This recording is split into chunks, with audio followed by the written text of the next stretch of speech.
This film is purely fictional. Please do not imitate it. Your like and subscribe are the motivation for me to update. Chapter 1.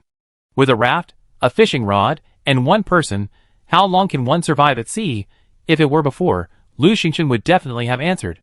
You're kidding. I can't even survive a single day. But now, she was clutching a fishing rod, sitting on a small raft, surrounded by the boundless ocean. God knows how she ended up here. Just a moment ago, she was clearly working overtime. Lu Xingchen, 24, is a dedicated involutionary. From studying to working, she has always believed that hard work pays off. She's been working for 2 years, and is currently in charge of a major project. For this project, she's been working overtime for 3 consecutive months, with no days off and only 3 or 4 hours of sleep a day. Soon, when the project is finished, she'd get a large sum of money and a good rest. But who knew that after just a short nap at her desk, she would end up here? Is it because I've been too tired lately that I'm having nightmares? Dear players, suddenly, a voice rang out, and a huge light screen appeared before her. On it, lines of text slowly appeared as the voice echoed, "Welcome to Survival at Sea. This is Zone 33. Please read the rules carefully below. First, this is a real world. Here, death is real death, and you only live once. Second, the first batch of adventurers are between 18 and 50 years old. The elderly and children remain in their original world, and will be well taken care of. Third, everyone lives at sea, and has the same starting supplies, a raft and a fishing rod. Fourth, there are various supplies in the sea, and treasure chests will randomly appear, which can be retrieved using a fishing rod. Fifth, do not enter the water without special equipment. It is very dangerous. Sixth, do not drink unfiltered seawater, as it can cause dehydration. Seventh, during the 3-day novice protection period, you are relatively safe. Please quickly gather supplies, and upgrade your raft to prepare for the brutal challenges 3 days from now. For other information, please refer to the new player guide. Players, enjoy exploring this world. Good luck. A minute later, the light curtain retracted, transforming into a stream of light that wrapped around Lu Xingchen's wrist. But in an instant, a watch appeared on her wrist. The watch had a blue band and a silver dial, displaying the time and weather. Below it was a golden button. Lu Xingchen twisted her wrist, observing carefully, and finally pressed the golden button. A flash of light, and the light curtain reappeared, still displaying the previous game instructions. The light curtain was now smaller than before, approximately 3 meters high and 5 meters wide. Lu Xingchen swiped her finger, and discovered that the screen could actually be expanded and shrunk, down to the size of an iPad. In the upper left corner of the screen were her name, the time, and the weather. They read, Lu Xingchen, Day 1 at Sea, 9 a.m. sunny. In the lower right corner were small sections with information, like the beginner's guide and area chat. Lu Xingchen reviewed the beginner's guide again, memorizing it, and tapped area chat. Area 33, area chat, 100,000/100,000 help. I'm at sea, the raft is so small, I can't see anyone. Me too. There's just this vast ocean all around us. It's terrifying. I'm terrified of water. Can't you see the instructions on that huge screen? This is a sea survival game. Is this really a game? It's too real, isn't it? Don't treat it like a game, don't you see? Death is real death. There's no resurrection. I don't believe it. How can a game be this realistic? The technology just doesn't exist now. It must be a conspiracy. I can swim. I need to go down to the sea and see. Aw, help, help. Gurgle, gurgle. A moment later, someone screamed. Did someone die? Look at the number of people in the chat area. One person is missing. Lu Xingchen also looked over. Zone 33, chat area, 99999/100000. Is someone really missing? Lu Xingchen's heart sank. Zone 33 means there are multiple game zones. Apparently each zone has 100,000 players. Someone must have really died just now. Someone was startled, and the chat on the screen became even more panicked. I don't want to die. I don't want to play games. I want to go back. Woohoo! You're useless. You've never played a survival game, and you haven't read a survival novel yet? Hurry up and gather your supplies. There's no point crying. Help! I just fell down. There's a shark down there. It bit my leg. It hurts. The screen was in chaos. Lu Xingchen watched for a long time. Everyone was in a state of panic. So, she closed the screen. Someone was right. We needed to gather our supplies. Although Lu Xingchen had always been serious about her inner life, She hadn't been completely devoid of entertainment during her college years. She had read some online novels. So she quickly calmed down. She stood up and took a look. The raft was 2 meters wide and 2 meters long, incredibly cramped. With so little space, she couldn't even turn over when sleeping. She'd fall into the water and become food for the sharks. It was too small. Survival was tough. Suddenly, she heard a beep. Beep, a suitable host has been found. Survival system binding. Beep, a sea survival game has been found. Survival system integration. Beep, integration successful, binding complete. The host's living environment has been found to be extremely harsh. Seedling protection plan has been activated. A random item will be drawn for assistance. Drawing. 10987. Lu Xingchen watched helplessly as a large, colorful wheel appeared before her. It spun rapidly, leaving a trail of afterimages. After about 10 seconds, it slowly stopped. Beep, congratulations to the host. You've drawn a god-level item. Peach Blossom Holy Land. Please choose a suitable location to place it. Plop. Something fell from the sky. Lu Xingchen, quick-witted, grabbed it. It was a white wooden token, about the size of a palm. A delicate pink peach blossom was carved into it, and in the center were several pink seal characters. Peach Blossom Holy Land. Should I place this? Where? How? Lu Xingchen glanced left and right, tentatively placing the token forward. A shadow appeared on the raft. Should I place Peach Blossom Holy Land here? Yes. Swish. With a flash, the token in her hand vanished. A light flashed, and Lu Xingchen saw the raft ahead change color, tinged with a faint golden hue. After a moment's hesitation, she moved her feet and stepped forward. In a flash, she arrived in an unfamiliar place. It was a space of about 10 square meters, surrounded by a white mist. The ground was moist and soft.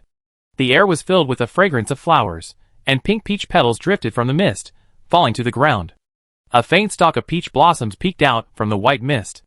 Lu Xingchen tried to walk toward the blossoms, but she couldn't get any further than the edge of the mist, as if there were an invisible barrier. She turned and saw a token, roughly 10 times larger than the original, standing in the center of the space. It still bore 4 large seal characters, Peach Blossom Holy Land. A faint golden light flickered. Lu Xingchen walked over and touched it. The tiny bit of gold suddenly dissipated and landed on her. She was startled. Her hearing and vision suddenly cleared. At the same time, the system's voice rang out. Congratulations to the host, you've received today's random luck bless. Double happiness, double supplies. Chapter 2. Supplies doubled? Lu Xingchen was overjoyed. Wasn't this a buff for herself? Today? A random luck buff. Could it be that I get a luck buff every day, and the luck buff is different every day? In other words, there might be better luck buffs, or worse, that would have to wait and see. Lu Xingchen was excited. This Peach Blossom Holy Land was definitely something good. Now, let's verify the power of this double blessing. But how do we get out? Get out, she thought, and her eyes flashed, and she was back on the raft. She immediately saw a wooden box floating in the water not far away. The system sounded. Survival tip. Treasure chests contain various supplies. Don't miss them if you see one. Use a fishing rod to catch the treasure chest. Okay. Lu Xingchen immediately picked up the fishing rod next to her. She noticed that this rod was different from ordinary ones. First, it was thicker. Second, the hook was much larger than usual and looked incredibly hard. Furthermore, there was no bait. How could one fish with this kind of rod? The wooden box wasn't a big fish, and it wouldn't bite, so how could one fish it? Forget it. Let's give it a try. Even though he couldn't fish, he knew the technique. Lu Xingchen swung the rod. Snap! With a loud snap, it actually hooked the wooden box. Lu Xingchen carefully dragged the box to the side of the raft and lifted it onto it. Thankfully, it wasn't very heavy. Lu Xingchen examined the box carefully. It was a tan color and showed some signs of age. There was a latch on the lid, but no lock. With a gentle push, the lid opened. The box was spacious, but not much was inside. A bottle of mineral water, a bag of cream buns, and a can of 8 treasure porridge. The wooden box opened, and today's double blessing of good fortune arrived. 2 bottles of mineral water, 2 cream buns, and 2 8 treasure porridges. In a blink of an eye, the wooden box contained another identical bottle of mineral water, a bag of bread, and a can of 8 treasure porridge. It really doubles the supply. This buff is amazing. Now, if you save a little, these supplies will last 2 days. Lu Xingchen happily took out the mineral water and drank several large gulps. The scorching sun had already left her hungry and thirsty. After the water, she ate another can of treasure porridge. While she ate her porridge, she also opened the zone chat. Inside the screen, everyone was still chatting animatedly. My throat is smoking. There's nothing to eat or drink on the raft. Brothers, how did you manage to hold on? I'm thirsty, hot, and hungry. What a crappy game. There's not even a newbie gift pack. With this crappy fishing rod, I can't catch anything. I'm just lying down, whatever. Hey, I caught a box and got a bottle of mineral water inside. I'm sipping it, sweet. I caught a box too, but there was only a bag of soda crackers inside. I got a bunch of tattered plastic. It's useless. I threw it away. I found an empty box, got mad, and threw it away too. Lu Xingchen observed for a while, and realized that not many people had found boxes, and most of them only got 1 or 2 items, far fewer than he did. Clearly, none of them had any luck bonuses, let alone any survival systems at sea. There was only a raft and a fishing rod. At least, that's the information we have now. It's possible that someone is making a fortune secretly like her. She was truly a lucky person. Lu Xingchen was secretly delighted. Her luck had never been great, but playing a survival game would bring her such incredible good fortune, blessed with both good fortune and the sacred paradise of Peach Blossom Land. She was very satisfied. After happily finishing a can of treasure porridge, Lu Xingchen carefully put away the plastic spoon, rinsed the can clean with seawater, and returned it to the box. These things might be useful. She was a thrifty person. How could someone throw away a box? She couldn't understand. Her box was about 70 to 80 centimeters long, 40 to 50 centimeters wide, and 50 to 60 centimeters high. Placed on the raft, it served as both a storage box and a stool. So useful. The only frugal part was that the already cramped space seemed even more cramped with the box. No, I need to expand the raft. Lu Xingchen opened the screen again and stared intently at the menu in the lower right corner. Beginner's Guide, Area Chat, Expansion. There's an expansion menu? It's just grayed out and inaccessible. Thinking for a moment, Lu Xingchen picked up her fishing rod. In previous games, this usually means you don't have the materials needed for expansion. Forget about it. Just keep fishing for boxes. Lu Xingchen waited with her fishing rod for over half an hour until finally, the second wooden box appeared. While waiting, she tried fishing in the sea several times, but to no avail. She figured the hook was too large, and without bait, it would be difficult to catch fish. Instantly, the second wooden box appeared before her. She swung her fishing rod, hooked the box, and hauled it over. This box was still unlocked. After opening it, she found 5 pieces of wood inside. At the same time, the expansion button in the lower right corner lit up. The wooden box opens. Today's double happiness blessing. Receive 5 by 2 pieces of wood. Disassemble the box to obtain 3 pieces of wood and 3 nails. Do you want to disassemble it? It can be disassembled?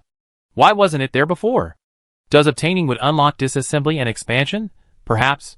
Lu Xingchen said without hesitation, disassemble. The box fell apart with a clatter, and 6 pieces of wood and 6 nails appeared on the raft. Disassemble the box. Today's double happiness blessing. Receive 3 by 2 pieces of wood and 3 by 2 nails. Ding, please complete the survival mission. Expand the raft to 10 square meters. Reward. A basket of strawberries and 2 steamed buns. Lu Xingchen's eyes lit up. She had been planning to expand the raft anyway, and now she took this mission, and it came with a reward. Perfect, strawberries. Just thinking about it makes her mouth water. Lu Xingchen, fully motivated, immediately clicked on the construction page. Materials required to build a 1 square meter raft, 10 pieces of wood and 10 nails. There weren't enough nails. We still needed to salvage wooden crates. The sea was now vast and empty, and Lu Xingchen decided to see what everyone else was doing. He opened the chat screen again. I fished out an empty crate, and there's nothing inside. I'm so angry. I've already fished out 5 crates, 2 empty. One had 2 steamed buns in it, one had mineral water in it, and one had a piece of rope in it. It's so frustrating. Such a big crate, but so few things. The person above is amazing. I've never seen a single crate, and you've fished out 5. You must be incredibly lucky. Someone actually fished out 5 crates. Pretty lucky. Lu Xingchen secretly took notice of that person. The person's name was Qin Shiro, and their ID was XY000666. Clicking on her ID revealed her profile, but aside from her name, ID, and age, everything else was hidden. All you could see was a blurry 3D image. This game really values privacy. Chapter 3. Below Chinshiro's personal dashboard was a row of buttons. Trade, add friends, send messages, and so on. Lu Xingchen opened her own dashboard. Her ID was XY090056. At the top was her 3D image, also blurry. Next to it was a reveal button. Clicking it, her clear 3D image appeared in the dashboard, her appearance crystal clear. Clicking hide, her image blurred again. Lu Xingchen understood that, aside from her name, ID, and age, all her information was hidden by default. This relatively private data was only visible to her. Her information was as follows: ID, XY90056. Name, Lu Xingchen. Age, 24. Strength, 4. Agility, 6. Constitution, 4. Occupation, none. Skills, none. Other, 1. Peach Blossom Holy Land. 2. Double happiness, double the supplies. Below was a row of buttons for trades, friends, messages, and so on. After closing his personal dashboard, Lu Xingchen returned to the regional chat, where everyone was engaged in a heated discussion. I'm so thirsty. I've salvaged 2 chests, but I don't have a single bottle of water. I can't hold on any longer. I do have water, but I'm starving. I just played games all night before coming here, and haven't eaten in 2 meals. Now I'm so hungry I can't even move. I'm Lele. Which sister gave me something to drink? I can sing and dance. People were running low on supplies. Lu Xingchen frowned. Food and water shouldn't be so hard to come by. It's impossible for this game to eliminate so many people in the first 3 days, right? However, after only one morning, some people had already received food and water, though it wasn't plentiful. Perhaps things would improve in the afternoon. She had 2 packages of cream buns, each containing 6 small buns. Completing the raft expansion mission would earn her strawberries and steamed buns, ensuring she had enough food and water for now. So she thought, why not trade the bread for a wooden crate? Everyone was short on food, and since they didn't know the wooden crates could be broken down, this was a good opportunity to gain some lumber by sharing information. Lu Xingchen immediately responded, 1 cream bun for 2 empty crates. Private message. The cream buns could be opened, revealing a 3D image.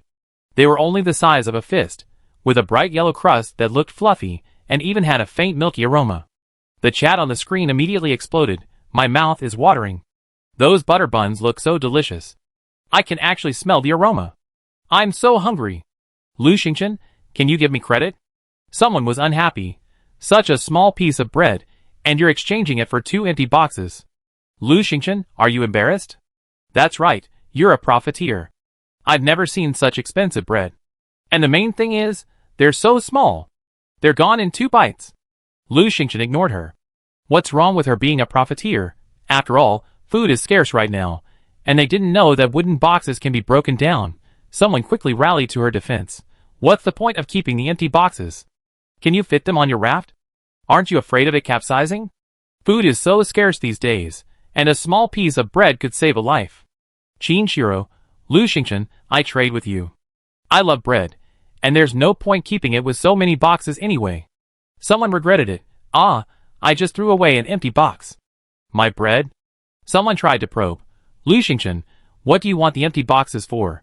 You traded all the bread. Aren't you afraid you starve? Lu Xingchen ignored them, checking her messages. Several people had already privately messaged her, the first being Chinshiro. Lu Xingchen remembered Chinshiro as the lucky guy who had just grabbed 5 boxes. Chinshiro, Lu Xingchen, I have 4 empty boxes. Give me 2 cream buns. 4 boxes. Lu Xingchen immediately made the deal. Double happiness and luck. 4 by 2 wooden boxes. Is this even possible? Lu Xingchen was stunned. This was outrageous. Could this be doubled? 8 wooden boxes were stacked high on the raft. She was afraid it would capsize, so she quickly disassembled them. The wooden crate was disassembled, and with a double happiness luck bonus, she received 3 by 2 pieces of wood and 3 by 2 pieces of nails. The wooden crate was disassembled, and with a double happiness luck bonus, she received 3 by 2 pieces of wood and 3 by 2 pieces of nails.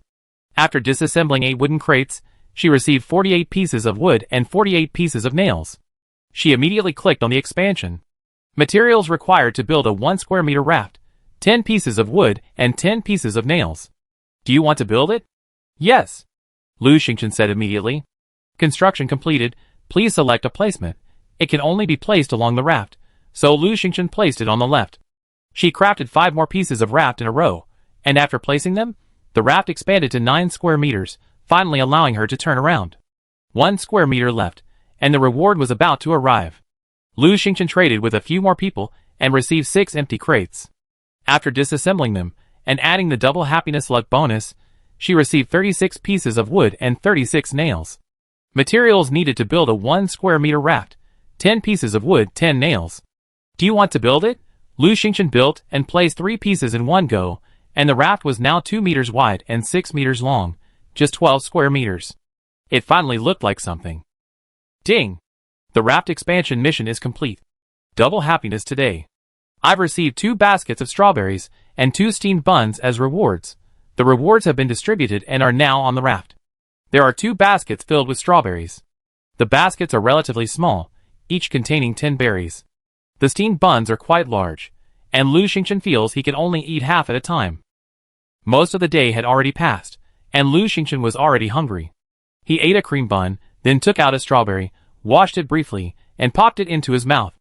A sour and sweet flavor permeated his tongue. It was delicious, much better than ordinary strawberries.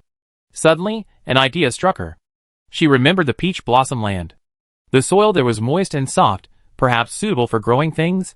After eating 5 more strawberries, she took out 5, carefully scraped off the skins, and then dried them on a wooden box. She had previously researched online that this method could yield strawberry seeds. Thankfully, her raft was large enough, otherwise she would have no place to dry the strawberries. There were only 10 strawberries in one basket, and now she only had 1 basket left. She now had 20 pieces of wood, 10 nails, a basket of strawberries, 4 steamed buns, nearly a pack of small cream buns, 2 bottles of mineral water, and a can of 8 treasure porridge. She glanced at the sun. It was already a bit west, probably around 2 or 3 in the afternoon, but the sun was still blazing. She touched her sunburned face and decided to build a shelter. She opened the light screen, found the build button in the lower right corner, and clicked on it. When the space was only 4 square meters, there was no build menu. After she expanded the raft, the build menu appeared. The build menu now had several new items that could be built. Chapter 4. Wooden Pavilion. A simple shelter that provides shade and warmth. Required materials: 50 wood, 20 nails. Successful construction rewards 2 iron blocks and 1 bottle of mineral water. 2 bench. After obtaining the corresponding blueprints, you can craft various items. Required materials: 10 wood, 5 iron blocks. Successful construction rewards 1 bottle of mineral water and 2 iron blocks. I needed iron blocks and wood. Lu Xingchen still had some small lunch bags left. After some thought, she decided to take advantage of the current shortage of food and water and trade them for supplies. She checked her messages and saw that several more people were looking for her. She made a determined effort and traded 3 small lunch bags for 6 wooden boxes. With the blessing of double happiness, she received 12 boxes. After disassembling them, the value doubled, giving her a total of 120 wood and 120 nails. She immediately opened the construction page. Wooden Pavilion. A simple shelter that provides shade and warmth. Required materials: 50 pieces of wood, 20 nails. Build? Yes. Please select a construction location. Lu Xingchen built the pavilion slightly forward in the middle. Clatter. With a clang, the wood and nails flew off. Ding dong. In just 10 seconds, a wooden pavilion stood upright on the raft. The pavilion measured 2 by 2.4 square meters, with 4 pillars and stood about 3 meters tall. It had a sloping wooden roof. This pavilion resembled the pavilions on a pleasure boat, open front and back with no doors or windows. It had railings on both sides, and a row of wooden chairs beneath them. It looked quite nice. As mentioned earlier, it provided shade. Warm? Lu Xingchen hadn't noticed. Perhaps it was staying warm by crawling under the chairs. Ding! The wooden pavilion was built successfully. Double happiness today. Rewards: 2 by 2 iron blocks and 1 by 2 bottles of mineral water. In a flash, she had 4 iron blocks and 2 bottles of mineral water. Lu Xingchen counted the supplies in the box. She now had 90 pieces of wood, 110 nails, 4 iron blocks, a basket of strawberries, 4 steamed buns, some small cream buns, 3 bottles of mineral water. She had already drunk 1, and a can of 8 treasure porridge. Lu Xingchen placed the food and water in the box and the wood and nails on the raft. She straightened up and looked at the sea. The 2 wooden boxes seemed to be bobbing towards her. Great! More supplies have arrived. Lu Xingchen picked up her fishing rod and, with a whoosh, swung it over, hooking one of the boxes. She dragged the box onto the raft. Without even a second to look, she swung the rod again, hooking the other box. After hauling the wooden box up, she was stunned. It was tan and new, and even had a lock on it. Survival tip: this is a locked box. It can be opened with a regular treasure chest key, which can be crafted at a tool bench or obtained from the box itself. It seems it's now unopenable. Lu Xingchen opened another box, revealing a bottle of water and a roll of gauze. Today, double happiness has arrived. 1 by 2 bottles of mineral water, and 1 by 2 rolls of gauze. Do you want to disassemble the box? No, Lu Xingchen said quickly. She placed this box side by side with the other, using them as storage. She placed the food and water in one box, and the nails, rope, and other supplies in the other. As for the locked wooden box, it would have to be put aside. Luckily, her raft was large enough, otherwise it wouldn't have been able to accommodate so many boxes. By the time she was done, the sun had already set, its afterglow shimmering across the sea, shimmering and glittering with golden light. Lu Xingchen sat on the wooden box, admiring the view, while eagerly preparing to fish with his fishing rod. 2 more boxes. Alas, things didn't go as planned. A light screen automatically popped up, and the newbie's guide's voice rang out again. After 6 p.m., no more boxes will appear. Time to get off work. Dear adventurers, you've worked hard all day, take a good rest. Lu Xingchen lamented. There was a double supply buff today, so there was no need to feel bad. The chat channel was filled with wailing. What? It's only evening now, and it's still light out. Hey, 6 p.m., time to get off work. Bullshit. I didn't get any food, so why should I get off work? What's the point of going to bed? 9 to 6, that's pretty humane. If they were a little more generous and gave us more supplies, it would be great. Lu Xingchen was the most disappointed, but she never liked to complain. Since the facts couldn't be changed, she quickly shifted her focus and opened the expansion menu. It was time to build the tool bench. She'd been thinking about it for a while. Tool bench. After obtaining the corresponding blueprints, you can craft various items. Required materials: 10 pieces of wood, 5 pieces of iron. Successful construction rewards 1 bottle of mineral water and 2 pieces of iron. Only 1 piece of iron is missing. Get the iron and then continue acquiring wooden boxes. She opened the screen and just happened to see Qinshiro speaking. I tell you a secret. As long as you have wood, you can unlock the decomposition and construction functions. An empty box can be decomposed into 3 pieces of wood and 3 nails. 10 pieces of wood and 10 nails can expand the raft by 1 square meter. The chat room immediately erupted in chaos. What? Is that really the case? No wonder so many people were collecting empty boxes this afternoon. I'm crying. I found 4 boxes today and sold them all. 2 to Lu Xingchen, 2 to someone named Wei Lin. Mine sold too. Damn, 2 boxes sold for 4 buns. I thought I made a profit. I only had 1 empty box, and I sold 1 bottle of water. Has everyone forgotten that the first person to collect empty boxes was Lu Xingchen? She only gave 1 small bread for 2 boxes. What a profiteer. That's right, she's the most deceitful. Wei Lin, come on, if you knew this in advance, you might be even more ruthless than Lu Xingchen. One willing to buy, the other willing to sell. What a rant. Lu Xingchen, It seems quite a few people got wood this afternoon and learned the secret to decomposition. By now, everyone should know. Trading for wooden boxes is no longer cost-effective. Give up. She looked around for a moment and realized that after an afternoon of drinking, everyone had gained something. Most people were probably halfway full. Here, starvation was the norm. Water seemed even more scarce. After all, the double happiness buff couldn't be wasted. She was still short of iron. Lu Xingchen, mineral water for iron. If interested, chat privately. As soon as she spoke, the chat on the screen became even more lively. The profiteer is at it again. Seeing everyone short of water, she's selling it. How treacherous. Lu Xingchen, how come you still have extra water to sell? Aren't you drinking it yourself? I drank a whole bottle of mineral water today, and I'm dying of thirst.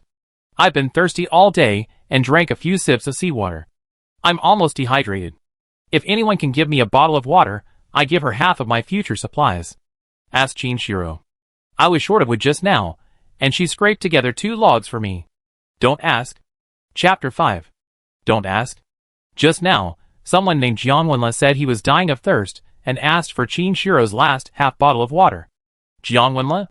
Could it be that effeminate idol? Qin Shiro. Sorry, I'm really out of water, and I'm thirsty too. Lu Xingchen couldn't help but smack her lips. This Qin Shiro is such a kind-hearted person, sending both wood and water. I just wonder how many people will be grateful. However, she didn't bother to care about other people's affairs, and went straight to check the news. Many people had already privately messaged her. Jiangwenla, I'm dying of thirst, sister. Can you give me some water? Jiangwenla, I want to show you my abs. Can you give me some water? Jiangwenla, sister, I'm Lele. I can sing, dance, and warm the bed. Just give me some water, and I'd do anything. Lu Xingchen, ? Psycho. Block her. She scrolled through a few more messages and saw Qin Shiro's message. Lu Xingchen, if you have water, why don't you save it? Water is essential at sea. If you run out, you won't last a day. Lu Xingchen, then you're just wasting your time. Give Jiangwenla some water? Qin Shiro, He's really dying of thirst. Besides, I really like watching him dance. Lu Xingchen joked, Oh, so you're a fan? Did he dance for you? Did you see his abs?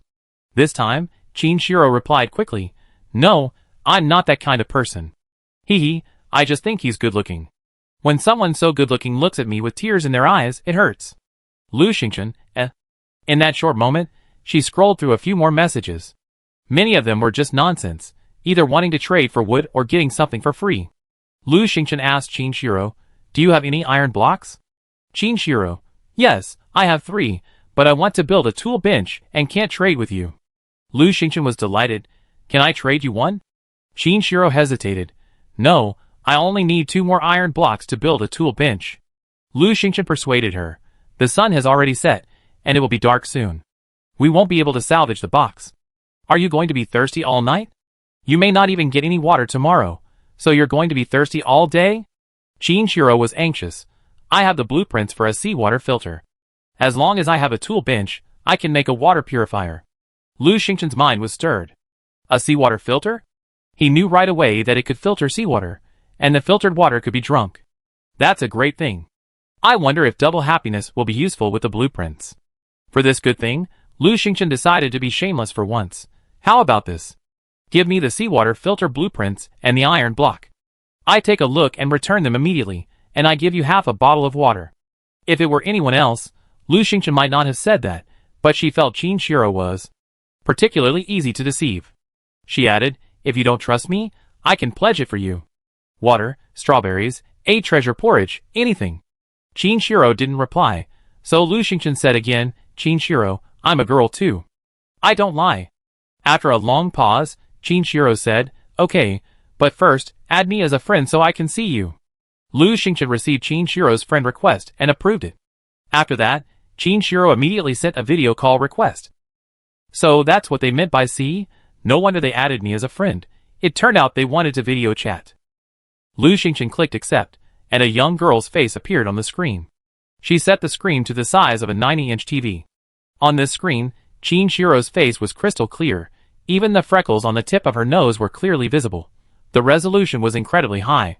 The two of them were talking face to face. Qin Shiro had a delicate appearance, a round face, round eyes, and bangs, which made her look a bit cute.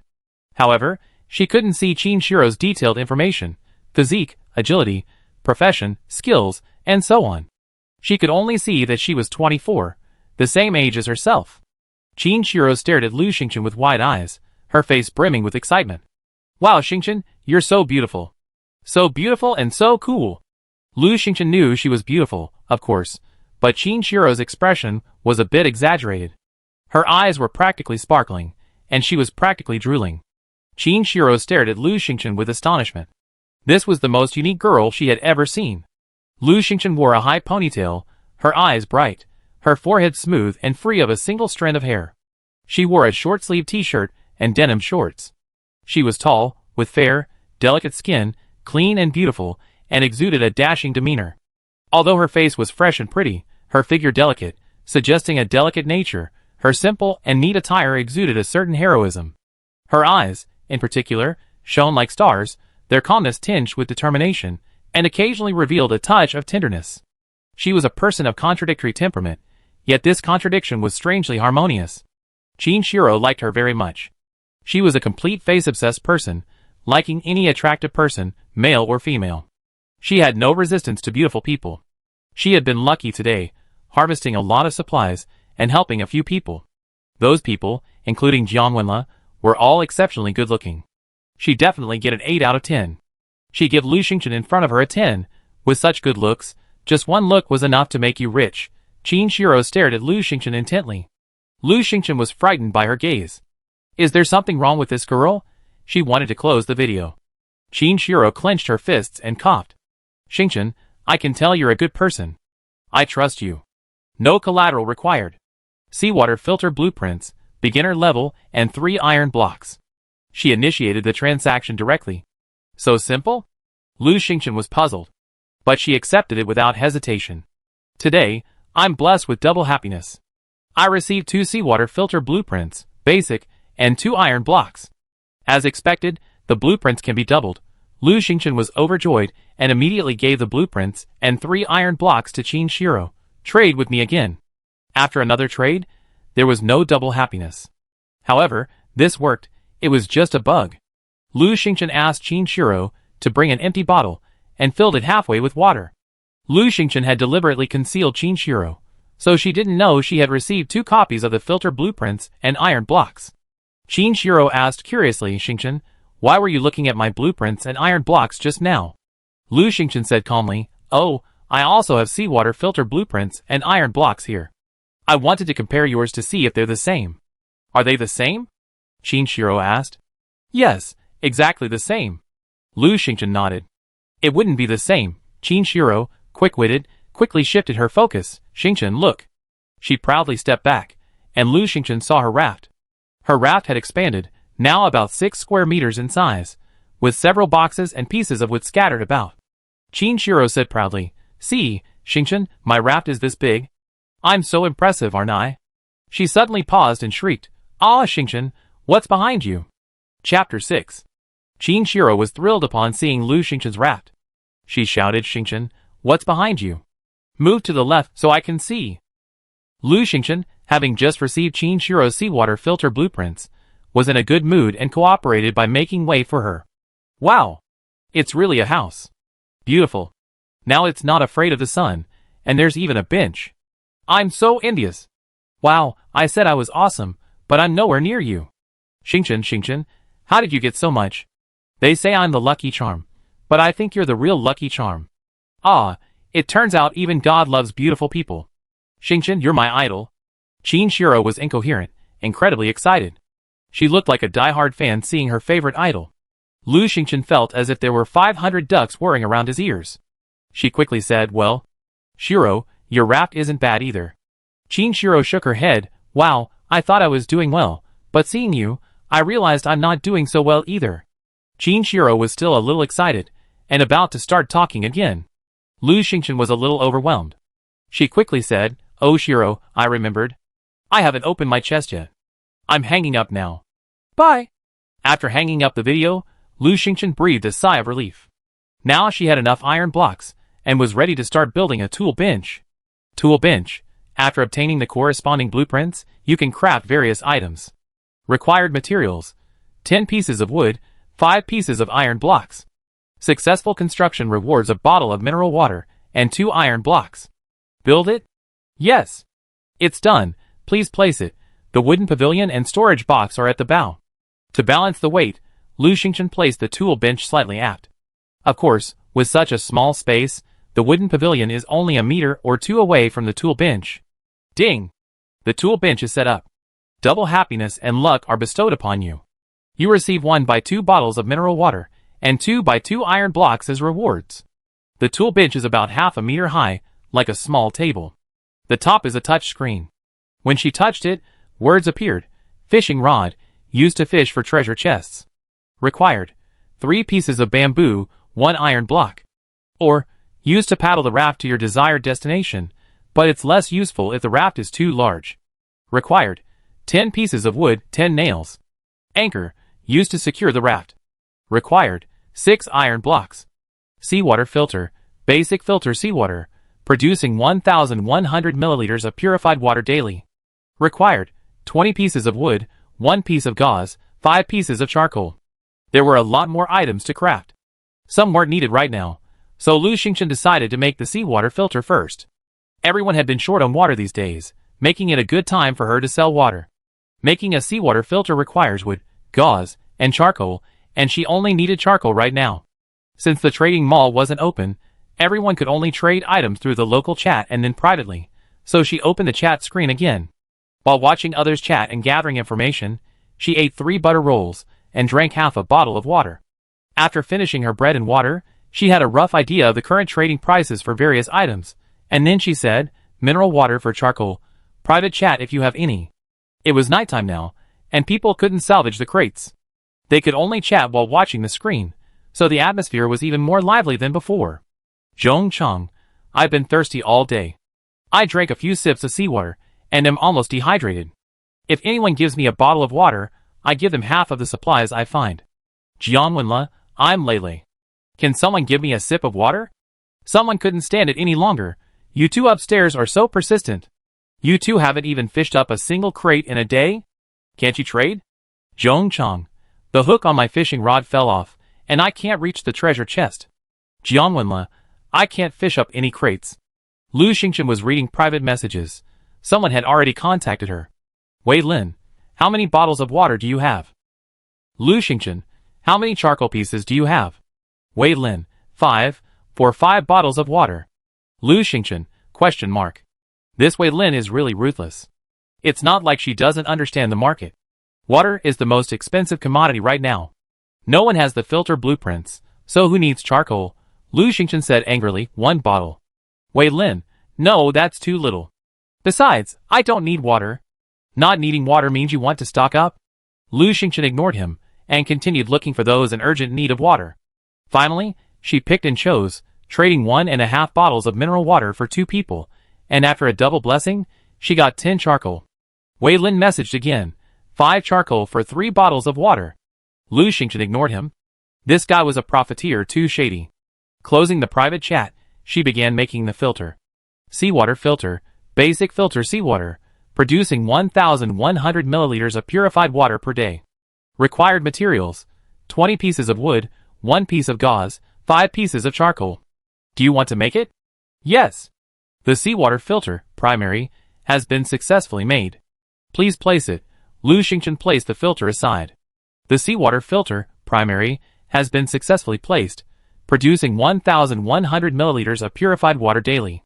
Note: the charcoal filter cartridge is usable for 5 days, after which new charcoal needs to be added. Today, double happiness and good fortune have blessed you, rewarding you with 1/2 bottles of mineral water and 2/2 iron blocks. The seawater filter looks simple, roughly funnel-shaped. Lu Xingchen studied it for a moment, then filled a few empty mineral water bottles with water. The small opening at the bottom of the filter began to drip water. She placed the empty mineral water bottles underneath, just enough to catch the water. She estimated that she could handle about 2 or 3 bottles a day. After doing this, she relaxed a little. It was now completely dark outside, shrouded in darkness, with a gentle sea breeze. It should have been very cold, but Lu Xingchen, dressed in a short-sleeved shirt and shorts, didn't feel the cold at all. Lu Xingchen thought it was probably a game setting, but she didn't believe it would stay like this forever. For now, she still had to hurry and exchange for supplies. She had 6 bottles of mineral water to trade. Lu Xingchen added to the area chat, mineral water, strawberries, and steamed buns for various supplies, blueprints, and ores. First come, first served. Zhong Chang, whoever gives me a bottle of water, I give her half of the supplies I get later. Jianwenle, I'm Lele. Which sister can give me some water? Lu Xingchen went straight to the private chat. Qin Shiro, Xingxing, have you traded for charcoal yet? Have you made a seawater filter? Lu Xingchen, yes. Qin Shiro, I just sorted it out. I have 3 pieces of wood, 3 pieces of iron, 2 steamed buns, 5 bunches of weeds, 5 pieces of charcoal, 6 nails, and a piece of floral fabric. Lu Xingchen was puzzled. Didn't you salvage quite a few boxes? Logically, there should be more supplies, right? Chapter 7. Qin Shiro's voice faded. Someone asked to borrow something from me. Lu Xingchen was speechless. They're borrowing it, and you give it to them? Qin Shiro's voice rose again. They're all beautiful. Lu Xingchen, After a moment's thought, she said, send me all your supplies. Qin actually sent all the items over. After Lu Xingchen collected the items, except for the 3 iron blocks, all the others were blessed with the double happiness luck, doubling their value. Although the items weren't much, they were better than nothing. Most importantly, she got a piece of floral fabric, obtained through double happiness. The fabric was pink, dotted with clusters of roses, and was very beautiful. Lu Xingchen returned the items to Qin and said, I give you 2 iron blocks and a roll of gauze. You make the filter. In exchange, show me any goodies you come up with in the future. She'd taken advantage of others to get so many things, so it was time for her to give back. Most importantly, Qin was incredibly lucky. She was sure to get even more goodies in the future. By making friends this time, she'd have a steady supply of goodies. If there were another double blessing, that would be fantastic. Qin was surprised, her eyes widening in amazement. You're giving me so many things? Lu Xingchen, yes. Qin was deeply moved. Xingchen, you're such a good person. Wow, I knew you were such a kind person. You're so pretty, you must be the kindest. No, I can't let you suffer any loss. I'm giving you everything I have now. Qin wanted to trade her items back again. Lu Xingchen helplessly said, no need. If you come across anything special next time, just remember to give me priority. Maybe we get some goodies again when the next double happiness arrives. Qin agreed immediately and traded the floral cloth to her. I don't need this, so I give it to you first. I pick something good for you tomorrow. In a moment, Qin initiated a trade for a seawater filter. Beginner level Xingchen, let me show you. Lu Xingchen was about to decline, but suddenly, a thought struck him, and he clicked accept. Today's double happiness brings good luck, and I've received 2 seawater filters, beginner level. Lu Xingchen's eyes lit up. Sure enough. This works. She returned one of the filters to Qin and placed the new one next to the previous one. The filters were about a meter tall, and took up only about half a square meter. 2 filters wouldn't even take up a whole raft. That way, she could have 4 or 5 bottles of mineral water every day. Great. Xingchen, I'm going to eat. See you tomorrow. Qin said cheerfully. Qin went about her business, and Lu Xingchen sat cross-legged on the raft, continuing to read private messages. We had to make the most of the double happiness event today. Unfortunately, since it was the first day, everyone was inexperienced and didn't get many supplies. So, after a lot of trouble, she traded 5 bottles of mineral water for a wooden bed blueprint, 20 pieces of wood, 8 pieces of iron, and a roll of rope. After the double bonus, everything doubled. She now has the following supplies: 2 wooden bed blueprints, 106 pieces of wood, 122 pieces of nails, 16 pieces of iron, 1 box of strawberries, 14 pieces of iron, 8 steamed buns, 1 bottle of mineral water, 1 can of 8 treasure porridge, 2 rolls of rope, 2 pieces of floral fabric. The tool bench has been updated. Wooden bed. Required materials: 106/30 pieces of wood, 122/20 pieces of nails, 2/1 piece of floral fabric. Craft it? Yes. The wooden bed was successfully built, and I give you a pair of pillows as a reward. Double happiness luck blessing, and you receive a pair of pillows, 1 by 2 pairs. Lu Xingchen placed the bed in the wooden pavilion. The wooden bed was about 1.5 meters wide, and it was topped with a pink rose mattress, which was soft to sit on. There were also 4 large pillows, also pink rose colored, which were soft and comfortable to cuddle with. Lu Xingchen was very satisfied. After packing up, Lu Xingchen checked his watch. It was already 10 p.m. The double happiness luck blessing has ended. Players, please get some rest, and don't stay up late. Going to bed at this hour? She's used to being introverted, and she's not used to it. Okay, rest. Get used to it. Lu Xingchen lay on the soft bed, rolling around with the pillows. It felt almost like her bed at home. After lying in bed for a while, Lu Xingchen finally felt exhausted. My arms, legs, and feet ache. Today has been quite a busy day. The night sea was pitch black, with only the dim light of the entrance to Peach Blossom Land gleaming. Lu Xingchen then remembered that he had been busy all day and hadn't been inside Peach Blossom Land since this morning. I better go check it out to put my mind at ease. Lu Xingchen climbed out of bed and stepped into Peach Blossom Land. Wow, Peach Blossom Land is different. It's much bigger. It was probably only 10 square meters before, but now it's around 100 square meters. This puzzled Lu Xingchen for a moment. Why had Peach Blossom Land expanded so much? Could it be because the raft had been expanded? No rush. I verify it later. Lu Xingchen looked around. 100 square meters wasn't too big. The white mist still hung all around. However, to the northeast, a large peach tree had emerged, its petals falling like blossoms, covering the ground. Petals fell in a riot of color, their fragrance wafting through the air. What a delightful sight! Lu Xingchen circled half the peach tree, confirming that this was the branch that had revealed its blossoms this morning. If her guess was correct, the entire tree would be visible if the peach garden expanded further. What was the purpose of this peach garden sacred land? Lu Xingchen's mind wandered wildly. Based on the patterns in the novel she read, this must be a space, and spaces are generally suitable for planting. She looked down at the soft, moist earth beneath her feet. Try it! Hadn't she dried some strawberry seeds? She just brought them in and planted them.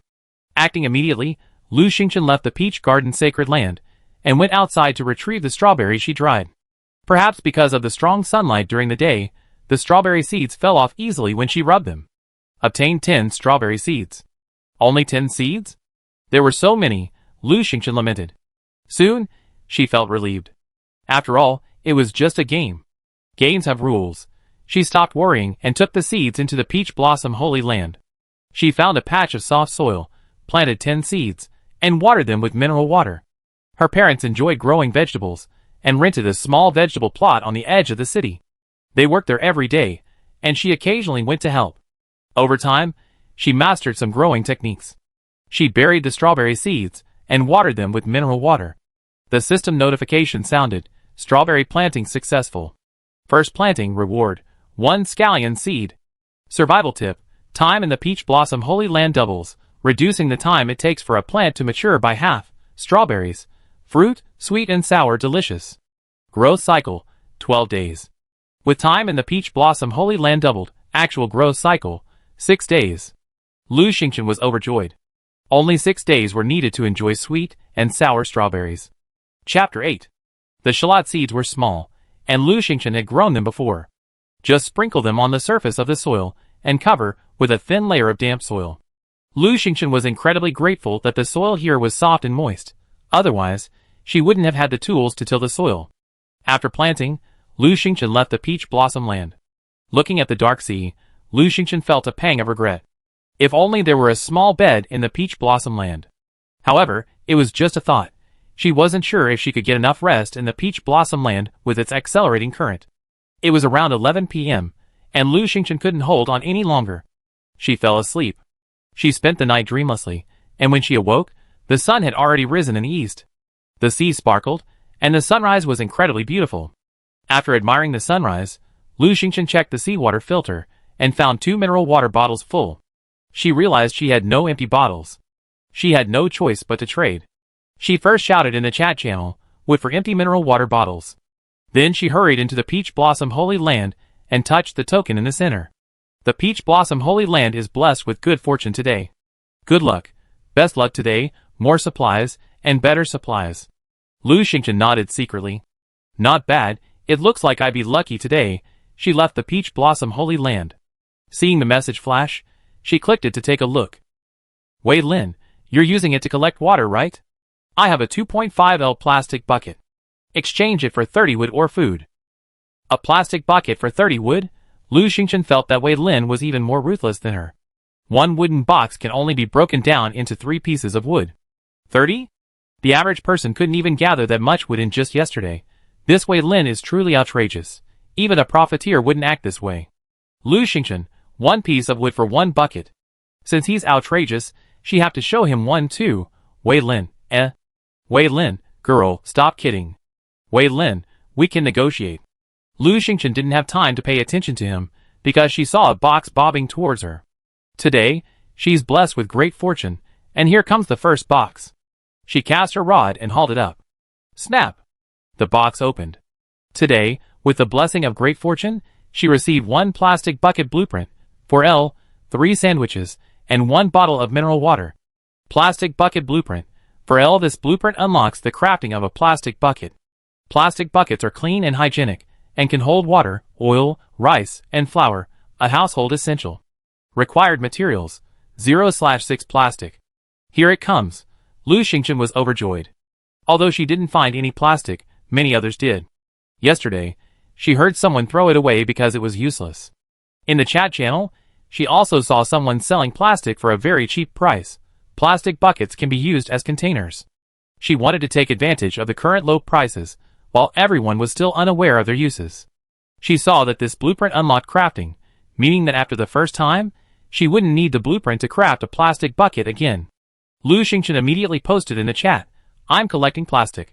You can trade it for mineral water or steamed buns. Private message if you have any." Wei Lin replied faster than anyone else, "You can make plastic buckets?" Lu Xingchen, "Yes. For L plastic bucket for 60 wood or food. Wanna trade?" Wei Lin, eh? The chat screen was buzzing with activity. Finally, someone's collecting plastic again. "I have two. I sell them for water." Is the person above stupid? Wei Lin collected plastic before, so that means it's useful. Don't sell it too cheaply. Come on, besides Wei Lin, have you ever seen anyone collect plastic? Don't keep it if it's useful. Trade it for food and drink. Save your life first. Be careful, this Lu Xingchen is even more ruthless than Wei Lin. I'm just surprised. How much food and drink does Lu Xingchen have? She traded for a bunch of random things yesterday, and she's doing it again today. Aw, some people are just lucky. I can't envy them. They're just developing fast. Let's all expand our rafts. Lu Xingchen opened the private chat and traded 2 bottles of mineral water for 20 plastic pieces, about 50 milliliters each. She wasn't too ruthless. After all, everyone's running low on supplies right now. Plastic bucket.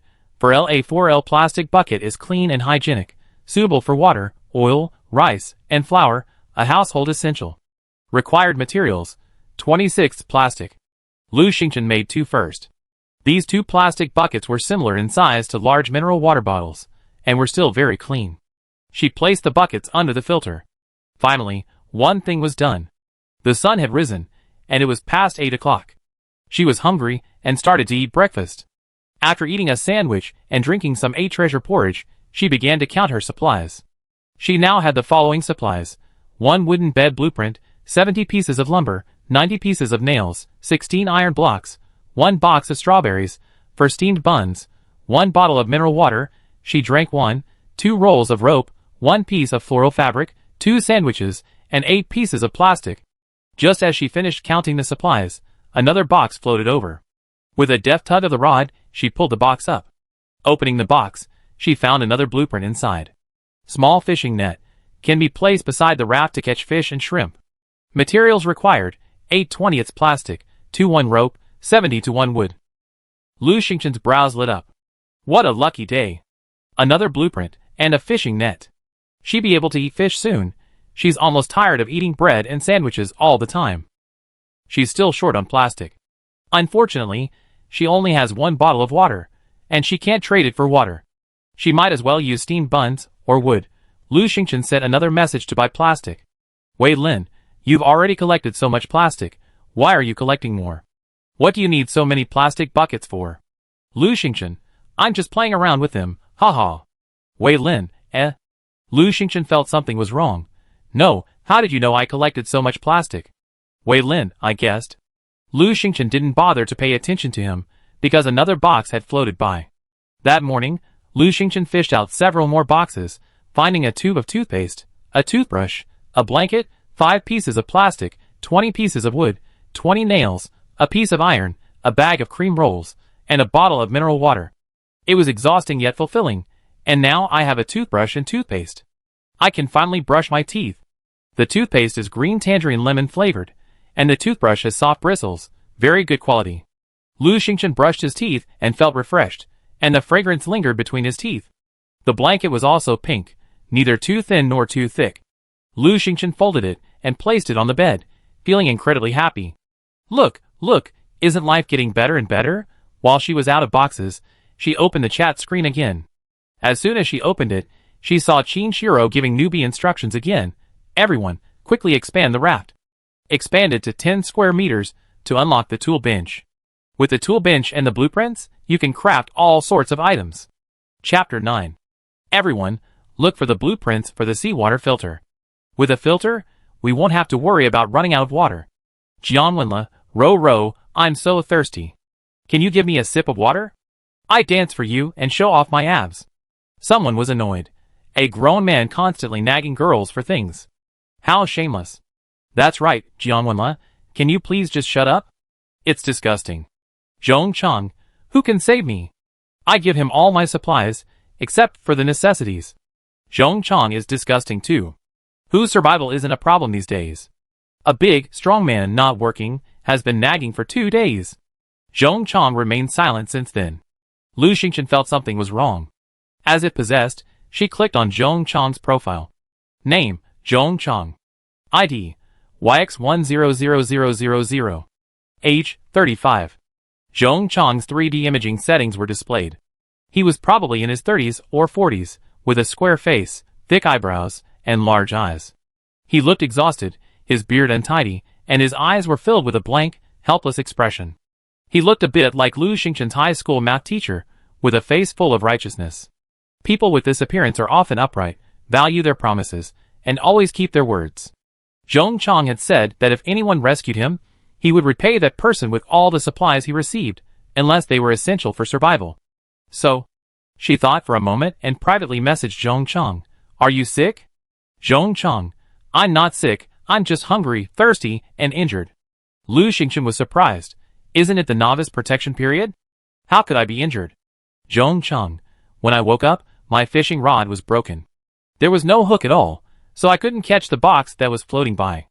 I had no choice but to go into the water to retrieve it, but a shark attacked me underwater, and I injured my leg. I haven't eaten or drunk anything in almost 2 days. I'm not a lazy person, and I'm not begging on purpose. I just have no other options. I can't find a way to make a living. What if I die? My wife died in a car accident, and my son is only 5 years old. Zhong Chang's voice grew weaker, his tone filled with despair and confusion, even a hint of sob. For the past 2 days, he desperately begged for water, only to be met with nothing but disgust and curses.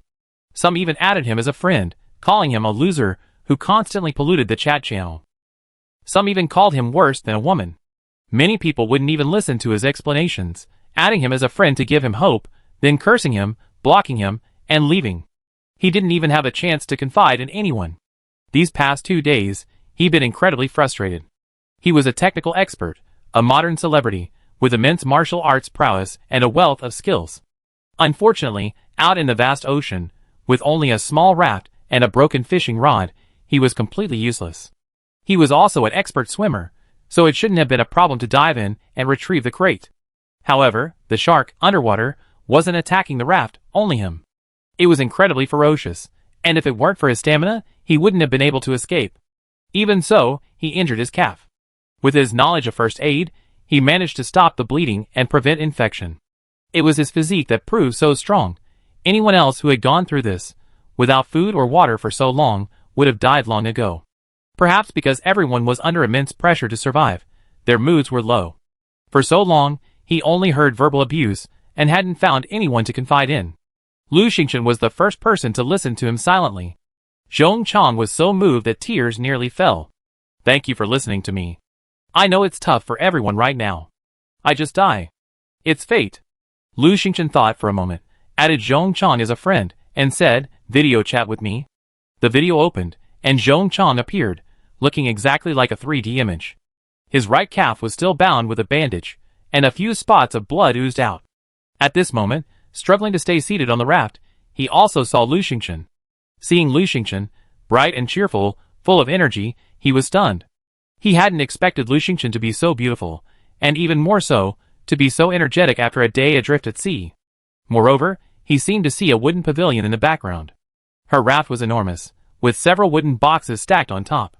And she, now, was sitting leisurely on a wooden chair, leaning against the railing, leisurely casting her fishing rod, as if she were on vacation.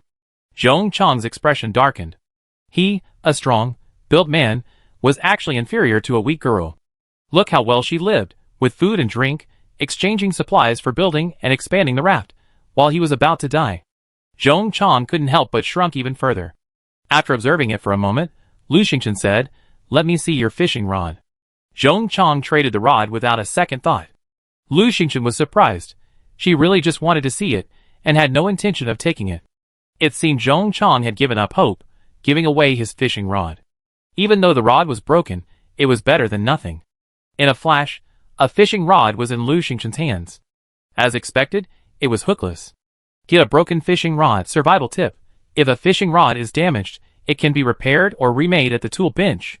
Reparable: Lu Xingchen opened the tool bench. Fishing rod, reparable required materials. Wood 70/1. Repair: the supplies needed weren't many, just a piece of wood. Lu Xingchen sighed. A strong, full-grown man nearly died because of this little thing. Initial supplies were incredibly important. It also showed that everyone was living in dire straits, with no time to worry about a stranger's life or death, and no energy or time to show kindness. Lu Xingchen asked, "How do you want others to help you?" Zhong Chang was slightly startled. Yeah, how could others help him? Give him water and food? But his fishing rod was broken, and he couldn't get supplies.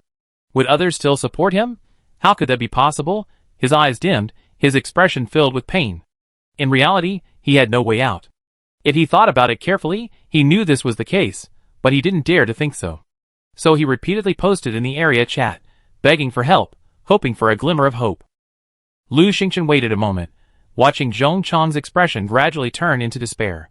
His back, once so firmly held straight, gradually buckled, and finally he nearly collapsed on the raft. Then she slowly said, "I can fix your fishing rod." "What?" Zhong Chang's eyes gleamed with hope, and he straightened up. "Really?" Lu Xingchen nodded. Zhong Chang's voice trembled with excitement. "As long as I have a good fishing rod, I can catch some supplies, and then I can survive," he said solemnly. "Lu Xingchen, all you have to do is fix my fishing rod. I promise, from now on, anything I catch with it, unless it's absolutely necessary for survival, will be given to you." This was the words Lu Xingchen had been waiting for. It wasn't that she needed all of Zhong Chang's supplies. She just didn't want to save an ungrateful person. She turned to the tool bench to fix the fishing rod. Repair the rod? Fix. Chapter 10. Repair complete, 100 out of 100 usable. Lu Xingchen raised an eyebrow. It seems the fishing rod is also a consumable item. I need to make sure I gather the supplies to make it. Lu Xingchen traded the repaired fishing rod, a steamed bun, and a bottle of mineral water to Zhong Chang. Zhong Chang was stunned for a moment before accepting it. Tears welled up in his eyes, and his lips trembled as he uttered, "Thank you." Finally, he repeated, "From now on, unless I need it for survival, I give it all to you." This was his lifesaver. He was a taciturn man, shamelessly crying out for his life for 2 days, only to receive insults and ridicule, and no one offered him a sip of water or food. Only Lu Xingchen not only gave him food and water, but also repaired his fishing rod, giving him the ability to survive. He was grateful to Lu Xingchen, forever grateful. Lu Xingchen was unaware of Zhong Chang's complex emotions. She quickly closed the video and sorted through her supplies. She now had 4 loaves of bread, a bottle of water, and some iron, nails, and wood, quite a lot. As for the pillow, blanket, toothpaste, and toothbrush, which were still in use, they weren't counted as supplies.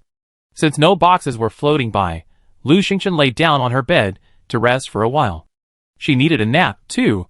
About an hour later, Zhong Chang set 8 plastic bags and 2 empty boxes, along with a message. "I fished out 2 boxes, but unfortunately, they only contained plastic. I remembered you needed these, so I give them to you first." Lu Xingchen, delighted, quickly sat up, took the plastic bags, and returned the empty boxes, saying, "Next time you get some wood, disassemble the boxes, and quickly expand the raft. I have plenty of wood and nails, so I don't need these. Just show me any other rare finds." "Okay." Zhong Chang knew he had to expand the raft to survive, so he agreed. Over here, Lu Xingchen began making a fishing net. Small fishing net can be placed beside the raft to catch fish and shrimp.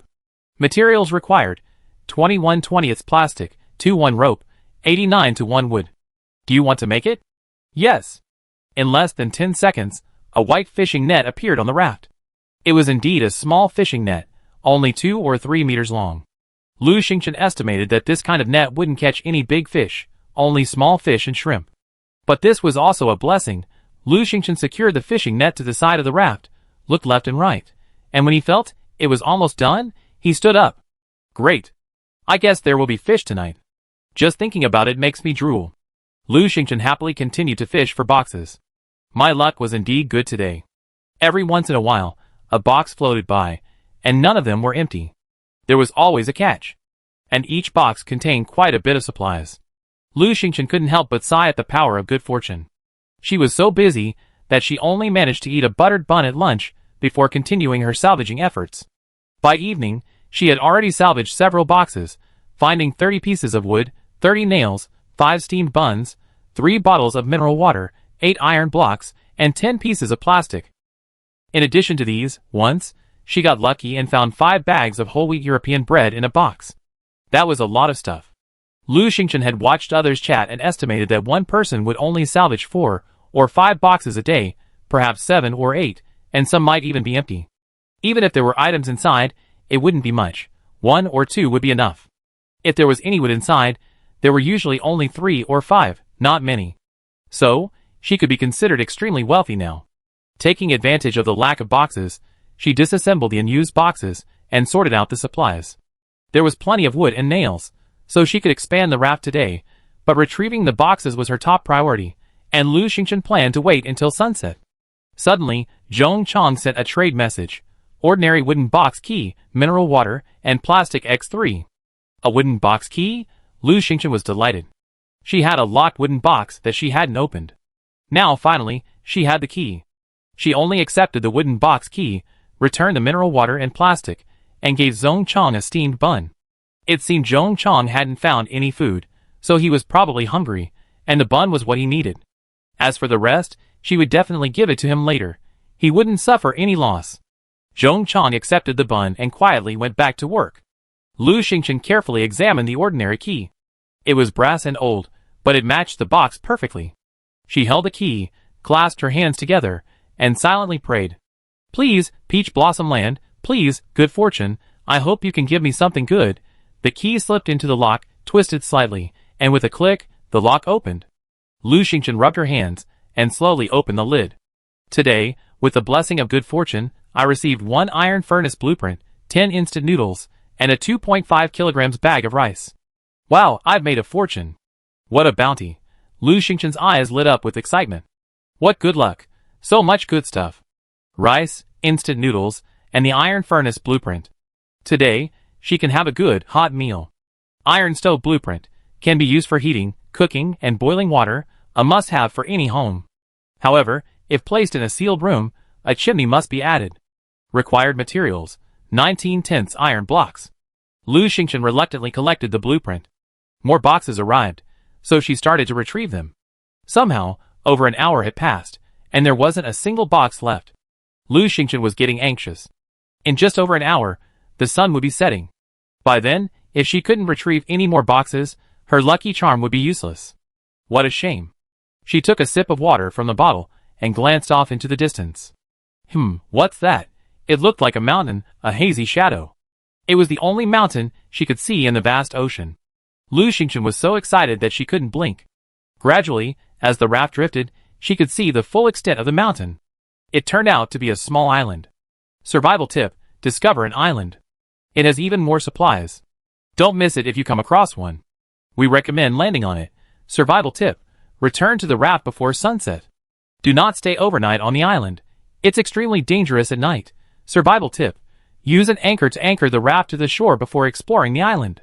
This tip is incredibly detailed. Lu Xingchen felt that others wouldn't have included so many tips. Otherwise, Zhong Chong wouldn't have gone into the water. The island was getting closer, and the trees and rocks could be vaguely seen. But she had to return before sunset. It was now 4:30 p.m., and she only had an hour and a half. Go up, or not? What if there was danger on the island? She had no weapons. Besides, she had ample supplies and was developing rapidly. There was no need to take risks. Lu Xingchen hesitated for a moment, and by then, the raft had drifted to the edge of the island. The edge of the island was yellow sand, and further away, there were tall trees. Is that a wooden box? Chapter 11. Lu Xingchen's sharp eyes spotted a wooden box at the junction of the beach and the rocks, identical to the one she had salvaged from the sea. Now, the box was half buried in the sand. She made an immediate decision. She had to get to the island. She had to get the box, at least to get it back, in case it washed away tomorrow. At worst, she was nearby. If there was any danger, she could return to the raft immediately. To get to the island, she needed an anchor to secure the raft and prevent it from being swept away. So, she opened the tool bench. Fishing rod, can be used to fish for treasure chests. Required materials: 0/3 bamboo, 24 to 1 iron block. Wood paddle can be used to paddle the raft to your desired destination, but it's less useful if the raft is too large. Required materials: 149/10 wood, 170/10 nails. Anchor can be used to secure the raft. Required materials: 24/6 iron block. Just in case, I need to make a paddle. In case of danger, I'd be able to escape faster. Anchor, this anchors the raft. Required materials: 24/6 iron blocks. Do you want to make it? Yes. 6 iron blocks disappeared, and with a clang of a bell, an anchor appeared, complete with a long chain. Lu Xingchen secured one end of the chain to the raft, watched as the raft approached the island, and tossed the anchor, securing it to a rock on the edge of the island. Next, he made a pair of paddles and placed them on the raft. After gathering his belongings, Lu Xingchen disembarked and reached the island. Ding! Congratulations, Lu Xingchen. As the first player to reach the island, you've received a reward. A fully automatic shower stall. The reward will be distributed later. Is he the first player to reach the island? A fully automatic shower cabin as a reward? Lu Xingchen was stunned for a moment, then suddenly felt happy. A fully automatic shower cabin. Sounds so advanced and practical, exactly what she needs. She hadn't showered in 2 days, from yesterday until now. It was so hot, and she was so busy every day, she sweated so much she almost stunk. Just think, a hot shower after a busy day would be so refreshing. But I didn't know when the later the system was talking about would be. Lu Xingchen pondered this as she walked towards the box on the beach. She pulled the box out, dragged it a few steps, and placed it on a higher ground. Lu Xingchen couldn't wait to open it. Today, I was blessed with great fortune, and received a stainless steel pot, with a steamer, X1 and stainless steel bowls and chopsticks X1. Oh, pots and bowls. Lu Xingchen was overjoyed. Not only did she have an iron stove, but she also had a pot and rice. Didn't that mean she could have porridge tonight? Good fortune was truly great. It solved so many problems at once. Lu Xingchen beamed, overjoyed. After thinking for a moment, she decided to get these on her way back. She still had some time, and she needed to explore the area. She closed the box and looked around. As far as she could see, the vegetation on this small island was sparse. It was mostly rocks and dirt, with the occasional large tree. This had its advantages. She could see everything clearly, without worrying about a snake or small animal suddenly darting out. Lu Xingchen didn't dare venture into the dense woods, so she walked up the hill to see if there were any fruit on the trees. After walking for another 10 minutes, she reached a tree. Tip: medium-sized hemlock trees can be felled with an axe. They're hard and resistant to water and moisture. Lu Xingchen's eyes lit up. So that's how wood is obtained. She thought, you only get a few pieces of wood by dismantling and fishing out boxes. Only by chopping down trees can you find abundant wood, and this wood is resistant to water and moisture, perfect for use on a boat. But I don't have any tools. I have to figure out how to get an axe later. Lu Xingchen touched the hemlock tree and continued walking to the side. After walking a little further, she came across a dark cave. She looked around, but didn't dare go in. After all, she had no weapons. What if there were some dangerous animals inside, and time was running out? She secretly noted the location and walked towards a less wooded area. Suddenly she tripped and looked down. She saw something black. When she touched it, her hand turned black. This looks like coal. Survival tip: coal can be made into briquettes, which are burned for heating. Where coal is scattered, there are usually coal mines, which can be mined with a pickaxe. Does this require tools? Lu Xingchen took the coal and looked around, finding 2 more. She marked them, and planned to come back tomorrow. The situation was urgent, so Lu Xingchen didn't dare to go far. She looked around and found some rocks that could be mined, marking them. Seeing the sun was about to set, she hurried to shore. Passing by the box, she took the stainless steel pot and dishes. As for the wooden box, she would have to wait until tomorrow. Carrying her things, Lu Xingchen trotted onto the raft. The sun had just set. Lu Xingchen didn't put away the anchor, fearing the raft would run away, and she would lose the island the next day. Survival tip: you only have 1 day to explore an island. After sunset, in the darkness of night, the island will be swallowed by the sea. As the first player to land on the island, you will be awarded 3 days of exploration. Lu Xingchen's heart plummeted, then soared back up. In just a few seconds, he experienced the thrill of soaring through the heavens and into the depths of the earth. Unfortunately, it turns out that the island must be explored the same day it is discovered, as the sea will swallow it at night. Perhaps this is why players are not allowed to stay overnight there. Luckily, I was given 3 days to explore. The next 2 days will be a hard day. After secretly cheering myself up, Lu Xingchen rested for a while, drank half a bottle of water, and ate a few strawberries. Then he went to check on the small fishing net. Today, I was blessed with great luck and obtained 3 sea bass, 1 silver cod, and 1 squid. The fishing net has a durability of 9/10. Should I reel it in? It turns out that fishing nets have a durability and can be used 10 times. I guess I need to replace it every 10 days. Lu Xingchen collected the net with great satisfaction. The lively sea bass, silver cod, and squid leaped onto the raft. Each sea bass weighed about 2 pounds, and the cod and squid were about the same. Unfortunately, there was no water or refrigerator. Oh right, we could use boxes. Lu Xingchen checked carefully and found that the wooden boxes here were well sealed, so they shouldn't leak.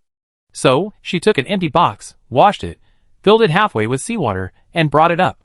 She then scooped water from her small stainless steel pot and filled the other half with seawater. Then she added the sea bass, cod, and squid. Lu Xingchen loved all these fish. They were all delicious, especially the squid, which could be grilled. She had her boxes stored separately, and now the raft was a bit crowded. After some thought, she decided to expand. She had enough wood and nails, so she expanded by 12 square meters, requiring 120 pieces of wood and 120 nails. The raft had grown to 24 square meters, 4 meters wide and 6 meters long. Just as she finished expanding the raft, Qin Shiro sent a voice message, "Xingchen, wow, I'm not feeling well." She attached a photo of herself crying. The game not only allows video and voice chat, but also allows you to take photos and record videos, send them to friends, or post them in the zone chat. Lu Xingchen didn't pay much attention to this, but Qin Shiro, on the other hand, thoroughly understood the social aspects of survival games.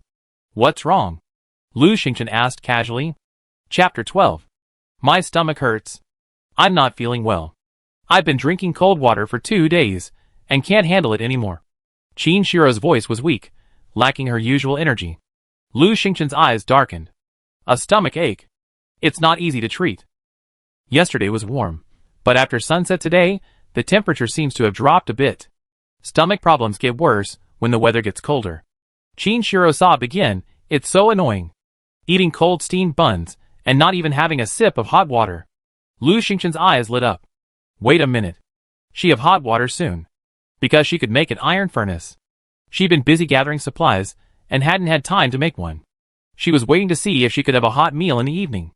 With a small pot, she could even boil water. She had to make an iron furnace. She had enough supplies to build one. She walked to the tool bench and took out the blueprints for a furnace. Iron stove.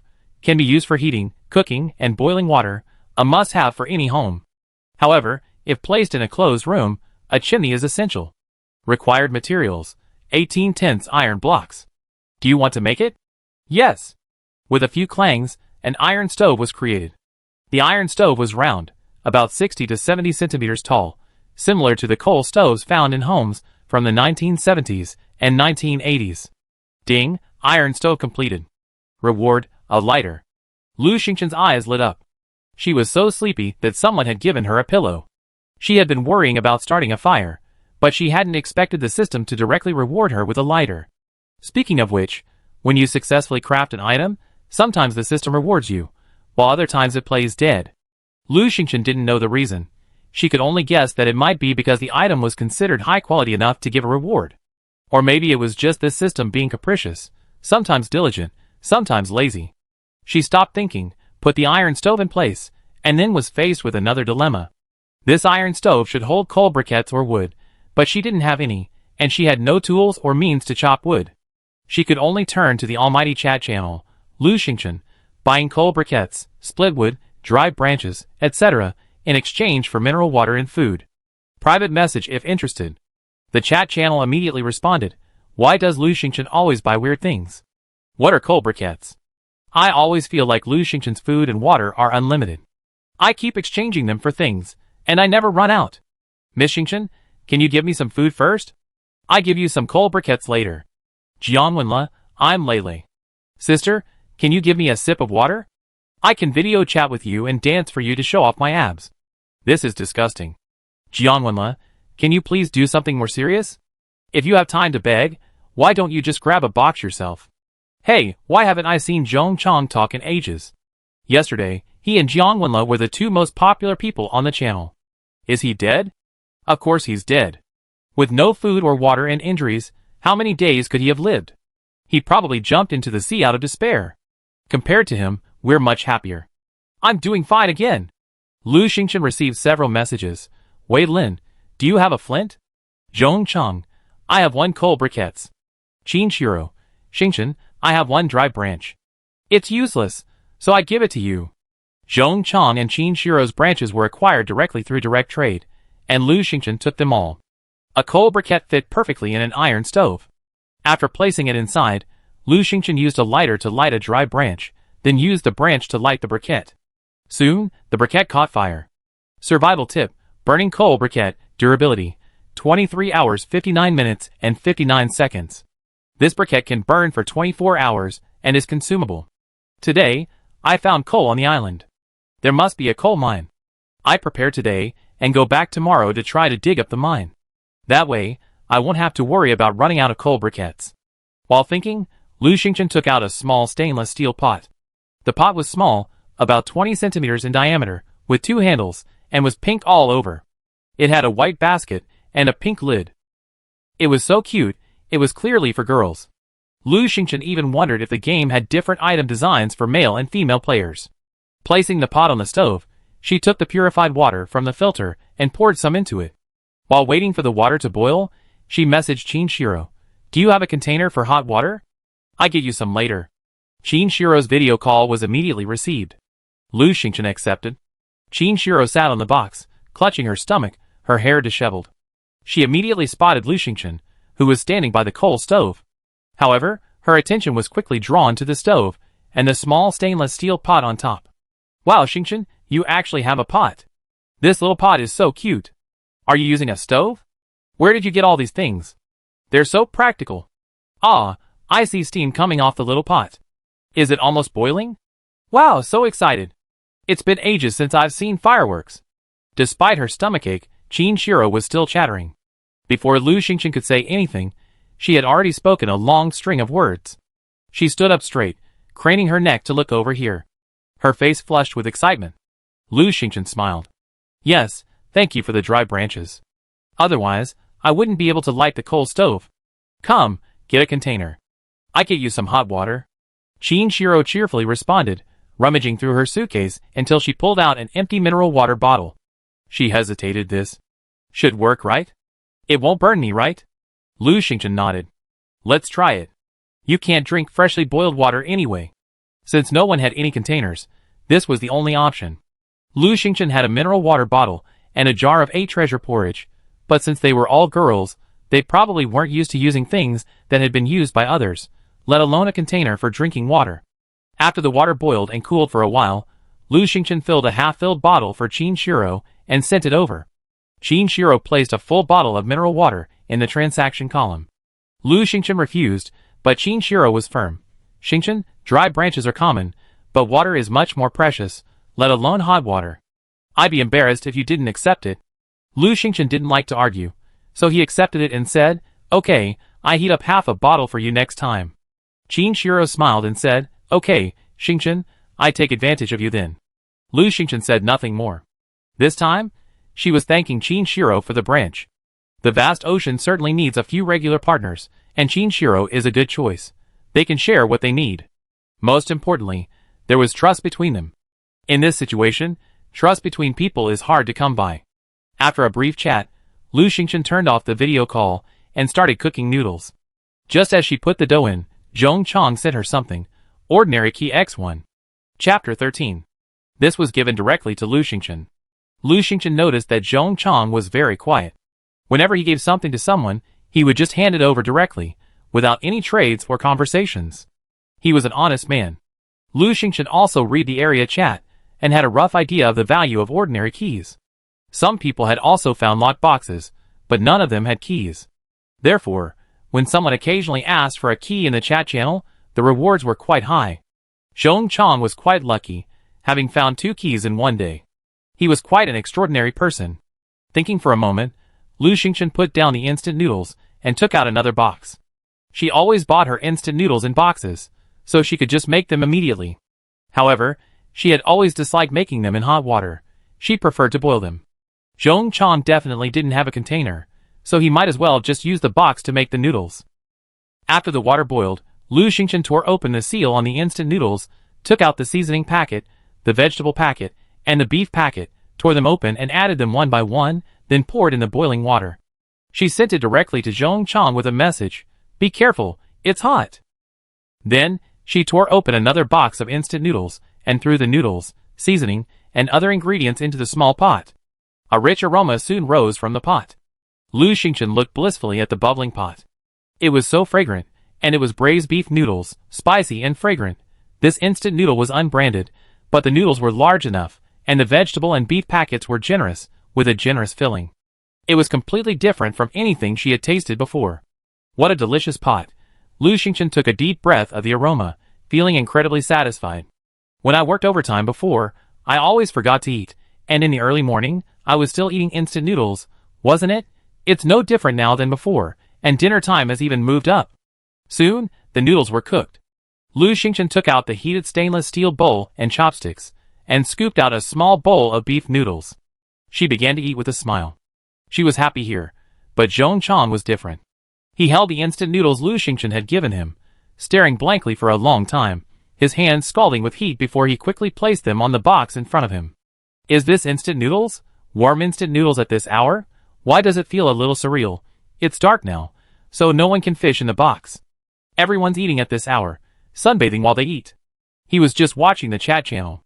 That day, he had fished out a bottle of mineral water, but nothing to eat. He was relying on the 2 steamed buns Lu Xingchen had given him. He planned to starve tonight, and satisfy his cravings by watching the chat channel. Now, he opened the instant noodles, took a look, and saw they weren't done yet. So, he carefully sealed the lid again, and continued to watch the others chat. Let's eat. Let's see my dinner tonight. 3 soda crackers. Only 3 crackers, are you full? Look at me. 2 small rolls. You're kidding. Can crackers and bread be considered a meal? Look at me. Half a steamed bun, delicious. The 3 big guys upstairs are making me drool. Ugh, I can only drink cold water. Look at my small fish. Upstairs, how do you eat your fish? Braised or steamed? Who has a fire now? Braised or steamed? I'm eating sashimi. Ugh. Okay, just eat something and drink something. I'm eating air right now. Amazing. Ugh, who's giving me a stutter? If that doesn't work, just give me some water. Zhong Chang smiled faintly, stroking his warm instant noodles. He was tempted to share something. However, he was a low-key person. Old and unwilling to speak publicly unless forced to do so. This was fine. Watching them chat made the noodles even more delicious. He just watched and eat, like catching up on a drama. And it was a secretly enjoyable drama. Thinking this, Zhong Chang opened the lid of his instant noodles, his grin widening. Zhong Chang, a hot box of instant noodles. Oh no, how did I post this? He was a low-key person. No, retracting it. It's over. I scrolled too fast and can't find it. Zhong Chang's message was so eye-catching that everyone saw it. They even clicked on the picture, saw the bucket of hot instant noodles, and smelled the fragrant aroma. The chat channel was flooded with messages. Fuck, what did I see? Instant noodles? A whole box of instant noodles, freshly prepared, fragrant, soft, and hot? I saw it too. There were small green vegetables and chunks of beef. What kind of instant noodles are these? So much toppings. Slurp, slurp. I turned around to take a look. They were delicious. The steamed bun in my hand suddenly lost its fragrance. It smelled so good. I drank water with the aroma, crying as I drank. Sobbing as I drank. Why wasn't that bowl of instant noodles mine? Why, I hate it. Upstairs, stop crying and drinking. Be careful not to drink your little mineral water. After that, you won't even have any water left. Water? Why would I drink water? The instant noodle soup is so delicious, hot and fragrant. The chat channel was filled with envious cries. Zhong Chang felt secretly pleased and even more proud. However, he felt a little embarrassed and sent Lu Xingchen a message, sorry. Lu Xingchen was eating noodles and also watching the chat channel. Although Zhong Chang only said 3 words, she understood his meaning. She replied, "It's okay." Zhong Chang felt a little relieved, but by then, the chat had already turned to him. "Hey, did everyone just see the instant noodles and not the spokesperson? It's Zhong Chang." "Zhong Chang? What happened to Zhong Chang? Isn't he dead?" The person above is confused. What he's saying is that the person who made the instant noodles was Zhong Chang, which means the person who ate them was Zhong Chang. I just realized why it was Zhong Chang. I thought he was dead. So what adventure did he have? Someone started calling out to Zhong Chang, Boss Zhong, I want to ask, can you finish the soup? If it's difficult, could you please not throw away your soup? I can help." "Damn, that's shameless, but that's what I mean. Boss, can you please let me have some soup? I miss the delicious taste of instant noodles so much. Boss, please say something." Zhong Chang wolfed down his instant noodles, and then gulped down the soup. He felt a warm sensation in his stomach, and a sense of happiness welled up. But the 2 people who kept calling him boss, and asking for some soup were the same people who had scolded him before. He couldn't understand how some people could be so shameless. Unable to hold back, he passed around his empty bowl of instant noodles. "Sorry, I'm done." The crowd was noisy, and someone asked curiously, "Zhong Chang, can you tell me where you got your instant noodles? How did you boil the water?" Zhong Chang's eyes welled with tears. "My instant noodles were given to me by my benefactor. She fixed my fishing rod, gave me water and food, and saved my life. She's my greatest benefactor." Chapter 14. Wow, so there's someone else who's the boss? That person can give instant noodles to anyone. So many good things he must have. Someone said sourly, "Who is that? So kind. Not only did she save you, but she also gave you so many delicious things. Could she be a fairy?" Zhong Chang said emphatically, "In my mind, she's a fairy." Someone got the point. Fairy. That means she's a girl. Wow, Zhong Chang is so lucky. A beautiful girl saved him, and gave him food. Oh, why can't there be a fairy to save me? I want a fairy too. Why don't I have this kind of luck? I'm so envious. Zhong Chang, who is that fairy? I think she must be a kind girl, beautiful and lovely, such a kind person. Actually, I want to tell that fairy, I haven't had any water in 2 days. Me. Too, fairy, look at me. Lu Xingchen knew everyone was joking, but she was still afraid Zhong Chang would talk too much, so she sent him a message, "Don't tell anyone about me." Zhong Chang quickly agreed. Although he was quiet, he needed to communicate, especially since he'd been saved by Lu Xingchen, and he'd been filled with gratitude. But he didn't dare say much, fearing that something might upset Lu Xingchen, so he kept it to himself. However, he desperately needed to express this gratitude, so he accidentally said too much in the chat channel just now. He secretly regretted it, and no matter what others said, he didn't say a word. The chat channel was abuzz with this matter for a long time. Just then, Lu Xingchen received a message. "Wei Lin, you have flint and steel, can you start a fire?" Lu Xingchen ignored him, this profiteer always trying to take advantage of others. Wei Lin, anxious, immediately sent another message. "Hey girl, I'm sorry. I don't know how I offended you. Anyway, I apologize first. You're definitely going to be able to start a fire, right? I want to do business with you." Lu Xingchen still ignored him, and sorted out her supplies. Wei Lin, ordinary wooden box with lock, want one? Wei Lin was anxious. He had been following Lu Xingchen for a long time, and suspected that Lu Xingchen was rapidly developing, and had a lot of good stuff. At first, he wanted to trade with Lu Xingchen. The price he offered was indeed a bit outrageous, but business is a back-and-forth process, and bargaining is allowed. Wouldn't it be easier if he just talked it over? He just wanted to get more benefits, make some money. But Lu Xingchen simply ignored him. Later, she simply ignored him. With no other options, he resorted to a drastic move, showing off his best wares. He just couldn't believe Lu Xingchen wouldn't ignore him this time. Finally, Lu Xingchen replied, "Yes, for free?" Wei Lin, This girl never plays by the rules. And after saying this, Lu Xingchen fell silent again. Wei Lin grew even more anxious. Lu Xingchen had what he needed. After a moment's thought, Wei Lin gritted his teeth and sent the locked box over, for free. Lu Xingchen was startled. It had just been a casual remark. She wanted the box too. After all, with her luck still on her side, this locked box was sure to hold something good. But Wei Lin was too cunning. She was trying to figure out how to negotiate without breaking the bank. Wei Lin's actions caught her off guard. Lu Xingchen didn't respond. "Are you kidding? How can I take yours for free? What do you want in exchange? Wei Lin was overjoyed. It was good that they could talk. He had just been gambling. He had guessed at Lu Xingchen's personality, and roughly knew that she would be the one who saved Zhong Cheng. A girl like that wouldn't ask for such a valuable treasure chest for nothing. As expected, his gamble paid off. Wei Lin breathed a sigh of relief. After a moment's thought, he said bluntly, I know you're doing well, and have a lot of supplies. I just want to work with you long term, sharing what we have. So, the price of this chest is negotiable. I don't know what you have, so come and pick it up yourself. Come and pick it up yourself? Wei Lin wanted to know what supplies he had. Lu Xingchen paused. She knew the value of the locked wooden chest. She had found many goodies from locked wooden chests before. This must be Wei Lin's most valuable item. This locked wooden chest was priceless. Who would sell it to ordinary people? Wouldn't it be nice to keep it for himself? Wei Lin was interested in making friends. Lu Xingchen sorted through her supplies, thought for a moment, and sent Wei Lin only a few items: the wooden bed blueprints, strawberries, fish, and a cord print sandwich. She only wanted to exchange these few items. She needed the stainless steel dishes, rice, and other things herself, so she could leave them alone. Besides, she couldn't expose all her supplies to Wei Lin. She texted Wei Lin, I don't have much, but these are what I can exchange. Take your pick. Wei Lin's brows jumped. Isn't that a small amount? That's too much. It's only been 2 days, and Lu Xingchen has already stockpiled so many supplies. Much more than he did.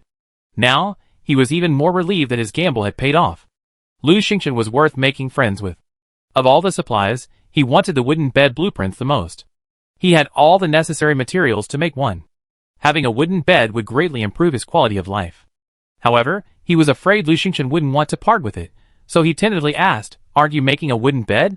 Don't have enough materials? I help you get them. No need. I give it to you if you want it. Lu Xingchen replied. Wei Lin, okay, I just need the wooden bed blueprints. Also, after a pause, he cautiously asked, Can you make me some instant noodles? I don't have any fire. No problem. Lu Xingchen replied. It was clear that Wei Lin was cautious, fearing that appearing too greedy would offend him. Wei Lin simply handed the locked box to Lu Xingchen. Lu Xingchen first gave him the wooden bed blueprints, then boiled water for the noodles. While the water was boiling, Wei Lin continued chatting with her. Lu Xingchen, do you have a flint and steel? Can you light a fire for me? Wei Lin sent her something, a split piece of firewood. Lu Xingchen opened it, and saw it was a piece of firewood about the thickness of a child's arm, with uneven edges, as if it had been violently split. There was still a whiff of diesel on the top of the firewood. She placed the wood on the coal stove, and with a bang, it ignited. She sent it to Wei Lin again, casually asking, Do you have an axe? Wei Lin, no, this crappy game is hellish difficulty. They don't even give you an axe. Lu Xingchen was puzzled. Then how did you split the wood? Wei Lin chuckled. Add me as a friend, open the video, and I show you. Curious, Lu Xingchen adjusted the background so that Wei Lin could only see the iron stove and the wooden box, then clicked accept. A young man appeared on the screen. It was Wei Lin. Wei Lin was about 25 or 26 years old, with a buzz cut, thick eyebrows, bright eyes, and was over 1.8 meters tall. He was lean, with piercing eyes and a large, white smile. He was quite handsome. Not the flower boy kind, but the masculine kind. He stood straight, dressed in a sports t-shirt and shorts. Behind him, Lu Xingchen saw a wooden pavilion, similar in size to hers, and a bed covered with gray sheets. On the raft, there was a seawater filter and several boxes. Wei Lin took 2 steps forward and looked at Lu Xingchen. A flash of surprise flashed in his eyes, and then a bright smile appeared on his face. He said cheerfully, Hi, Lu Xingchen, hello. His voice was loud and clear, and his image was straightforward. It was a bit different from her previous impression. Lu Xingchen nodded. Hello, Wei Lin. Chapter 15. Wei Lin glanced at the iron stove and the small stainless steel pot on top, his eyes filled with surprise. Soon, his expression cleared. Xingchen, let me show you something.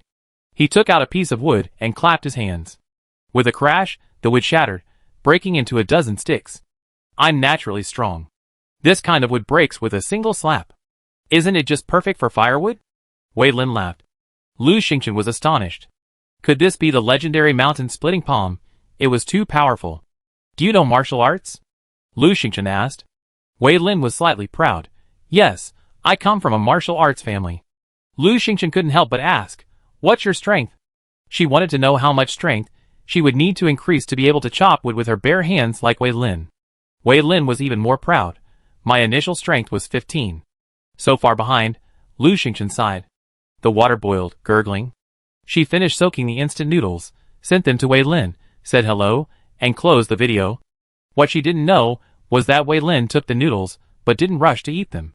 Instead, he opened the lid, took several pictures and videos, and sent them to several people one by one. "Wei Lin, let me show you all, to satisfy your cravings. A box of hot beef noodles." Closing the chat with Wei Lin, Lu Xingchen impatiently took out the ordinary key Zhong Chong had given her, and walked over to the wooden box she had just traded with Wei Lin. She inserted the key into the lock, and with a click, the box opened. Received 1 underwear set, 1 casual sportswear set, 1 shampoo, and 3 soaps. Wow, what a great deal.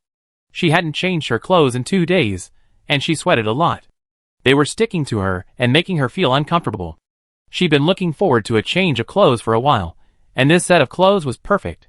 She decided that after finishing her work today, she'd splurge a bit, wipe herself down with purified water, and change into fresh clothes. Now, she had to get busy exchanging supplies.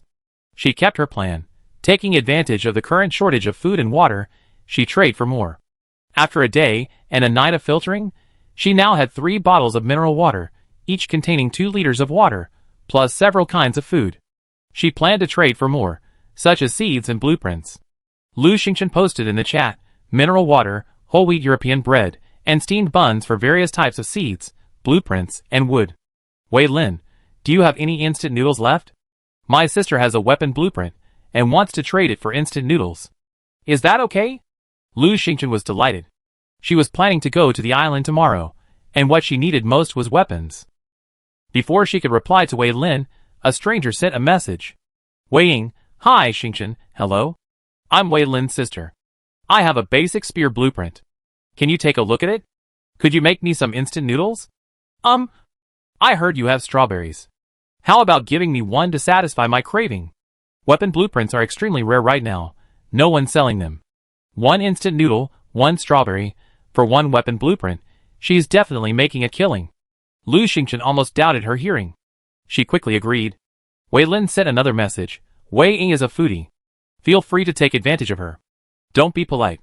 Hee, she's a martial arts expert, so having that spear doesn't matter to her." Lu Xingchen smacked her lips. She was indeed a martial arts family. They looked down on ordinary weapons. Wei Lin and Wei Ying were both very forthcoming in both transactions, even taking a slight loss. Lu Xingchen, not one to take advantage, cooked a box of instant noodles for Wei Ying and gave her a strawberry. Wei Lin and Wei Ying were both good people with martial arts skills, making them a good long-term trading partner. While cooking the noodles, Lu Xingchen was posting messages in the chat channel and reading them, looking for a suitable person to trade with. Unfortunately, most people didn't have much to offer, so she chose to trade 3 bottles of mineral water, 5 steamed buns, and a sandwich for 50 pieces of wood, 50 nails, 40 pieces of plastic, and 3 iron blocks. The iron blocks and wood took up a lot of space, so she simply expanded the raft by another 5 square meters. This brought her raft to 27 square meters. Only 3 square meters left. Now, the only items that were easier to replace were wood, nails, and plastic. Lu Xingchen simply picked and chose, found something reasonably priced, and traded some filtered mineral water for 30 pieces of wood and 30 nails, expanding the raft to 30 square meters in one go, a 5 by 6 square meter size. She simply thought it looked better this way. Suddenly, the system chimed in. Survival tip. The raft has reached 30 square meters. Craftable items in the toolbox have been updated. Please check. Survival tip. The raft has reached 100 square meters. Unlock the next level of surprises. Lu Xingchen, This survival system, which integrates sea survival, seems to have some bugs. The prompts are rather capricious, sometimes frequent, sometimes lazily. What can I do? Just use whatever I want. After all, farming in the Peach Blossom Holy Land, and the added bonus of good fortune, is already a huge bonus. As Lu Xingchen pondered this, he opened the tool bench. Sure enough, several new items had been added.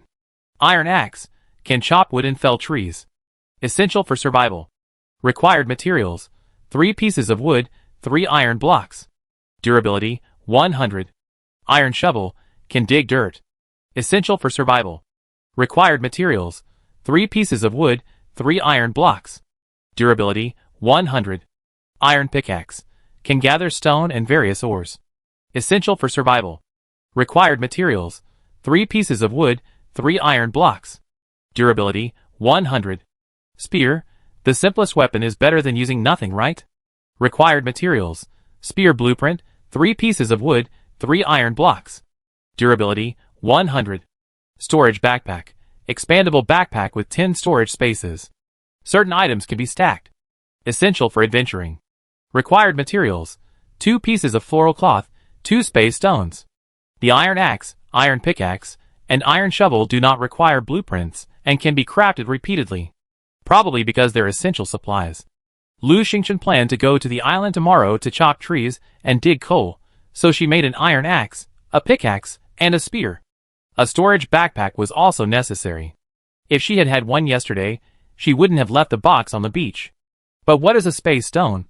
After thinking about it, she decided to ask Wei Lin and Qin Shiro first. It was obvious that they were constantly monitoring the chat channel, unlike her, who, once busy, would skip chatting for hours. Lu Xingchen, Shiro, have you seen this space stone? Lu Xingchen, Wei Lin, have you seen this space stone?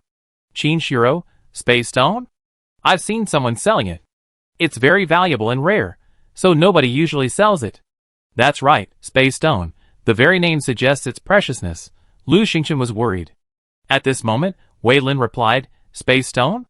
I saw 2 people selling it this afternoon. I don't know what they're good for, but they sound like good stuff, so I bargained down the price and got them both. You want to use it? Here you go. Lu Xingchen declined. No, I keep it for later. Qin Shiro said it was valuable and rare, so she couldn't just take it. Lu Xingchen called out in the chat channel, space stones for sale. Purified water, steamed buns, bread, and other supplies. Contact me if you have any. No one contacted her yet. Lu Xingchen sorted through her supplies, opened the rice bag, washed the rice, boiled water, and started making rice porridge. Time for a midnight snack. Perhaps because of all the internalization, she had a physique that made it hard to gain weight no matter how much she ate. Most importantly, she wanted to cook the cod with the porridge to increase its nutritional value. Maybe she could even trade it for something else. After taking out the cod, the system prompted, cod, rich in nutrients, delicious, suitable for various cooking methods. Do you want to disassemble it? Yes. Receive 10 cod pieces. Lu Xingchen was very satisfied. Even though cod was easy to clean, she didn't want to get her hands greasy. Placing the 5 pieces in the pot, Lu Xingchen cooked cod porridge while posting in the chat, cod porridge cooking. If you want it, please bring a container to contact me.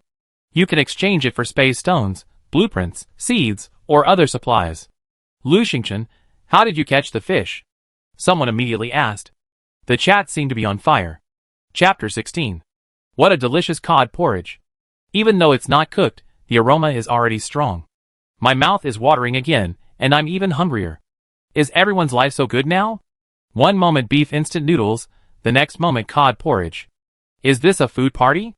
Come on, there are only 2 people who have it good, the fairy behind Zhong Chang and Lu Xingchen. Lu Xingchen received a private message, weighing, wow Xingchen, you made cod porridge? I want 2 bowls. I heard Xiaolin say you're collecting space stones, and I happen to have one. Can I trade it for 2 bowls of porridge? Lu Xingchen, of course. Do you have a bowl? Weighing, a wooden bowl, hee, is that okay? Lu Xingchen, sure. Space stones are valuable and rare, and Weighing only wants 2 bowls of porridge. Lu Xingchen didn't know what to say. She realized that Weighing had no concept of the value of exchange. As long as she was given food, she would give anything she had. Others also asked about the price of cod porridge and water. Lu Xingchen generally looked at the supplies they could offer. If it was wood, nails, or something like that, she'd forget about it. She wanted something a little rarer. After a long search, she finally found another space stone and a bag of pak choi seeds. She first crafted a storage backpack before heading to the Peach Blossom Holy Land to plant the pak choi. Pak choi, a leafy green vegetable, crisp and refreshing, with an 8-day growth cycle. Time in the Peach Blossom Holy Land flows at double the speed, resulting in an actual growth cycle of 4 days. Now, Peach Blossom Holy Land had strawberries, pak choi, and scallions. The pak choi, which matured the fastest, would be ready in 4 days. Lu Xingchen was delighted. She had one more ingredient. Suddenly, a thought struck her. Normally, she couldn't check the chat channel, and since only a few people saw her post each time, she might miss out on a lot of good stuff. Why not ask someone to help keep an eye on it? For example, Wei Lin? Just as she was about to address him, he messaged her, "You want seeds? I keep an eye on them for you from now on. I remember there was someone selling seeds during the day, but we couldn't reach an agreement, and unfortunately, I can't find him now." He explained, "I thought it wasn't worth paying a high price for seeds because there wasn't enough land to plant them right now. Lu Xingchen, thank you for your help. If I have the right seeds, a higher price won't hurt." The seeds would mature in 5 or 6 days, or even a week or two, and selling them would bring in a good profit. Wei Lin agreed immediately. Just then, the cod porridge was ready. Lu Xingchen gave Wei Ying 2 bowls, and asked if he had any containers. Wei Lin, wooden bowls. Lu Xingchen, She understood. Wei Lin and Wei Ying were so close, even using the same bowls. She also gave Wei Lin a bowl of cod porridge. In less than a quarter of an hour, Wei Lin sent her a few items. 6 wooden bowls. Wei Lin, I got the wooden bowl blueprints and unlocked the crafting process. These 2 are new and unused. 1 wooden bowl requires 1 piece of wood, so they're very cheap. If you need anything, let me know and I make more. Lu Xingchen nodded secretly. Wei Lin, when he was in his element, was still quite approachable. She gave him a bowl of porridge, and he reciprocated with 6 wooden bowls. It could be considered a case of returning a favor. There was still some cod porridge left, and Lu Xingchen, feeling full, simply filled a new wooden bowl and gave it to Zhong Chang. Now, everything needed for tomorrow was ready, and Lu Xingchen breathed a sigh of relief. I plan to get some rest and prepare for tomorrow's island visit. Suddenly, a system voice chimed in. Automatic shower pod now being sent, please select a placement. A blurry shadow cast itself beside Lu Xingchen, revealing a large, 2-meter-tall object. It occupied approximately 2 square meters. Lu Xingchen's current raft occupied 30 square meters, but with a wooden pavilion, a bed, 2 filters, an iron stove, and several chests, there wasn't much space left. She moved the chests around and placed the shower pod closest to the bed. The fully automated shower pod was successfully placed. The player was the first to land on the island in this area. Should I announce this in the area chat? Is this still necessary? Lu Xingchen, a low-key person, immediately declined. If I choose to announce this, I will receive a reward. A set of home clothes, a set of underwear, a hair-drying cap, and a bath towel. Lu Xingchen, Such a generous reward, and such thoughtfulness, needless to say. Of course it's announced. Even if it's announced, it won't affect her ability to keep a low profile. Regional notice. Player Lu Xingchen completes his first island landing and receives a reward. A fully automatic shower cabin. The notice, in bold red, scrolled through the chat 3 times in a row and was pinned to the top. It was past 10 o'clock in the evening. Everyone had finished their work and dinner, and most were staring at the screen. Of course, many people knew. Lu Xingchen? Why her again? Wasn't she selling cod porridge just now? Lu Xingchen doesn't appear often, but almost every time she does, she causes a stir. I never expected her to be such a calm and collected boss. Hey, calm and collected? Did you forget she collected the empty boxes on the first day? Brother Lu, add me as your friend. I'm your long-lost sister. Get out of the way, Xingchen. I'm a girl, a fairy. Xingchen, my last name is Lu too, and I'm your long-lost brother. You're disgusting. You're over 40, and you have the nerve to be someone's brother? The chat was in chaos, but some people were still focused on the main point. First time on an island? There's an island in the ocean? So Lu Xingchen is on an island? Wow, so exciting. Can we live on an island too? I'm tired of this little raft. There must be plenty of supplies on the island. It's not like out in the sea, where you can only retrieve boxes, and if you're unlucky, you won't see a single box. There are coconut trees, fruit, coconuts, and all kinds of animals on the island. You can hunt and eat meat. I'm so greedy. The island wasn't all that wonderful, but Lu Xingchen thought it best not to discourage them. Let them pursue their search for an island with hope. She also received many private messages, either asking for directions or requesting food and drink. Some even started cursing because she didn't reply. She did see quite a few bizarre species. Lu Xingchen immediately blocked the person who cursed. Wei Lin, you're amazing. He, just asking, are there a lot of things on the island? Lu Xingchen briefly described what he had seen. Just then, Qin Shiro texted, wow, I saw the notification. You're so awesome. Is the fully automatic shower cabin any good? Wow, I'm so envious. Have you showered yet? Show me when you're done. Lu Xingchen briefly chatted with Qinshiro. She couldn't wait to try the shower cabin, too. The shower cabin had rounded edges, measuring 2 meters in length, width, and height. It was smooth and round, white, and surprisingly warm to the touch. There was a door with a button on it. Pressing it opened the door. She walked in. The interior was about 2 square meters, with a large glass panel on one side, offering a clear view of the outside. Above the glass was a pink curtain hung. The large white porcelain bathtub dominated the space, with buttons above, temperature, surf massage, pedal bath, milk bath. You could also shower. In short, it's high-tech and practical enough. Chapter 17. Lu Xingchen grabbed her underwear, home clothes, and bath products and returned to the shower cabin. Soaking in the warm tub, Lu Xingchen sighed, what a blessed life. When she was curled up, she always showered. She never had time for a bath. The water was constant temperature, staying constant no matter how long she was in the tub. It even had a surf massage function, which was incredibly comfortable. A full hour passed before Lu Xingchen dried her hair, changed into new clothes, and tumbled onto the soft, large bed. She rolled around on the pillows. She could even fall asleep to the sound of the ocean breeze. Perhaps she was on vacation. After a sound night's sleep, she woke to the sun already high in the sky. Zhong Chong had just sent her a message. Zhong Chong sent her 20 pieces of plastic, 1 piece of rope, and 5 pieces of glass, with the message, good luck today. I caught these this morning. Zhong Chong had always kept his promise. Aside from the necessary wood and nails, he sent Lu Xingchen everything he had found. Lu Xingchen nodded. Yes, he's a grateful person. She naturally wouldn't treat Zhong Chong unfairly. After some thought, she accepted everything. A small fishing net just happened to require plastic and rope. Since Lu Xingchen didn't need those, she quickly made one and sent it to Zhong Chong. She only kept the glass, thinking it might be useful. After brushing her teeth and washing up, Lu Xingchen ate 2 lunch rolls, drank some water, and rushed into the Peach Blossom Holy Land. Today's Peach Blossom Holy Land luck blessing, good luck, gathering fruit, felling trees, and mining for minerals can all result in critical hits, with random multiplier rewards. Lu Xingchen's eyes lit up. This luck seemed even better. She happened to be going to the island to gather supplies. Just to see the power of her lucky streak, she couldn't wait, packed her bags and prepared to leave. Lu Xingchen placed her iron axe, shovel, pickaxe, water, and food in her storage backpack. These 5 items took up 5 slots. After arriving on the island, she first collected yesterday's empty boxes, then climbed the hill to the nearest hemlock tree. She took out her iron axe and began to chop.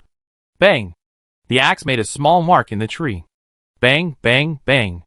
Lu Xingchen took a deep breath and continued to chop. After dozens of blows, her knuckles numb from the shock, she finally managed to carve a small dent in the tree. Lu Xingchen was in agony. The axe was quite sharp, so why was it so difficult to chop down a tree? She rested for a moment, drank some water, and continued chopping. After more than half an hour, the tree finally fell to the ground with a crashing sound. With a clatter, the backpack was received. Fell 1 hemlock tree. Good luck today. Blessed by luck. Critical hits x10. Gained 100 wood. Received in storage backpack. So much, Lu Xingchen's eyes welled with tears. 100 wood. 10x critical hits. That's like chopping down 10 trees, enough to expand a 10 square meter raft. Well worth all her hard work. However, it seemed like chopping down 1 tree yielded 10 wood. In fact, even if 1 tree could be broken down into 10 wood, it was still much better than breaking down a wooden box. Lu Xingchen was so motivated that she ignored the pain in her hand and ran to the next tree. After another half hour of hard work, this tree felled. Fell 1 hemlock tree. Good luck today. Blessed by luck. Critical hits x2. Gained 20 wood. Received in storage backpack. This was a double critical hit. Sure enough, just as she guessed. After chopping down 2 trees, Lu Xingchen was in agony. Her hands were so sore, her arms so tired. Wei Lin was very concerned about this, and kept asking about Lu Xingchen's condition. Lu Xingchen showed him the axe and said, the iron axe isn't easy to use. It takes me over half an hour to chop down a tree. Wei Lin was silent for a moment, then said, actually, the axe is fine. If it were me, I could chop down a tree in about 10 minutes. Lu Xingchen, I see. She's too weak. I guess I need to find a way to increase her strength. Lu Xingchen still had some tenacity. She gritted her teeth and continued. By 1 p.m., she had chopped down several more trees and obtained 500 pieces of wood. She was finally exhausted and sat down to rest for over half an hour. She ate the bread she'd brought with her and drank some water. While eating and drinking, she casually opened the chat screen. The players were cursing at each other. Wei Lin kept sending messages, and he felt a little worried. It's over. My luck is bad today. I've only found 2 boxes so far, and they're either wood or nails. Why are they all so lucky? Lu Xingchen glanced at the chat screen and noticed that the players were generally lucky today. Some found wood and nails, some found food and drinks, and one even found a large cotton jacket from a box. Some even found a blanket, and so on. She had a thought. The novice protection period ended this morning, and she didn't know what would happen. Now, the players have all received a lot of supplies, probably in preparation for the end of the novice period. She had to quickly expand the raft to 100 square meters. The wood was fine, but the nails were too big to handle. Wei Lin, my luck is so bad. I'm sitting on the raft, staring at the sea, like an empty-nest old man. So idle. I wish I could go to the island like you. Lu Xingchen suddenly had an idea. Wei Lin, I have a favor to ask of you. If you have time, help me collect water, steamed buns, fresh fish, and some nails. I give you the supplies and a small fishing net when we get back tonight. How about that? Wei Lin was excited. A small fishing net? Is that how you caught the cod? Lu Xingchen, yes. Wei Lin was full of energy. Okay, no problem. After instructing Wei Lin, Lu Xingchen stood up. She wasn't planning on chopping trees today. It was too tiring. She still needed over 100 points of wood. She'd just go back to collect some tonight. Besides, today's lucky break couldn't just be used on wood. There were other supplies to collect. According to her memory, she walked to the spot where she found the coal yesterday and began searching nearby. Logically, there should be a coal mine here. The weeds were thick, about 2 meters high. Lu Xingchen cautiously used her spear to push aside the weeds and searched around. As she parted another clump of weeds, 2 colorful pheasants flew out with a flutter.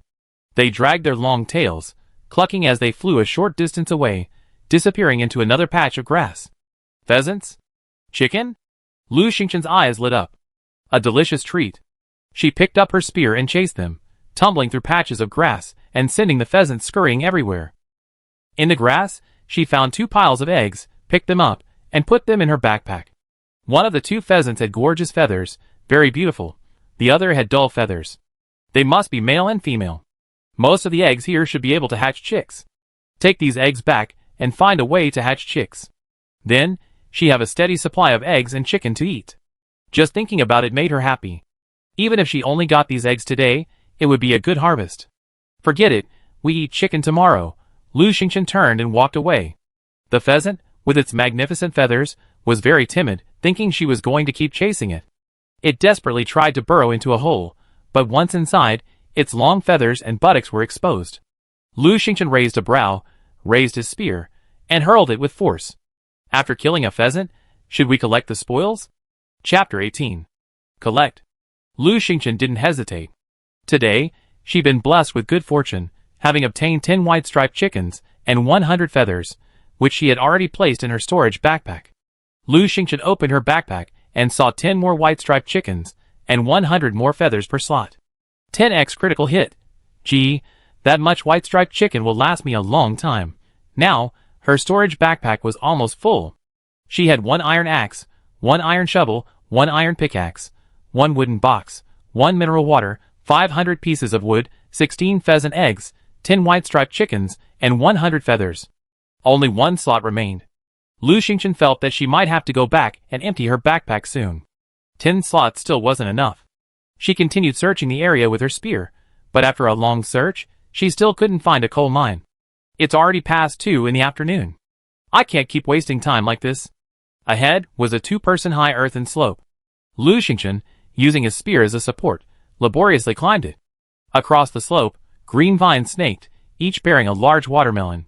Watermelon? Lu Xingchen's eyes lit up. Yes, a watermelon. The watermelon was huge, similar to the large Xinjiang watermelons. Lu Xingchen flipped it over and found the stems were wilted, clearly ripe. Found a watermelon? Should I pick it? Yes, Lu Xingchen said without hesitation. My luck has been boosted today. I've obtained 3 watermelons, and have already placed them in my storage backpack. Lu Xingchen opened his backpack and found 3 watermelons in the last slot. Great! Not only can I eat, I can also grow watermelons. Unfortunately, all 10 slots are full, so I have to go back and store more. What a haul today! I have not only roast chicken and boiled eggs, but also sweet watermelon. So happy, Lu Xingchen's fatigue vanished, and she ran back the way she come. Time was running out, so she had to explore as much of the island as possible today. She returned to the raft, unloaded everything she could, and ran back again. By now, she wasn't too eager to find a coal mine, and certainly wasn't eager to cut down trees either. Isn't exploring the island wonderful? You can get all sorts of supplies you didn't have before. Hay, eggs, pheasants, and watermelons. When she returned, she wasn't rushing to find a coal mine anymore. Instead, she wandered around, looking for anything new to discover. There seemed to be a dark cave ahead. Lu Xingchen hesitated. Her martial arts weren't very strong, so should she go? Survival tip: if you find a small coal mine, there's usually a treasure chest inside, but it can also be dangerous. Coal mine, it's like searching for gold everywhere, but it appears effortlessly just when you least expect it. Should I go in or not? Lu Xingchen didn't hesitate. Of course I had to go in. Although there were dangers, there was also a treasure chest, wasn't there? Besides, it was during the newbie protection period, so the game shouldn't be too extreme, right? It was pitch black inside, so I needed a torch. Lu Xingchen had already prepared. She had agreed with Wei Lin that if they found a mine, she wanted him to give her a simple torch. A simple piece of chopped wood. Since Wei Lin got the torch yesterday, he'd been keeping a fire on his raft. After all, he could chop wood manually. Lu Xingchen privately messaged Wei Lin. Wei Lin, give me a torch. Wei Lin was incredibly bored, and upon hearing this, he immediately sent over a lit log. Lu Xingchen, thank you. I treat you to some watermelon when we get back. Wei Lin's voice trembled with excitement. Watermelon? You found watermelon? Great. Lu Xingchen, torch in one hand and spear in the other, slowly entered the mine. The mine was dark and damp, only about 1.5 meters wide and 2 meters high, its walls made of stone and earth, with a few traces of water on them. Occasionally, 1 or 2 insects would emerge from the ground, and Lu Xingchen carefully dodged them. After walking about 10 meters, she suddenly heard a few chirping sounds, and then, with a whoosh, a small dark figure darted past. What was that? Lu Xingchen was startled. She became even more cautious, looking around as she walked. Found a coal mine, ready to collect. In a corner beneath her feet, Lu Xingchen spotted a dark lump of coal. Finally finding a piece, she breathed a sigh of relief. She stuck her torch into the dirt on the stone wall, took out her pickaxe, and began digging. Coal successfully collected. Good luck has been a constant source of luck today. She obtained 8 coal blocks, and put them into her storage backpack. From there, Lu Xingchen gradually discovered several more, and dug them out. After digging out 1 coal block, she took a few more steps with the torch and suddenly discovered a small hole, about a meter across, in the mine. The corner of a wooden box was faintly visible inside. Is this the treasure chest? Lu Xingchen was delighted, but she remained calm. After all, the warning had warned her of danger. There must be something near the treasure chest. She pondered over it, and suddenly remembered the occasional flashes of dark figures she'd seen while mining. After seeing them so often, she could roughly guess they were rats. This type of animal is most common in the mines. After a moment's thought, she asked Wei Lin for another torch, stuck one into the stone wall, and threw the half-burned torch directly into the cave. With a bang, the torch landed right next to the wooden box in the cave. A pair of eyes gleaming with silver light appeared. Squeak! With a sharp cry, a silver-black creature the size of a basketball rushed over. As fast as lightning. Lu Xingchen was prepared, dodging to the left and thrusting her spear hard. Squeak! The creature swished back into the cave, unharmed. But Lu Xingchen could already see clearly that it was a mouse with silver-black fur. Its fur was smooth and shiny, gleaming with tiny specks of silver-black light. It's a small boss, she sighed inwardly, but at the same time, her heart was burning with excitement. It looked like there must be something valuable inside the box. If so, she was determined to get it. Rats are incredibly fast and have sharp teeth. This rat, at its size, must have a powerful attack. Just as she thought this, a flash of silver light appeared, and a rat as big as a basketball rushed towards her. Incredibly fast. Lu Xingchen was a step too slow, and her ankle ached. She gritted her teeth and endured it, thrusting her spear hard. Squeak! With a long, sharp howl, the silver-black rat ran away again, leaving a few drops of blood on the ground. She was injured, and so was the silver black rat. Lu Xingchen was wearing the new tracksuit she acquired yesterday. She rolled up her trouser legs and found 2 sharp teeth marks on her ankle, blood seeping out. Pain. She observed the wound and found it hadn't turned black, so she breathed a sigh of relief. At least it wasn't poisonous. What a blessing. No, I couldn't fight this rat head-on. First, I didn't have enough strength. Second, I didn't have any anti-inflammatory drugs or topical wound dressings, so I couldn't get hurt. If my guess was correct, this silver black rat boss would be guarding the chest. So, without further haste, Lu Xingchen decisively left the mine. Even though there was no rush, this rat had injured her, and she definitely wouldn't let it go. Little rat, just wait. Chapter 19. After all, it was just a mouse, not to mention there was a box inside. After a moment's thought, Lu Xingchen walked over to an area of overgrown weeds, and used a shovel to scrape up a large bundle. The weeds were very resilient, and even with a shovel, it took several scrapes to break them up. They were about 2 or 3 meters long. It was just the right size for a net. She planned to use it to trap silver black rats. When Lu Xingchen was a child, she often visited her grandparents. Her grandfather knew how to weave nets and catch mice and various birds, so she learned a little. However, she was far behind him. Thinking of this, Lu Xingchen couldn't help but miss her grandparents again. The 2 elders were now nearly 70 years old and in good health. Even though she was actively working on herself, she would still call them every week. Yesterday was the weekend, her usual call day, and she couldn't reach her grandparents. She wondered how worried they must be. She also wondered how this so-called game was actually taking care of the elderly. Amidst her wandering thoughts, Lu Xingchen had already woven a net. Her ankle had been aching terribly.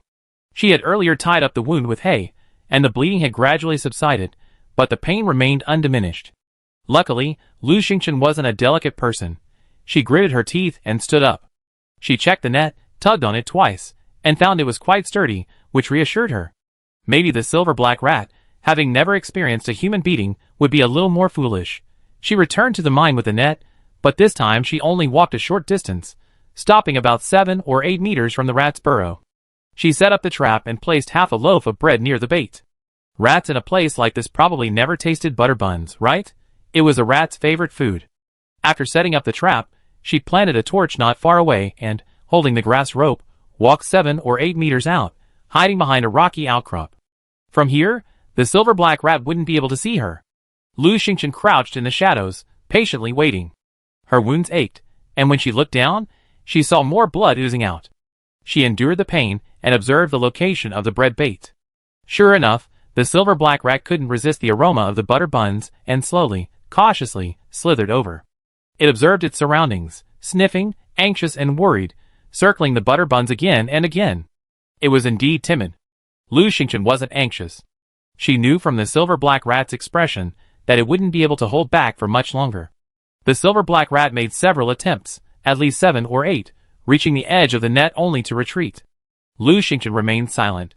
Now, it was a competition of patience. Time and again, the silver black rat finally lost its patience. After another attempt, it suddenly darted to the cream bun, snatched it up, and ran away. It was incredibly fast. Alas, Lu Xingchen, staring intently, was even faster than it. She pulled the rope, and with a bang, the net dropped to the ground, trapping the silver black rat. The silver black rat, stunned, darted around in the net. Lu Xingchen quickly rushed over and tightened the net. When the silver black rat saw her, its eyes widened. Then, abandoning the cream bun, it began to gnaw at the straw rope. Its teeth were sharp, and after a few bites, a small gap appeared in the net. Lu Xingchen had anticipated this and rushed over, picking up her spear and stabbing at the silver black rat. The injured silver black rat became even more frantic.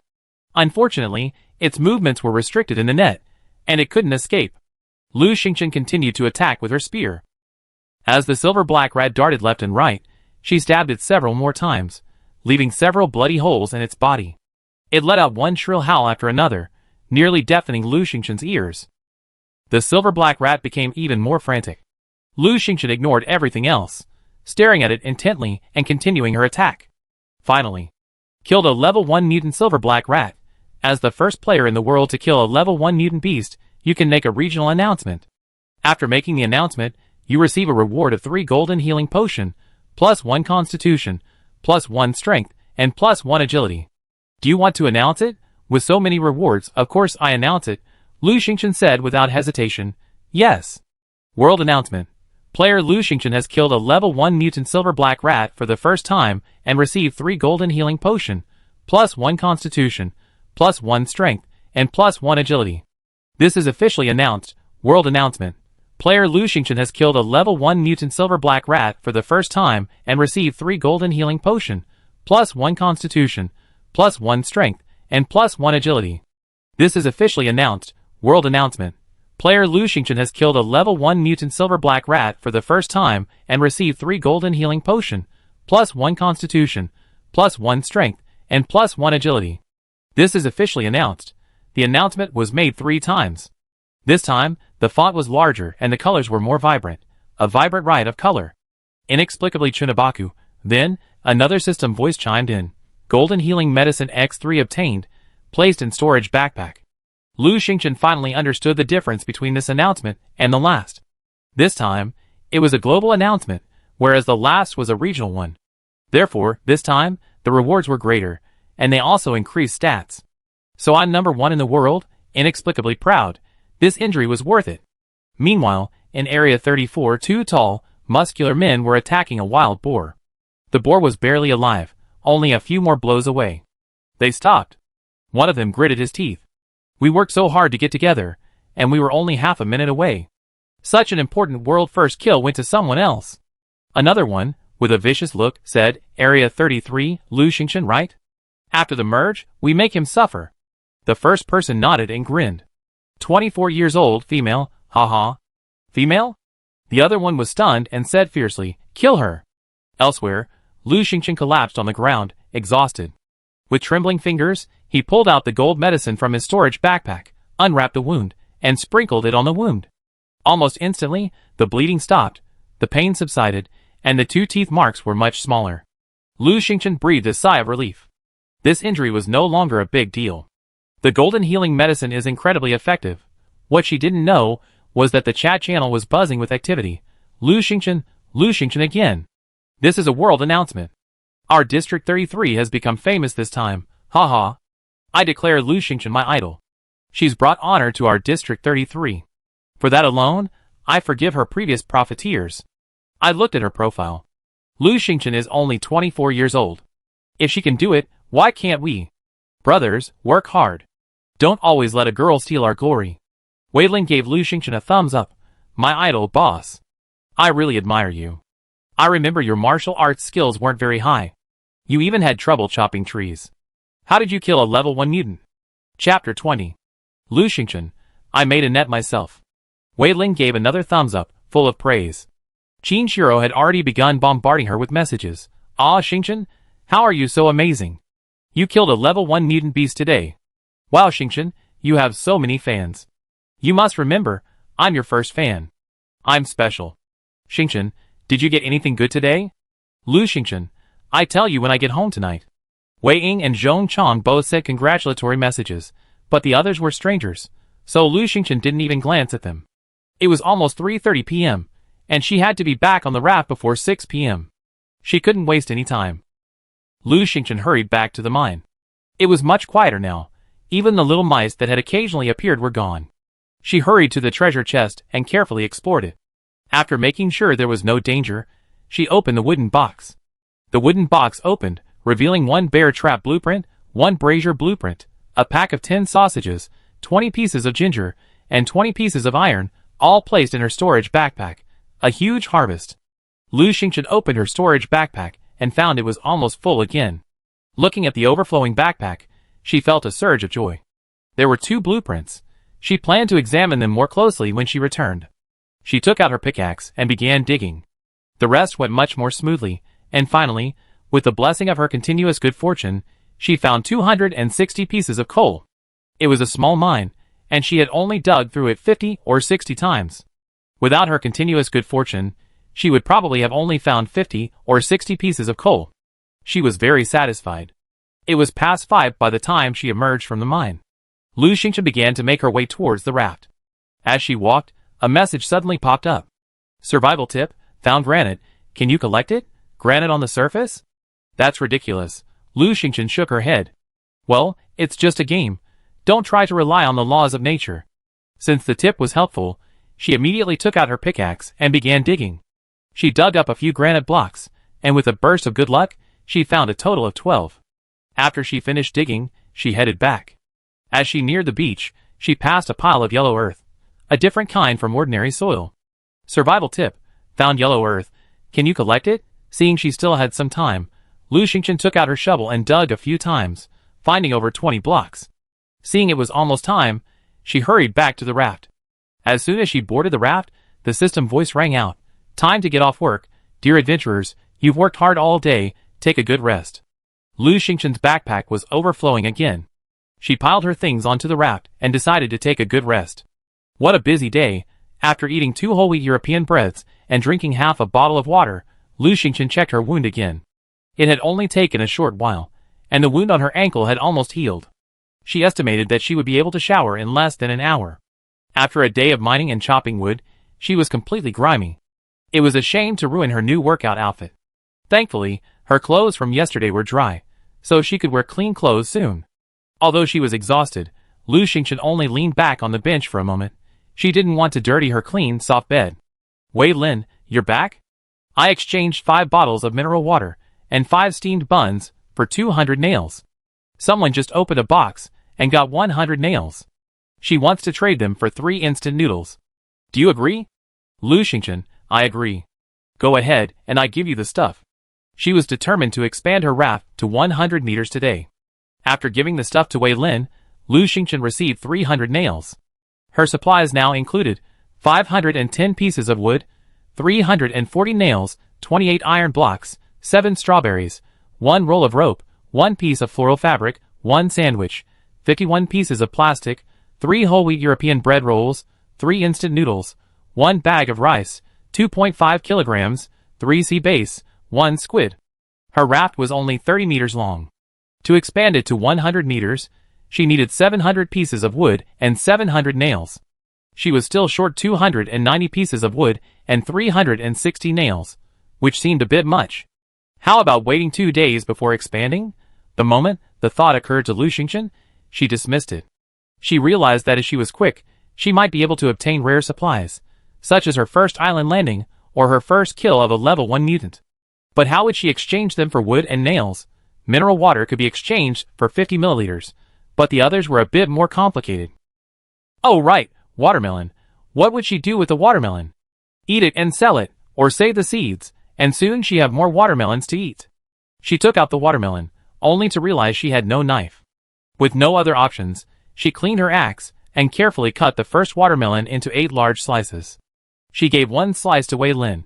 He helped her so much today. She gave 1 slice to Zhong Cheng. He often sent her supplies, and she had come to consider him her most loyal friend. Wei Lin quickly sent a message. It's delicious. I give you a fruit knife. Use it to cut it. You can trade the watermelon slices for wood and nails. I think some people would be interested. He immediately explained. Don't look at everyone complaining in the chat room. There are a lot of sleazy people. They don't need those little pieces of wood and nails. Ask for a higher price. Your watermelon is big and can be divided into 32 slices. Each slice costs 10 pieces of wood or 10 nails. There will definitely be a lot of people who want it, Lu Xingchen also wanted this, but she only wanted 24 slices. Wei Lin was indeed even more ruthless than her. Wei Lin, you're asking a bold price. Scarcity makes things valuable. Your watermelon is one of a kind, so the price is reasonable. Lu Xingchen put away the fruit knife and tried to cut the remaining slices. Before she could say anything, Wei Lin started showing off in the chat room. Wei Lin, the watermelon is sweet and juicy, so delicious.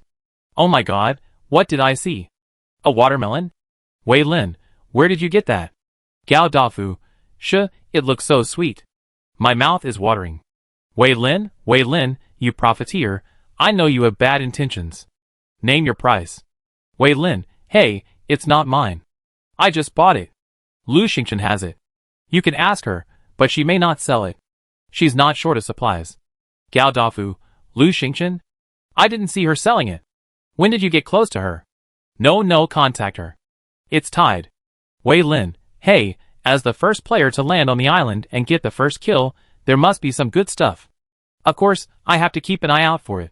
It's just this one, and I begged and pleaded, using 30 pieces of wood and 30 nails to get it. Lu Xingchen is so stingy. She keeps all the good stuff for herself.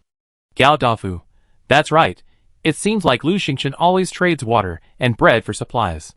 So she keeps all the good stuff. Someone suddenly guessed. Did Lu Xingchen find this watermelon on the island? Chapter 21. Everyone was envious. Lu Xingchen had already received Gao Dafu's message. Hey Xiao Lu, I'm Wei Lin's friend. Can you give me a piece of your watermelon? Gao Dafu. I also give you 30 pieces of wood and 30 nails. Lu Xingchen. Are you really friends with Wei Lin? Let Wei Lin tell me. Naturally, she couldn't resist the price. Only someone with real resources and a true foodie would trade so much for a watermelon. A short while later, Gao Dafu came again. Hey, did Wei Lin say anything? Lu Xingchen. Yes, come on, trade. Luckily, she hadn't cut it yet. With 1/8 of the watermelon, she got 30 pieces of wood and 30 nails. However, those with more money than money are few and far between. After that, more than a dozen people came to her to buy watermelon, all of them trying to bargain. The people who came after her didn't have as much supplies. So, her price was slightly lower. In the end, she only had half left for herself and sold both watermelons, earning a total of 320 wood and 360 nails. Now that she had enough wood and nails, she expanded the raft, extending it to a length of 5 meters wide and 20 meters long, for a total area of exactly 100 meters. Expanding the raft to 100 square meters allows upgrading from a pavilion to a boat. Expanding the raft to 100 square meters unlocks more crafting items on the tool bench. Congratulations to player Lu Xingchen, the first player to expand the raft to 100 square meters. You receive the rare plant seed Devil Vine unique as a reward. Please place it. No announcement was made for this. The reward was a direct plant. Lu Xingchen felt uneasy. There wasn't even an announcement. Was this thing not that good? Without giving it much thought, she placed the seed Devil Vine next to the wooden pavilion. The seed Devil Vine grew in a pot, an ordinary-looking one, with thick, oblong leaves, a vibrant green. It looked quite pretty. Right now, the seed Devil Vine was only about half a meter long, and there was only one cluster. Survival tip. The seed Devil Vine is a gold-level rare plant, the only one in the world. The only one in the world? Rare? Lu Xingchen didn't dare underestimate the seed Devil Vine. However, after taking a quick look, she couldn't see anything special about it, so she gave up. It was already past 9 in the evening, and Lu Xingchen opened the construction and tool tables to take a look. Wooden barge. The wooden pavilion can be upgraded to a wooden barge. It's more beautiful and more enclosed. Required materials. 500 wood, 80 nails, 20 glass. It's recommended to build it quickly to receive a reward. Smelting furnace. Can refine specific mineral items. Required materials. 1 smelting furnace blueprint, basic, 10 iron blocks. Barbecue. Can grill meat, fish, and vegetables, delicious. Required materials. 1 barbecue grill blueprint, 5 iron blocks. Charcoal. Required materials. 1 wood block. Wood saw. Can break wood into sticks and firewood. Required materials. 1 iron block, 1 wood block. Brazier. An iron basin filled with firewood. Once lit, it keeps the fire going, keeps you warm, and can be used to grill food, a must-have for any household. Required materials. 1 brazier blueprint, 1 iron block, 2 wood blocks. There's also a warehouse and other items. There's so much more to craft. As expected, after expanding to 100 square meters, the tool bench has become much more versatile. And now it can make charcoal, so I don't have to worry about running out of charcoal to replace my filter. Back then, that profiteer, Wei Lin, wanted to trade 1 piece of charcoal for 1 bottle of mineral water. However, what she wanted most now was to build a wooden boat. After all, there was a reward for it. What did the system say? Build it as soon as possible, which meant that if she was slow, the reward might be gone.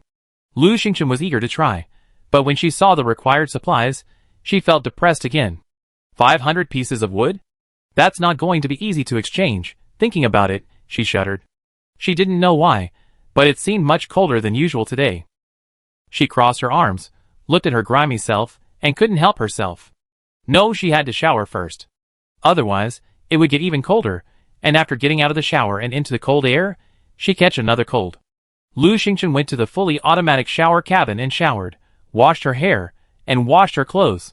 By the time she was done, It was already past 10 o'clock in the evening. She came out wearing her old short-sleeved shirt and shorts. As soon as she left the shower cabin, she couldn't help but sneeze. Achoo! It seems to be getting even colder. What's going on today? Lu Xingchen shivered as she climbed onto the bed and pulled herself under a blanket. Holding her pillow, she opened the chat channel, intending to see how to collect some wood. Unfortunately, instead of trading supplies, everyone in the channel was discussing the weather. Why is it so cold? I've been sneezing so many times. I'm going to catch a cold. What should I do? I'm so scared. I'm wearing a short-sleeved shirt and shorts, and the raft is drafty. I'm freezing. Haha, it's just a 7-square-meter raft, bare, with nothing on it. I'm already hungry, and if the temperature drops any further, I'm going to die today. Well, common sense tells me the sea surface temperature should rise tonight.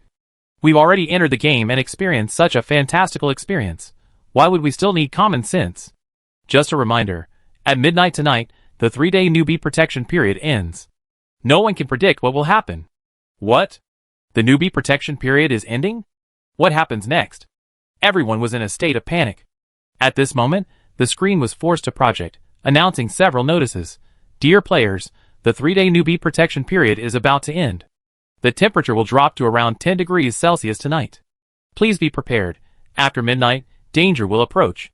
Everyone, please pay attention to your rafts, as there may be attacks from wild animals. Of course, if your raft has a wooden pavilion or a fire, you may be able to escape. After tonight, zones with fewer than 50,000 players will be merged. Keep it up, and I wish you all a safe night. As soon as the notice came out, players panicked, wailing, "What? The temperature is going to drop to 10 degrees Celsius today. I'm going to freeze to death with all the clothes I have." Well, 10 degrees should probably not be enough to kill me, right? Haha, short-sleeved shirts and shorts, blowing in the sea breeze on an empty stomach at around 10 degrees Celsius. If you don't die the next day, you catch a cold. You have a fever, no one to take care of you, no food or water, no fever-reducing medicine. What do you think will happen? Those with weak constitutions probably won't make it. Don't say it's useless. Did you see? If the survival rate falls below 50,000, the server will be merged. What does that mean? It means people will die, and a lot of them. Aw, really? Ugh, I can't hold on any longer. Yeah, and there might be attacks from wild beasts after midnight. Haha, everyone, just be on your own. Since the system notification, Lu Xingchen felt even colder. She wrapped herself tightly in her blanket. The warmth gave her a sense of security. However, many people in the chat channel were already devastated. I'm not feeling well. My temperature dropped so quickly, and now I have a fever. What should I do? Just die. Haven't I been miserable enough these past few days? I'm lying down. Whatever happens, I can't live like this anymore. Dad, Mom, your daughter can't go back. Woohoo, you have to take care of yourselves. Son, Dad's useless. You have to be well. Hubby, which district are you in? I can't hold on any longer. You have to hold on. Our 2 children are only 3 years old. The chat screen was filled with farewells, and people were helpless, hopeless, and lost. Chapter 22. They were filled with anger and depression, but without anyone to confide in, they could only vent in the chat channel. It's no wonder. Everyone here is between 18 and 50 years old. Who doesn't have parents and children? All of a sudden, they experienced the separation of life and death. After seeing so much, Lu Xingchen's nose was sore. She couldn't believe the elimination rate in this game was so high. If they died, they were really dead. What would happen to their parents and their young children? This crappy game. Soon, some people began actively trying to save themselves. Don't be so negative. If you die now, it's really over. There's actually a tip in the notifications. If you want to survive, first, you can expand the raft and build a wooden pavilion. Second, you can find torches, firewood, and so on. More people raise questions. You say that's nice. My current raft is 10 square meters, which is already quite large. Expanding it to 10 square meters costs me 60 lumber and 60 nails. If I building a wooden pavilion requires 50 pieces of wood and 20 nails. We're just fishing for wooden crates at sea, but where can I find so much wood and nails? Oh, I'm lucky. I should have enough wood and nails. Unfortunately, I used them to trade for food and drink. I regret it. Why was I so greedy? You're so lucky. I kept my stuff for myself. Without trading it for food and drink, it still wouldn't be enough. It would be great if we had a bonfire. We could stay warm and maybe even make it through the night. How ridiculous. How do we stay warm? Who has a fire? I think this crappy game is just for killing people. You can make fire by rubbing two sticks together. Show me how to make one. The chat room erupted in arguments, and people were becoming increasingly irritable. Despair and anger inevitably lead to irritability. Lu Xingchen's mind stirred. She seemed to have unlocked quite a few craftable items, including a brazier. An idea instantly formed. She had to give it a try. She opened the tool bench. A brazier, an iron basin filled with firewood. Once lit, it can keep a fire going, provide warmth, and be used for baking food. It's a household essential. Required materials: 1 iron block, 2 pieces of wood. Craft it? Lu Xingchen said yes without hesitation. There was a clang-clang sound, and in less than half a minute, a brazier was placed at Lu Xingchen's feet. As its name suggests, the brazier was round, slightly larger than an ordinary wash basin, supported by 4 legs and topped with an iron grate. The basin was half full of firewood. After a moment's thought, Lu Xingchen opened the iron grate, took a piece of wood from the brazier, lit it in the coal stove, and placed it in the brazier. The other wood in the brazier also ignited, and the red flames danced, rising the temperature around her. It had a good warming effect. The lit brazier can be used for heating and grilling. Burns for 6 hours. If you want to use it again, you can add more wood. 6 hours? Plenty. She covered the iron grate again and realized that it could now be used to grill things. For example, chicken wings. Thinking about it, she realized that she had been busy selling watermelons and expanding the raft. She had only eaten 2 pieces of bread and taken a bath, and now she was hungry again. No fishing nets or porridge today. There were still 10 white-striped chickens. No, eat something first. Zhong Chong sent 3 pieces of brown sugar and a message. I don't like sweet, here you go. Zhong Chong sent 3 glasses and a note. I don't need this, here you go. Lu Xingchen raised an eyebrow, accepted the brown sugar in glass, and sent a lit brazier. Zhong Chong quickly replied, thank you. Such a good thing, you can sell it. Others will definitely give their all. That's what Lu Xingchen was after. She first collected the fishing net, finding 2 cod, 1 sea bass, and 3 squid. Then, she cooked porridge in a small pot. After that, she made a brazier. After thinking it over, she sent it directly to Wei Lin, leaving a note. Give me 2 pieces of wood and 1 piece of iron. Wei Lin immediately started a video call. Lu Xingchen clicked accept. Wei Lin was brimming with excitement. Lu Xingchen, you're amazing. You know what? Braziers will definitely make you rich. Making a brazier requires 2 pieces of wood and 1 piece of iron, right? You're asking for 50 pieces of wood, and someone's willing to buy even 50 pieces of iron. Lu Xingchen, people don't have that much iron. Having 5 or 6 pieces would be a lot. Only a few people could afford 50 pieces of iron. Lu Xingchen already had a plan. I'm planning to sell 1 brazier for 2 pieces of iron and 10 pieces of wood. Wei Lin, are you doing charity? Lu Xingchen's eyes dropped. That way, I can earn several times the money I make from each brazier. That's pretty good. Wei Lin couldn't quite place the feeling in his heart. He secretly observed Lu Xingchen, who lowered her head. Lu Xingchen was beautiful, but when she looked at others, even with a faint smile, she seemed distant and cold, making her seem unapproachable. But now, Wei Lin felt that Lu Xingchen was very gentle, as if it was revealed inadvertently, hidden deep in her heart.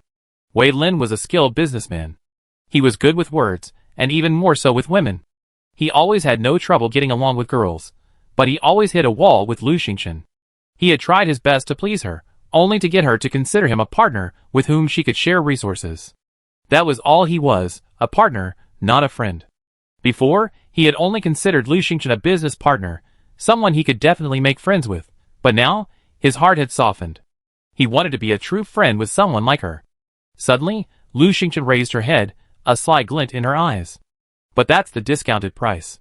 Now, I need to get something useful. Just now, she was looking at the tool bench and the construction. In a moment, she had already thought of what she wanted to make.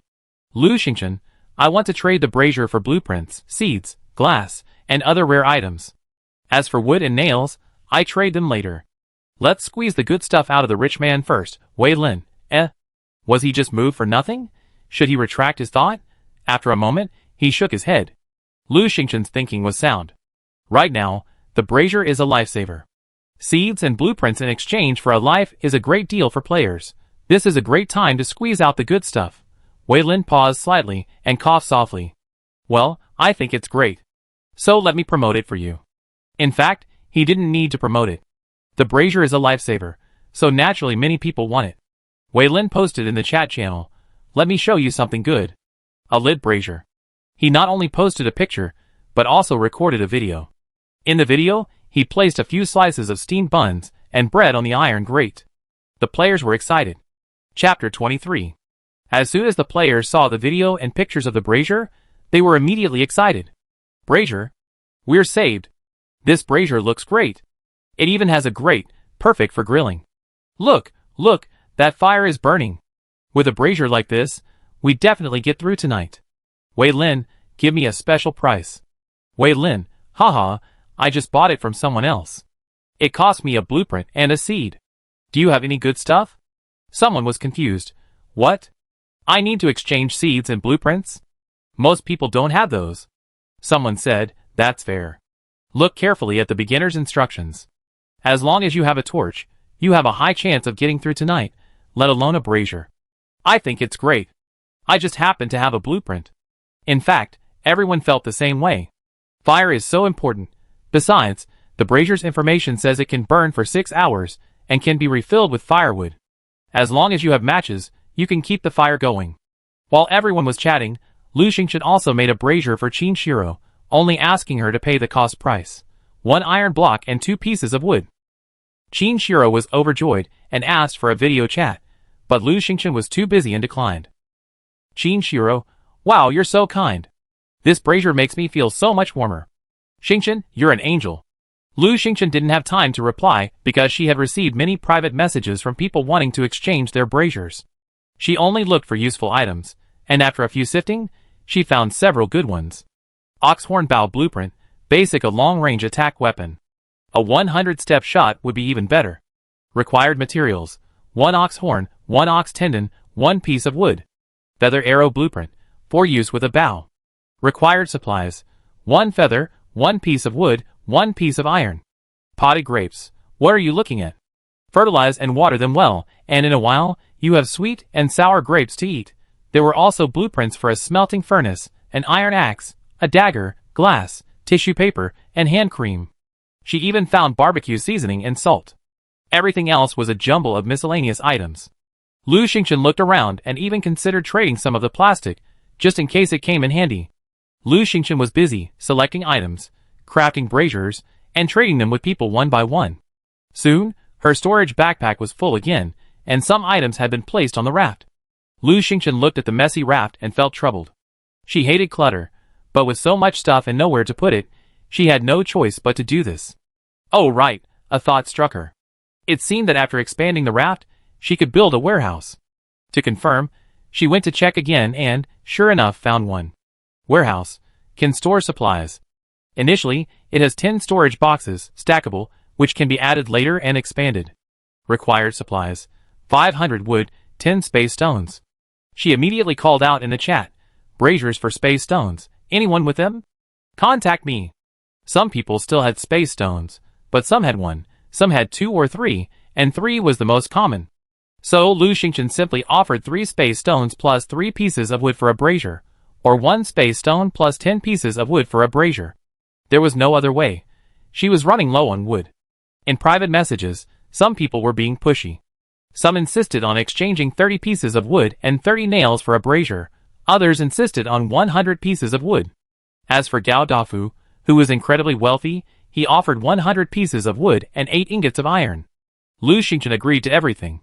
They had set their own prices, so she wasn't asking for exorbitant prices. After all this trouble, she quickly gathered the materials for the warehouse, and even had 8 extra space stones. After all, braziers were a necessity right now, everyone wanted them, and she was the only one of hers, so the deal went incredibly smoothly. Warehouse can store supplies. Initially, it has 10 storage boxes, stackable, which can be added later for expansion. Required materials, 500 wood, 10 space stones. Build, Lu Xingchen, yes. Construction successful. Please select a location. The warehouse is now 5 by 3 meters, a total of 15 square meters. Lu Xingchen had already cleared a space and set up the warehouse. She walked into the warehouse. The warehouse had a single door.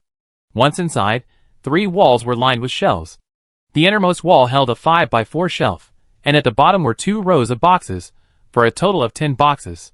These 10 boxes acted like storage backpacks, allowing for stackable items. After reviewing them, Lu Xingchen immediately placed the contents of her backpack into the storage box. She left the blueprints, which didn't need stacking, unpacked them, instead placing them on the shelf to avoid wasting space. By the time she finished, her codfish porridge was ready.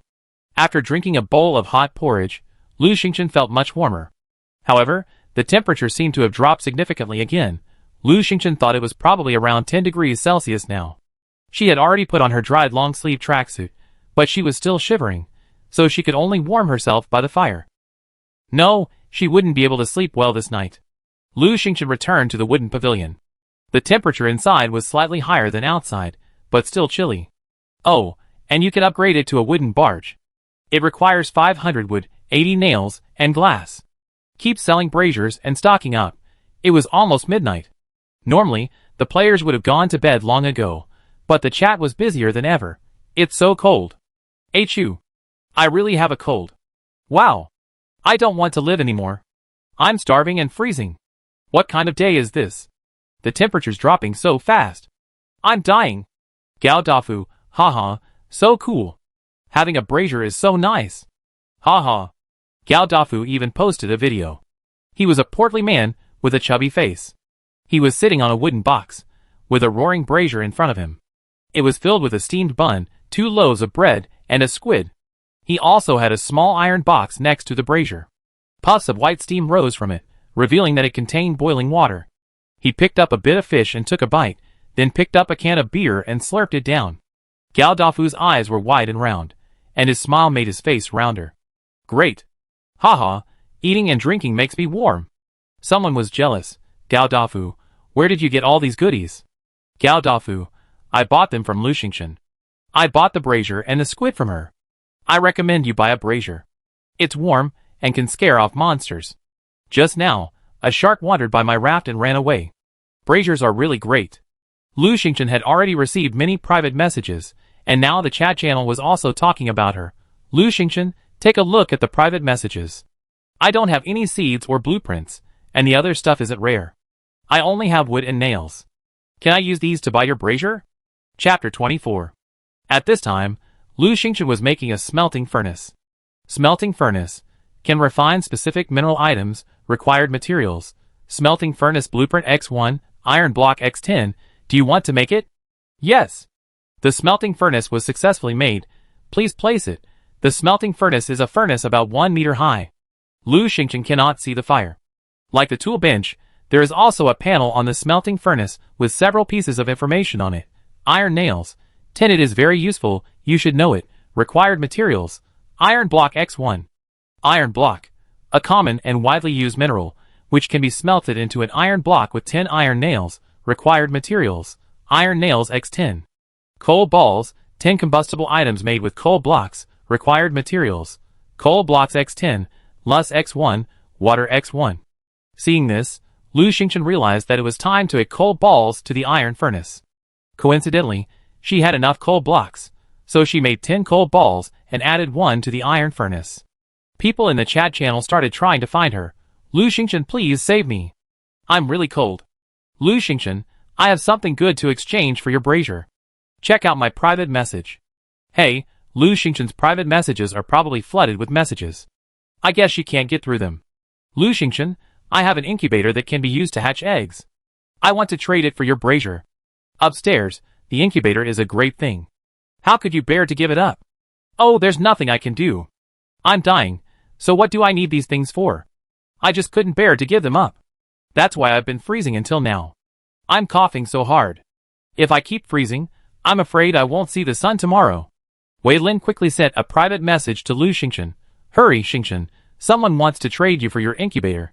People like Wei Lin, Qin Shiro, Zhong Chang, and Wei Ying were Lu Xingchen's close friends, and their news was something Lu Xingchen could focus on, so she saw it immediately. The man selling the incubator was Zhou Yifan, and Lu Xingchen contacted him immediately. Zhou Yifan was a 50-year-old middle-aged man. His age and stability made him feel confident that the incubator would be of great use in the future, so he had been reluctant to part with it. However, his health was not good, and he already had bronchitis, so the cold immediately brought on a severe cough. Helpless, he reluctantly traded the incubator for a brazier. Lu Xingchen naturally agreed, and she immediately made a brazier and traded it with Zhou Yufan. The incubator was a box with a temperature control panel on the outside, which held various eggs. Lu Xingchen pressed the panel on the incubator, adjusted the temperature to 38 degrees, and then placed the pheasant egg she had found today inside. It was just enough for 10 pheasant eggs. After placing it and securing the lid, she carried the incubator to the Peach Blossom Holy Land. She had placed it there because she hoped to take advantage of the doubled speed of time there, perhaps allowing the chick to be lifted out. Upon entering, she was startled. The Peach Blossom Holy Land had expanded considerably, and the white mist had receded somewhat. She estimated that the area now unobstructed by the mist was about 1.5 acres. The peach tree had completely emerged, its petals falling, seemingly more withered than before. Unfortunately, it was the only peach tree left. It seemed she would have to plant her own crops. The bok choy and scallions she had planted earlier had sprouted, lush green. Lu Xingchen was delighted. With so much land, there was so much to plant.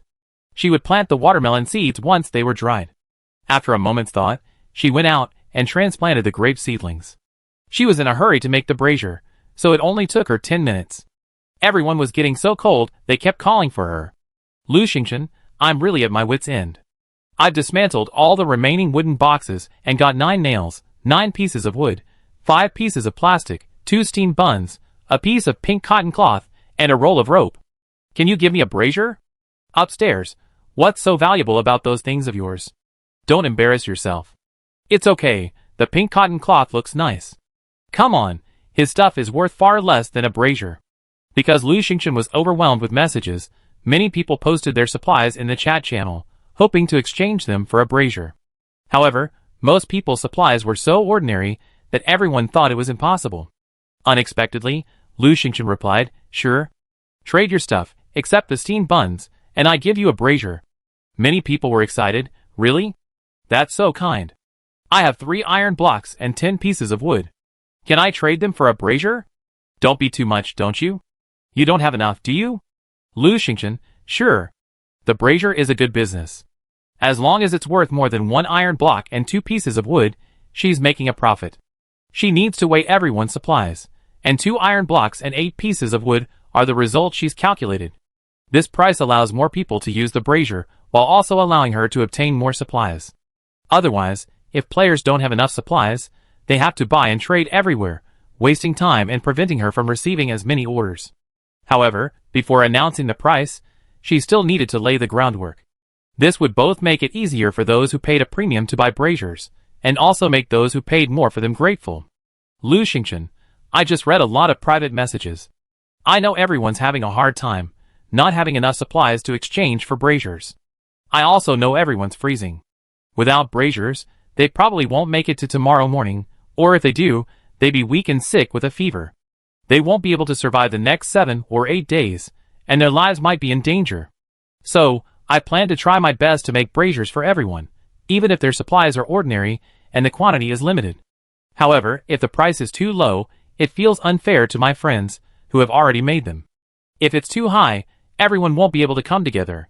Lu Xingchen, I'm in a dilemma too. The players grew even more excited and began to speak up. Finally, Lu Xingchen said, to make an iron basin, iron blocks are essential. If you don't have any, you can use cotton or floral fabric instead. 1 brazier costs 2 iron blocks or 20 nails, plus 8 pieces of wood. Everyone, come find me when you're ready. From now on, I make them in order.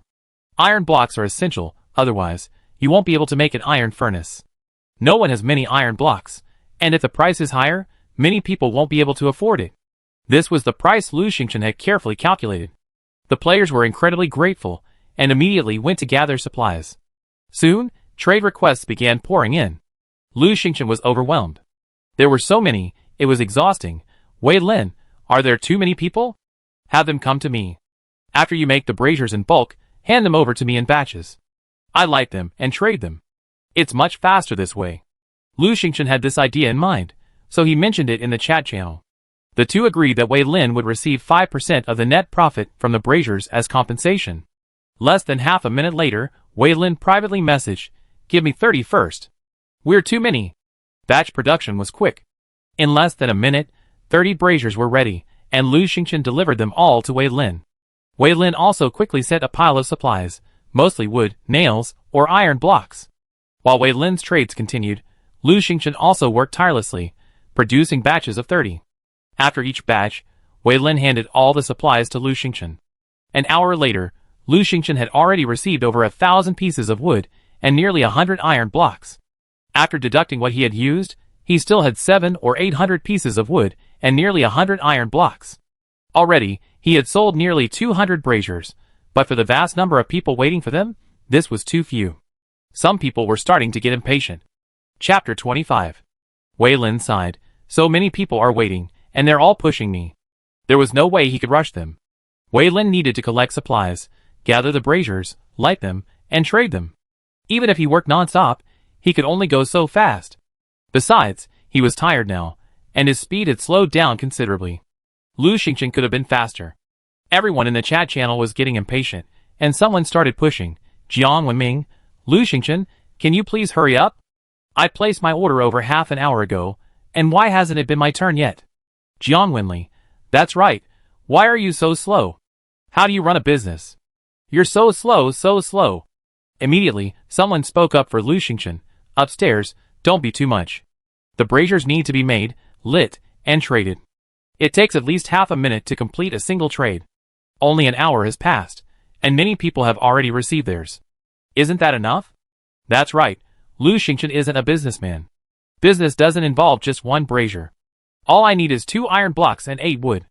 Haha, I got the brazier using a blueprint for an oxhorn bow. You're trading some iron blocks and wood for a brazier, and you're not ashamed to call it business? Just understand, Lu Xingchen is helping you with poverty alleviation, not business. Haha, Lu Xingchen, raise the price so those poor idiots can't buy it. That way, they won't complain about the slow delivery. Jiang Wenli, you're the poor idiots. I have plenty of supplies. Jiang Wenming, you're a bunch of snobs. Wei Ying, if you weren't a snob, don't ask for the brazier. You have plenty of supplies. Why didn't you trade? You're just looking for a bargain, aren't you? Humph. Jiang Wenming, Wei Ying, you're licking a nobody? Wei Ying, Jiang Wenming, don't you have any friends? The chat channel was abuzz with activity, but Lu Xingchen was oblivious. She only knew that relying on her and Wei Lin alone wouldn't cut it. It was too slow. She went to find Qin Shiro. Qin Shiro, Xingchen, I've been waiting for you to find me. Don't worry, I can do what Wei Lin can do, and I'm even more diligent than him. Lu Xingchen then contacted Zhong Chong. She offered both Zhong Chong and Qin Shiro the same compensation as Wei Lin. Then Lu Xingchen posted in the chat, everyone can contact Qin Shiro and Zhong Chong to place orders and conduct transactions. I still produce according to order. Everyone cheered, and those who were quick immediately sent private messages to Qin Shiro and Zhong Chong. After placing the order, someone seemed to have discovered something. Hey, why does Lu Xingchen trust Zhong Chong so much? How do they have something in common? Yeah, I'm curious too. Wei Lin and Qin Shiro are fine. They're active characters. One likes speculating, the other loves science. Zhong Chong barely speaks, and he was practically dying a few days ago. How did he connect with Lu Xingchen? Haha, have you all forgotten? Zhong Chong said yesterday that a fairy saved him and gave him instant noodles. In our area, there are only a handful of people who have instant noodles. It must be said that the idle players have good deduction skills. Someone immediately came up with the idea. Lu Xingchen already has instant noodles, and she's selling them. Case solved. It was Lu Xingchen who saved Zhong Chong. I'm so envious. Why wasn't I the one dying yesterday? Why didn't I speak up and ask for help? Maybe that would have been a blessing in disguise, and I could have earned Lu Xingchen's help and trust. Zhong Chong is just lucky. Oh no, I'm jealous. Jiang Wenming, haha, what a bunch of meanies. With Qin Shiro and Zhong Chong's help, the transaction speed increased significantly. Another hour passed, and Lu Xingchen's lumber stock had increased by over 1,500 pieces, and his iron blocks by several hundred. She was busy tending to the brazier, and even though she was only wearing a tracksuit, she didn't feel the cold. But it was exhausting. Even so, only a few people got the brazier. After all, this district had 100,000 people, and most people needed one. Lu Xingchen needed time to make the brazier, but there was nothing he could do. This was his limit. Many people were freezing, and at that moment, A new development occurred in the chat. Ah. Shark. Another shark is biting my raft. It's already taken a piece.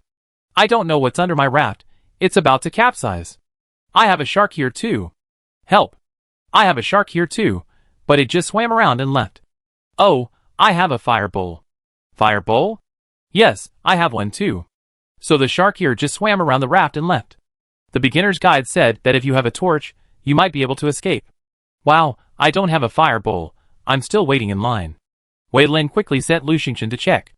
Lu Xingchen's heart sank when she saw it. So there was such a danger. She didn't see any sharks here. Was it because the fire was too bright? Qinshiro, everyone is burning wood in their fire bowls. Each one has 20 pieces. Why don't you share some with those who don't have fire bowls? Use torches to ward off the sharks first. Just one scare will scare them off. Wei Lin, this game isn't that difficult. Even without torches, all you have to do is expand the raft to at least 10 square meters, and be careful. The sharks will only bite 7 or 8 pieces of the raft before they leave. Lu Xingchen privately messaged Wei Lin. How did you know? Wei Lin, I've been observing and reading the chat channels. I figured this out based on everyone's experiences over the past few days. Lu Xingchen had no choice but to rush to make braziers. It would save lives and earn wood. Wei Lin, Zhong Chang, and Qinshiro were all exhausted. Lu Xingchen had collected a lot of wood, nails, and iron blocks. Her warehouse storage boxes, each holding a maximum of 1,000, were full, so she had to use space stones to add 10 more boxes. While they were busy, others were busy too. Some chatted, some fought sharks, and some shivered on the raft. Weighing, torches for sale. Torches for sale. A lit match can burn for an hour, very effective against sharks. Wei Ying had previously obtained Wei Lin's torch. Now, she used her mountain-splitting palm to chop wood, lit it, and made simple torches to sell. Naturally, others who had also acquired the fire started using various methods to chop wood and started selling torches. Business was booming. Suddenly, Jiang Wenming burst into laughter in the chat. Haha, I just bought a regular key and opened a locked wooden box. Inside is the brazier blueprint. Haha, I can make a brazier too. Jiang Wenming, why can't I make a brazier? Jiang Wenming, Lu Xingchen, why can't I make a brazier? He was shouting in the chat, but Lu Xingchen couldn't hear him. She was anxious to make a brazier. Jiang Wenming was anxious. Lu Xingchen, are you afraid I learned to make braziers and steal your business? Haha, life and death are at stake, and you're still so focused on making money. Jiang Wenli, yes, if one more person can make a brazier, more people will win prizes. Lu Xingchen, how can you be so selfish? Someone couldn't stand it any longer. Who are you? Do you think you have to answer me when I ask you? Besides, Lu Xingchen was busy making braziers. How could she see? Jiang Wenming, Lu Xingchen, come out. Chapter 26. Jiang Wenming was yelling in the chat. Wei Lin noticed and told Lu Xingchen. Lu Xingchen took a look and said, the rules of this game are very complicated. Maybe you haven't unlocked other conditions. Jiang Wenming, what conditions? Lu Xingchen, I don't know what supplies you have or what you've done, so how would I know what conditions you're missing? Jiang Wenming, you're deliberately not telling me, aren't you? Lu Xingchen, you're being unreasonable. I'm not a game administrator, how much do I know? Wei Ying, Jiang Wenming, don't push it. No one owes you anything. Someone else also said, yeah, this crappy game is quite complicated. For example, you can build a tool bench by expanding the raft to 10 meters, and you can only divide it if you have wood. Unlocking the box. Who could possibly guess such a confusing set of rules? Jiang Wenming, why are you trying to make things difficult for Lu Xingchen? That's right, Lu Xingchen is making a brazier. Chatting with you for a few minutes will only make him a few less braziers. Xingchen, hurry up and make the brazier. It's almost my turn. Stop wasting time with this lunatic. Jiang Wenming was furious. You guys aren't planning on buying my brazier later, are you? Gao Dafu, yeah, who's going to buy your brazier? I already have one, haha. The people who already had braziers were all worth hundreds.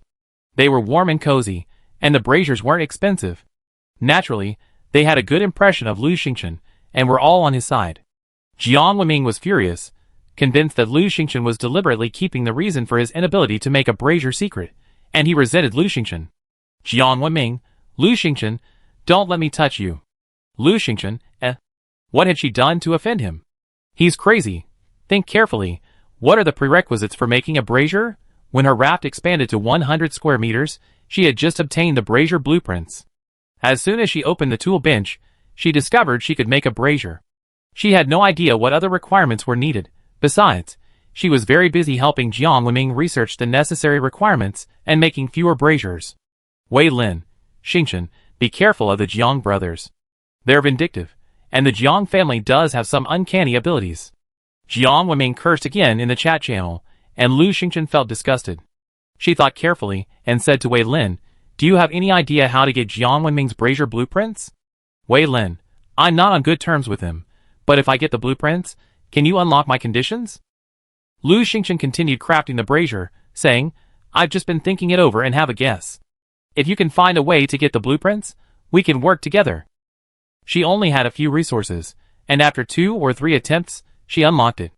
Wei Lin had been helping her for a long time, so she had to give him something in return. Wei Lin went off to work, and Jiang Wenming cursed a few times in the chat channel. After a while, he suddenly fell silent. Half an hour later, Wei Lin messaged Lu Xingchen, "Brazier blueprint secured." Lu Xingchen, "How many square meters has your raft expanded to?" Wei Lin, 45 square meters. Lu Xingchen, "Leave the wood and nails, give me the iron blocks, and I make them into nails for you, and then you can expand to 100 square meters. Wei Lin immediately understood. He felt a surge of excitement. He happened to have 300 or 400 of Lu Xingchen's wood left. After a while, he had all the wood, but he was still short of nails. He gave Lu Xingchen the iron blocks, and Lu Xingchen made the nails and sent them back to him. Wei Lin was truly excited. In 3 days at sea, even with his luck, he'd been forced to buy and sell, and with all his hard work, he only expanded the raft to 45 meters. Wood and nails were incredibly hard to come by. To expand to 100 square meters now would require 550 pieces of wood and 550 nails. Under normal circumstances, he didn't know how many days it would take him to accumulate them. Thanks to Lu Xingchen's help, he could expand by that much today. Wei Lin was once again thankful that being friends with Lu Xingchen had been the best decision. Minutes after Wei Lin expanded the raft, it was successfully expanded. He immediately opened the tool bench and found the instructions for making a brazier. Wei Lin was even more excited. He could make his own brazier. Everyone was freezing, and the brazier was missing a lot of space. He was going to make a killing this time. He rubbed his hands together, clicked the brazier crafting button, and a brazier was instantly crafted. He immediately sent it to Lu Xingchen. "Look, Xingchen, haha." Lu Xingchen, "Okay, you should hurry up and sell your braziers too. It's almost dawn, and we still have a few hours. Seize this opportunity." Wei Lin felt a little embarrassed. "Wouldn't that be stealing your business?" Lu Xingchen laughed. "There's no shortage of business." She wished there were more people involved, so more people could get a brazier. Wei Lin thought for a moment. To make a brazier, you need 3 iron blocks and 10 wood. "Contact me if you're interested." Someone immediately asked, "Wei Lin, why did the price go up?" Wei Lin, "Before, that was Lu Xingchen's price, now it's mine." The man was surprised. "Wei Lin, you can make braziers too?" Wei Lin, "Exactly." "Haha, everyone's welcome to place an order." Jiang Wenming, "Wei Lin, where did you get the brazier blueprints?" Wei Lin, "Guess?" Jiang Wenming was furious. "Okay, Wei Lin, you hired someone to scam me." Wei Lin, "Hey, how did I scam you?" Jiang Wenming, "Your brazier blueprints are mine." Wei Lin, "Where's the evidence?" Jiang Wenming, "You." Shameless. Their argument didn't last long, as calls for help appeared on the screen. Area chat, 99245/10,000, help. A shark ate all my raft. I only have 1 piece left. What should I do? I poked the shark with my fishing rod, and it bit me. Someone, please help. My leg hurts. Oh. Mom, I don't want to play games anymore. Sharks are so scary. Help, gulp, gulp, help, I fell into the sea, help. Area chat, 99112/10,000. Why are so many people missing again? Alas, they didn't survive. Wei Lin's guess is right. As long as the raft is larger than 10 square meters, it should be much safer. Just now, a shark bit my raft. I kept dodging, but in the end, it took 8 bites and left. Although only 2 square meters of raft were left, I should be safe. My raft is only 6 square meters, but I bought a brazier. The shark hasn't bitten the raft yet, it's just circling around. Actually, I don't have a brazier or a torch, so the shark isn't even looking for me. I didn't encounter any sharks. Me neither. About a third of the people didn't encounter any sharks at all. The rest who did, if their rafts were large enough or they had a brazier or torch, could have survived even if they encountered sharks. Even if someone's raft wasn't large enough and didn't have a brazier or torch, they could still have escaped with luck. Despite this, the number of people in the area continued to decrease. The number of people calling for help in the chat channel continued to increase. I didn't encounter any sharks, but I'm freezing to death. It's so cold, choke. It's not that extreme. It's around 10 degrees Celsius, after all. Build a shelter with boxes or grab a blanket. In short, keep warm, and you should be able to make it. Wow, but I only have a 5 square meter raft, no brazier or torch, and I'm still hungry. I'm freezing. Although some people called for help, they were too busy to take care of themselves. Even those who could spare the effort wouldn't dare to rescue others easily. After all, everyone had limited supplies. Jian Wenla, ahem, cough, cough, can someone save me? I'm so cold. Chapter 27. Someone said in disgust, grown man, just hold on. Lu Xingchen had no time to check the chat channel. She was busy making braziers. People disappeared one by one, the number of people in the area chat dwindled, and the atmosphere gradually became subdued. Lu Xingchen simply continued to make braziers. Fortunately, she had experience staying up late, so she persevered until 8 o'clock in the morning. From 7 o'clock, the temperature gradually rose, and by 8 o'clock it had reached 20 degrees Celsius. Everyone breathed a sigh of relief. They had finally made it through the night. Announcement. Congratulations to all players for passing the first test. 71,233 players have survived this zone. Details will be announced this afternoon. Survivors, today's supplies are plentiful, so grab them. As soon as the announcement was released, players were filled with both joy and sadness. Woohoo! I finally made it. Thanks for the brazier.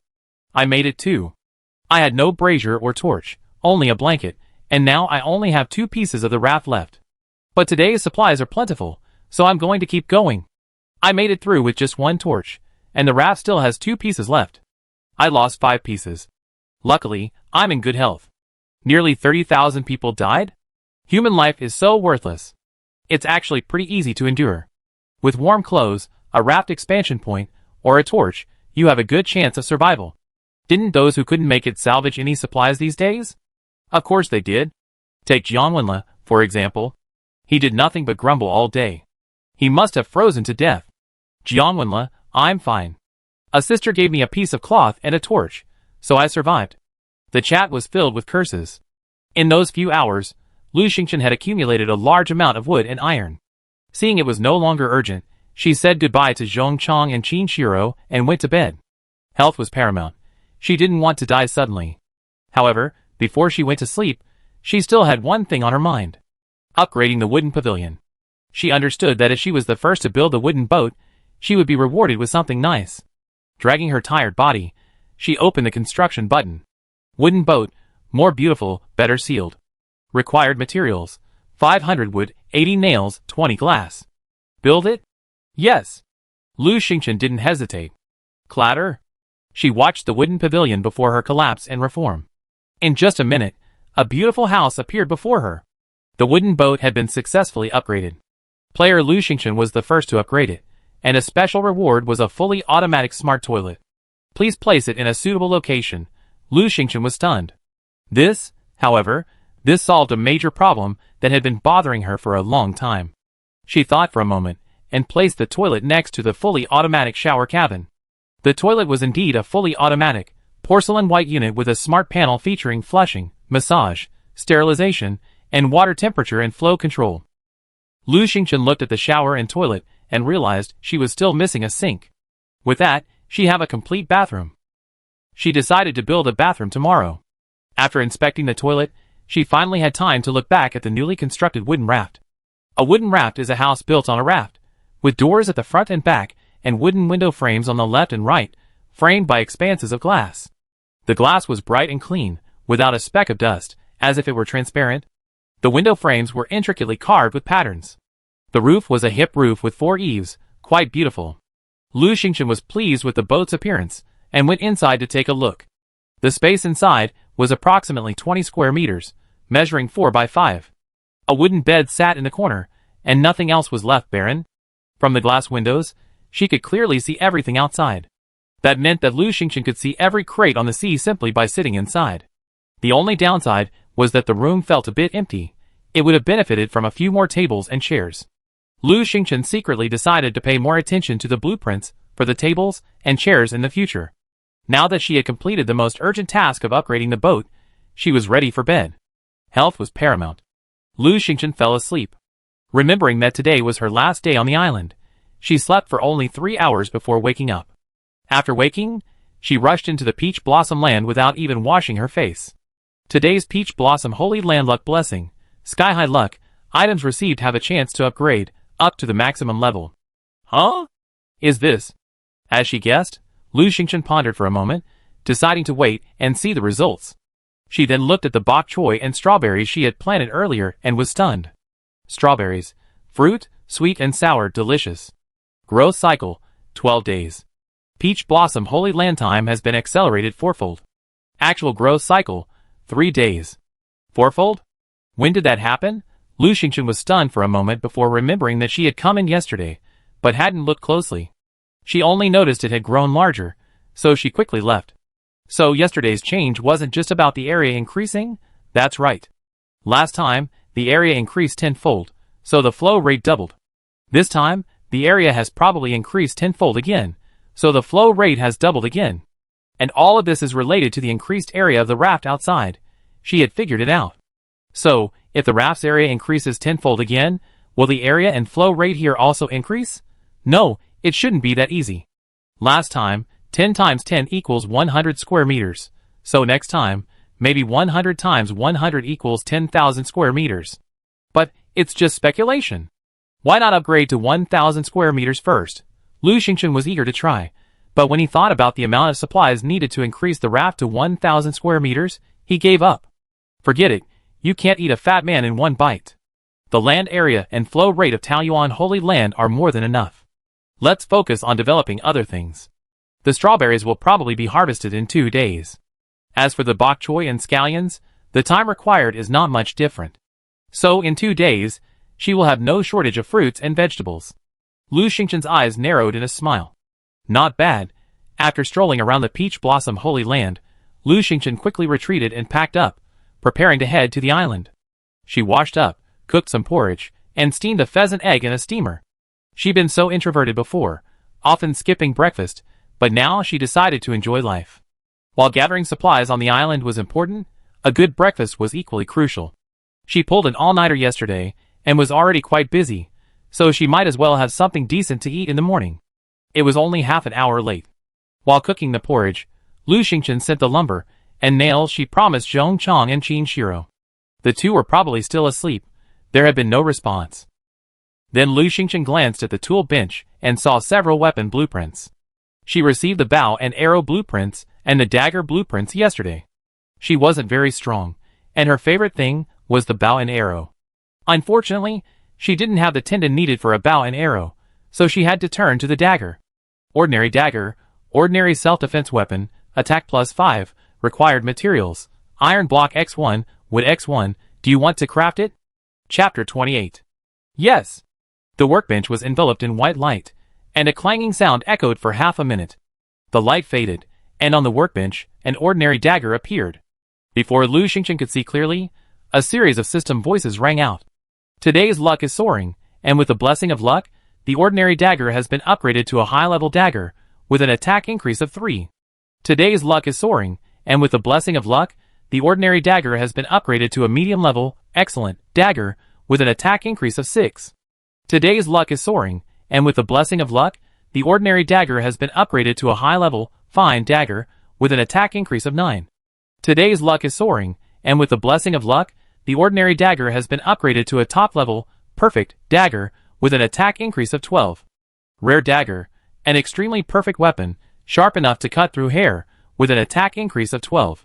Lu Xingchen was stunned, then ecstatic. This was luck soaring. The dagger had actually upgraded 4 levels in a row, increasing its attack power fourfold. Today's luck is incredible. This time, I'm even more confident going to the island. An idea struck her, and she searched for other blueprints, finally finding an iron axe blueprint. She collected it yesterday in the brazier, originally planning to resell it later, but now, she decided to give it a try. she clicked craft. Iron axe. Can chop wood and fell trees, an essential survival item. Required materials: 3 pieces of wood, 3 pieces of iron. Durability: 100. Do you want to craft it? Yes. Crafted successfully, a normal iron axe. Today's luck is soaring, upgrading the normal iron axe to an intermediate, excellent, iron axe, increasing felling speed by 2 times. Today's luck is soaring, upgrading the normal iron axe to a high-level, fine, iron axe, increasing felling speed by 4 times. Only 2 levels were upgraded this time. It seemed like it was all random. The fine iron axe's chopping speed increased 4-fold, which pleased her greatly. Lu Xingchen regretted having no more crafting plans. After some thought, she decided to try expanding the raft. There was plenty of wood, so she expanded it by over 100 square meters. Now her raft was 7 meters wide and 20 meters long, exactly 210 square meters. After the expansion, the system sounded. Expanding the raft to 200 square meters unlocked fences, allowing you to build fences on the raft. Upon completion, you receive a reward. Would building a fence grant you the blessing of soaring luck? Lu Xingchen decided to give it a try. Fences. You can build around the raft to prevent it from falling. Required materials: 10 wood/meter. Do you want to build it? Yes. Construction successful. Please place it. Lu Xingchen mass-produced numerous fences, almost surrounding the raft, but there wasn't a single upgrade notification. I wonder if it wasn't triggered, or if the fences can't be upgraded. Lu Xingchen was a little discouraged. Building such a long fence required a lot of wood. Fortunately, she had abundant resources, otherwise it would have been a waste. The fence wasn't necessary, but it made the raft look much better. Combined with the beautiful wooden boat, Lu Xingchen felt like her raft was a rolling yard. The fence was successfully built, and you were rewarded with a piece of ordinary land, 1 square meter. Today's luck is soaring, and the land is upgraded to intermediate land, with AX2 plant growth rate. Today's luck is soaring, and the land is upgraded to high-quality land, with AX4 plant growth rate. Today's luck is soaring, and the land is upgraded to rare land, with AX20 plant growth rate. Please place rare land. Lu Xingchen was stunned as she listened to the series of upgrade announcements. How many levels had she actually upgraded? She was completely confused. She only saw the plant growth rate X20. Doesn't that mean plants like strawberries will mature in just over half a day? What a treasure! It's just a shame there's only 1 square meter. Please place rare level land. The system sounded again, and Lu Xingchen quickly placed the land near the end of the raft. After placing it, an extra square meter of land appeared on the raft. The land was black, moist and soft, with a hint of golden light. I need to plant something quickly. I can't waste it. Lu Xingchen didn't have many seeds, so she simply planted the watermelon seeds she dried yesterday and watered them a little. Watermelon, a popular fruit, its growth cycle is 30 days. Rare land accelerates growth 20 times, resulting in an estimated growth period of 36 hours. Not bad, not bad. I have watermelon to eat again in a day and a half. Lu Xingchen was overjoyed. The porridge in the small pot was ready. She poured herself a bowl and sipped it slowly, gazing at the sea. It's been so long, and there hasn't been a single box. This is a bit strange. I found it. A wooden box floated up and down the sea not far away. Lu Xingchen quickly picked up his fishing rod and reeled the box in. He opened it, and a series of sounds echoed. Opening the wooden box, he found a bottle of ordinary plant nutrient solution. Today's luck is soaring. Blessed by good fortune, it has been upgraded to high-grade plant nutrient solution. Today's luck is soaring. Blessed by good fortune, it has been upgraded to rare plant nutrient solution. Today's luck is soaring. Blessed by good fortune, it has been upgraded to gold plant nutrient solution. There was only this one item in the wooden box. Lu Xingchen was getting a headache from the constant barrage of upgrade notifications. When the notifications finally stopped, she pulled out the bottle of nutrient solution. The bottle looked like it was made of glass, transparent, only a few centimeters tall, and filled with a golden, viscous liquid. Golden plant nutrient solution, top quality, can accelerate most plants from seedling to maturity. If not stored in a medicine box, the shelf life is 24 hours, so please use it as soon as possible. Lu Xingchen was stumped. The description was too simple. How should she use it? It would be a waste to use such a high-end item just to ripen a watermelon or strawberry seedling. But she didn't have a medicine box. If she didn't use it, it would expire after 24 hours. Lu Xingchen looked around in confusion, and with a casual glance, she spotted the sea demon vine next to the house. It was standing there all alone. its leaves shimmering with life. She wondered what it was used for. Oh, right. The sea demon vine seems to be the only level, right? So high level too. Giving it such a high-quality nutrient solution wouldn't be a waste, right? Lu Xingchen, clutching the small glass bottle, carefully walked over to the sea demon vine. She was once again in a dilemma. Where should she pour the nutrient solution? In the soil? Or on the leaves? After pondering for a moment, she couldn't make up her mind. Forget it, there was no time to waste. She opened the bottle cap and poured the nutrient solution onto the sea demon vine's branches. A golden, viscous liquid poured down, emitting a faint, strange fragrance. The golden liquid dripped onto the sea demon vine's branches and disappeared instantly. It was completely absorbed by the branches. This should work. Lu Xingchen, feeling more confident, continued to drip the nutrient solution until not a drop remained in the bottle. She then put it away. The golden liquid on the sea demon vine had been completely absorbed, as if nothing had happened. This? Lu Xingchen was stunned. Was that the end? Such a high-quality, precious bottle of nutrient solution, and the sea demon vine had consumed it, with no change at all. What was it up to? Was her golden nutrient solution going to waste? Lu Xingchen was stunned, filled with regret. Suddenly, the branches of the sea demon vine stretched out, growing taller by the second. When it reached about 2 meters, its branches danced wildly, stretching out, swishing, and shooting off in all directions. Chapter 29. A branch snaked up the raft, then climbed up the fence, spreading along the fence until it stretched for more than 10 meters. Another branch climbed along the window lattice and onto the roof, extending continuously along the ridge. Another branch passed through the house, and crawled over the lintel of the wooden boat. In just a minute, the sea devil vine had covered the fence and the wooden boat. Its long, round green leaves were lush and verdant, growing in clusters. Lu Xingchen looked at the all-green scene with a heart of amazement. So beautiful. Such a pleasing color. But the sea devil vine continued to change. Small buds slowly bulged from its vines, forming clusters. Then, the buds opened, revealing tiny, colorful flowers. Though the flowers were small, each had more than a dozen petals, and the yellow stamens trembled. A delicate fragrance wafted out. Even more beautiful. Lu Xingchen's eyes were almost inadequate. Now, her raft had become a garden filled with flowers. The only problem was, there were so many colors, so dazzling. My eyes hurt from looking at them so much. She frowned slightly. What kind of plant was this? The flowers had such a rich variety of colors, it was unheard of. Hee, isn't it beautiful? A tender little girl's voice rang out. Who? Lu Xingchen was startled. Hee, I'm Little Vine, Master. Do you think I'm pretty? Lu Xingchen felt an itch on her wrist, and a green, flower-filled vine wrapped around her wrist and climbed up her arm. Are you the sea demon vine? Lu Xingchen suddenly realized. Yes, I'm Little Vine, Master. Thank you for feeding me the nutrient solution. I've grown up. The sea devil vine cheered, emerging from Lu Xingchen's arm and swaying before her eyes. Lu Xingchen, oh, how old are you? Sea devil vine, I'm 3. Lu Xingchen, yeah, I'm old enough. It turned out that the nutrient solution hadn't allowed the sea devil vine to reach maturity. Only 3 years old, so small, the sea devil vine was so small, and Lu Xingchen didn't want to hurt her little heart. So, after a long moment of thought, she asked, Little Vine, why are your flowers so beautiful? Sea devil vine, hee, beautiful aren't they? Master, I can bloom any color. Look, red. Lu Xingchen watched helplessly as a sea of colorful flowers turned red. Sea devil vine, green, yellow, purple, pink, blue.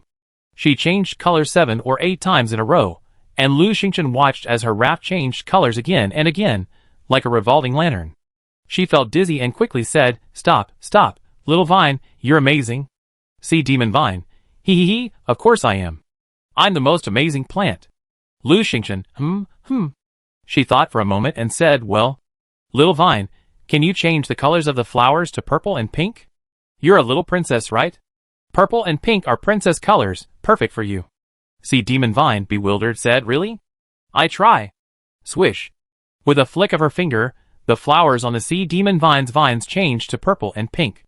Very beautiful. The sea demon vine let out a childish cheer. Wow, it's really beautiful. I love it. Lu Xingchen breathed a sigh of relief. She rarely interacted with children, but her brother had a son, under 5 years old. He was incredibly playful, and she didn't have to be so cautious with her words. She was having a hard time dealing with a 3-year-old girl like the sea devil vine. Seeing it was getting late, she decided to explore the island. Equipped with a spear, dagger, fine iron axe, pickaxe, shovel, and water, Lu Xingchen set out. After arriving on the island, she walked through the areas she had been to before, crossed over, and headed for another section. She had already walked through most of the area yesterday and the day before, leaving only the northeastern section, which was higher. Climbing up, she saw several trees. Purple teak. It can be used for flooring and furniture. It's moisture-resistant, moth-proof, insect-proof, and ant-proof. It's a rare and valuable wood, ready to be cut down. Lu Xingchen took out her fine iron axe and began chopping down the tree. The fine iron axe proved to be very useful, saving her a lot of effort. She quickly felled a purple teak tree. There were only 6 tall purple teak trees here, and Lu Xingchen finished them in no time. She then continued her exploration with her spear. As she walked, she tripped and nearly fell. Looking down, she saw several vines covered in round leaves. Lu Xingchen started to walk, but suddenly stopped and bent over to examine them more closely. They looked very much like sweet potato leaves. She pulled at the vines, pinched a leaf, and smelled it, almost confirming her identity. Her grandparents loved growing sweet potatoes, and in the fall, she would go back to help them harvest them. Sweet potatoes are a wonderful plant. They can be steamed or boiled, and made into sweet potato meatballs, sweet potato cakes, sweet potato porridge, and even candied sweet potatoes. They're incredibly versatile and nutritious. Sweet potato leaves boost immunity, stop bleeding, and lower blood sugar. They can be easily cooked or stir-fried. Now, after days of eating bread and steamed buns, everyone's probably craving some greens. You can even exchange them for supplies. Lu Xingchen squatted down and pushed aside the sweet potato vines, exposing the roots. She took out a shovel and carefully dug down. After digging for a while, purple-skinned sweet potatoes emerged. She dug a large hole and pulled at the roots, pulling out a bunch of sweet potatoes, large and small, at least a dozen. Putting the sweet potatoes and vines into her storage backpack, Lu Xingchen looked around. Unfortunately, she only found one other sweet potato. She dug out 3 or 4, but couldn't find the rest. This was enough. Lu Xingchen had the peach blossom holy land. Planting the sweet potatoes there, she estimated she'd be able to harvest them in a month. After harvesting the sweet potatoes, Lu Xingchen continued walking. After chopping down a few more purple teak trees, she came upon a small patch of flat ground. There was plenty of green grass, wildflowers, and willow trees. Moo! A cow emerged from behind the willow tree. The ox was black, its fur glossy black, with only its horns and limbs white. It swung its tail, looking quite ordinary. However, its body was remarkably sturdy, its limbs looking powerful and strong, especially its horns, whose tips gleamed with a silver gleam, looking sharp. Lu Xingchen didn't dare underestimate it. But she needed this ox.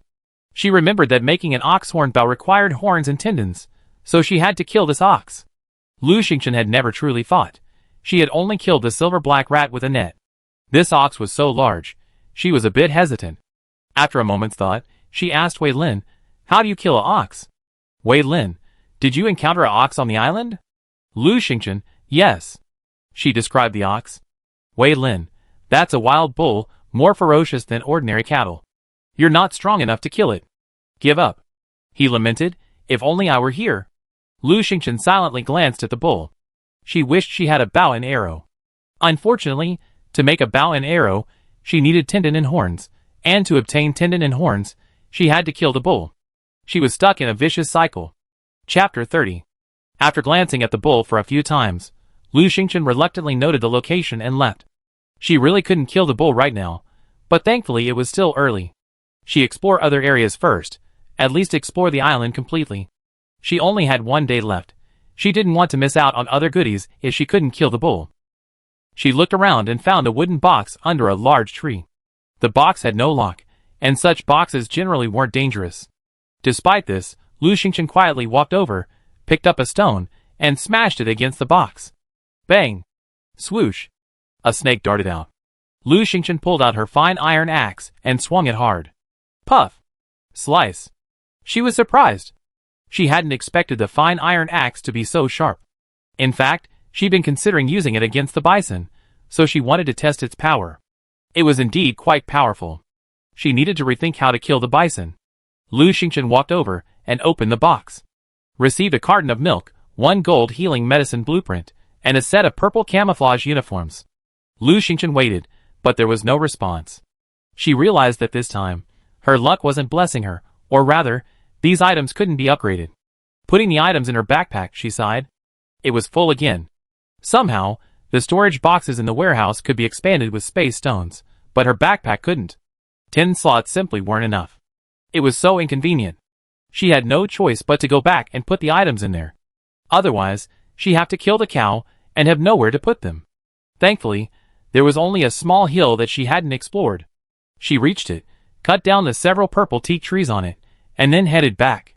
It wasn't even 2 in the afternoon yet, so the round trip would only take her 40 minutes. Now it was time to figure out how to slaughter the cow. Lu Xingchen pondered as she walked, but even when she reached the raft, she still hadn't come up with a good idea. Once aboard, she was stunned. For wooden boxes were scattered along the edge of the raft. Lu Xingchen looked left and right, confirming that these 4 boxes had just been added. And they weren't even opened. What was going on? She was baffled. Master, you're back? I fished these boxes out. Do you need them? The sea devil vine's childish voice rang out. You fished them out? Lu Xingchen was stunned. Yes, look. A vine of the sea devil vine swung out, reaching straight out toward the sea. It stretched out more than 10 meters, hooking onto a passing wooden box. Swish. With a swish, the sea devil vine's vine swung the box onto the raft, right next to the 4 boxes. Master, am I awesome, aren't I? The sea demon vine waved its vines, looking quite proud. Lu Xingchen's eyes lit up. Awesome. You're amazing, little vine. She had been feeling regretful when she arrived on the island. The announcement had said there would be abundant supplies today, but she had to go ashore and couldn't stay on the raft to retrieve the boxes. She hadn't expected the sea demon vine to be able to do the same.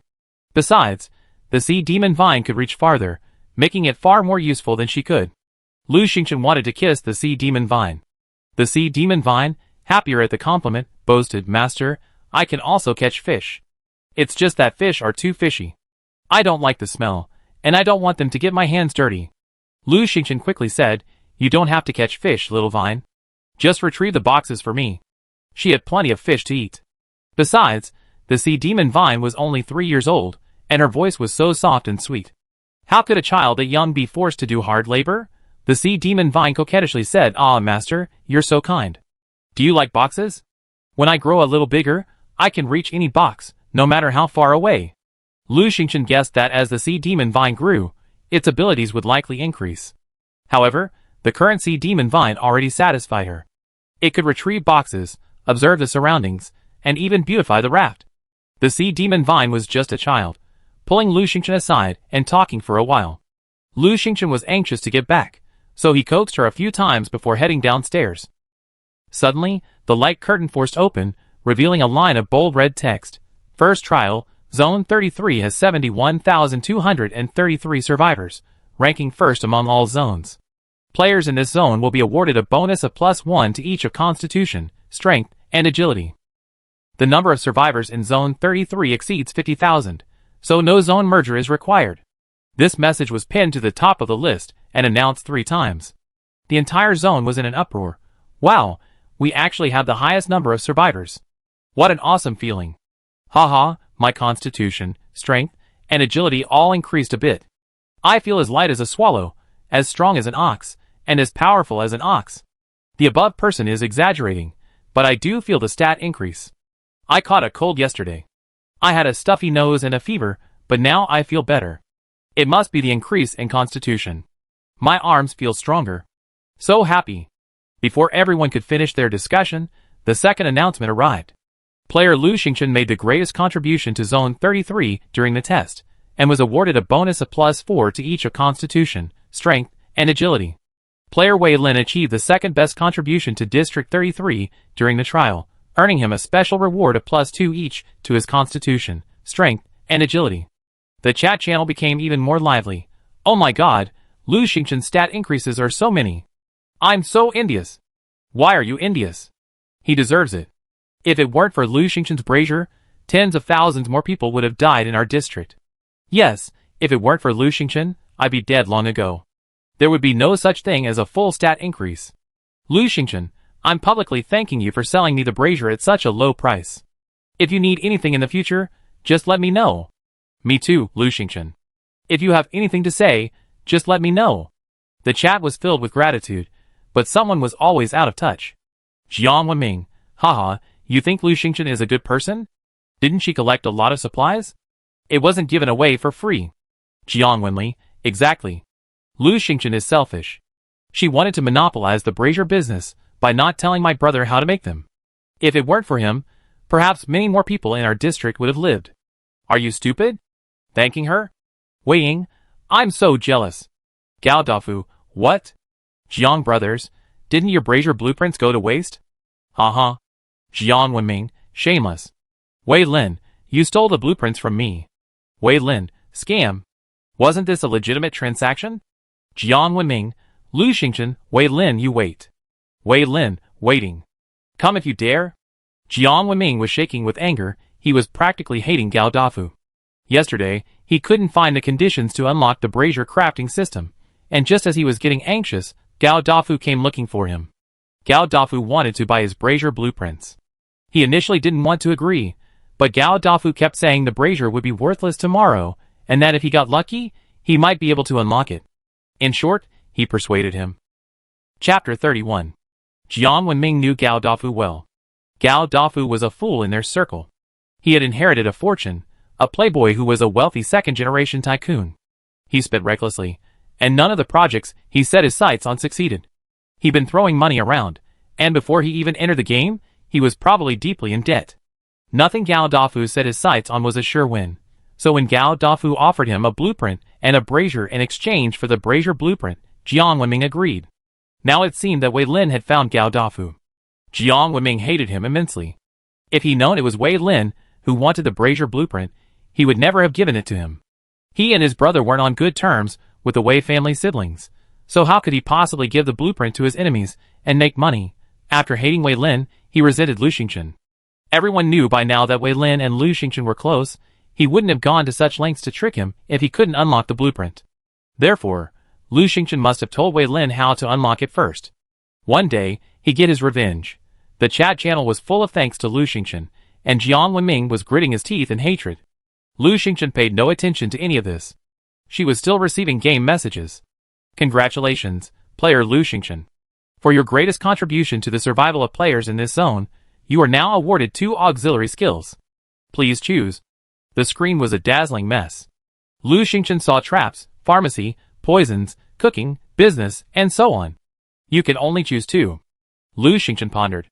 For her right now, traps and medicine are the most suitable. She chose traps because her strength is low, her attack power is not strong, and she is better suited to outsmarting others. Besides, she doesn't particularly enjoy violence. She chose medicine because, based on her observations, it was difficult to obtain medicine in this world. She didn't believe the world would remain peaceful forever. With each nation developing independently, there would undoubtedly be bloodshed and slaughter. Medicine was crucial. Lu Xingchen selected trap and pharmacy, but as expected, she was blocked from selecting the third option. After she made her selections, the various options disappeared. You have learned basic traps and basic pharmacy. You can view detailed information in the skills section of your profile. Lu Xingchen felt a surge of new knowledge in her mind. She opened her profile, and saw that her information had changed. ID, XY90056. Name, Lu Xingchen. Age, 24. Strength, 9. Agility, 10. Constitution, 9. Occupation, none. Skills, basic traps, basic pharmacy. Basic trap, 1, spike trap. Uses simple traps to hunt level 1 beasts.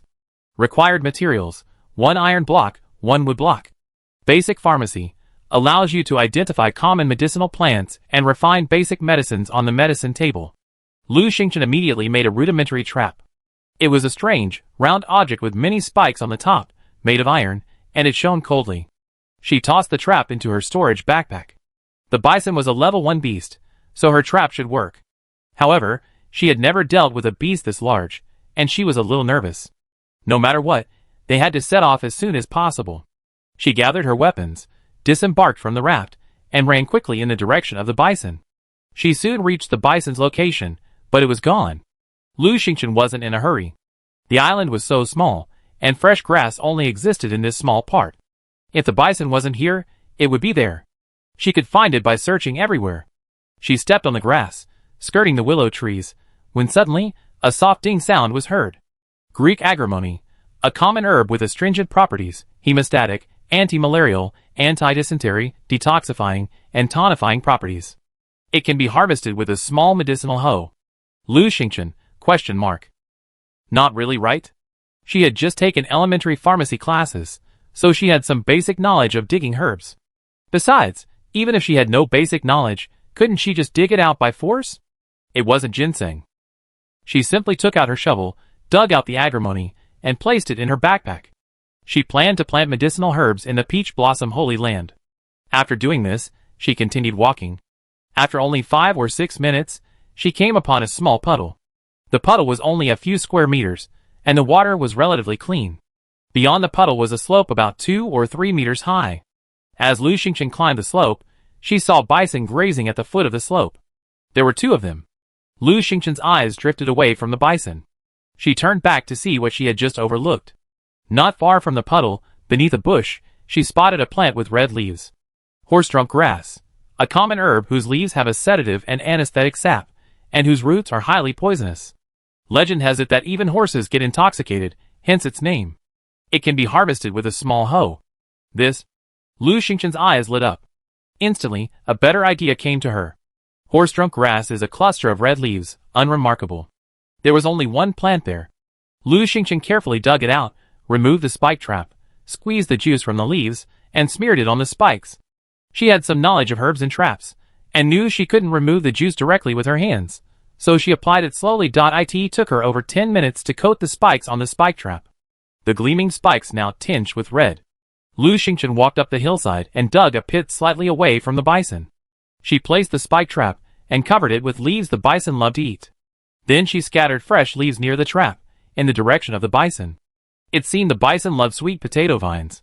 Lu Xingchen had brought some back when she returned, but she reluctantly gave them up and threw in a few more. She saw she was near the bison's area. She stood up. The bison not far away gave her a strange look, then lowered its head to graze again. Lu Xingchen felt relieved. This bison didn't attack anyone. It must be an ordinary first-level beast, a level lower than the silver-black rat.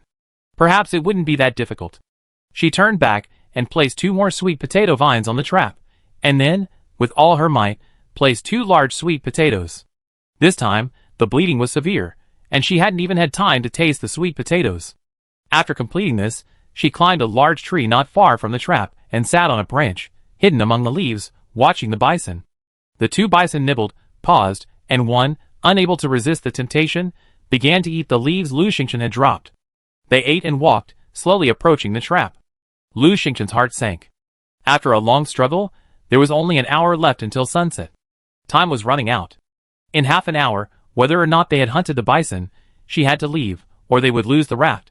Step by step, the bison was only 1 step away from the trap. Lu Xingchen was nervous, so nervous that she could clearly hear her own heartbeat. Suddenly, Wei Lin called, "Are you still on the island?" Lu Xingchen, "Yes." Wei Lin, "Killing a bison?" Lu Xingchen, "Yes, this bison looks very docile and won't attack." Wei Lin, "Docile? Impossible. When a bison is enraged, it can be very aggressive." Lu Xingchen stared at the bison without blinking. The bison finished chewing the sweet potato vines, raised its head, and mooed. "Moo!" Another cry rang out. Suddenly, another bison approached from the other side. It stretched out its mouth and snatched up the largest sweet potato. "Moo!" The previous bison let out a deafening roar. Lu Xingchen could clearly see its eyes. Red. Chapter 32. Moo!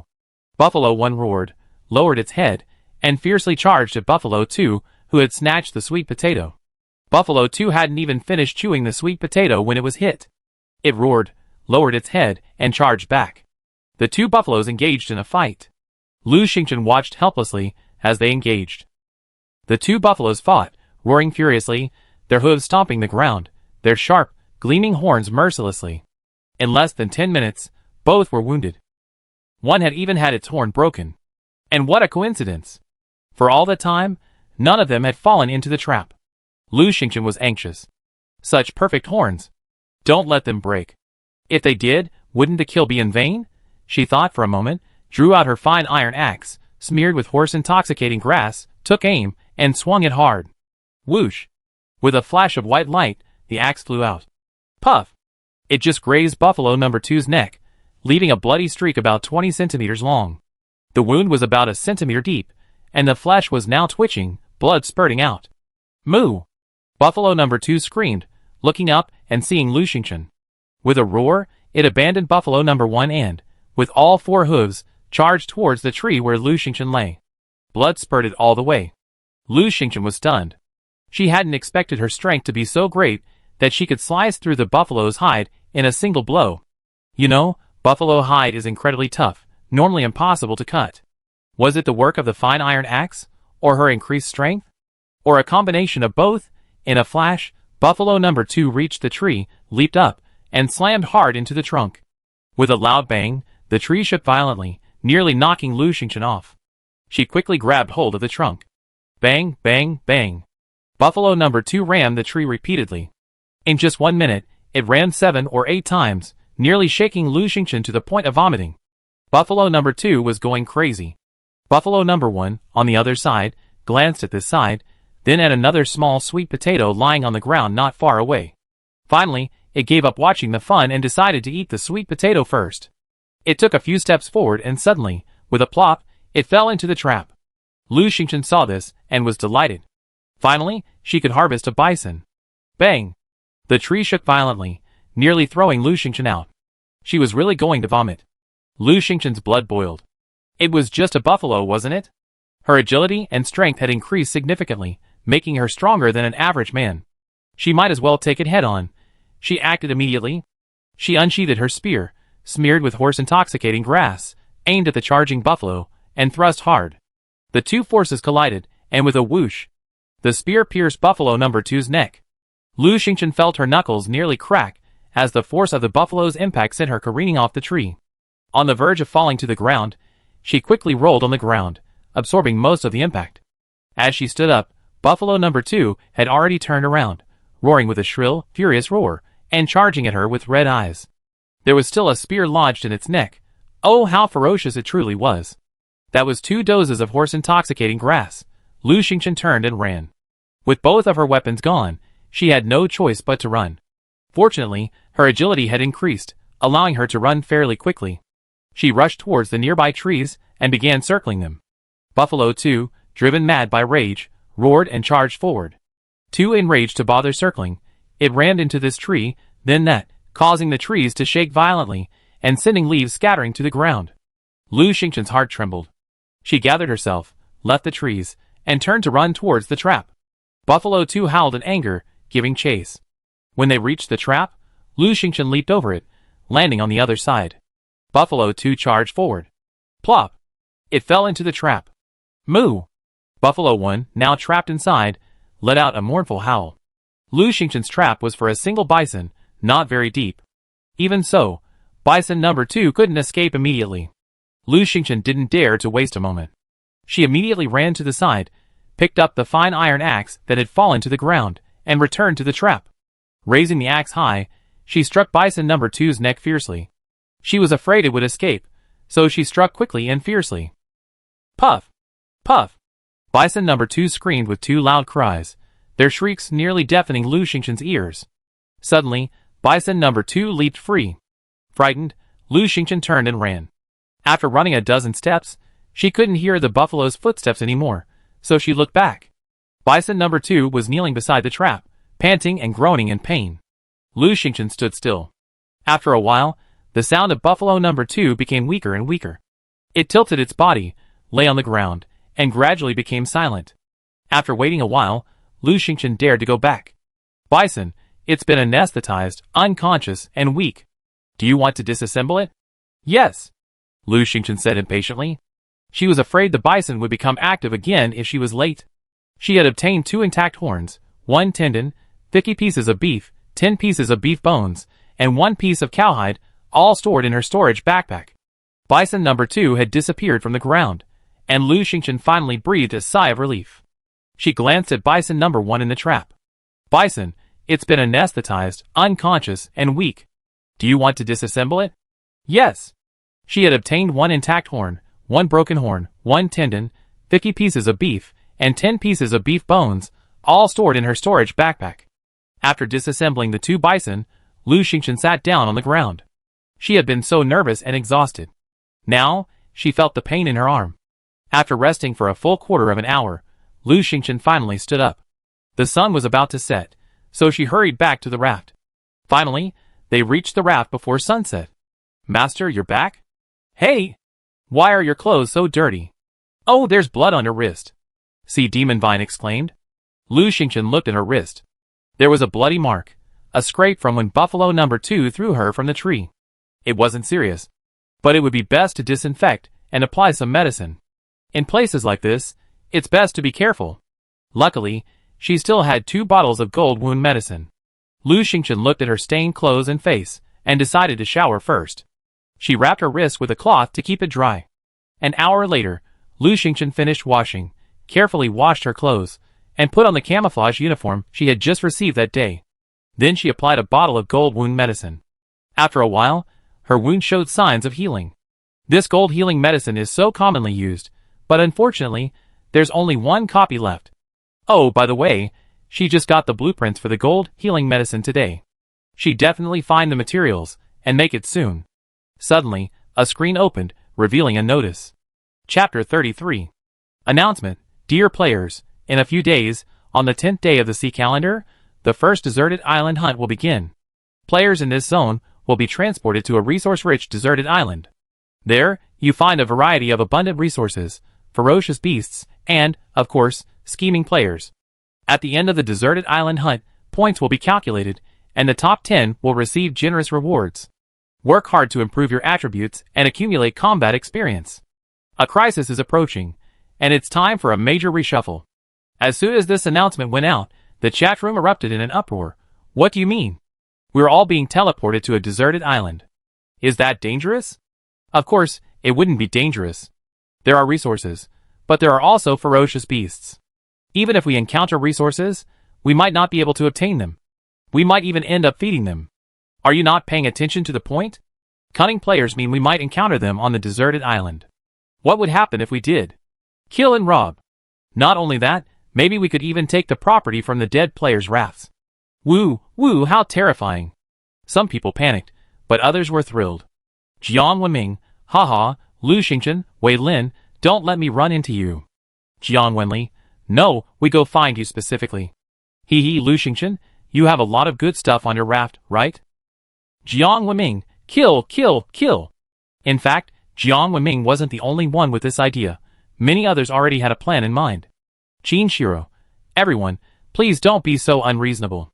I guess we have more resources per capita on our deserted island, because we have it merged. Jiang Wenming, haha, idiot. Jiang Wenming, actually, we can team up. If we form a small team, we have a better chance of winning against a single player. My strength is 13, vitality is 15, and agility is 13. My brother is about the same as mine. We're looking for players of similar strength to team up with.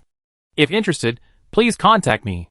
Jiang Wenli, yes, today is the evening of day 4 of the sea calendar. There are only 5 days left until day 10.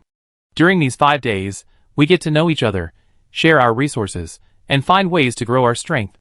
We then find a way to reunite after we reach the deserted island in a week. Seeing the Jiang brothers' strength, many people were intimidated. Their attributes surpass 90% of humanity, or even 99% of humanity. Many people have already secretly contacted them. Announcement. Group chat is now open. Jiang Wenming, haha, God help me. It's so much more convenient. Jiang Wenli, hee, just wait and see. Especially Gao Dafu, with that fat on your back, you'd be dead on a deserted island. Jiang Wenla, can I join you, big brother Jiang, second brother Jiang? Jiang Wenming, go away, you sissy.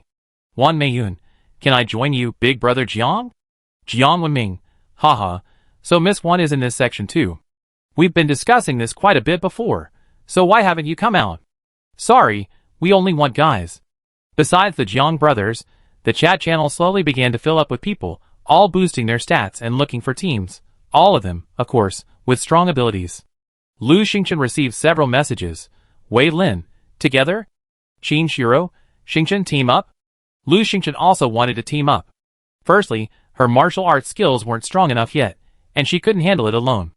Secondly, after getting to know a few people over the past few days, she had grown trustworthy enough.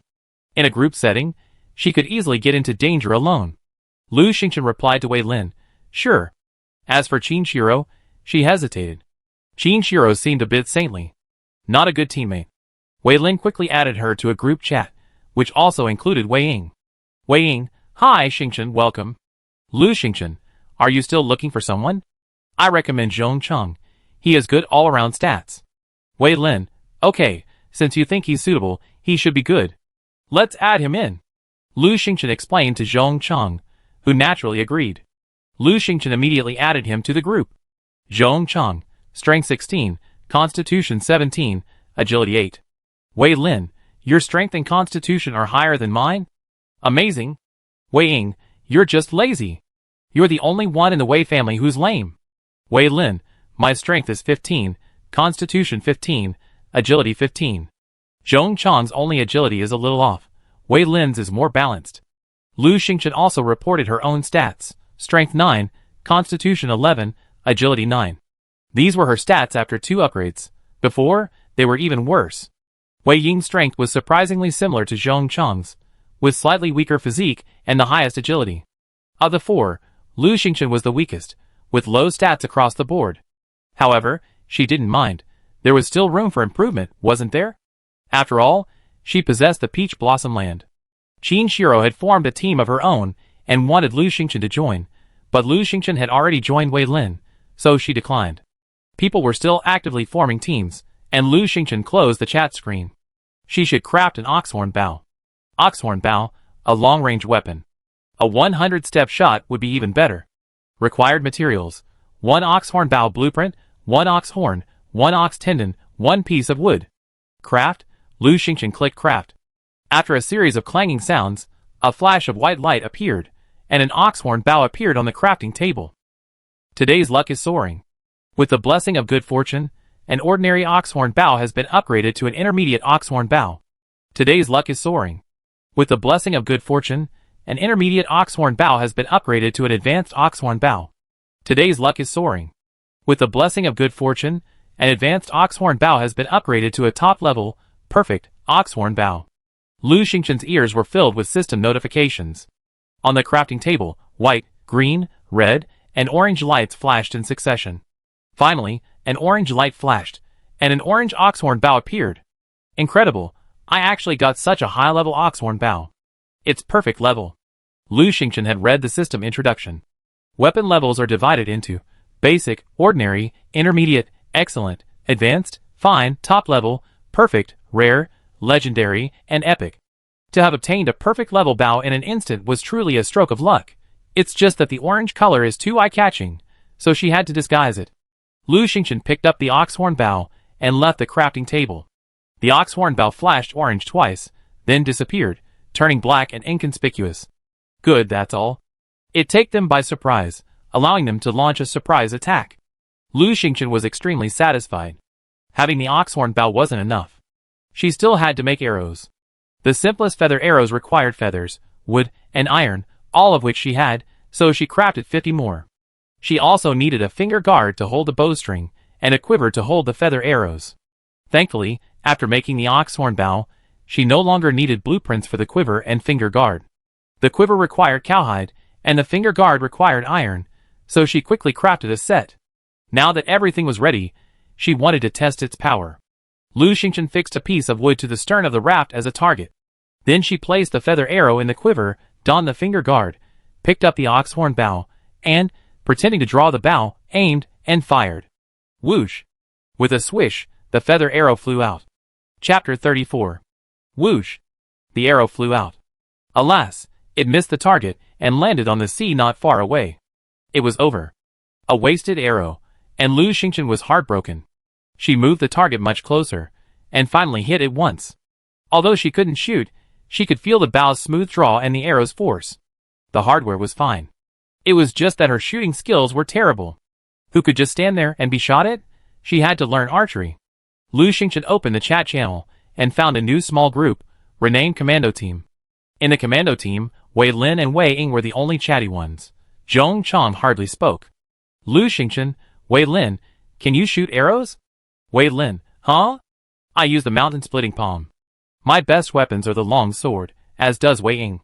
Those are the only two weapons we use in the Wei family, and only a few people practice other weapons. Wei Ying, Xingchen, do you want to learn archery? Lu Xingchen, well, spears aren't very useful. I got the blueprints for an oxhorn bow, and made one. Wei Lin realized belatedly. Did you kill a bison? Lu Xingchen, yes. Wei Lin, you're amazing, you're really amazing. You weren't hurt? Lu Xingchen, no, I used a trap. Wei Ying and Wei Lin were envious for a long time, but they knew nothing about bows and arrows. Wei Lin knew a little, but only from a few times for fun. That little knowledge was of no use to Lu Xingchen. Lu Xingchen thought for a moment, then opened the chat room, watching everyone chat while she worked. If she wanted to find someone to learn archery from, she would have to quickly utilize the random blessings of her continuous luck. In the afternoon, the Sea Devil Vines retrieved several more boxes, bringing the total to 9, including the morning's total. This is because the Sea Devil Vines are very long and can reach objects farther away. Others only retrieve 3 or 4, or 5 or 6 boxes a day, but the supplies inside were slightly more than before. Lu Xingchen opened them one by one, and the sounds echoed. Received a pack of tissues, 3 pieces, and 3 packs of sanitary napkins, which have been placed in the storage backpack. Not bad, not bad, I have sanitary supplies. Received a bottle of cooking oil, 2L, and a bag of flour, 2.5 kilograms. Great, I have more ingredients. After harvesting the vegetables, I can stir-fry them, and even stew chicken and beef. Received an iron wok, great, I can stir-fry now. It goes perfectly with the cooking oil. Received a box of underwear, 3 pieces, and a box of socks, 5 pieces. Yes, essential daily necessities. Received 10 pieces of wood and 10 pieces of nails. These aren't very useful. Lu Xingchen opened a few more wooden boxes, all filled with common supplies, wood, iron, plastic, and the like. Even so, she knew she'd gotten more from each box than everyone else. Maybe she was just naturally lucky, but the items from these boxes were so ordinary. Could it be that she was just having bad luck right now? Lu Xingchen rubbed her hands, glanced at the only unopened box left, and decided to wait. She had been keeping an eye on the chat. Because players were looking for people to team up with, many people posted their stats and specialties in the chat. Lu Xingchen planned to see if anyone was good at archery. Of course, she could ask in person, but that would easily expose her, and she received too much useless information, which she had to spend time filtering. After a moment's thought, Lu Xingchen announced, I buy all sorts of blueprints for a high price. Axes, pickaxes, shovels, weapons, and more are all available. She wanted to fully utilize today's Qi blessing, as she discovered that crafting items easily triggered a surge of Qi. Acquiring these today wasn't easy, as after entering the second phase, many people no longer needed to expand their rafts to 100 square meters. They could simply craft the corresponding tools using the blueprints. Many people needed the blueprints, and today's demand outstripped their supply. Helplessly, Lu Xingchen continued posting beef, white-striped chicken, cod, sea bass, and more in exchange for various blueprints. The chat room immediately lit up at the mention of food. Lu Xingchen, you actually have beef? Where did the cattle come from in the sea? You're so stupid. You forgot she went to the island the day before yesterday. There must be cattle. But are cattle that easy to kill? I don't believe it. The island is full of wild cattle, even wilder than ordinary cattle. How do you kill them? With a fishing rod? Lu Xingchen has so many goodies. I'm tempted. I'm tempted too. Jiang Wenming, haha, just wait, it'd be mine soon. Lu Xingchen, dream on. Wei Ying, exactly ba, dream on. Gao Dafu, as stupid as ever. Lu Xingchen received a message from Gao Dafu. I have a whip blueprint, but I need cooked beef or fish in exchange. Ugh, I can't cook, and I don't have a pot. Whip? Lu Xingchen's mind raced. The bow and arrow were ranged tools, so she needed a close-range weapon. A whip would be perfect. Grandpa loved it, and she learned a little too. With practice, she could use it. Lu Xingchen, okay, wait. Gao Dafu was overjoyed. Can you stew beef brisket with potatoes for me? He handed over a few potatoes and said, these are all for you. When the time comes, just give me a big bowl of beef brisket with potatoes, and I give you the rest. Lu Xingchen's eyes lit up. Potatoes? Now she had an extra seed to plant in the peach blossom land, and today's sweet potatoes. Both sweet potatoes and potatoes needed seedlings, something her grandfather knew how to do. With her limited knowledge, she had no choice but to force the issue. She brought the potatoes and sweet potatoes into the peach blossom land, cut them into small pieces, and buried them in the soil. Of course, she only buried one small potato as a seed. After all, she still had to make beef brisket with potatoes for gao tofu. She had already obtained the seasonings and salt, which would be enough for now. Soak the beef brisket in cold water to remove any blood, then blanch it in boiling water to remove any scum. Add cooking oil, stir-fry the beef brisket, and then add the boiling water and various seasonings. While the beef brisket was stewing, Lu Xingchen cut the potatoes into dice and soaked them in water. Next, she selected a few small sweet potatoes, placed them on the brazier, added firewood, and roasted them. Finally, she washed the sweet potato leaves and decided to add some greens to her diet. Oh, there was still rice to cook.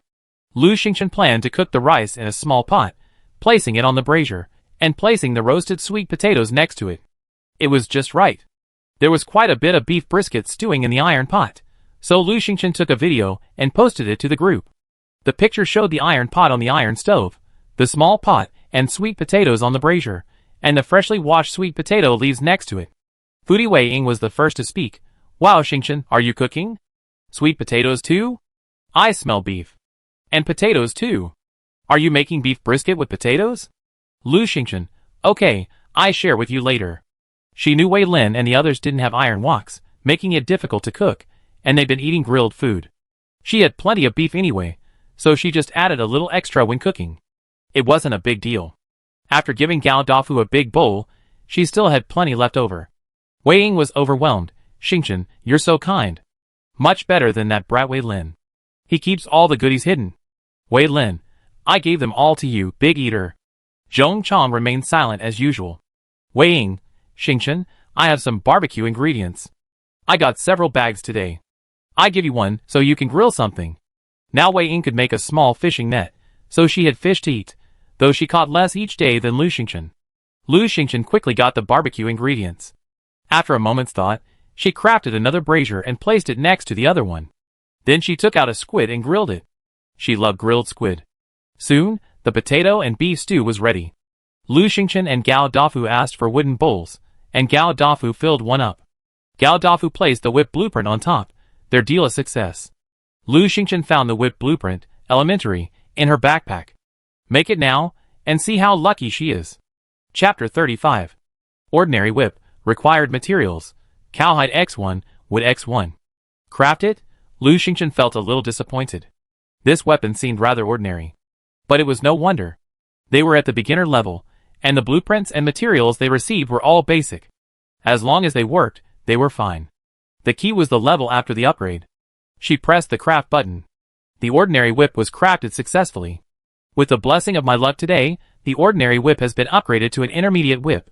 With the blessing of my luck today, the intermediate whip has been upgraded to an advanced whip.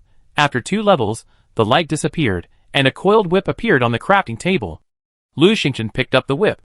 The handle was about 20 centimeters long, wrapped in coils of cowhide. The whip was about 2 meters long, tightly woven with cowhide. The overall color was tan. Lu Xingchen took the whip handle and swung it vigorously. With a crisp crack, the whip flew like a dragon and snake, striking the nearby target and removing a large cloud of sawdust from the wood. Quite powerful. Lu Xingchen was very satisfied. It would have been even better if he had a whip technique. For now, he could only practice blindly on his own. Wei Ying, Xingchen, is the beef and potato brisket ready? Wei Ying couldn't help herself. Lu Xingchen then remembered that, busy making the whip, she had forgotten to share the food with Wei Lin and Wei Ying. Wei Lin and Wei Ying had already sent over the wooden bowls, and they were starving, eagerly awaiting their feast. Lu Xingchen frantically scraped at the nearly burnt squid and served Wei Ying, Wei Lin, and Zhong Chong a small bowl of beef and potato each. Then she took out her own stainless steel bowl and began to eat. As she ate, she looked around and chatted. 1 Miling, Strength 7, Constitution 8, Agility 8, looking for a team that's good at archery. Jiang Wenming, 1 Miling, do you have a bow and arrow? If you do, we want you. 1 Mayun, Jiang Wenming, doesn't your team want women? Jiang Wenming, no trash. 1 Miling is an archery champion. How can you compare? Jiang Wenli, hey 1 Miling, I heard you're not only a good archer, but also a great dancer. How about this? Send me a video of your dance, and we want you and even find you a bow and arrow. How about that? Won Mayun, disgusting. Jiang Wenli, Won Mayun, you wanted to come, but we didn't want you. Who's disgusting? Won Meiling, why did you block me? Bitch. Jiang Wenming, Won Meiling, why did you block me too? Weren't we just discussing the perks of joining our team? Add me. Won Meiling, no, I don't want to join a team. Jiang Wenming, think it over. Teams don't usually want women. Jiang Wenli, brother, why are you talking nonsense to her? You're so shameless. Jiang Wenli, Won Meiling, just wait. I kill you first during the deserted island hunt. Lu Xingchen's heart raced. Found it. Wei Lin privately messaged her. I didn't expect Won Meiling to be in this area. Xingchen, go find her. She's an archery champion and can definitely help you. Lu Xingchen had already messaged Won Meiling. Teach me archery, and I give you meat and eggs. Trade? Won Meiling, you have a bow and arrow? Can I buy it? Lu Xingchen, no, I need it, and it's not tradable. For now, the game doesn't allow for weapon trading. Players who want weapons can only collect blueprints and supplies, and craft them themselves. Won Meiling was disappointed. I have food, albeit ordinary, but I'm not picky about what I eat. As long as I'm full, I'm fine. Lu Xingchen was stunned. Was he no longer interested in the supplies she was talking about? After thinking for a moment, she persuaded, but only by eating meat, eggs, fruits, and vegetables can we maintain a balanced diet and boost our immunity. Besides, without meat, we won't have the energy to hunt and survive on a deserted island. After waiting for a moment, seeing Won Meiling didn't respond, Lu Xingchen pleaded earnestly, you're free now, so teach me, and we can trade supplies. Then you can get bow and arrow blueprints from others, right? Won Meiling hesitated for a moment before saying, okay, I teach you archery in exchange for beef. Lu Xingchen sent Won Meiling a piece of beef. It weighed 2 pounds, enough for one person to eat for a day. Won Meiling accepted it and said, that's enough. Give me a piece of beef a day, and I teach you archery. Lu Xingchen blinked. This Won Meiling was quite honest. She didn't ask for an exorbitant price. She thought it would be difficult to get her. It seemed she was a good person. Today, Lu Xingchen needed to capitalize on her luck, so she made an appointment with Won Meiling to start training tomorrow. After conversing with Won Meiling, Lu Xingchen stood up and rubbed her hands. There was still one box left to open. She must be lucky now, so she could open it. Suddenly, Jiang Wenming burst into laughter in the chat channel. Haha, I traded 2 apples with someone, and guess what? After eating the apples, my physical fitness increased a bit. Now my physical fitness is 16, haha. The players were amazed. Attributes can be improved so much? Haha, actually, I came across a small island today and found a red fruit there. After eating it, my constitution increased a bit. So it's actually possible. Doesn't that mean our attributes can change over the next few days? Yes, strive to obtain supplies. Don't miss any islands you come across. You might find something good. Someone sighed, those are just a few. After all this time, only 2 people have gotten food that increases their attributes, haven't they? Jiang Wenming, haha, I still have an apple. Eating it might even increase my constitution a bit. Jiang Wenli, our team is very strong. Everyone is welcome to join us. Gao Dafu, Jiang Wenming, are you selling apples? Jiang Wenming, no, I make you greedy. People were still stubborn.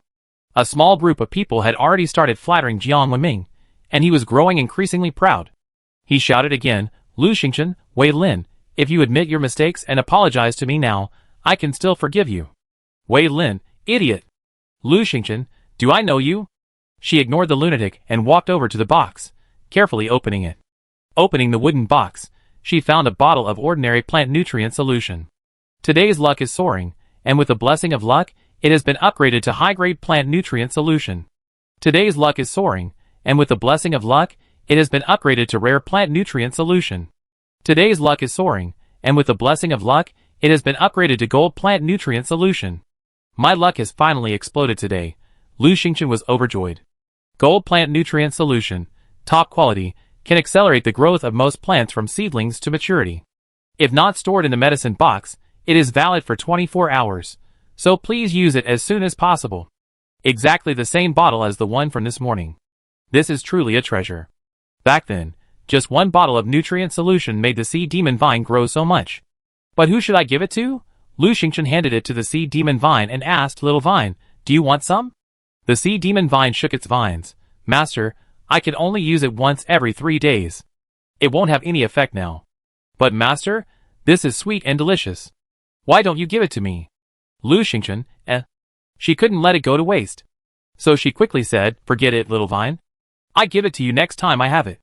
Lu Xingchen took the golden plant nutrient solution and circled the rare land. Currently, watermelons were being planted on this land. Rare land accelerates growth by 20 times, and it would be ripe in a few days. Lu Xingchen shook her head. Such a high-quality nutrient solution, just to eat a watermelon a few days early, would be a waste. No! She turned and entered the Peach Blossom Holy Land. Chapter 36. Inside the peach land, the peach trees were still in bloom, their blossoms drifting across the ground, a beautiful pink. Scallions, cabbages, and strawberries were thriving, a vibrant green. Lu Xingchen circled the peach tree several times. This peach tree had been blooming since day one, and even now, even with time in peach land flowing at 4 times the normal rate, it still blossomed. She was afraid she wouldn't see it bear fruit. She just used it on this peach tree. Right now, it was the most advanced one. At worst, this bottle of nutrient solution would be wasted. It would expire after 24 hours of use. Lu Xingchen made up his mind, opened the bottle cap, tilted it, and the golden nutrient solution dripped onto the roots of the peach tree. The nutrient solution vanished as soon as it hit the soil. After a bottle of nutrient solution, not a single drop was visible on the ground. Huh? Why did the falling peach blossom stop? Lu Xingchen looked up, his eyes wide. The blossoms on the peach tree quickly withered and faded, and then a few green fruits emerged. The small fruits, from the size of a fingernail, quickly grew to the size of a fist.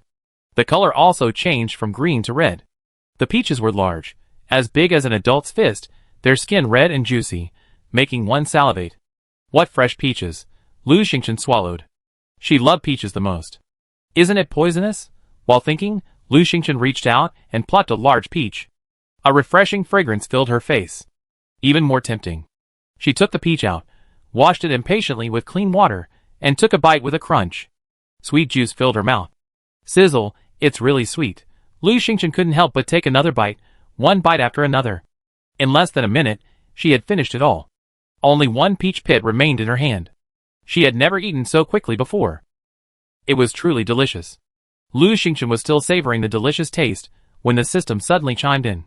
Eat the mysterious peach and gain 1 additional allocable attribute point.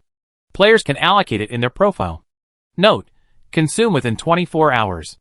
Add more attribute points? No, it's additional allocable attribute points. Can they be allocated freely to Constitution, Agility, and Strength? Lu Xingchen immediately opened her profile and saw that it had changed. ID: XY90056. Name: Lu Xingchen. Age: 24. Strength: 9. Agility: 10. Constitution: 9. Occupation: none. Skills: Basic Trap, Basic Pharmacy. Allocable Attribute Point: 1, can be allocated freely to Strength, Agility, and Constitution. Lu Xingchen felt reluctant to part with it, but thought, never mind. Keep it for now, and figure out what to add later. If I eat another, will I get another allocable attribute point? Lu Xingchen rushed into the peach garden sacred land like the wind and picked 2 more peaches, intending to continue eating. However, she had just eaten dinner, and had already eaten a lot. After eating a large peach, she was already very full, and another one was a bit of a stretch. Helpless, she reluctantly put the peach down, planning to eat it when she was a little hungrier. She casually glanced at the chat channel. At this time, Jiang Wenming was still shouting, "Jiang Wenming, haha, it seems my luck has run out. Deserted island hunting, you guys just wait for bad luck." Jiang Wenli, alright, there are too many people joining our team, just wait. Jiang Wenming, why is Lu Xingchen silent? Are you scared? Haha. Really? A weakling woman, just got a little luck and got more supplies. What's so great about that? Jiang Wenli, that's right. She doesn't have enough military force, and she can't defend her supplies. Lu Xingchen sneered. If her guess was correct, the Jiang brothers had already challenged her several times in just a short while. She couldn't understand why the Jiang brothers, with no grudges against them, were targeting her like mad dogs. Lu Xingchen, Mysterious Peaches X2. Mysterious Peaches, a mysterious peach that grants 1 bonus attribute point upon consumption. She didn't reply to the Jiang brothers at all, only sending a message about the peaches. She preferred to keep a low profile, but she also loved giving people a slap in the face. As soon as her message went out, the zone chat immediately became lively. Before, the Jiang brothers had been constantly clamoring. At first, Wei Lin and Wei Ying would respond, but then they stopped bothering to respond. The Jiang brothers had demonstrated their immense strength and seemed formidable, so the players stopped talking. So, for a while, the private chat channel was mostly just the Jiang brothers. Until Lu Xingchen posted the information about the mysterious peaches. After opening them, many people saw the sight and smell of them. This peach is so tempting, it looks so sweet. And it has a sweet aroma. I can't resist it, I want to eat it. Why do people always forget the main point? The main point is that eating it increases your allocable attribute points. Don't you understand? You can freely allocate these attributes to constitution, strength, and agility. This is great stuff. That's right, this is much better than apples that only increase constitution. Haha, they have two at once. Awesome. Lu Xingchen is still the best. The Jiang brothers have been so proud of themselves. It's disgusting that I'm too lazy to even activate the light curtain. All this bragging, and yet they're still far behind Lu Xingchen? Jiang Wenming stared at the peach, sniffing it greedily. Actually, the stat he most wanted to increase was strength. He already had a high physique, and strength and agility were crucial in combat, especially for a close-quarters fighter like him. So, he was still a little dissatisfied with the apple. Unexpectedly, the stat points added by Lu Xingchen's peach could be freely allocated, exactly what he had always dreamed of. Why wasn't this peaches? Jiang Wenming was furious. He texted Lu Xingchen, how much are these peaches? Name your price. Lu Xingchen, you're crazy. Jiang Wenming, Lu Xingchen, it seems you're lucky after all. In that case, I forgive you. Before he could finish, Lu Xingchen blocked him. This person was disgusting and unreasonable. Jiang Wenli privately messaged, Lu Xingchen, why did you block my brother? Lu Xingchen blocked him without hesitation. Jiang Wenming said in the area chat, Lu Xingchen, I forgive you. If you request to join my team, I can agree. Lu Xingchen, are you sick? Go get treated. Wei Lin, what do you mean? Stealing people from me? The Jiang brothers kept rambling in the chat channel for a long time, and many people couldn't stand it anymore. Haha, I've never seen anyone so shameless. You're after the stat-enhancing peaches? If you want them, just apologize politely, and offer the necessary supplies in exchange. Exactly. How can your team be considered a good one? Apart from anything else, your character is terrible. Yeah, they don't want good people. I heard they even added a murderer serving a prison sentence. That's horrible.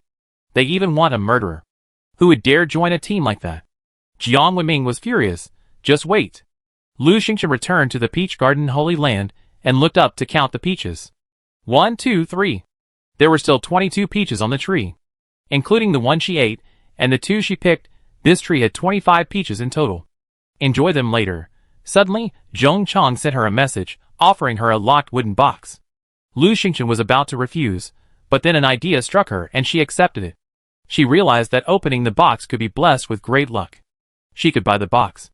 Chapter 37. Lu Xingchen immediately posted a message on the regional channel, looking for unopened and locked wooden crates, along with keys. Contact me if you have any. Gao Dafu, Lu Xingchen, I have a key. Would you like to trade it for a peach? Private message. Lu Xingchen usually had a lot of people private messaging her. After she sent the peach, the messages poured in like snowflakes, and she had no time to read them. Because she had privately chatted with Gao Dafu before, she easily found his messages. Gao Dafu, Lu Xingchen, I want a peach, a regular key, and anything else you want. Lu Xingchen asked, do you have any other blueprints? Gao Dafu was silent for a moment before saying, I don't have any weapon blueprints, but I do have one for an iron pickaxe. Is that okay? The iron pickaxe blueprint would be useful, and it should trigger the sky-high luck blast, but Lu Xingchen still felt it wasn't worth it. She said to Gao Dafu, anything else? I already have the blueprints for the pickaxe. I could take it, but it's not going to be of much use to me. Gao Dafu was practically in tears. Lu Xingchen, you have so many supplies. You have everything I have, and everything I don't. What else do you want? How about this, I owe you some, and I give you the blueprints first next time I have them. Okay, here are 2 pieces of pink cotton cloth. You little girls should like them. Without further ado, Gao Dafu sent Lu Xingchen 2 pieces of pink cotton cloth. These 2 pieces of cotton cloth were perfect for curtains, and Lu Xingchen had an idea. She definitely needed them. Okay, but I want at least an intermediate level weapon blueprint, Lu Xingchen said. No problem. Gao Dafu agreed immediately. And so, Gao Dafu traded a pickaxe blueprint, a standard key, 2 pieces of pink cotton cloth, and the intermediate level weapon blueprint he owed for a peach with increased attributes. The 2 quickly completed the transaction. Pink cotton cloth X2, iron pickaxe blueprint X1, and common key X1 were already placed in the storage backpack. Lu Xingchen took out the key and unlocked the locked wooden box. Opening the box, she received a seawater filter upgrade card, intermediate, which upgrades the primary seawater filter to an intermediate level, doubling the daily purified water output. Wow, I even got this thing. It's useful. Lu Xingchen instantly felt it was worth it. Even though she had 2 seawater filters, she only produced 2 liters of water per day, which was a bit tight for washing dishes, pots, and cooking. Not bad. She was just about to open her backpack when suddenly, a series of sounds rang out.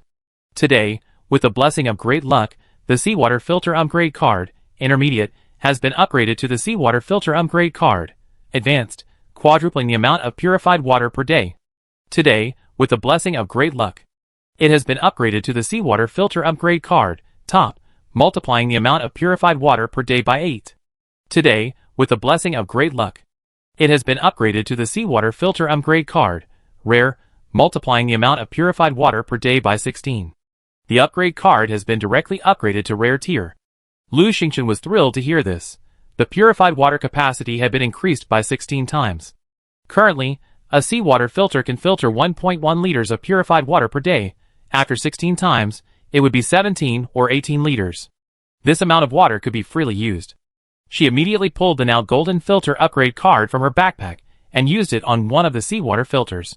With a flash of golden light, the seawater filter instantly grew, reaching a height of about 1.5 meters, its appearance becoming much more refined and beautiful. Now, the 4-liter plastic bucket beneath it looked a bit small. This means I have to remember to change the buckets every day to collect water, which is a bit troublesome. While Lu Xingchen was busy, the sea demon vine kept waving its vines around her. Seeing her standing there with a blank frown, the sea demon vine extended its vine, tapped Lu Xingchen's shoulder, and asked curiously, "Master, what's wrong?" Lu Xingchen looked at the vine, her eyes lighting up. "Little vine, can I ask you a favor?" "What is it?" "Sure." The sea demon vine became excited. Lu Xingchen went to the crafting table and crafted several 4-liter plastic buckets in one go. "If you see a bucket here full, could you please replace it with an empty one?" "Sure, sure." The sea demon vine readily agreed. Lu Xingchen patted her vine happily. Alas, this little 3-year-old was helping her salvage the crate and change the buckets. Wasn't she pushing her too hard? "Little vine, if you're tired, tell me and I'd do it myself," she added. The sea demon vine said nonchalantly, "How could I be tired? I have 9 main vines, and countless smaller ones. I only need to separate one small vine to complete this task." She detached a few vines and waved them around, proudly saying, "Master, if you need anything, just come to me. I'm very capable." "Okay." Lu Xingchen was finally relieved. Lu Xingchen took out the iron pickaxe blueprint and began crafting it. Lucky fortune had triggered again, this time yielding a rare grade iron pickaxe. She then crafted a fine grade iron shovel. After completing all this, she breathed a sigh of relief. It had been another tiring yet fulfilling day. She wanted to rest, but with the powerful lucky fortune buff, she couldn't bear to do so. Suddenly, she remembered something and pulled a peach from her backpack, offering it to Zhong Chang. Zhong Chang seemed to prioritize her, offering her everything first and letting her choose. Only when she didn't want it would he use it to develop himself. There weren't many people so grateful, loyal, honest, and capable. She didn't mind helping him. Zhong Chang was stunned when he received the peach. He felt that when he asked for help, he had promised that whoever saved him would receive his supplies. Since Lu Xingchen had saved him, he should have given her the supplies. But Lu Xingchen always reciprocated, never taking his things for free, and this time was no exception. He knew the value of peaches. In the area chat, countless people were fawning over Lu Xingchen, desperately offering various supplies in exchange for a peach. Lu Xingchen refused any of them. This meant that she didn't value those supplies. He had just kept his promise and given her a locked box, and Lu Xingchen had given him a peach with enhanced attributes in return. "I've made a killing again.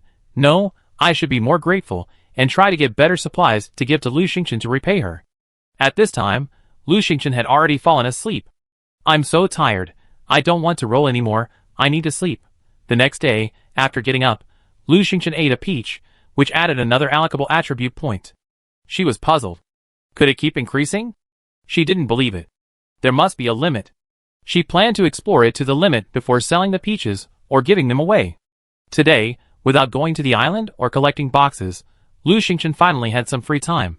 This way, she didn't have to rush for breakfast. She planned to make cod porridge and an egg pancake. That is, without yeast. If she had yeast, she would definitely make a sesame pancake with eggs. The scallions were almost ripe and could be used now. She picked a handful of scallions, put water and flour in a wooden bowl, beat the eggs, washed and chopped the scallions, and added them to the batter. Move the small pot of rice porridge onto the brazier, place the iron pot on the iron stove, heat it up, add some oil, turn it once, pour a little batter in, turn it again, and the batter will be evenly spread into a thin pancake. Lu Xingchen felt it was inconvenient because she didn't have a spatula, so she asked Wei Lin, "Can you make a wooden spatula?" "Yes." Wei Lin quickly handed over a wooden spatula and a wooden spoon. "Lu Xingchen, thank you. I treat you to an omelet later. You have eggs?" Wei Lin's voice crackled with excitement. Chapter 38. Lu Xingchen washed the wooden spatula and flipped the omelet over. "Yes, in 2 days, maybe there will be chicks. It takes 21 days for chicks to hatch. Time flows 4 times faster in this space, so the chicks will be out in about 5 or 6 days. By the way, what will the chicks eat after they hatch? Is there anything I should be aware of?" Lu Xingchen was stunned. She still had to figure out how to raise chickens. Fretted, Lu Xingchen asked in the group chat, "Who among you knows how to raise chicks?" "Newly hatched ones?" Wei Lin, "No." Wei Ying, "I don't understand." Zhong Cheng, "I don't know." Lu Xingchen sighed. If only her grandparents were here. They raised chicks before, so they definitely know how to raise them. Never mind. There were still a few days left, so she had time to think about it later. The omelets were cooked, and Lu Xingchen quickly made 2, giving one to Wei Lin and eating the other herself. The soft omelet paired with the creamy white cod porridge was delicious. After breakfast, she was ready to start archery practice. With the sea demon vine helping her retrieve boxes and monitor the sea, she didn't have to worry about anything else. Her mission for the next few days was to gain combat experience and improve her various attributes. One Miling contacted her first. "I forgot to tell you, I can't teach you archery right now." Lu Xingchen, "Why?" One Miling, "You need an archery range. The range should be at least 100 meters long. While you can get closer in the beginning, as your training progresses, you have to adjust the distance. Besides, 100 meters isn't really enough, as arrows can easily fall into the sea and be lost, which is a huge waste. It would be better if the range was longer, or fenced off. In short, it's very troublesome." One Miling had just remembered this morning that her raft was already 20 square meters, which was considered quite rapid. It suddenly occurred to her that Lu Xingchen couldn't possibly practice archery under these circumstances. After all, who could expand a raft longer than 100 meters in such a short time? Even a god couldn't. Helplessly, she declined the opportunity to earn supplies. She couldn't lie. Lu Xingchen pondered, "Is 200 meters enough?" One Miling, "Of course. But how can you build a raft that long? Where could she find so much wood and nails?" Lu Xingchen, "Wait a moment." She immediately went to the warehouse and took out the wood and nails. She had too many supplies on her raft. When they practiced later, she would definitely have to video chat with One Miling. She didn't know her well enough and didn't want to reveal too much. So, she decided to build a dedicated training ground. Building a raft 200 meters long and 1 meter wide required 200 planks, which meant 2,000 pieces of wood and 2,000 nails. If she hadn't made a tidy profit selling braziers, she wouldn't have been able to be so extravagant. Since there weren't enough nails, Lu Xingchen fashioned some from iron blocks and added a 1 by 200 square foot extension to the end of the raft. Her raft was now 7 by 30 square feet, so she simply added another 1 by 200 square foot extension along the center plank. From a distance, it looked like a long tail. Lu Xingchen also fashioned a simple circular disc with an axe to use as a target. A fine iron axe, with its incredibly sharp edge, made this easy. An ordinary iron axe wouldn't have been possible. After finishing, Lu Xingchen asked One Miling, "Are there any requirements for the target?" "What's the height?" One Miling was puzzled. Why was Lu Xingchen asking this? There was no mention of target trading in the zone chat. She replied, "The bull's eye is about 1.3 meters from the ground. Hurry and gather supplies. See if you can do it within a week. However, it's probably difficult, so you should use other weapons." Wan Miling thought Lu Xingchen was just kidding. How could he practice archery on a raft? Since he had no basic skills, why not just practice with a spear? Lu Xingchen chopped wood, erected the target as required, and drew the circles. Seeing that everything was fine, she sent a video call to Wan Miling. "Come on, take a look. Does it meet the requirements?" Wan Miling connected the video call, and immediately saw Lu Xingchen. She was surprised. She hadn't expected Lu Xingchen to be so young and so beautiful. Lu Xingchen was a celebrity, frequently posting game announcements about things like first island landings, firsts, and first contributions. She had assumed Lu Xingchen must be in his 30s or 40s, but he looked no more than 20, his skin smooth and brimming with collagen. Lu Xingchen wore camouflage, carried a quiver, and clutched an oxhorn bow. His forehead was smooth, and his hair was tied high in a ponytail, giving him a refined, dashing, and heroic look. Cleanliness was paramount. Lu Xingchen's clothes, face, hands, even a single hair or fingernail were spotless. It didn't look like a survival situation at sea at all, but more like a sea vacation. Lu Xingchen, noticing Wan Miling's long silence, asked curiously, "What's wrong? Is there anything else that's not up to standard?" Wan Miling then cast her gaze upon the raft. This glance even more astonished her. "It's more than adequate." "Very good." She saw the long raft. Although only 1 meter wide, it was incredibly long, at least 200 meters long. Most importantly, this was a separate area. Lu Xingchen's stove, house, and boxes weren't here. This meant Lu Xingchen had purposely expanded it. Extraordinary financial resources. He truly deserves to be the most extraordinary person in District 33. Lu Xingchen interrupted Wan Miling's thoughts. "Okay, in that case, shall we begin?" "Okay." Wan Miling's expression grew serious. Although she was teaching, she was working for someone else, and she had to be worthy of her reward. First, the stance. There are several stances, but we learn them quickly, just one. The open stance, with the right foot slightly ahead of the left. Lu Xingchen quickly mastered the stance. He also learned how to hold the bow, knock the arrow, position the bow, and aim. This was a quick lesson, otherwise, it wouldn't be this fast. Wan Miling looked at Lu Xingchen's oxhorn bow with envy. Although it was black and looked unremarkable, the smoothness of the bow and the arc it created when the string was pulled showed that it was definitely a fine bow. Lu Xingchen was so lucky, she was almost jealous. At this point, they had been practicing for 4 or 5 hours. Lu Xingchen was tired, and Wan Miling was talking until her mouth was dry.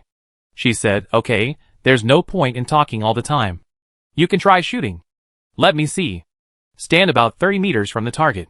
Lu Xingchen bent his bow, aimed, and fired. Whoosh! The arrow flew out, brushing past the target, just missing it by a hair's breadth.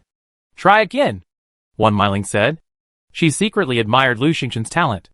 No wonder he was so strong and always came in first. Lu Xingchen shot another arrow, this time hitting the 8th ring. Wan Miling was satisfied. "All right, review it, and we continue this afternoon." Lu Xingchen nodded. "Okay." She ran to pick up a missed arrow, and Wan Miling closed the video. A split second before the video closed, she glanced at Lu Xingchen. He had already passed the target, the wide raft, and a flash of green. No, not just a flash of green, but a whole green, and it seemed like there was pink too. Was it a flower? Chapter 39. Wan Miling shook her head repeatedly. How could that be possible? Everyone had 1 or 2 seeds now, but who had the land? Besides, they only been here 4 or 5 days. No seed could possibly grow that big and bloom. But was she dazzled just now? No, she was an expert archer. Her eyesight was excellent, never blurry. Could it be that she hadn't eaten meat in recent days, causing her body and eyesight to deteriorate? Wan Miling began to doubt herself deeply. Lu Xingchen was startled. The camera followed her during the video feed. She had almost run into the fence just now. I wonder if Wan Miling saw it. No, I had to be more careful next time and figure out how to set up a fixed camera. In the morning, the Sea Demon Vine collected 3 boxes. She opened them and, in addition to basic supplies like wood and nails, found a bag of noodles, 2 tomatoes, and 2 bottles of mineral water. Unfortunately, the beans were too tender to save for seeds, so she had to eat them while they were fresh at noon. Worried about the peaches expiring, Lu Xingchen quickly took one out and ate it. Sure enough, another allocable attribute point had been added. After finishing the peach, Lu Xingchen began cooking. She was desperately short of vegetables, but luckily she still had some mushrooms from earlier. So she stewed some chicken, simmered some rice, and stir-fried some sweet potato sprouts, making stir-fried beef and beans. She also made tomato and egg soup, making 2 meat dishes, 1 vegetable dish, and 1 soup. After lunch and a short rest, Wan Miling arrived again. Lu Xingchen continued her archery practice. This time, she kept the camera fixed, so Wan Miling could only see a long raft. Even when she went to retrieve the arrows, the camera didn't follow. Wan Miling felt regretful. She had wanted to verify it. The afternoon flew by, and Lu Xingchen's archery skills had improved considerably. When get out of class ended, just as the sun was setting, Lu Xingchen gave Wan Miling a piece of beef as her tuition for the day. Wan Miling accepted the beef and politely said goodbye. Lu Xingchen ate the last peach she had picked yesterday and noticed a few more points available for distribution. Hasn't she reached her limit yet? She was itching to try something else, so she decided to skip making dinner and try a peach later when she felt hungry. With nothing else to do, she decided to build a bathroom. The fully automatic toilet and shower cabin sat there uncovered, looking rather unsightly. Now, she could still create a wooden boat, and she could choose the size. It was like designing a house. She built a wooden cabin, 5 meters wide and 2 meters long, for a total of 10 square meters, a spacious bathroom. You see, she had decided to buy a house after completing the project, and the one she set her eyes on had a bathroom that was only 6 meters wide. Another advantage of surviving at sea, plenty of space to build a large house. The wooden house had a door, and except for one wooden wall, the other 2 were glass, allowing for a view of the ocean from the bathroom. Lu Xingchen took the pink cotton fabric Gao Dafu had given her, and made 2 small curtains, hanging them above the glass windows. This way, opening the curtains reveals the ocean view, while closing them provides privacy. Perfect, except for the lack of a table or chair. The space is spacious, yet still empty. Lu Xingchen asked in the group chat, "Have you seen the blueprints for the table and chairs?" Wei Lin, "No, Gao Dafu got them before and built a set himself. Besides him, I haven't heard anyone else mention them." Wei Ying, "Gao Dafu is a lucky guy. If he weren't so fat and frail, I want to recruit him." Wei Lin, "He formed a team himself." Wei Ying exclaimed, "What? Someone wants him." Wei Lin, "His teammate is his former driver, a former soldier with decent fighting skills. He has plenty of supplies, and they hired him." Holy crap! Gao Dafu is so lucky. Wei Ying, "What's wrong?" Wei Lin, "He said he found a call-up order in a box. He can use it to summon someone to join him. The call-up order is valid for 24 hours. Wei Ying, "There's such a good thing?" Wei Lin, "It looks like it's for the deserted island hunt." Lu Xingchen was surprised for a moment, but ignored it. Although she had formed a team, she wasn't pinning her hopes on her teammates. First and foremost, she had to be strong enough herself. She practiced archery all day, and her hands and arms couldn't lift. Despite this, she took out her whip and decided to practice for a while. Whipping her whip, she posted in the area chat, looking for the blueprints for the tables and chairs. Whenever she appeared, the chat was always buzzing. "Lu Xingchen, what do you need the tables and chairs for? 2 wooden boxes would be enough, wouldn't they? The people upstairs live differently. They have free access to beef, chicken, and fish, and they leave wood everywhere. What about you?" Oh, I didn't expect Lu Xingchen to have so much free time, even starting to improve his quality of life. Jiang Wenming, idle? What's the point of a table? Lu Xing, of course it's useful. You can put peaches there. Wei Ying, haha. Wei Lin, haha. Gao Dafu, haha. Lu Xingchen, are you trying to piss Jiang Wenming off to death? Many people laughed along, and Jiang Wenming was nearly pissed off. Qin Shiro privately messaged Lu Xingchen, "Jiang Wenla has blueprints for a set of tables and chairs. Xingchen, he wants a peach. Is that okay?" Lu Xingchen was surprised. "How do you know so much?" Qin Shiro, "I'm on the same team as him." Lu Xingchen was speechless. Qin Shiro really prioritized looks over everything else. No matter how pretty she was, she couldn't fight. Hunting on a deserted island was so dangerous. However, she couldn't persuade him to stop. "Lu Xingchen, the blueprints for the tables and chairs can't be exchanged for peaches. You know the value of peaches." It wasn't that Lu Xingchen was being ruthless. The blueprints, while rare, were of little use and certainly not worth a peach. Qin Shiro sighed, "I let him talk to you. You take him off the blacklist." Lu Xingchen then remembered that she had already blocked Jiang Wenle. After removing the blacklist, she immediately received a private message from Jiang Wenle. Sister, can you give me a peach? Lu Xingchen frowned in disgust. Isn't this like begging? She immediately said, no, let's negotiate the price of the tables and chairs. Also, don't call me sister, I don't have a brother. And I won't exchange peaches. Jiang Wenle, After a long pause, Jiang Wenle asked weakly, do you have any fruit? Fruit? Lu Xingchen was startled, then suddenly remembered. Her watermelon was ripe. Rare soil can increase plant growth by 20 times. Watermelons can ripen in 36 hours after planting. Right now, the watermelons have been ripe for several hours. She had expanded the raft and been practicing archery so much that she had forgotten about the watermelons. She went to the rare soil and found 7 or 8 large watermelons growing there, clearly ripe. Lu Xingchen quickly collected the watermelons and set them aside. After a moment's thought, she went back to the peach blossom holy land to dig up potatoes and plant them in the rare soil. Since there were so few potato seedlings, she also took a few sweet potatoes. Potatoes, perennial herb with edible tubers. Growth cycle, 60 days. Rare land increases plant growth rate by 20 times. After the increase, the growth cycle is 3 days. Chapter 40.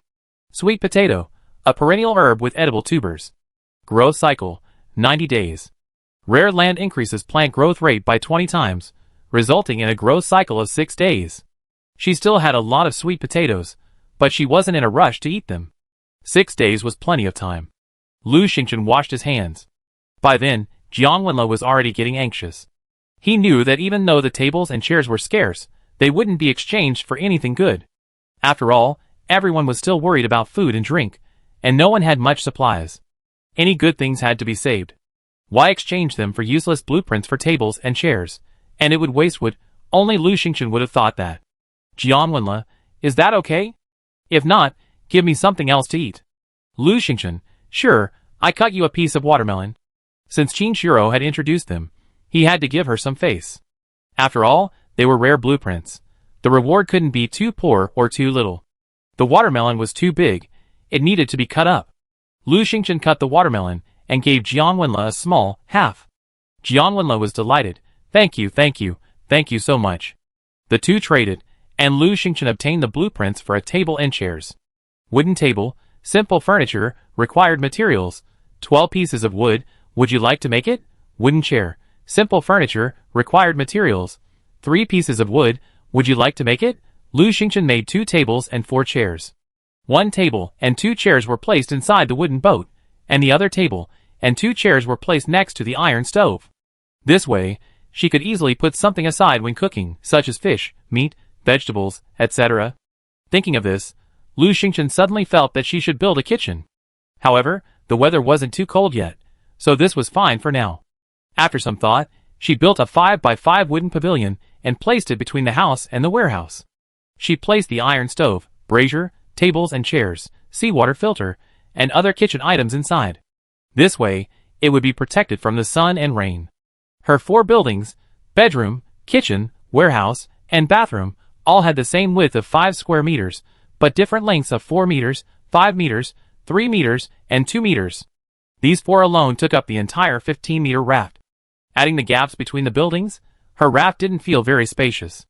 After packing up, it was almost 10 o'clock in the evening, and it was time for bed.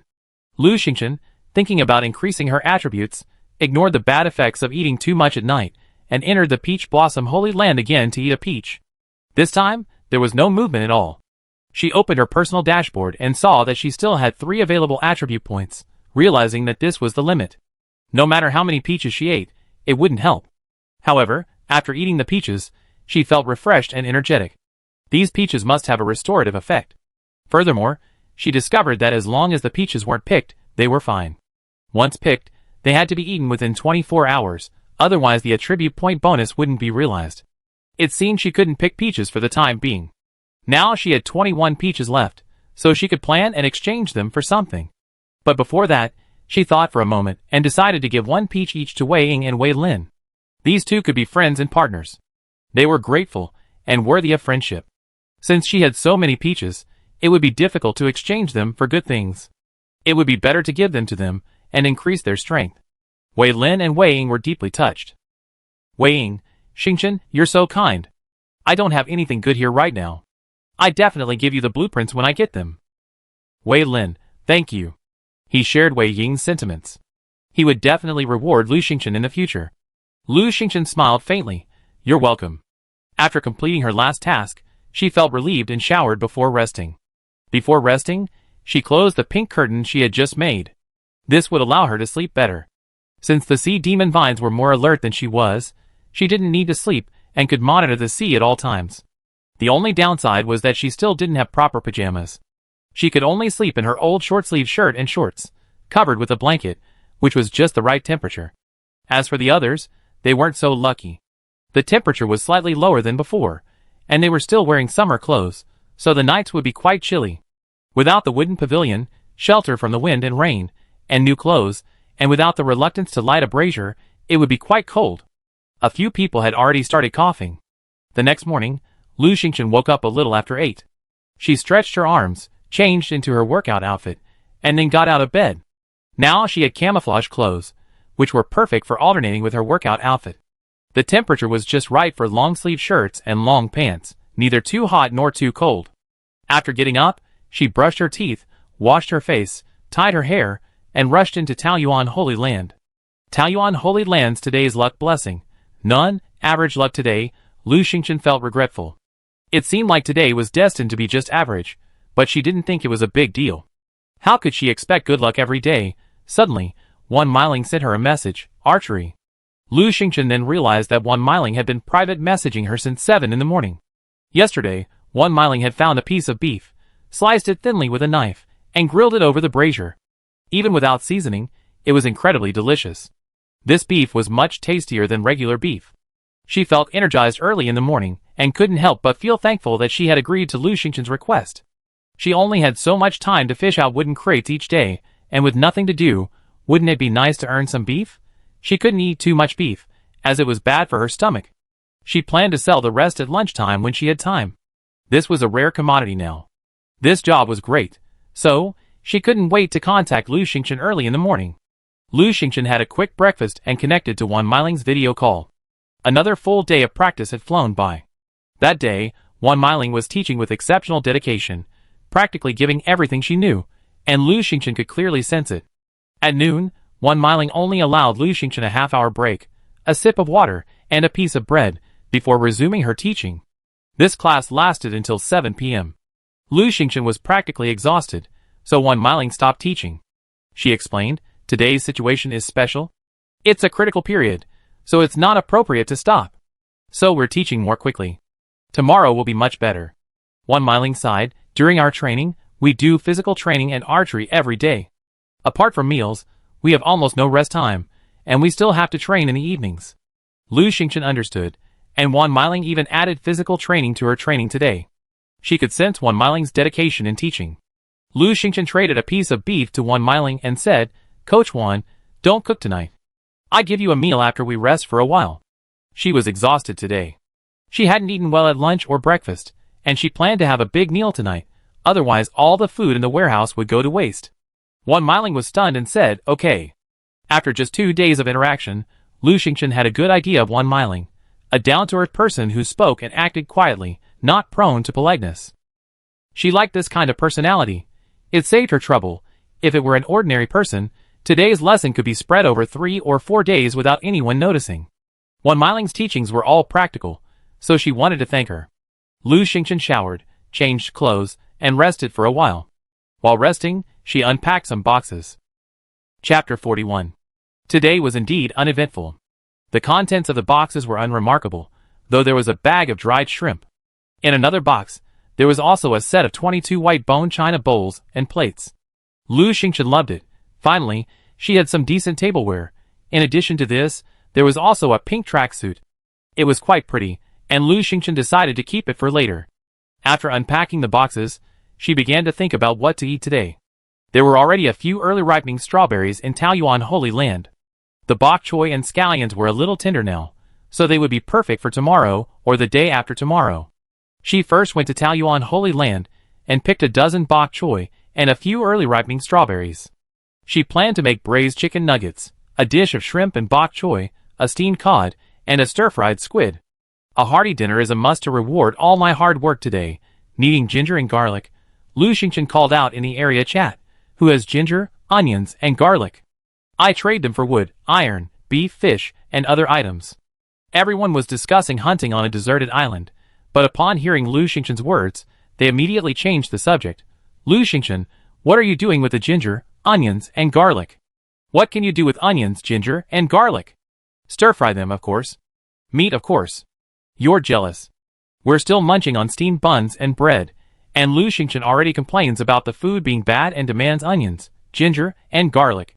How can people be so different? Alright. You can't compete with anyone else, but you have to compete with Lu Xingchen. Isn't that embarrassing? Jiang Wenming, haha, at a time like this, instead of training and improving your physical fitness, you're just preoccupied with eating and drinking, waiting to get killed on the island hunting? My eating and drinking won't stop me from watching you die. Lu Xingchen was blunt. This Jiang Wenming was like a mad dog. She had previously ignored him, but now she confronted him every time she saw him. She quickly gathered a piece of ginger, a few cloves of garlic, and 2 scallions. The scallions were older and had seeds, so she just happened to collect them for seed. She saved a piece of each ginger and garlic and placed them, along with the scallion seeds, in the peach blossom holy land, planning to plant them together later. With the ingredients ready, she began cooking. She marinated the cod with shredded scallions, ginger, light soy sauce, and cooking wine, then steamed it in a small steamer. Next, she made the braised chicken. Cut the white strip chicken into pieces, wash it, and blanch it. Heat oil in a pan, add the scallions, ginger, garlic, and seasonings, then add the chicken and stir-fry. Add the seasonings, add boiling water, and simmer for half an hour. Simmer over high heat until the sauce thickens, and remove from the pan. By then, the cod was steamed. Lu Xingchen placed the cod and braised chicken on a white porcelain plate, and placed it near the brazier to prevent it from getting cold. She then steamed rice in a small pot. Next, she made stir-fried squid and bok choy. After a while, the 2 dishes were out of the pot, and the rice was also steamed. Lu Xingchen used 2 plates, one for the braised chicken and bok choy, the other for the stir-fried squid and steamed cod. She also filled a small bowl with rice, and topped it with 2 juicy red strawberries. Then she sent a message to Wan Meiling. Wan Meiling was sitting on a wooden box, lost in thought. Lu Xingchen had promised her dinner, so she waited. After 2 full hours, her stomach rumbled, but the food still hadn't arrived. Being at sea, without weapons, was so boring. At this time, she suddenly received several private messages. Wan Meiyun, sister, I'm eating. Let me show you a simple grilled fish X1, and a hot steamed bun X1. Wan Meiyun, sister, I have some fish. It's not salty or seasoned, but fresh sea fish, just grilled, is delicious. Your brother-in-law has a small fishing net, and he caught some fish, especially for me.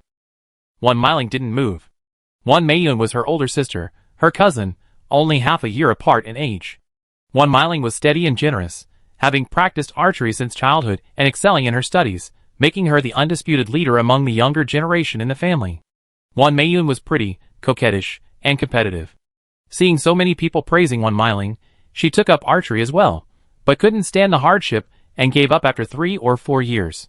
Wan Meiyun continued to compete with Wan Meiling, both openly and covertly, and finally, she won once, stealing Wan Meiling's fiancé, Wang Lei, also a skilled archer. After successfully stealing the man, Wan Meiyun began to frequently show off to Wan Meiling. After surviving at sea, the two had almost no contact. The only time Wan Meiyun asked to join Jiang Wenming was when her fiancé, Wang Lei, had found her. Wang Lei was doing better, and he had been sending her food for the past 2 days. Wan Meiyun started showing off to Wan Meiling again. Wan Meiling hadn't taken her seriously and hadn't replied. At that moment, she saw the grilled fish and steamed buns Wan Meiyun had sent her, and her hunger grew even stronger. Is Lu Xingchen's meal not ready yet? Or had he forgotten to send her food? Wan Meiling couldn't bring herself to beg for food. She took out her own steamed buns and decided to grill them and eat them, then cut up some beef and grilled it. Just as she had unpacked the beef and buns, Lu Xingchen's meal arrived. Looking at the 2 white porcelain plates and a bowl on the wooden box, Wan Meiling was stunned. Braised chicken, stir-fried squid, shrimp and bok choy, steamed cod, white rice, strawberries. This Lu Xingchen was truly amazing. She thought Lu Xingchen was lucky to have beef, chicken, rice, squid. She actually had them all. Moreover, Bok choy and strawberries were rare commodities, and few people in District 33 could afford them these days. Especially the bok choy. Lu Xingchen was probably the only one who had them. What a strong person. She's only a girl in her 20s, yet she's the wealthiest person in District 33, and her fighting prowess is not to be underestimated. And she's so resilient that she managed to endure such a demanding training session today. Wan Meiling felt a surge of pride. She was even older than Lu Xingchen. It seemed she had to work even harder. Just then, Wan Meiyun handed her some leftovers from the grilled fish. "Sister, I can't finish it. Can I give you some?" A hint of coldness flashed in Wan Meiling's eyes. She looked down, moved the brazier over, and took a photo of the food and rice on the wooden box. She then sent it to Wan Meiyun. "No, I can't finish it." Wan Meiyun stared at the picture, her eyes widening and her mouth hanging open, unable to recover for a long time. What was this? Delicious braised chicken nuggets. Fragrant stir-fried squid. Green and nutritious shrimp and bok choy. Delicious steamed cod. Rich white rice. Sour and sweet freshly picked strawberries. Looking at the whole thing, 4 meat dishes, 1 vegetable dish, 1 rice dish, and 1 piece of fruit. Except for the simple roast beef, everything else was brightly colored, revealing the perfect seasoning. You could even see shredded scallions and ginger on the cod. Opening the picture, you could smell a variety of aromas. The aroma of seasoning and oil, the scent of meat, the aroma of fish, and all sorts of alluring aromas. Wan Meiyun was going crazy. You know, her grilled fish had no seasoning at all. Where did Wan Meiling get all these delicious dishes? How could she have chicken, beef, squid, and even rice and strawberries? How could she? Wan Meiyun was filled with jealousy, anger, and rage. "You're lying. How could you possibly have all these things?" Chapter 42. Wan Meiling sneered. She filmed a video and sent it over. In the video, she picked up a chicken nugget and chewed it slowly, then picked up the stir-fried squid and took a bite. Finally, she started eating bok choy and rice, and also took a bite of a strawberry. Wan Meiyun's teeth nearly fell apart when she saw the video, and then her saliva began to flow wildly. It had been 5 or 6 days, and she hadn't eaten or drunk enough every day. Even now that she had enough food, she was still tired of the steamed buns and dry bread. Even toasted, they were still tasteless, without salt or oil, and had no flavor at all. Not to mention vegetables and fruit. Strawberries were her favorite. Wan Meiyun angrily turned off the video. Then, after a moment's reflection, she realized something was wrong. "Wan Meiling, who gave you these things?" "Wan Meiling, none of your business." "Wan Meiyun, why not? Who knows if you cheated or stole them? With your bad temper and harsh words, who would give you food?" Wan Meiling sneered, knowing Wan Meiyun was now riven with jealousy. She simply ignored her, slowly eating her meal, and texted Lu Xingchen, "Thank you." Wan Meiyun, anxious and angry, said Wang Lei the pictures and videos of Wan Meiling and complained profusely. Wang Lei, a man of much deliberation, quickly replied, "If my guess is correct, this was given to Wan Meiling by Lu Xingchen." Lu Xingchen had just collected the onions, ginger, and garlic. There was no beef or chicken in the wooden box at sea. Only Lu Xingchen, who had come to the island, could have gotten it. Wan Meiyun was unconvinced. With Wan Meiling's stubborn personality and lack of friends, how could she possibly have hooked up with Lu Xingchen? Wang Lei pondered. It's hard to say. These dishes are fried in oil. Lu Xingchen is probably the only one who could have so many supplies. Wan Meiyun acted coquettishly. "Brother Lei, I want chicken nuggets and strawberries too." Wang Lei smiled bitterly. He didn't have the energy. Now, it was time to show off dinner and supper. Jiang Wenming, look, grilled fish, steamed buns, sausage, instant noodles, delicious. Jiang Wenli, brother, do you have sausage? Give me some. Jiang Wenming, staple, soup, noodles, meat, everything is there. It's awesome. Survival at sea is really fun. He posted it several times, afraid no one would see it. Someone immediately flattered him. Brother Jiang, you're amazing. Brother Jiang is such a big shot. Wan Meiyun wasn't checking the chat channel. She watched Wan Meiling's food video again, and the more she watched, the more greedy she became, and the angrier she became. With a roll of her eyes, she posted the video to the chat area. Lu Xingchen, is this your meal? I don't know why you gave it to someone else, and now she's showing it off to everyone. I don't think that's a good idea. It's yours after all. Wan Meiling saw this, and her heart skipped a beat. She felt a little regretful for being so impulsive. So, she quickly messaged Lu Xingchen. Sorry, Xingchen, but I only sent it to Wan Meiyun and didn't show it to anyone else. Lu Xingchen raised a brow. It's okay. She still trusted Wang Meiling. Wang Meiyun continued to fan the flames in the regional chat. Lu Xingchen, some people know a person's face, but not their heart. You better be careful, and don't expose yourself. Lu Xingchen snorted coldly. Wang Meiyun kept saying she was doing this for her own good, but wasn't she the one who sent the video to everyone in the district? So green tea. She didn't care if she was exposed. She had already been on the regional bulletin board so many times. There was no point in being so cautious. She said on the regional channel, "It's just a meal. What's there to expose?" She quickly posted a picture of her meal. This effectively admitted that she had cooked the meal in the video. Many people had already watched the video, and were ravenously hungry, instantly forgetting Jiang Wenming's dinner. Why did you make me see this? Why? I was happily munching on bread just now, but now I'm not happy at all. The toasted steamed buns and pickled mustard greens in my hand suddenly lost their flavor. I thought I was living a good life, but now it seems, haha, I'm really looking at the world from a narrow perspective. I'm heartbroken. Am I eating pig food? Lu Xingchen, you had so much dinner, you can't finish it, right? I'm a garbage can. I'm a large garbage can. Jiang Wenming's face darkened, and his meal instantly lost its flavor. This Lu Xingchen was truly his nemesis. Just when he was about to show off his wealth, demonstrate his strength, and attract better teammates, Lu Xingchen appeared. Lu Xingchen's dinner truly blew away his own. She must have done it on purpose. The chat channel was still abuzz with discussion of Lu Xingchen's dinner. Jiang Wenming couldn't stand it anymore and said, vain. Wasteful. He didn't dare to call Lu Xingchen out by name, fearing backlash. Someone, understanding his intention, immediately replied, without naming him, who was it that just showed off their dinner, sending 5 messages in a row? Yeah, who's flooding the screen with their instant noodles? Hypocritical, red-eyed, old loser. Lu Xingchen, don't be afraid of waste. Give me the leftovers. Why bother you? They have a trash can. Jiang Wenming was furious. Not only had he failed to show off, he even been subjected to some sarcasm. Wang Meiyun, on the other hand, was also unhappy. She was puzzled. Wang Meiling, a difficult person to get along with. How did she know Lu Xingchen? They seemed to be on good terms. Lu Xingchen was a celebrity in the district, but they were all young women, and Wang Meiyun didn't bother to greet her. But after all, Lu Xingchen's status was there. She didn't want to bother with Lu Xingchen, but she didn't want Wang Meiling to get close to Lu Xingchen either. She texted Wang Lei, how does Meiling know Lu Xingchen? Wang Lei was also puzzled, but no matter how he questioned Wang Meiling, she coldly brushed him off. Wang Lei was anxious.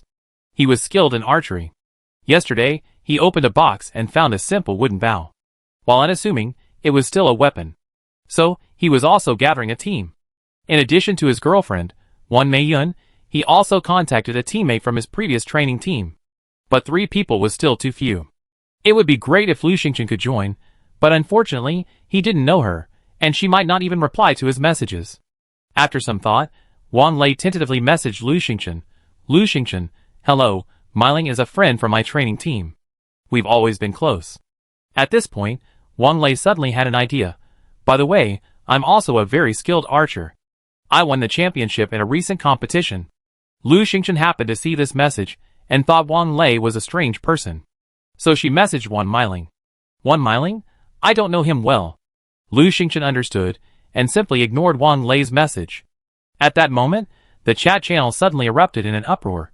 Qi Linyu, does anyone want the calling order? Another person has received the calling order. Oh my god, what does the calling order even do? Calling order, you can call a friend to your side for 24 hours. I think the correct way to use it is to find an island, go there, call your friends to your side, and go on an adventure together. Chapter 43. Didn't Gao Dafu say that this afternoon? He saw a small island today, and immediately summoned his teammates. They should be back by now. Gao Dafu, haha, we're back. Someone asked, how was the harvest? Gao Dafu, not bad, not bad. Someone was dissatisfied. Hey Gao Dafu, your answer is so perfunctory. What's going on? Tell me. Gao Dafu stopped talking. Qi Linyu, does anyone want the summons? Wei Lin, I want it. Jiang Wenming, I want it. Lu Xingchen, I want it. The 3 of them spoke almost simultaneously, probably only a tenth of a second apart. Jiang Wenming was anxious. Lu Xingchen, what are you doing? I said it first. The summons is mine. Wei Lin, well, I said it before you. Do you want it? Besides the three of them, countless others shouted, "We want it!"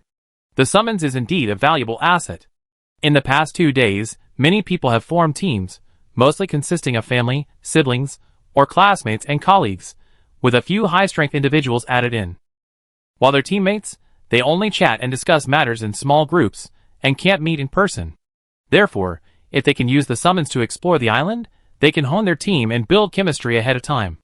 Also, if a large team has more people, the chances of encountering an island are higher, and more people can reach the island, which means more supplies can be obtained. Qi Linyu didn't expect so many people would need this. After some thought, he said, "In that case, let's auction it off. Everyone bid on the supplies they can offer, and I take a look." Wei Lin asked in the group chat, "How do we offer supplies?"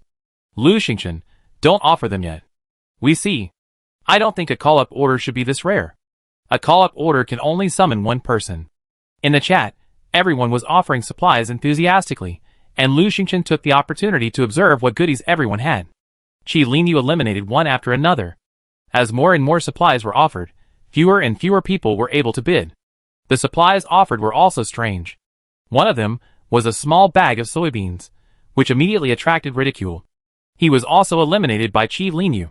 Lu Xingchen's eyes lit up. She had been watching the chat, waiting for a good opportunity. Others thought soybeans were useless, but she was. Soybeans grown in the Peach Blossom Holy Land, when they matured, could be used to grow bean sprouts, make tofu, soy milk, bean curd sheets, and so on.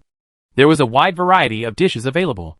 She immediately privately messaged the man, "Are you selling soybeans? How much?" Song Liping, "Yes, what are you offering?" Lu Xingchen, "What kind of supplies do you want?" Song Liping suddenly realized, "You're Lu Xingchen? Great.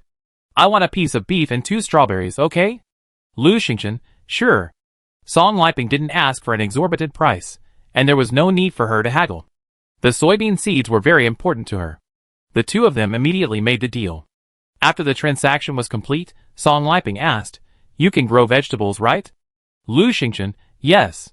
Song Liping was excited. "You can actually grow vegetables here. That's amazing. Haha. I'm going to plant a huge vegetable garden someday. I'm going to fill my raft with soybeans, corn, wheat, cucumbers, sorghum, millet, broad beans, peas." Lu Xingchen was surprised. He even wanted to grow sorghum. Truly crazy. She thought to herself, "You know how to grow all those things?" Song Liping, "Of course. I have a master's degree in agronomy, and a farm at home. I've grown everything." Lu Xingchen, "Amazing, amazing.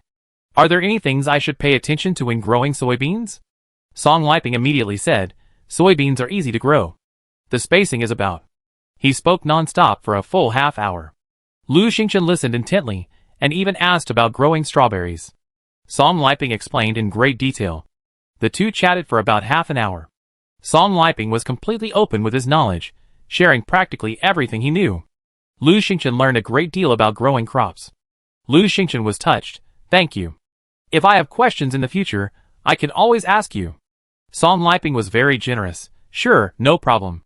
The two added each other as friends. Song Liping is already in his 30s, having graduated several years ago. He describes himself as a true agronomist with extensive theoretical and practical experience. Lu Xingchen felt reassured. Buying soybeans and meeting a planting expert is a good idea. She first went to Peach Blossom Holy Land to plant the soybeans, watered them, and they came out again. Wei Lin, the auction is almost over, and the Jiang brothers are even more arrogant. The call-up order should be theirs. I intervene later, hee. Lu Xingchen, okay. In the chat channel, Jiang Wenming boasted, "Those bidding against us had better consider their own strength. If you're not afraid of being targeted during the deserted island hunt, give up quickly." After their intimidation, many people gave up. After all, even if they got the call-up order, they might not need it. With only a few days left, it was hard to be so lucky as to stumble upon an island. Finally, Jiang Wenming was the only one left. He offered 300 pieces of lumber, 300 pieces of nails, a table and chair blueprint, 10 bottles of mineral water, and 3 sea base. Jiang Wenming, Qi Linyu, hurry up and make the deal. What's taking you so long? Qi Linyu, no, I had a stomachache and was lying down for a while. Any more bids? Jiang Wenming, Qi Linyu, stop it. We already have a lot of supplies. If you keep dragging your feet, don't blame me for being rude when I hunt on the deserted island. Qi Linyu, you're crazy, all you do is threaten people. Lu Xingchen, wait, I make my offer. Jiang Wenming was anxious. Lu Xingchen, what are you doing? Lu Xingchen chuckled. The seller said the highest bidder wins. Just raise the price yourself. What's wrong? Are you broke? Can't afford it? If you can't afford it, just give up. Jiang Wenli, bah, who can't afford it? Come on, who's afraid of who? Jiang Wenming, annoyed, privately messaged Jiang Wenli, why are you so excited? Wei Lin and Lu Xingchen's supplies combined definitely outweigh ours. We pooled our resources, so we can't afford any more. Jiang Wenli dared not speak. Jiang Wenming privately messaged Qi Linyu. Qi Linyu, I see you're just a girl in your 20s. Since you're giving away your call-up order, you probably don't have any teammates. So give us your call-up order, and we take you on. He paused, his tone growing colder. If you give your call-up order to Lu Xingchen for a few supplies, I hunt you down. Qi Linyu didn't respond, and she was furious. Lu Xingchen clicked on Qi Linyu's profile. Qi Linyu, 24 years old, female, profile unclear. Girl, stomachache. Lu Xingchen's heart skipped a beat. She privately messaged Qi Linyu, your stomachache? Your period? Chapter 44. Qi Linyu was already feeling angry and aggrieved after being threatened by Jiang Wenming. Hearing Lu Xingchen's slightly concerned voice, her eyes welled up, and she nearly burst into tears. She had also researched Lu Xingchen and learned she was a 24-year-old girl, the same age as herself. Because of this relationship, she felt closer to her, so she replied gloomily, yes, it's annoying. None of the people offering anything are offering sanitary products, and I actually need them the most. Lu Xingchen, I have them. Give me the call-up notice, and I give you a pack of sanitary napkins. This pack is more, and should be enough to get you through your period. I can also make you some ginger and brown sugar water, and even a burning brazier to keep you warm. Seeing Qi Linyu hesitate, Lu Xingchen added, I also give you a tracksuit and a new pair of underwear. How about that? Lu Xingchen's offer seemed substantial, and indeed valuable, but it was still less than the other offers. She presented these items one by one, hoping to impress Qi Linyu by offering a helping hand. Really? Qi Linyu was thrilled. What you gave me is exactly what I need. So many people offered me just now, but none of them needed what I needed immediately. Lu Xingchen, thank you. Qi Linyu was heartbroken. I can't chop wood, and the brazier I bought is gone out. I'm dying to warm myself, and you just happened to give me one. Lu Xingchen, well, I gave you a lot of firewood, enough to last you several days. Qi Linyu, Lu Xingchen, you're so kind. Come, let's trade. No matter how good the supplies others offer, they can't compare to this. Underwear, a tracksuit, ginger syrup, sanitary products, and a brazier, all of these were what Qi Linyu desperately needed. With them, she felt much more comfortable. Lu Xingchen immediately traded them, and she also received the call-up order. The call-up order was a thin, unassuming token the size of a palm. Lu Xingchen posted it in a small group chat. Look, the call-up order. I got it! In the chat, Jiang Wenming was furious. Qi Linyu, what's wrong with you? Give me the call-up order. What are you holding back for? Qi Linyu, sorry, the call-up order has already been traded to someone else. She's got better supplies than you. Jiang Wenming was furious. What did she give me? Post it, and let me see. Qi Linyu didn't want to post it. First, because Jiang Wenming was so annoying, she hated him so much, and second, because some of her personal belongings were private, and she was too shy to share them. Qi Linyu, no, I really like her supplies, and they're all I need urgently. That's all. Jiang Wenli, you're manipulating this? Gao Dafu, enough. You're actually forcing a sale? It's their own stuff, you can sell it to whoever you want. Don't be so unreasonable. Jiang Wenming was furious. He calmed down and asked coldly, who did you sell it to?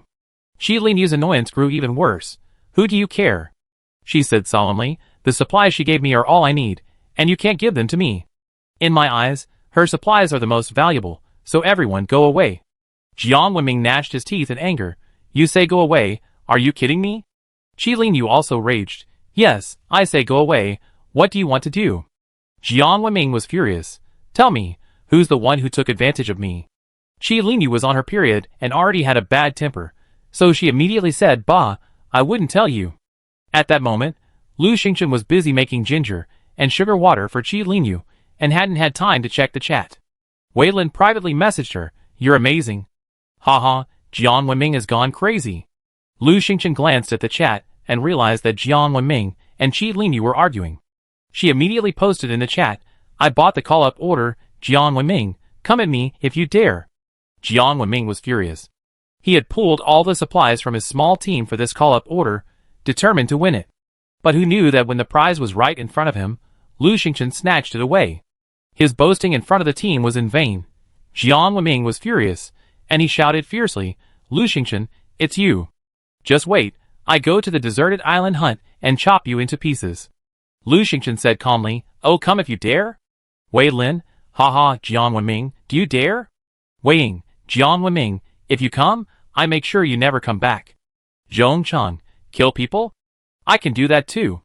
Lu Xingchen smiled. Her teammates were pretty impressive, especially Zhong Chang. She hadn't expected him to be able to speak either. Short and powerful. Jiang Wenming kicked the wooden box in anger, sending the wood and nails inside tumbling out.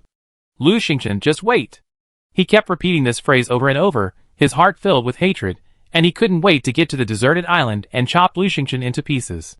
Seeing that Jiang Wenming had stopped, Lu Xingchen closed the chat screen, poured the cooked ginger sugar water into a wooden bowl, and sent it to Qi Linyu. Qi Linyu took a sip of the ginger sugar water, tears welling up in her eyes. She hadn't had hot water in ages. During the excruciating pain of her period, a bowl of ginger sugar water could be life-saving. She had already stripped off her incredibly dirty clothes and changed into clean underwear, a tracksuit, and socks. With the ginger sugar water, she felt incredibly warm. The pain gradually subsided. Suddenly, she received another bowl of ginger sugar water, this one in a white porcelain bowl.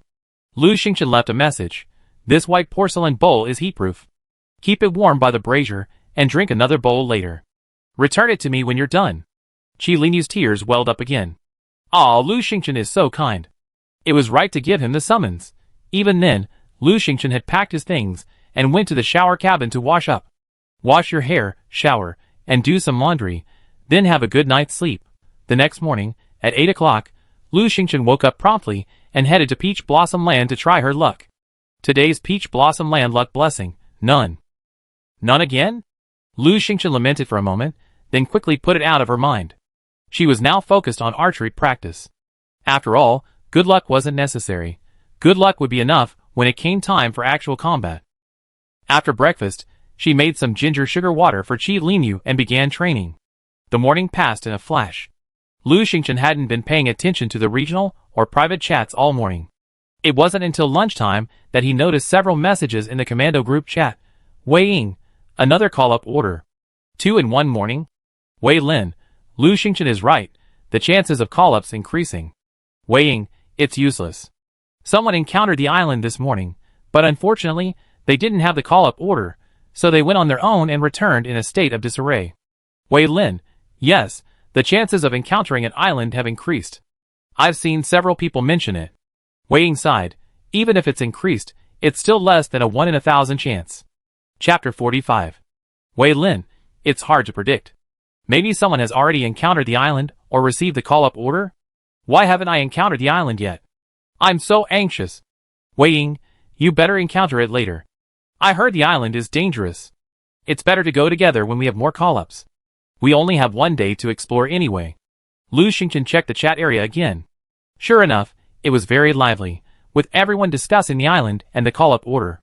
Unfortunately, those who received the call-up order this time generally didn't auction it off. I wonder if it was internally digested or privately traded. Lu Xingchen finished lunch and continued training. It was already 6 o'clock in the afternoon. Wan Meiling gave her a half-hour break. During the break, she opened the chat area screen and found Jiang Wenming furious again. Jiang Wenming, Lu Xingchen, just wait. Lu Xingchen was puzzled. She hadn't said anything all day. What was Jiang Wenming going crazy again? Jiang Wenli, brother, it hurts. If I don't find some medicine, my leg will be broken. Gao Dafu, I advise you. We only found the island after 5 o'clock. Why didn't you just go up and take a look around the edge? Why did you have to go into the woods and get bit by a wild boar? Reading the chat logs, Lu Xingchen finally understood. Actually, around 5 o'clock in the afternoon, Jiang Wenli had come across an island. He excitedly went up, got bitten on the ankle by a wild boar, and fled back without any supplies. Jiang Wenming was anxious and distressed. Suddenly, it occurred to him that if he had received the call-up ordered yesterday, Jiang Wenli could have summoned him to the island. Not only could he have saved Jiang Wenli, but he might even have obtained a lot of supplies. It's all Lu Xingchen's fault. The more he thought about it, the angrier he became, and he couldn't help but go on a rant in the chat channel again. Seeing Jiang Wenming showed no sign of stopping, Lu Xingchen raged. Golden healing medicine. See? If I don't give it to you, you deserve your broken leg. Jiang Wenming felt like he was being strangled, and he remained silent for a long time. The others were in a frenzy. Wow, golden healing medicine. This is a must-have item for adventures. Awesome, Lu Xingchen, you're awesome. Haha, the Jiang brothers are so stupid. Who is Lu Xingchen? How many first places has he won in the district? How many good things does he have? If I were Jiang Wenming, I should have made friends with Lu Xingchen before so we could talk it out. Are you dumbfounded now? Wei Lin is still smart. He's a real Wei family member, and he has some brains. Jiang Wenming and Jiang Wenli are so stupid. Jiang Wenming was breathless for a long time, staring intently at the golden healing medicine Lu Xingchen handed out. Golden healing medicine, a sacred healing item, effective on any wound, no matter how big or small. This item can definitely heal Jiang Wenli's foot injury, but Lu Xingchen definitely won't give it to him. Jiang Wenli privately treated Jiang Wenming. Brother, Lu Xingchen has gold healing medicine. Let's trade it with her. My foot can't be broken. Jiang Wenming remained silent. He felt that Jiang Wenli was even more foolish than he was. How could Lu Xingchen possibly trade gold healing medicine with him? Not to mention that the deserted island hunt was approaching. Gold healing medicine was life-saving. Even if there hadn't been a deserted island hunt, Lu Xingchen had just been showing off, not intending to trade. Jiang Wenming pondered for a long time and privately messaged Lu Xingchen, only to remember that he had been blocked. Gritting his teeth, he brazenly announced in the group chat, Lu Xingchen, I was wrong earlier. How do you want to exchange your gold healing medicine? Tell me. Someone started to cheer. Hey, Jiang Wenming finally gave in. Haha, Lu Xingchen isn't stupid. He hunt him down on the deserted island right away. It would be great if he could keep the golden healing medicine for himself. It's definitely worth a fortune. Jiang Wenli kept sending messages to Jiang Wenming, sobbing. Jiang Wenming was incredibly worried. He was 12 years older than Jiang Wenli. Jiang Wenli was 20, and he was already 32. Both brothers had lost their parents, and he had raised Jiang Wenli, so they had a deep bond. The thought of Jiang Wenli becoming crippled, or suffering more serious, life-threatening injuries, pierced his heart. Jiang Wenming continued shamelessly, Lu Xingchen, get me off the blacklist. I have something to tell you. Lu Xingchen ignored him. Jiang Wenming was helpless and humbly said, Lu Xingchen, I was wrong before. Wei Lin was puzzled and said in the commando group chat, Jiang Wenming is a man who values his reputation above all else, yet he actually publicly admitted his mistake. It's like the sun rising from the west. How bizarre. Lu Xingchen didn't check the area or group chats. She was chatting privately with someone. Gao Dafu privately messaged her, Lu Xingchen, I buy your golden healing medicine. I know its value. The supplies I give you are 1 medicine table blueprint, 3 poria cocos, 1 sap and fruit, and 1 Zealand root. Lu Xingchen was stunned. The supplies looked good, but for now, it was safer to have the golden healing medicine in hand. Gao Dafu, fearing she wouldn't agree, continued, to be honest, the last time we were on the island, my teammate was injured. He's skilled in traditional Chinese medicine, and knows all about this stuff. He gathered some herbs on the island, the same ones I just gave him. If he hadn't been injured, we could have gathered even more. My teammate said these 3 herbs are essential for making golden healing medicine. He's not sure what the recipe is in the game, but these are definitely going to be useful. Of course, these are useful, if I remember correctly. Lu Xingchen opened the golden healing medicine blueprint he had obtained earlier. Golden healing medicine, a sacred healing product, effective on any wound, no matter how large. Required materials, golden healing medicine blueprint, unlocked, poria cocos X1, sumu fruit X1, and Ceylon root X1. As expected, these are the only 3 ingredients needed to make golden healing medicine. And then, there's the medicine table. Great, all the supplies are ready. Lu Xingchen, did you find any other herbs on the island? Gao Dafu, only these 3, but we've only explored a third of the island. He said solemnly, Lu Xingchen, my friend is very important to me. He's seriously injured. If he doesn't use the golden healing medicine, he's likely dead. Please trade me your golden healing medicine.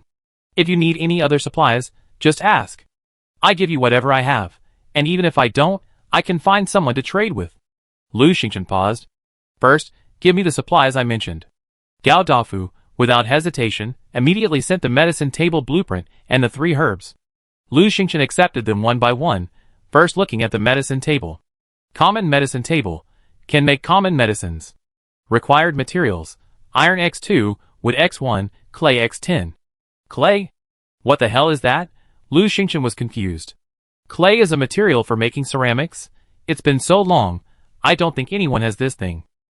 However, it's inconspicuous, so perhaps no one would think of it, so I won't be selling it. Lu Xingchen shouted in the area chat, looking for clay. Contact me if you have any. Within half a minute, she received a private message from Song Liping. You want clay? I have a friend who has some. How much do you want? Lu Xingchen was delighted. 10. Ask your friend what they want in exchange.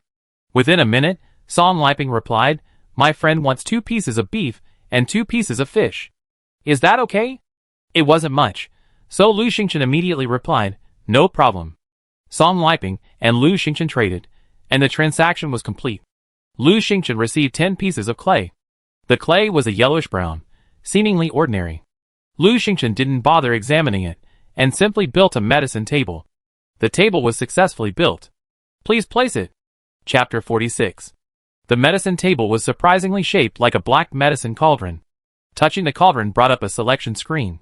Perhaps because Lu Xingchen only had the blueprint for the golden healing medicine, the screen only displayed the recipe. Golden healing medicine, a sacred healing product, effective for any wound, no matter how large. Required materials. Golden healing medicine blueprint, unlocked, Poria Cocos X1, Sumu Fruit X1, Ceylon Root X1. Do you want to refine it? Yes. Lu Xingchen said immediately. The herbs in her storage backpack vanished, and a few green rays of light appeared above the medicine cauldron. Then the screen flashed. Refined successfully, obtaining 3 golden healing medicines. Wow, 1 herb can be used to refine 3 golden healing medicines. Not bad, she seemed to have made a killing this time. While trading a batch of golden healing medicine to Gao Dafu, Lu Xingchen asked, why doesn't your friend make his own medicine? Gao Dafu sighed, for some reason, he can't build a medicine table, and he doesn't have the blueprints. If he weren't so seriously injured, he wouldn't have sold them. Yesterday, he was reluctant to part with them, but today, he couldn't, so he reluctantly parted with them. Lu Xingchen realized he'd gotten another bargain. If my guess was correct, his friend probably lacked the necessary infrastructure.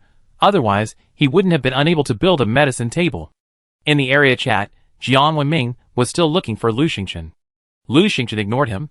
Gao Dafu, annoyed, said, stop yelling. I have the golden healing medicine, and we've already used it. After a long pause, Jian Wenming said angrily, okay, Lu Xingchen, just wait. Gao Dafu said curiously, hey, why are you so focused on Lu Xingchen? I was the one who stole the golden healing medicine. So why aren't you saying anything harsh to me? Jian Wenming gritted his teeth. You don't deserve it. In reality, he probably hated Gao Dafu too. Gao Dafu had clearly helped Wei Lin deceive him. But perhaps because Gao Dafu was too fat and posed no threat, he had always ignored him. He simply hated Lu Xingchen. Lu Xingchen didn't care. With Jian Wenming's attitude, she even thrown him the golden healing medicine. After finishing this, Lu Xingchen finally had time to check the commando chat room and saw Wei Ying and Wei Lin chatting a lot. Wei Ying, ha, I opened a chest and got a call-up order. Wei Lin, great. Now our team has 2 call-ups, so we can go to the island together. Wei Ying, well, with the call-ups, the only remaining condition is finding an island. When will that island appear? Wei Lin was frustrated. It all depends on luck. I heard only 1% of people make it to the island, and there's only 1 day left until tomorrow before the island hunt begins. Lu Xingchen, don't worry, maybe you get better luck tomorrow, she said as she opened the chests. Without any luck today, the sea demon vine had only retrieved 6 wooden chests. She opened them one by one. She opened the chest and found a set of coral fleece pajamas. They were pink coral fleece pajamas, warm and soft, and of excellent quality. Lu Xingchen was very satisfied. These pajamas were perfect for the current temperature. This box was well opened. Continue. Open the wooden box and get a blanket. I already have a blanket, so this one won't be of much use. Open the wooden box and get 10 pieces of wood and 10 nails. This. Lu Xingchen felt that today had been truly unremarkable. How about not opening the box for now, and waiting until he had more luck? Lu Xingchen paused. However, the joy of opening a blind box was irresistible. After much deliberation, she decided to open one more, just to satisfy her craving. The rest really couldn't be opened. They were left inside. I need to have some self-control. Never mind, just one more. Open the wooden box and get a call-up order. What? A call-up order? Lu Xingchen was stunned. A call-up order? She actually opened one. What luck! Inside the empty wooden box lay a palm-sized token with the words call-up order written on it. It really was a call-up order. Lu Xingchen immediately sent a message to the commando group chat. Call-up order. Wei Lin was overjoyed. This means our team now has 3 call-ups. The 4 of us can now act together. Lu Xingchen nodded. Yes, we just have to wait until we find the island. The 4 of them were overjoyed. Lu Xingchen was delighted. To celebrate, let's have a good meal today. Wei Lin and Wei Ying welcomed him with open arms. Great, great. Finally, we can eat Xingchen's cooking again. God knows, they long for it every day, but they don't want to bother Lu Xingchen.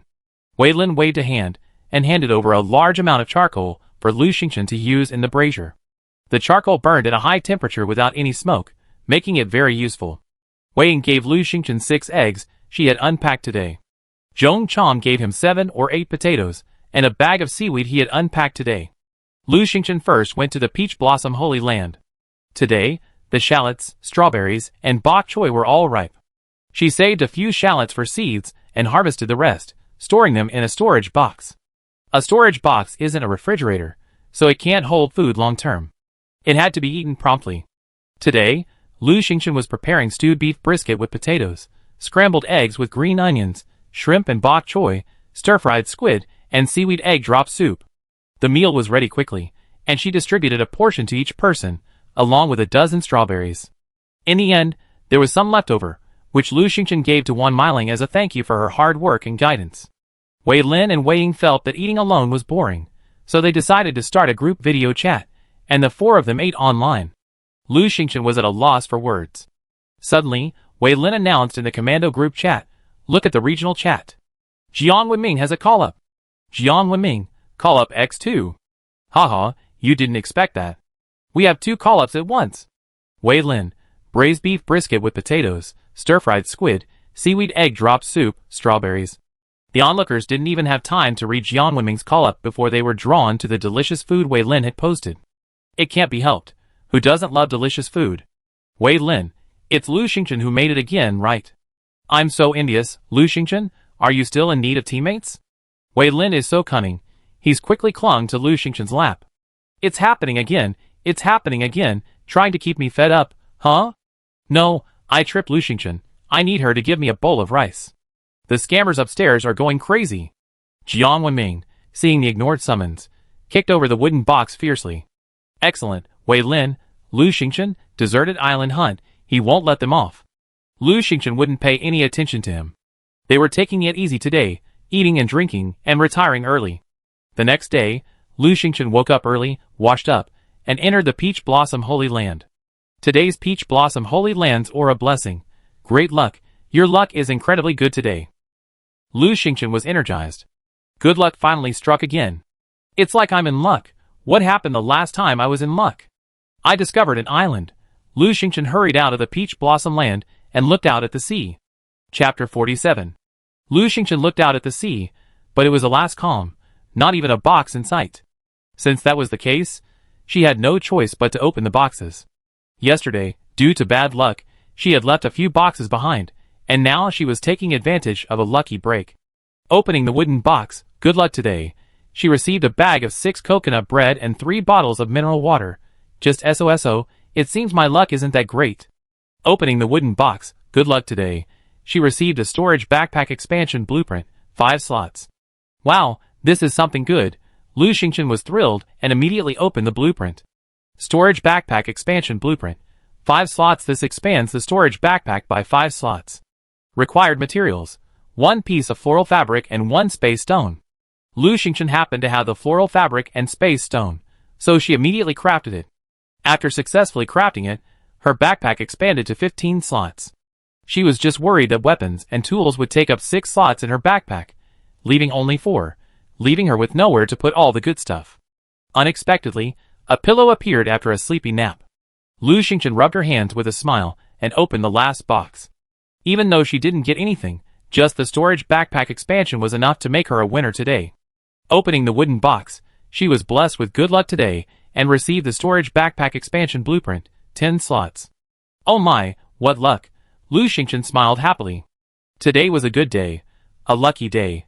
Unfortunately, crafting a 10-slot backpack required 2 space stones, and she only had 1 left. Lu Xingchen immediately said in the area chat, collecting space stones. Message me if you have any. She immediately received a private message from Wei Lin. You want a space stone?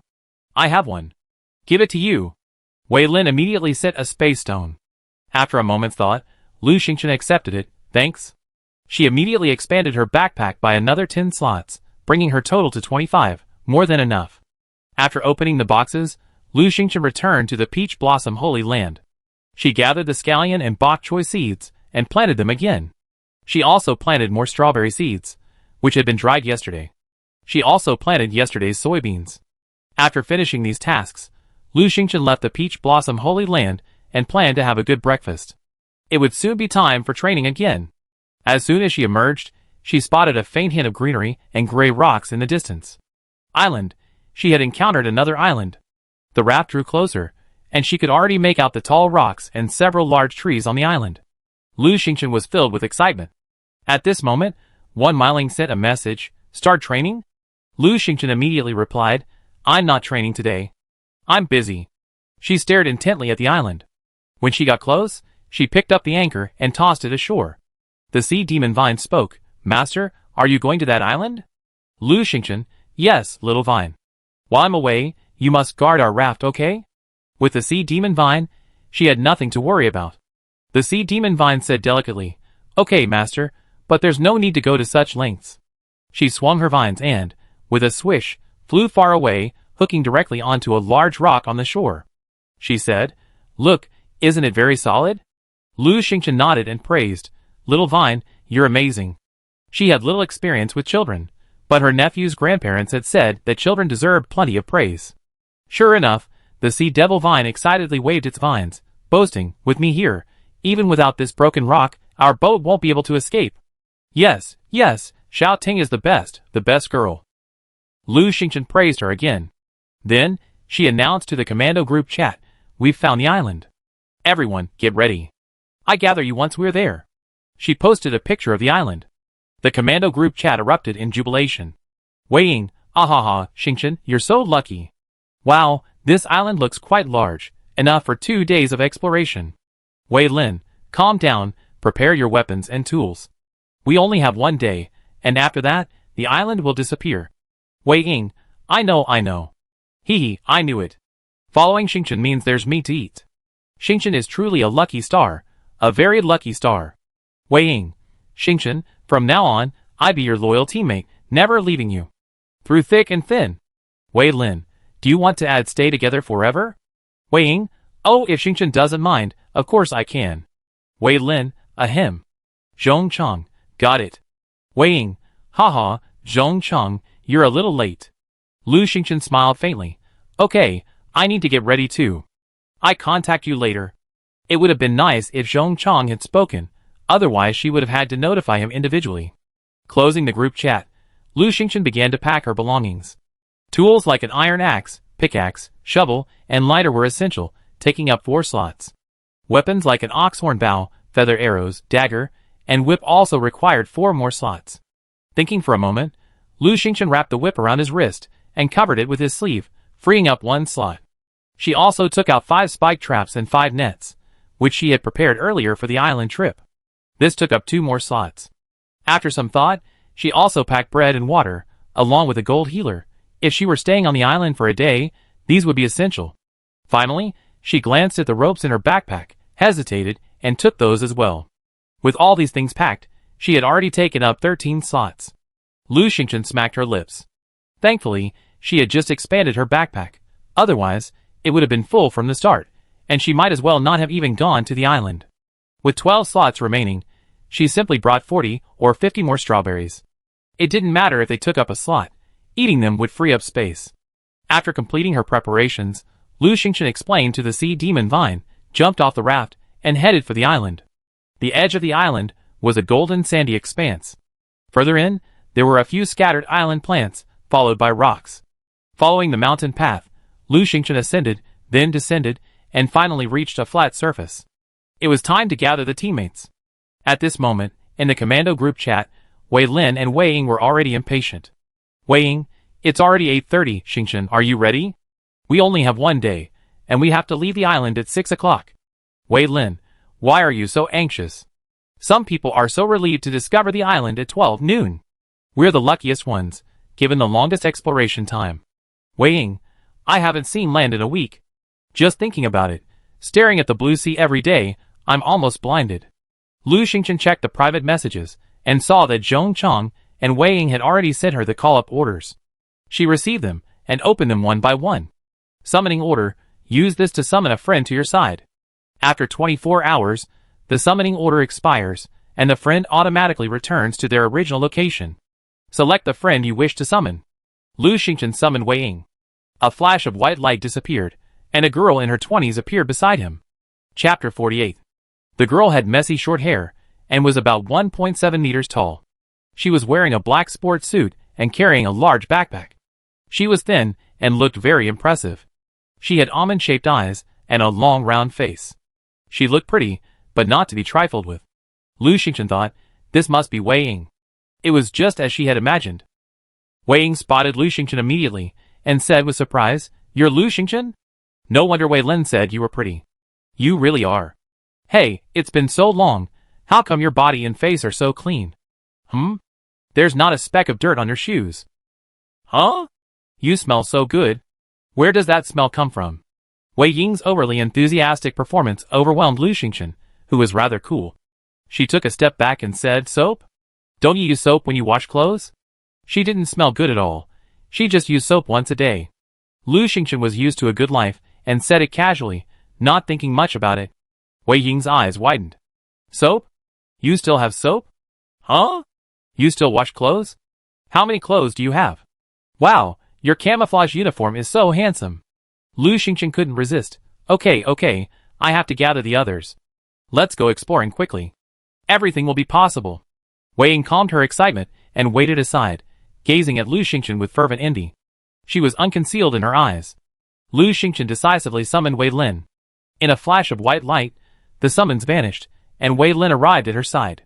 He nodded to Lu Xingchen, walked over to Wei Ying, and slapped her face with his hand. "What are you doing? Be polite. How can you be so obsessive?" Wei Ying pushed him aside. "Get out of the way." Lu Xingchen summoned Zhong Chang again, and in a flash of white light, Zhong Chang arrived. Zhong Chang was about 1.9 meters tall, the tallest of the group, with a muscular build, a square face, and a calm demeanor. After a brief introduction, Wei Ying took advantage of the conversation to snap several group photos, and posted them to the group chat. "Hey, for the record, this is our first meeting." Lu Xingchen arranged the team and said, "The 4 of us are green dots on the map, making it easy to find. We split up and explore individually. Any supplies we find will belong to us. If anyone gets into trouble or encounters a difficult beast, let us know in the commando group chat, and we gather together to provide support. How about that?" Wei Ying, Wei Lin, and Zhong Chang all nodded in agreement. The island is so large, exploring this way is the most efficient. Lu Xingchen took the lead in one direction, while Zhong Chang quickly left in the opposite direction. Wei Ying nudged Wei Lin. "Xingchen's a bit cold, but she's decisive and straightforward, no nonsense. I like that, don't you?" Wei Lin smiled wryly. "I like that too.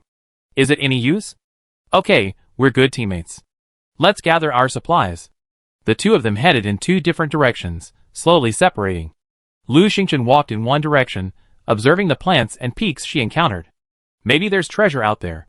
She walked, looking as she went. Slowly, the terrain became lower and lower. After a while, she spotted a lush bamboo forest not far away. It was bamboo. Lu Xingchen's eyes lit up. She had been wanting bamboo for a long time. Bamboo has many uses.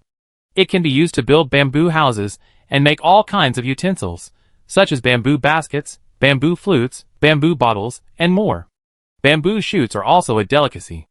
Thicker bamboo can be made into bamboo cups, bamboo rice tubes, bamboo wine tubes, and so on. It can also be made into musical instruments, with countless uses. What's more, They can be planted on a raft someday. What a beautiful sight, Lu Xingchen pondered as she slowly approached the bamboo forest. She doubted there weren't some ferocious beasts within. At the edge of the forest, she first took out her shovel and dug up 7 or 8 thinner bamboos, along with a lot of soil, and placed them in her storage backpack. These can be transplanted to the Peach Blossom Holy Land. While digging, she came across a few bamboo shoots, which she also dug up and placed in her backpack. Bamboo shoots can be planted and eaten, such as in stir-fried beef with bamboo shoots, stewed chicken with bamboo shoots, pickled bamboo shoots, and so on. Delicious. Lu Xingchen grew increasingly excited as she dug, leaving almost no blade of grass behind as she dug up all the bamboo and bamboo shoots along the edge of the forest. Her shovel was of high quality, making her much faster. Finally, she settled on a sturdy bamboo, thicker than her arm and lush and green. She planned to use it to make cups or for making bamboo rice. She didn't plan to plant this bamboo again, she just chopped it down. So, she took out her fine iron axe and struck the base of the bamboo several times. After just a dozen or so strikes, the bamboo collapsed to the ground. Suddenly she heard a woo-woo sound. A white mass rolled in the forest, letting out a pitiful, delicate cry. Oh no! The bamboo's going to hit it.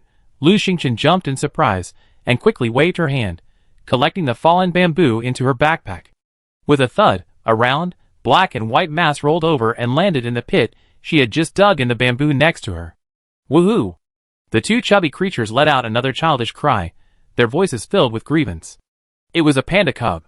The cub stumbled in the pit, unable to climb out.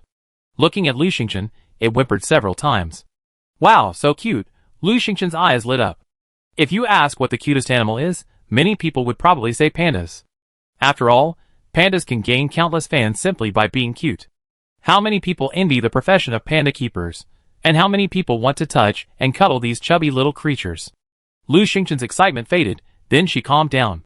While pandas may be incredibly cute, they are also incredibly ferocious, and most wild animals don't dare to mess with them.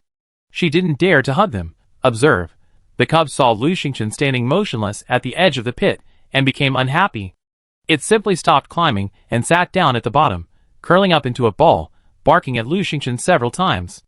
The voice was childish, and those eyes looked at Lu Xingchen so pitifully, it was incredibly adorable. Lu Xingchen couldn't handle it. Who could stand a panda cub being so cute? She carefully observed the cub's size. Judging from the way it stumbled as it walked, it must be a panda cub. 4 months? 5 months? She couldn't tell. But it didn't look threatening. After thinking about it, Lu Xingchen couldn't help herself. She jumped into the pit and picked up the panda cub. It was probably only about 20 kilograms. Judging from its weight, it was indeed not very big.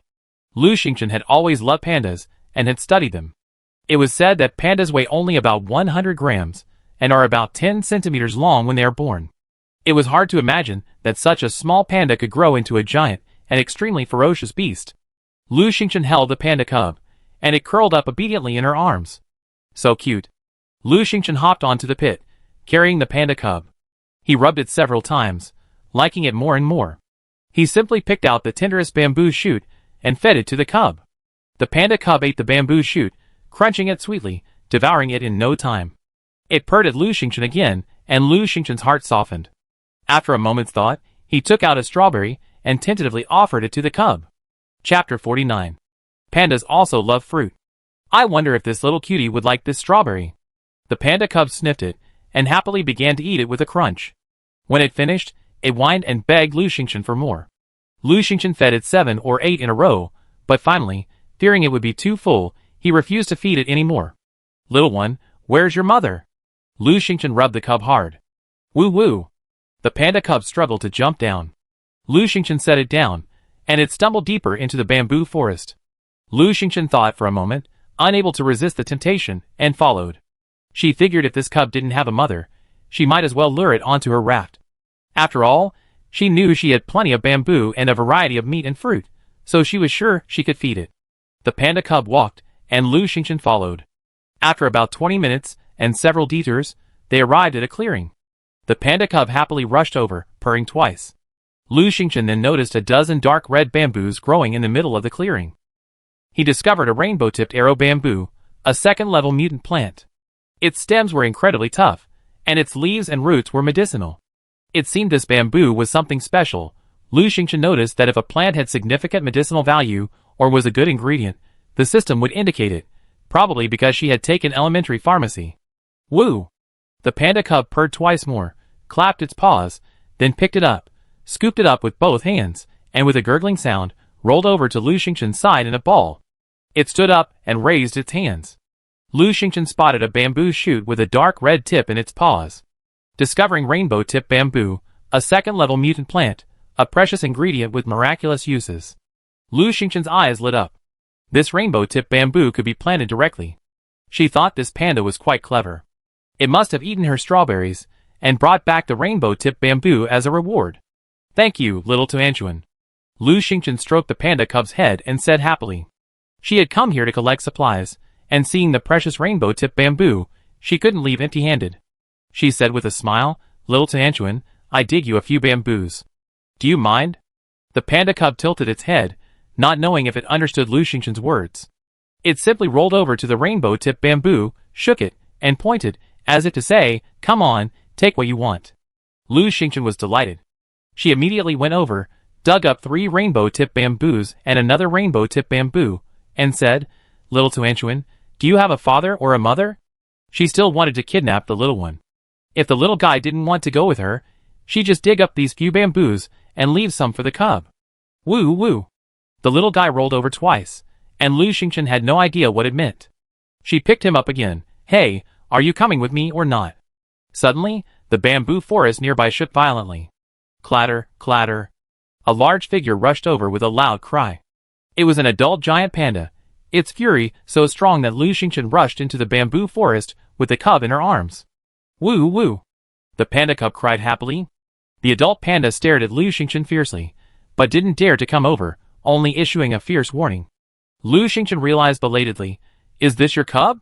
The panda cub had already struggled to the ground, happily and unsteadily running towards the adult panda. After it passed, it clung to the giant panda's thigh and climbed up. Okay, it was confirmed. It had a parent, and one that was quite hostile. Lu Xingchen lamented that he couldn't take Tuanchuan with him. The adult panda was adorable, but Lu Xingchen knew it was incredibly strong. One strike from its claws would probably crush him. Okay, little Tuanchuan, I'm leaving. Lu Xingchen decided to retreat. She backed away slowly, a layer of cold sweat forming on her back. Alas, such an adorable little thing had such a fierce parent. Seeing Lu Xingchen stop, the giant panda roared twice threateningly. It looked down at its cub, then suddenly turned and noticed a few of its rainbow-tipped arrow shoots were missing. With a roar, it pushed the cub aside and charged at Lu Xingchen in anger. It's over. This big guy is going to fight. She's no match for a panda alone. Lu Xingchen took a deep breath, rolled to the side, and after getting up, she quickly ran up the nearby hill, where there were no more bamboos. The bamboo forest rustled violently, and she could almost feel the cold wind behind her. Whoosh! She heard the wind behind her, jerked her body, took a deep breath, and quickly rushed out of the bamboo forest. She heard the panda cub's coquettish cries. After running a long way, reaching the top of the mountain, Lu Xingchen turned back, but the giant panda was no longer behind her. What a close call! She almost got bit by a national treasure. Thankfully, that cub was so cute and kind, it must have called its parents back. In my haste, I seem to have vaguely seen a dark red tinge on the panda's abdomen and legs. Was it injured? Should I go back and take a look? The thought only flashed through her mind for a moment, before Lu Xingchen suppressed it. You're kidding. This is just a game. Pandas aren't national treasures, they're ferocious beasts. Go back and take a look. Don't risk your life. She had already collected a lot of bamboo and bamboo shoots. It was a great harvest, so she decided to quickly search for other supplies. She descended the hill, and headed away from the bamboo forest. After descending the hill and walking a few steps, she reached a flatter area. There were already quite a few weeds on the ground, with occasional plants about a meter tall. The broad, long leaves stretched out, bearing several oblong fruits. Isn't this corn? Lu Xingchen's heart raced. She circled one of the plants, examined it, peeled open the fruit, and confirmed it was indeed corn, at least in many ways. She had found wild corn edible and suitable for feeding chickens, ducks, and other animals. It was indeed corn, and edible at that. Lu Xingchen felt relieved, no longer worried about being poisoned. This wild corn is smaller than regular corn, but the kernels are larger. Moreover, each plant bears 5 or 6 kernels, resulting in a higher yield than regular corn. Knowing it's edible, Lu Xingchen wasn't afraid anymore. She plucked a few tender kernels and chewed them. It was slightly sweet and soft, surprisingly delicious. Needless to say, it was even better than regular corn. Harvested, the kernels can be used as seeds, and since the corn was ripe, Lu Xingchen didn't need to dig them up anymore. She simply broke the cobs. Paw, paw, paw! In no time, she had ripped a whole corn stalk clean. She moved with remarkable speed, quickly stripping the entire stalk clean. Cluck! Cluck! A few sounds echoed. Lu Xingchen looked down and saw an old hen clucking at her from under a corn stalk. Behind her, an egg peeked out from the grass. Ha ha, another egg. Lu Xingchen stared intently at the hen in front of her. Unlike a pheasant, this one was smaller, but its eggs were quite large. And she didn't look threatening. The hen clucked a few times and turned away. Lu Xingchen noticed another hen not far away. She picked up the eggs first, then looked up and found 5 eggs in a nearby grass nest. Yes, eggs first. She searched the area for a while, gathering over 20 eggs and placing them in her storage backpack. While collecting eggs, she also spotted several hens foraging in the grass. Lu Xingchen stood up and stared at the hens. If she wanted to have eggs every day, she had to raise chickens. She was hatching chicks in her paradise, but they would take several days to hatch, and raising them would take at least a month or 2. She was using a lot of eggs, and she couldn't wait any longer. These hens were very docile. How about taking them home to raise? Chapter 50. As soon as she thought of it, she took out her trap. This trap was specifically designed to catch birds. Catching hens would be overkill. She laid out the net, sprinkled some corn kernels on it, and hid behind her, holding the string that connected it. In fact, when she was little, she used similar methods to catch chickens and sparrows, except her net was larger and more practical. The hens, likely new to humans, weren't afraid at all, scratching the ground with their claws. One of them paused, then came to Lu Xingchen's trap. She lowered her head to eat a few kernels of corn, then looked up and clucked a few times. Lu Xingchen continued to wait. Her trap also had bait. Catching one chicken at a time with such a large net would be a waste. After waiting for a few minutes, 2 more chickens came over and fell into the net. At that moment, Lu Xingchen tugged hard on the string, and the net dropped, trapping the 2 hens leisurely munching on the corn. Only one, perched on the edge, escaped. Cluck, cluck. The hen finally realized something was wrong and stretched her neck to struggle desperately. Hey, stop screaming. No one's going to save you even if you scream your throat out. Lu Xingchen was overjoyed, his lively nature rarely showing. Cluck, cluck, cluck. The 2 hens panicked even more. Lu Xingchen took out a rope and tied 1 foot to each hen, then put away the net. The 2 hens were terrified, clucking non-stop and flapping their wings, desperately trying to escape. Lu Xingchen frowned. It was too noisy, and they already lost several feathers. It would probably take them days to recover. Wouldn't that delay their egg laying? No, we can't use that method. She opened her storage backpack and looked at the large amount of bamboo inside. Her eyes lit up. Hey, isn't this ready-made material? I can build a bamboo cage. Lu Xingchen took out a few thin bamboos, cut off the leaves that were in the way, and used thin bamboo poles to crosshatch, making a rectangular bamboo cage. It was a very simple one, with some cross-sections tied with bamboo leaves to secure it.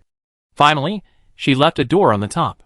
The bamboo cage was about 70 to 80 centimeters long, and about 50 to 60 centimeters high and wide.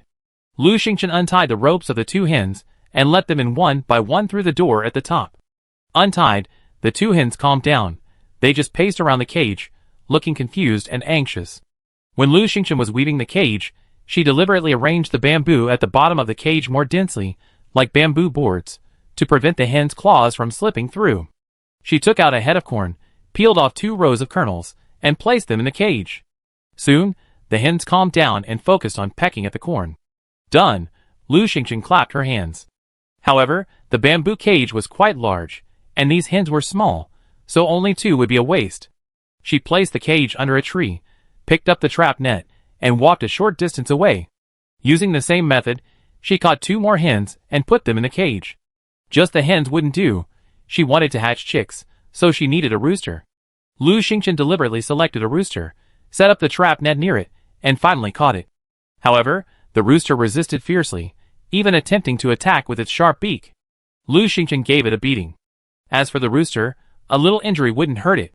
It wouldn't lay eggs anyway, so it probably wouldn't dampen its reproductive drive. A good beating would keep it quiet, and keep it from bullying the hens in the cage. Lu Xingchen put the rooster in the cage, tying its legs, so it couldn't move freely. The pitiful rooster, its feathers disheveled and covered in wounds, lay languishing in a corner, recovering alone. One rooster, 4 hens enough. Lu Xingchen decided to call it a day. Perhaps because there were living things in the cage, she couldn't put them in her backpack. She'd just leave them here for now, and come back later. She made a few marks to remember the spot, and continued walking.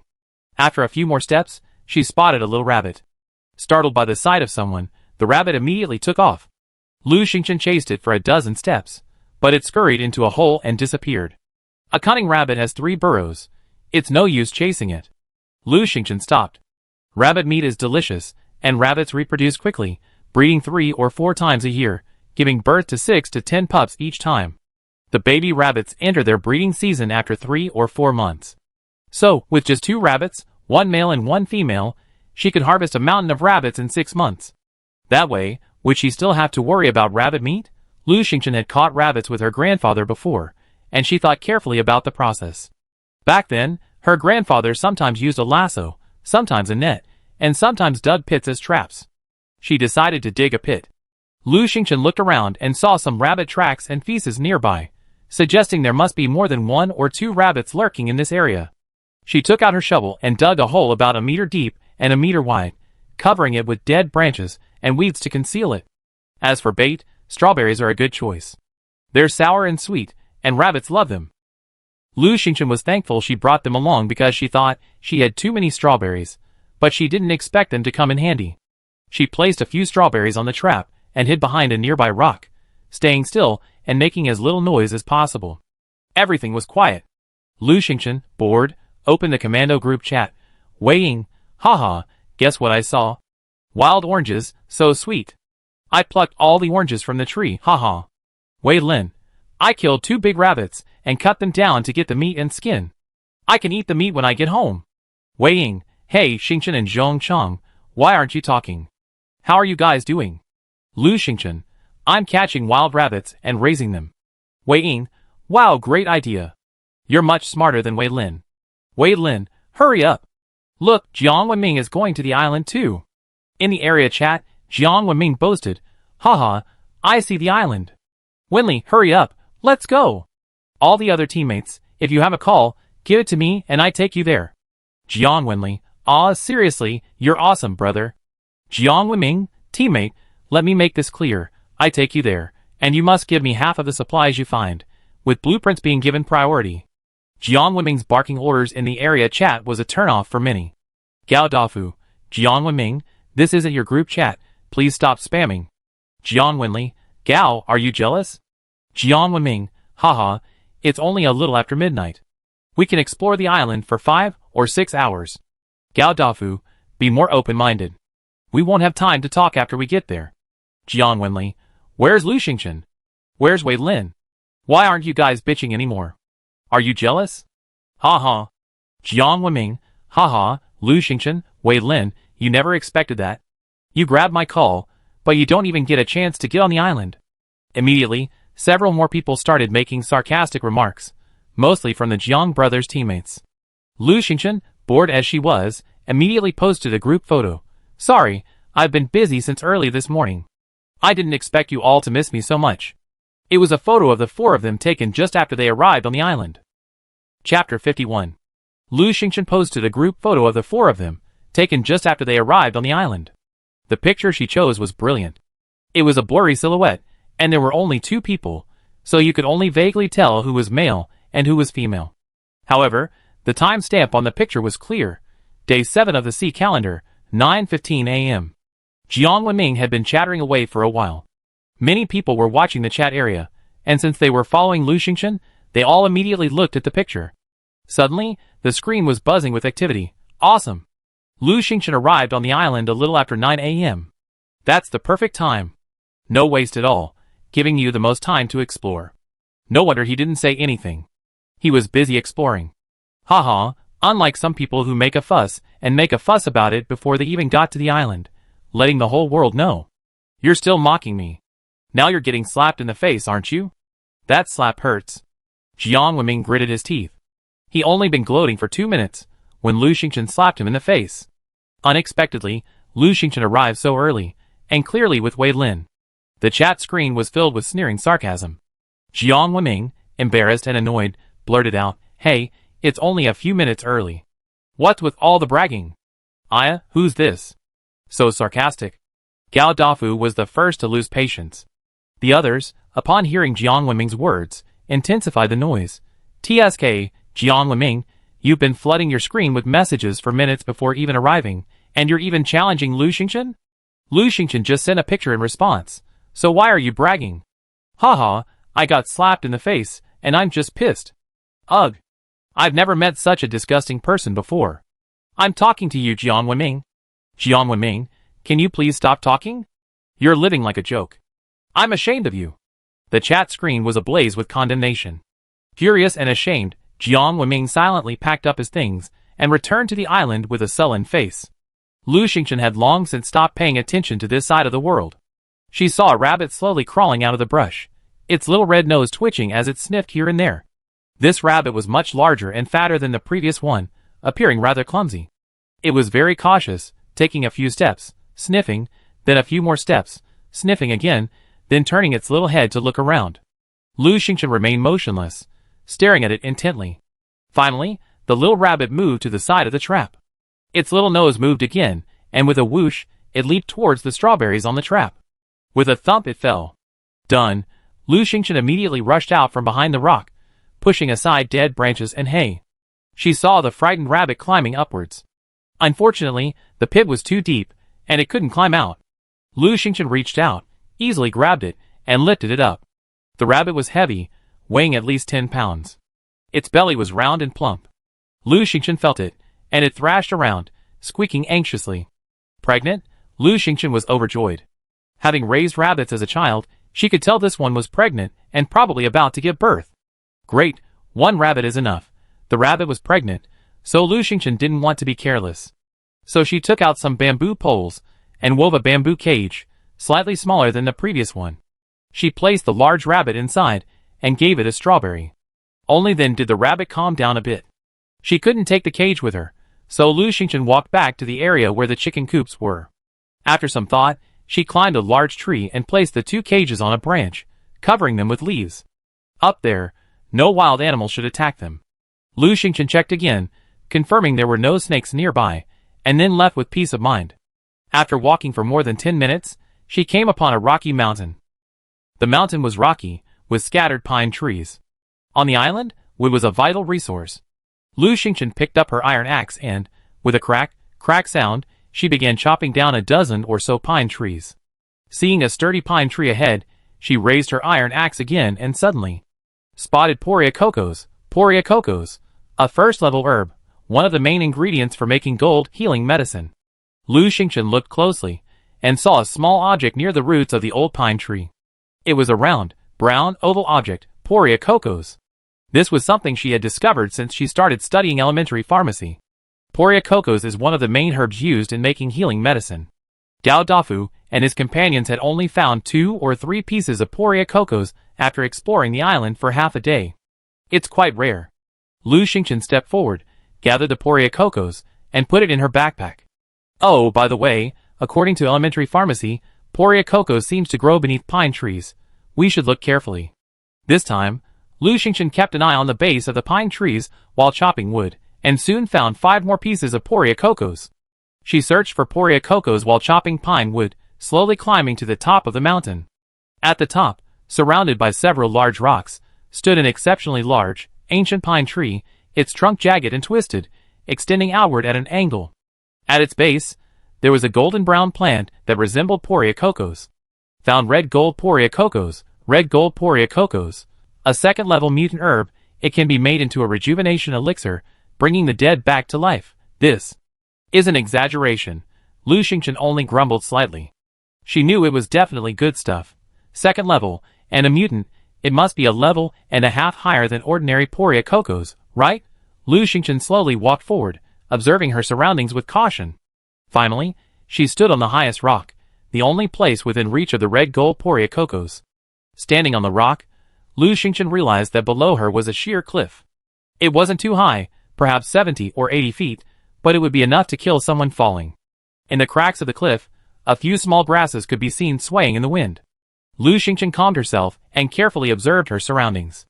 Seeing nothing unusual, she felt relieved and slowly squatted down, preparing to collect the red gold poria cocos. Just as she was about to reach out, a gust of wind blew past, and she suddenly caught a faint, fishy odor. Oh no! She retreated slowly, expressionless, and with a flick of her fingertips, she quietly pulled a dagger from her backpack and held it in her hand. She held her breath and slowly extended her hand. Suddenly, a black object shot out from under the cliff like lightning, striking directly at Lu Xingchen's wrist.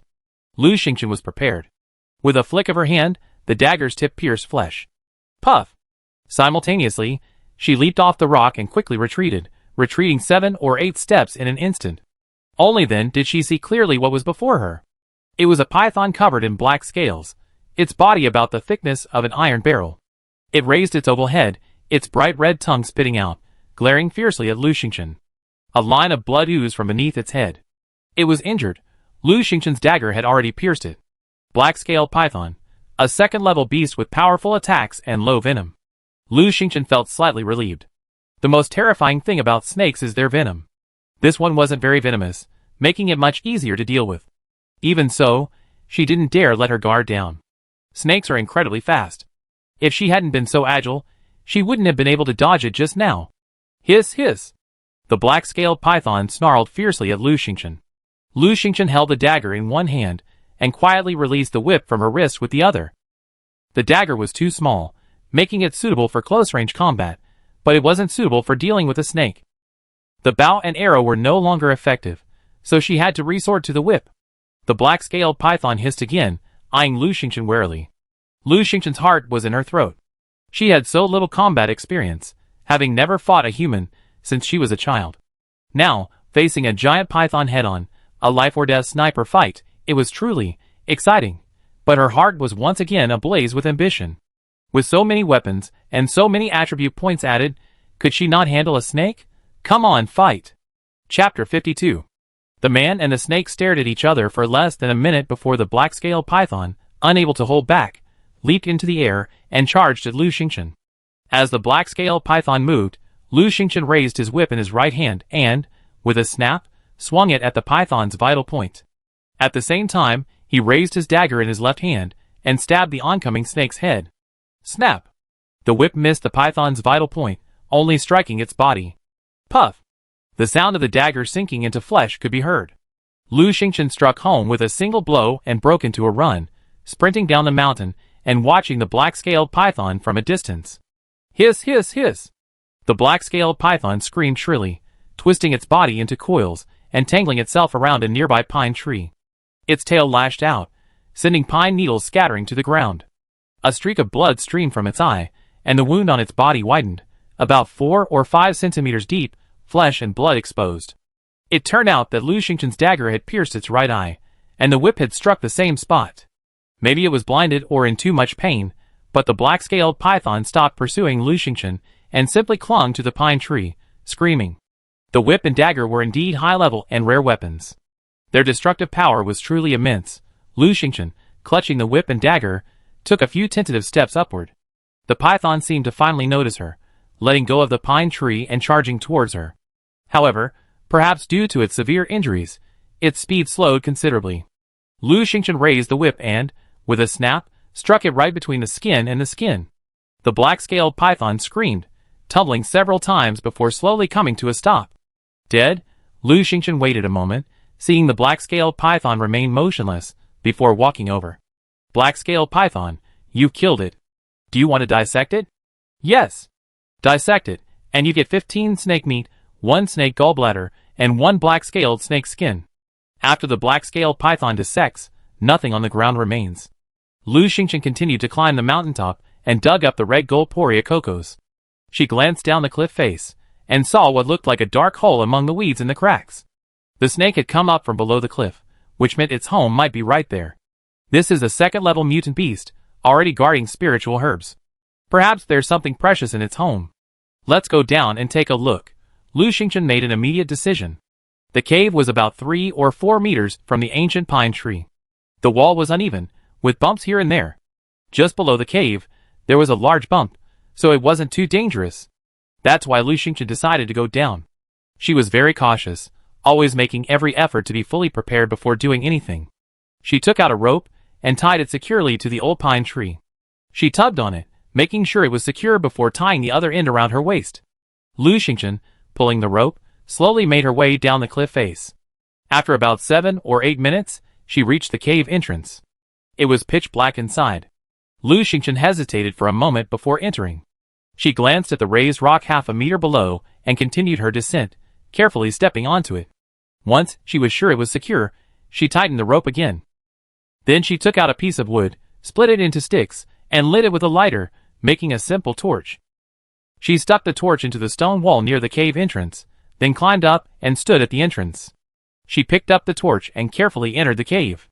The cave was only 3 or 4 meters deep and small, so she reached the end in just a few steps. The cave was only 1 or 2 meters wide, and with the torch, Lu Xingchen could see inside clearly. Besides a few pieces of rubble, there were 2 wooden boxes side by side in the center. TSK, what a game! Lu Xingchen was speechless. Just assume these 2 boxes belonged to the black-scaled pythons. The boxes had no locks, so Lu Xingchen went over and opened them directly. Opening the boxes, he discovered that he had great luck today and received 3 ordinary Poria Cocos grasses, 1 black-scaled snake leather armor blueprint, and 1 rejuvenation pill blueprint. There were actually 2 blueprints, and one was a defensive equipment blueprint he had never seen before. Lu Xingchen picked up the black-scaled armor blueprint with hope. Black-scale leather armor, standard defensive equipment, protecting against physical attacks and increasing agility by 3 points. Required, black-scale snake skin X1. She happened to have this item by killing a black-scale python. You know what, this python was quite considerate, not only offering its own skin and flesh, but also thoughtfully providing the leather armor blueprint. Lu Xingchen couldn't help but smile. Finally, she picked up the rejuvenation pill blueprint. Rejuvenation pill can bring the dead back to life. Well, not that much, but it can heal the seriously injured and dying, restoring their vitality. Required, red gold Poria Cocos X1. This rejuvenation pill is also excellent, and the required supplies are few, just 1 red gold Poria Cocos. No, I went through so much trouble today to get that 1 red gold Poria Cocos. Rejuvenation pills aren't easy to make, Lu Xingchen thought as she exited the cave. She climbed up the rock wall, untied the rope, and put the items into her backpack. This time, she had a good harvest, and she was delighted. She sorted through her backpack and tragically discovered that it was full. In fact, after eating the water and strawberries, she could still free up 2 slots. The quiver, oxhorn bow, and dagger could be taken out, freeing up another 3 slots. We can hold out for a while. Suddenly, the commando group chat icon flashed red. Usually, this only happened when someone sent an urgent message. Lu Xingchen quickly opened the group chat, and Wei Ying's anxious voice rang out, requesting support. I've encountered a level 3 mutant wild boar. It's too powerful. I can't hold on any longer. Wild boar. A level 3 mutant? Lu Xingchen's expression grew serious. She understood that even a difference of just 1 level could make a huge difference in strength between beasts. Just a 2nd-level mutant had gotten her in such a mess. A 3rd-level mutant would have to be incredibly powerful. No wonder Wei Ying was injured. She opened the map, checked Wei Ying's location, and immediately headed there. Over half an hour later, Lu Xingchen arrived in an open space. Wei Ying, Wei Lin, and Zhong Chong were all there. Wei Lin and Zhong Chong had arrived only a few minutes earlier than Lu Xingchen. Wei Ying sat pale on a rock, her hair damp with sweat. Her coat and backpack were gone, leaving her in a white t-shirt. Her clothes and pants were covered in dirt, and her bare arms were bruised. In short, she looked utterly miserable. Wei Lin handed her a bottle of mineral water, looking nervous. Where are your things? Wei Ying took the water and gulped down several mouthfuls, shaking her head with fear in her eyes. I threw them away. That wild boar was very powerful. I threw my backpack and coat to attract its attention, disrupting its sense of smell. I found a leeward spot and escaped. Wei Ying took a few more sips of water, then stood up, holding onto a rock. She said hurriedly, I can walk now. Let's get out of here. This place is close to the mutant wild boar's home, and I'm afraid it chase us soon. Let's go! Chapter 53. Wei Ying urged everyone to leave quickly. Wei Lin was stunned. Just leaving like that? We're not going to kill it? Wei Ying's eyes were tangled for a moment, then she shook her head. Never mind, life is more important. Let's get out of here. She gritted her teeth. I was just too greedy before. I saw a few red fruits and had a strong intuition, so I wanted to pick some to see. But before I even got close, a wild boar jumped out. If I hadn't run fast, I'd be dead. Red fruits? Lu Xingchen and Wei Lin asked in unison. They exchanged glances, their eyes flashing with the same desire. Wei Ying rolled her eyes at them. We can't take any fruit. That wild boar is incredibly powerful. I suspect it's a boss-level beast on the island.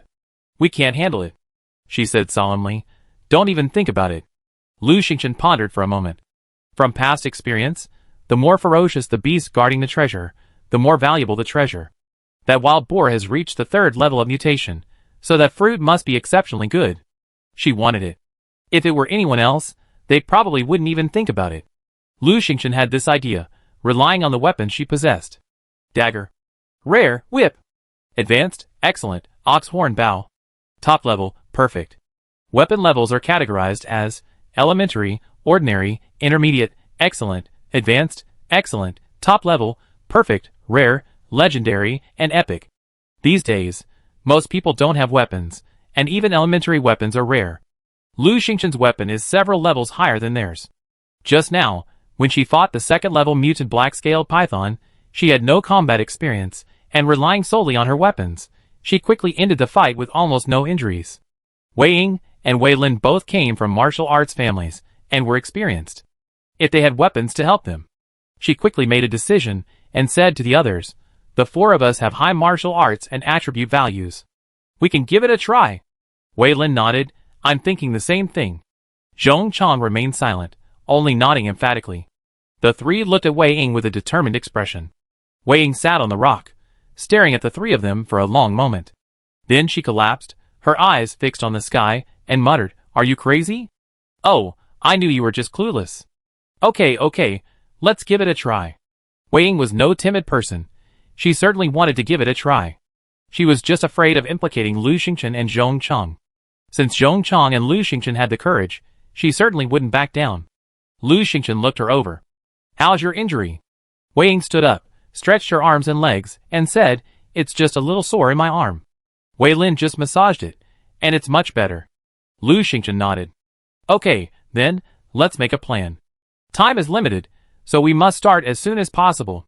She then took out her dagger, untied the whip from her wrist, and asked the other 3, who can wield these 2 weapons? Wei Ying's eyes lit up. Oh my god, you have 2 weapons. Wei Lin's eyes flashed. He took the dagger and said, I'm good at close combat. I can usually use my bare hands. A dagger is great. He took the dagger because he wanted to stand in front. Taking it in his hand, Wei Lin was startled, his voice changing. A rare dagger? As a player, you can tell the rank of a weapon just by holding it in your hands. They also knew the levels of the survival at sea game. After all, it was all in the beginner's guide. Rare level. Rare. Wei Lin was ecstatic.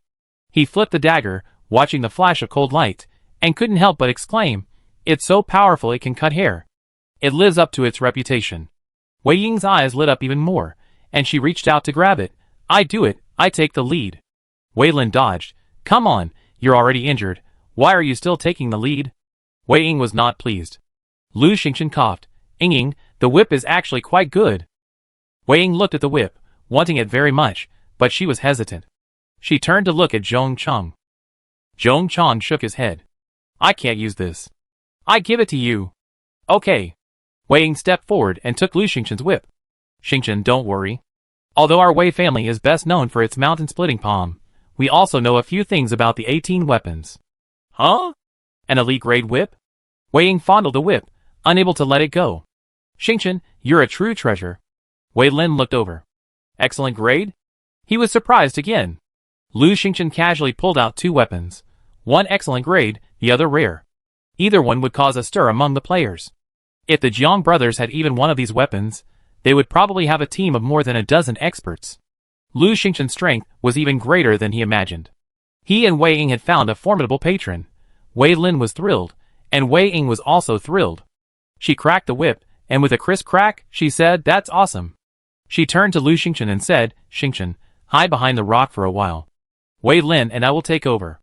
Lu Xingchen's ability to lend us weapons was his greatest contribution. Lu Xingchen shook his head. Ying, how far away is the wild boar? When it's relatively safe, lead me forward. Wei Ying was a little worried. Xingchen, that wild boar is very fast. You? Lu Xingchen, I set the trap. Wei Ying's eyes lit up. Okay.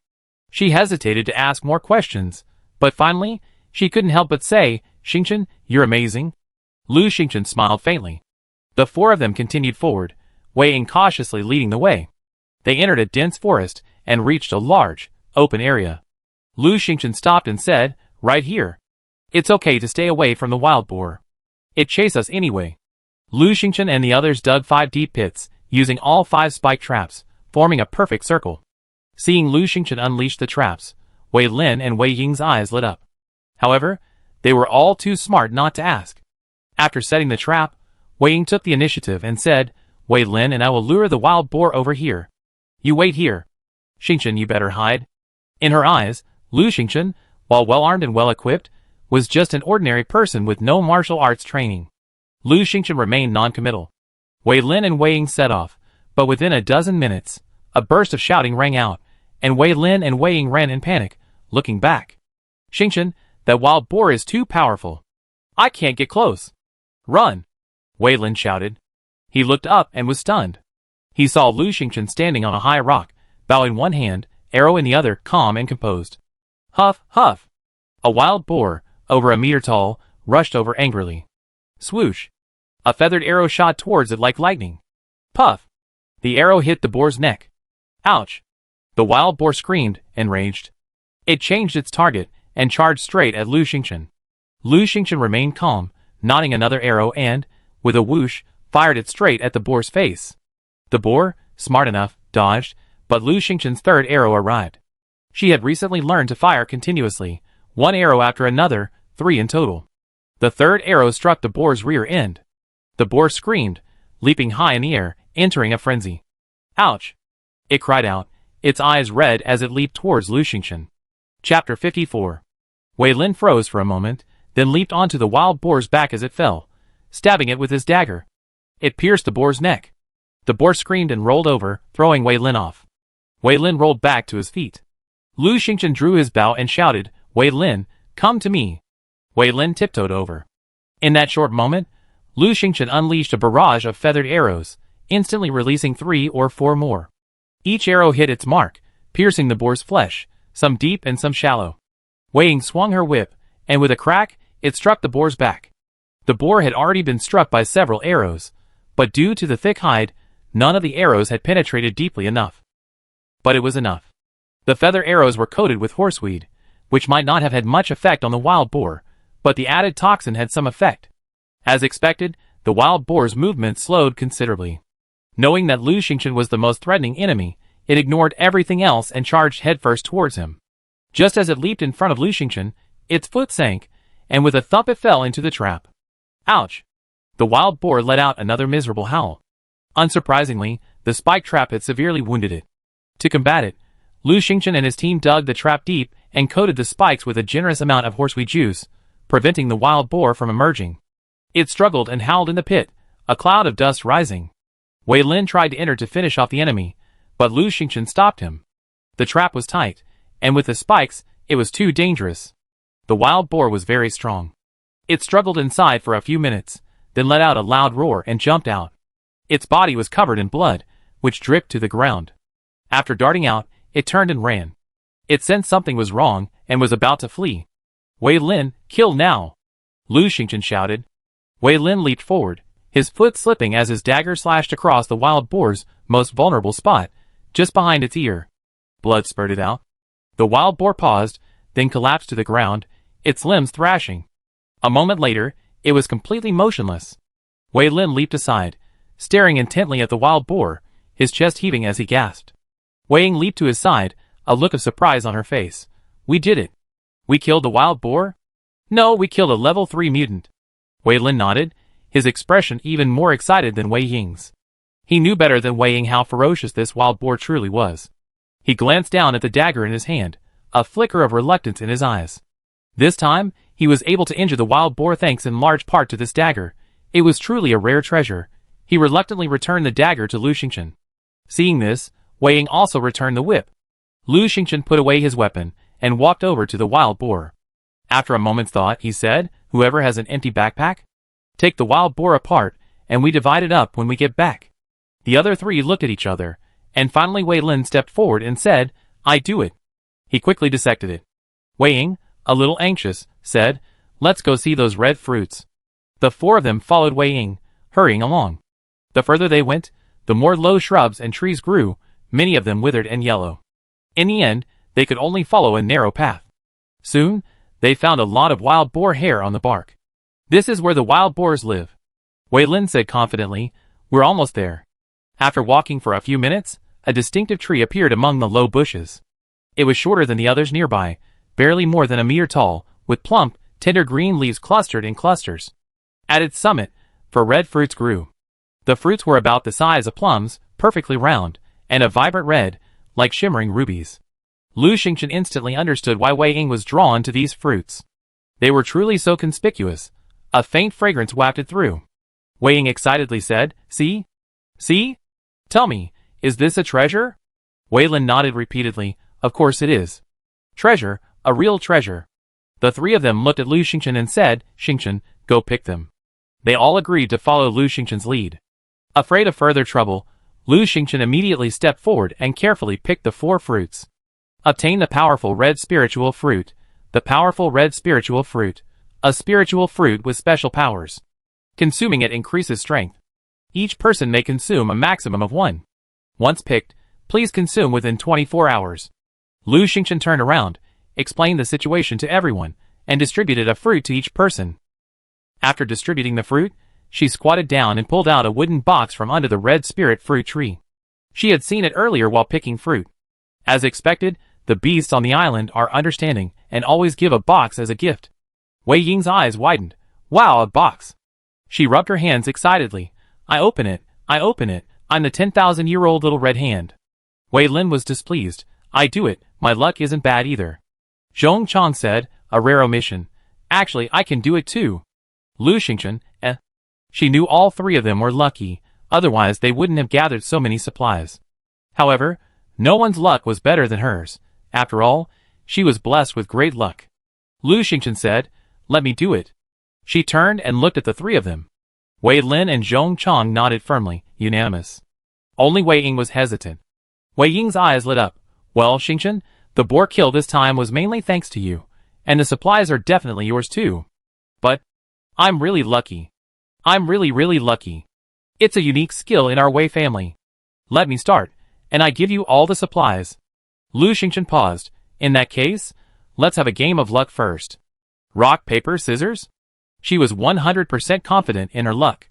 "Okay." Wei Ying nodded. Lu Xingchen looked at Wei Lin and Zhong Chang. "Together?" Wei Lin rubbed his hands eagerly. "Okay, let's join in." The four of them prepared and shouted in unison, "Rock, paper, scissors." They simultaneously extended their hands. Wei Lin, Wei Ying, and Zhong Chang were stunned. All three of them were on paper, and only Lu Xingchen was on scissors.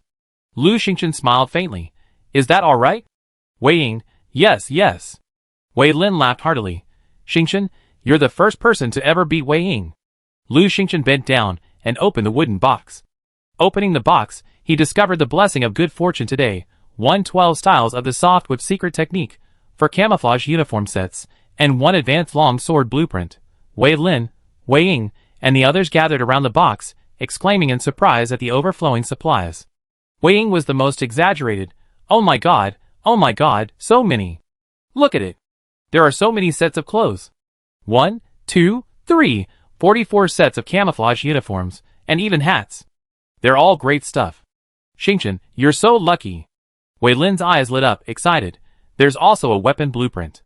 Hey, the soft whip secret technique, that's a whip technique, right? Perfect for Xingchen." He looked at Wei Ying and chuckled. "Well, are you convinced? Xingchen's luck is so much better than yours." Chapter 55. Wei Ying nodded repeatedly. "I'm convinced, so convinced. I'm not capable of opening so many goodies.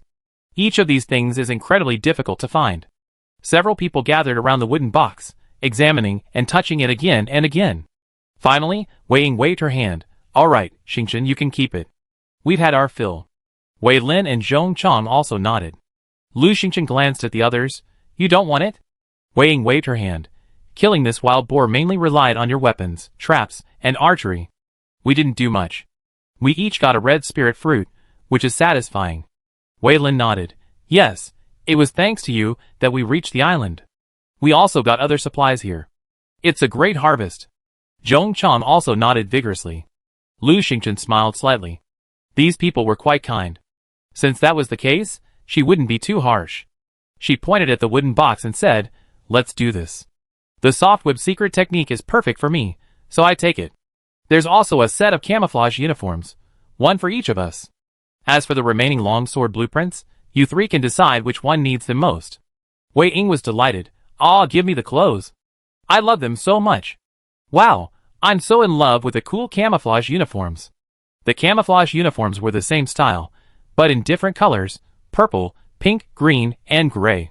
In the end, Lu Xingchen took the purple, Wei Ying the pink, Wei Lin the green, and Zhong Chang the gray. Their backpacks were running low, so they just tucked things like this into their bags. Wei Lin and Wei Ying each had a large snakeskin bag, and it was unclear whether it was cut or made. Their 2 snakeskin bags were still deflated, but they could hold quite a bit. As for Zhong Chang, he had woven a basket from vines of some unknown plant and carried it on his back, which also looked quite presentable. In short, each had his own unique abilities. Seeing Lu Xingchen staring at them, Wei Ying lifted the bag and said proudly, Xingchen, give me anything you can't fit. I carry it for you. I'm strong. Wei Lin smiled, give it to me. I'm a man after all. Lu Xingchen smiled, okay. I give it to you when it's full. She still put her camouflage uniform and the whip secret technique into her backpack and put her hat on. Now, she only had one empty space. But no worries. She immediately took out the strawberries and shared them with everyone, keeping only a dozen for herself. A few of them simply sat on the rocks, eating strawberries and drinking water. They had been out all day, busy collecting supplies, and hadn't eaten yet. Wei Ying glanced at the chat area and curled her lips. TSK, Jiang Wenming showing off again. He's showing off all he wants, calling Xingchen again. Lu Xingchen opened the chat screen, and sure enough, Jiang Wenming was flooding the screen again. Jiang Wenming, haha, we found a lone wolf, a level 2 mutation. We worked together to kill it. Guess what we got? Jiang Wenming, we found a wooden box, and inside, we found a weapon blueprint. Jiang Wenli, ding, ding, ding, look at our weapon blueprint. Longsword blueprint, basic. Jiang Wenming, not only that, we also found a wild fruit along the way. After eating it, I felt so energized that I didn't even feel hungry anymore. Chi boosting fruit, basic. Our team was really lucky today, haha. On the chat screen, only the Jiang brothers were boasting. No one else responded. Because, in their opinion, the Jiang brothers were lucky. After all, one of them had a weapon blueprint, a very practical long sword, and a fruit that boosted their spirit when eaten. All good stuff. Jiang Wenming gloated. There's so much stuff on this island. There's plenty of other filling fruits, wood, and so on. We got more than just the weapon blueprints and the spirit-boosting fruit. We got so much more, haha. A great harvest. By the way, where's Lu Xingchen? Why isn't she talking? Jiang Wenli, maybe she's been mauled to death by a wolf. With her limited skills, she'd probably just whimper if she encountered one, hee hee. Jiang Wenming, she's a woman, after all. She'd probably burst into tears if she encountered a wild chicken, haha. Jiang Wenli, yeah, so, brother, why are you still asking her? She probably got nothing, and is hiding in the bushes crying. Hey! Lu Xingchen, how could these 2 brothers be so mean? They've spoiled him. Lu Xingchen, ah, what pathetic ignorant people. Just a basic weapon, and a fruit to replenish their hunger, and they're so happy they've forgotten their ancestors. TSK. Jiang Wenming, oh, what are you so jealous about? If you have the guts, bring us a basic weapon blueprint. Jiang Wenli, that's right, sour grapes. Wei Ying, here, let me open your eyes. Here's the advanced red spirit fruit long sword blueprint. Oh, and that's what I got. As for Captain Lu Xing, who contributed the most. Hee hee, the supplies she received were many times better than mine. Wei Lin, you're not worthy of seeing. Jiang Wenming's eyes widened as he stared at the 2 items Wei Ying had handed out. He stared again and again, his face darkening. The red spirit fruit, which boosted his strength, was what he wanted most. He needed a boost of strength, and so did Jiang Wenli. As for the long sword blueprint, he was practically dying of envy. The Jiang family excelled at long swords, and he longed for a blueprint, even if it was just a basic one. Wei Ying had a high-level long sword. How wonderful it would be if he had it. Jiang Wenming was so jealous that he felt like gnashing his teeth. Finally, he couldn't help himself. Wei Ying, you're not very good with a long sword. What a waste. Wei Ying said cheerfully. Yes, it's a waste, but it's a high-level long sword. I could just practice more, right? Jiang Wenming, you're worrying too much, aren't you? Wei Ying, are you drooling over it? Jiang Wenming felt embarrassed. I'm quite good with a long sword. Wei Ying, really? Really? Then tell your brother to stop private messaging me. He's begging me to trade him the long sword blueprints, haha. Jiang Wenli was furious. How did I beg? I was just asking. Wei Ying, oh haha, then I'm telling you now, I won't trade. Jiang Wenming was furious and privately messaged Jiang Wenli. They're irreconcilable with us. What are you looking for her for? Jiang Wenli, but brother, it's a high-level long sword. Jiang Wenming was so angry that he didn't want to talk. The chat area was already buzzing with activity. Wow, Lu Xingchen and the others have amassed so much. I'm so envious. We also went to the island and killed a level 2 beast, but only got a blueprint for a basic spear. Oh, how can the gap between people be so huge? Wei Ying, haha, because we have Lu Xingchen. She's just incredibly lucky. Of course, someone who's won first place so many times, how could their luck be bad? Lu Xingchen, do you need more people on your team? Can I join? There's something I haven't told you. Actually, I'm your long-lost brother. That's really interesting up there. Lu Xingchen, actually, I'm your long-lost sister. Get out of the way, get out of the way. What are you guys messing around with? Actually, I'm Lu Xingchen's long-lost sister. Oh, Lu Xingchen is so young. Chapter 56. The chat channel was incredibly lively, quickly burying the Jiang brothers' messages. Everyone had long disliked those two. Even chopping wood wouldn't stop them from squabbling in the group chat. Now, they had finally stopped talking, and the chat channel had returned to its former vibrant state. Lu Xingchen had already separated from Wei Lin and the others. Before leaving, they agreed to reunite at the meeting place before sunset. Lu Xingchen continued exploring. Ding, survival mission issued. Rescue the injured monkey. There's an injured monkey in the area where pears ripen. Try healing it, and you might find something unexpected. Lu Xingchen, a place where pears ripen. How would she know where it was? This mission was so vague. Looking at the time, it was already 4 in the afternoon. She had 2 hours left before leaving the island. Was she really going to waste such a short time looking for a monkey? Lu Xingchen hesitated for a moment, then immediately decided. To find it, this mission was a rare opportunity, and the unexpected reward might be quite good.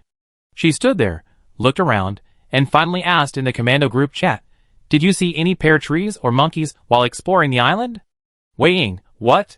Monkeys? Pear trees? I love pears. Where can I find them? Wei Lin, you're stupid. Didn't you see what Xingchen was asking? Xingchen, why are you looking for pears? I haven't seen any. Zhong Cheng, I haven't seen any. Wei Ying, I only saw orange trees. There were only a dozen wild oranges. I don't know who ate them. Lu Xingchen's heart skipped a beat. Wei Ying, where did you see the orange tree? Wei Ying thought for a moment and said, look at my current location. It's about 2 or 3 kilometers south of here. Lu Xingchen opened the map, checked Wei Ying's location, and calculated the orange tree's location. It was about 2 miles away. Just then, it was a place she hadn't explored. Wei Ying had just mentioned that there were only a dozen oranges on the tree, which meant some animal had eaten them. Monkeys love oranges, so perhaps there were monkey traces there. She immediately headed in that direction. After walking for a while, she indeed came upon an orange tree. Its branches and leaves were disheveled, and not a single orange remained. It seemed Wei Ying had violently taken them. There happened to be a high earthen slope nearby, so Lu Xingchen climbed it and looked around. As far as she knew, monkeys prefer to live in dense forests. To the north was the path they had taken. To the south, all they could see were rocks. To the west and east, there were faint traces of trees. They should look in those directions. East? Or west? Lu Xingchen pondered for a moment, then picked up a stone, tossed it toward the sky, and it landed east. Okay, east. She was betting on her extraordinary luck.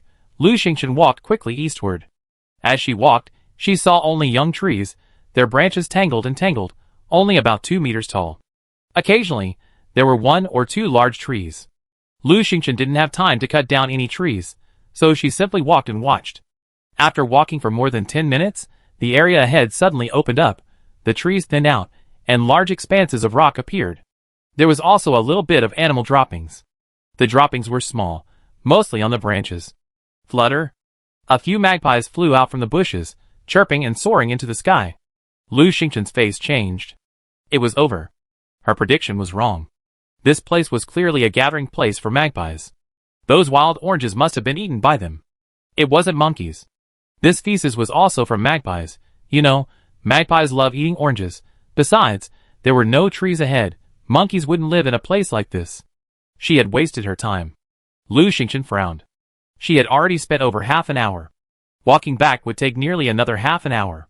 Going further west, there was no chance of encountering monkeys. She would have to leave the island soon. What to do? Lu Xingchen sighed helplessly. At this point, she had no choice but to go all the way. Even if there was a shred of hope, she had to complete this mission. She turned and was about to leave when suddenly, a delicate yet fierce voice rang out, "You bastard."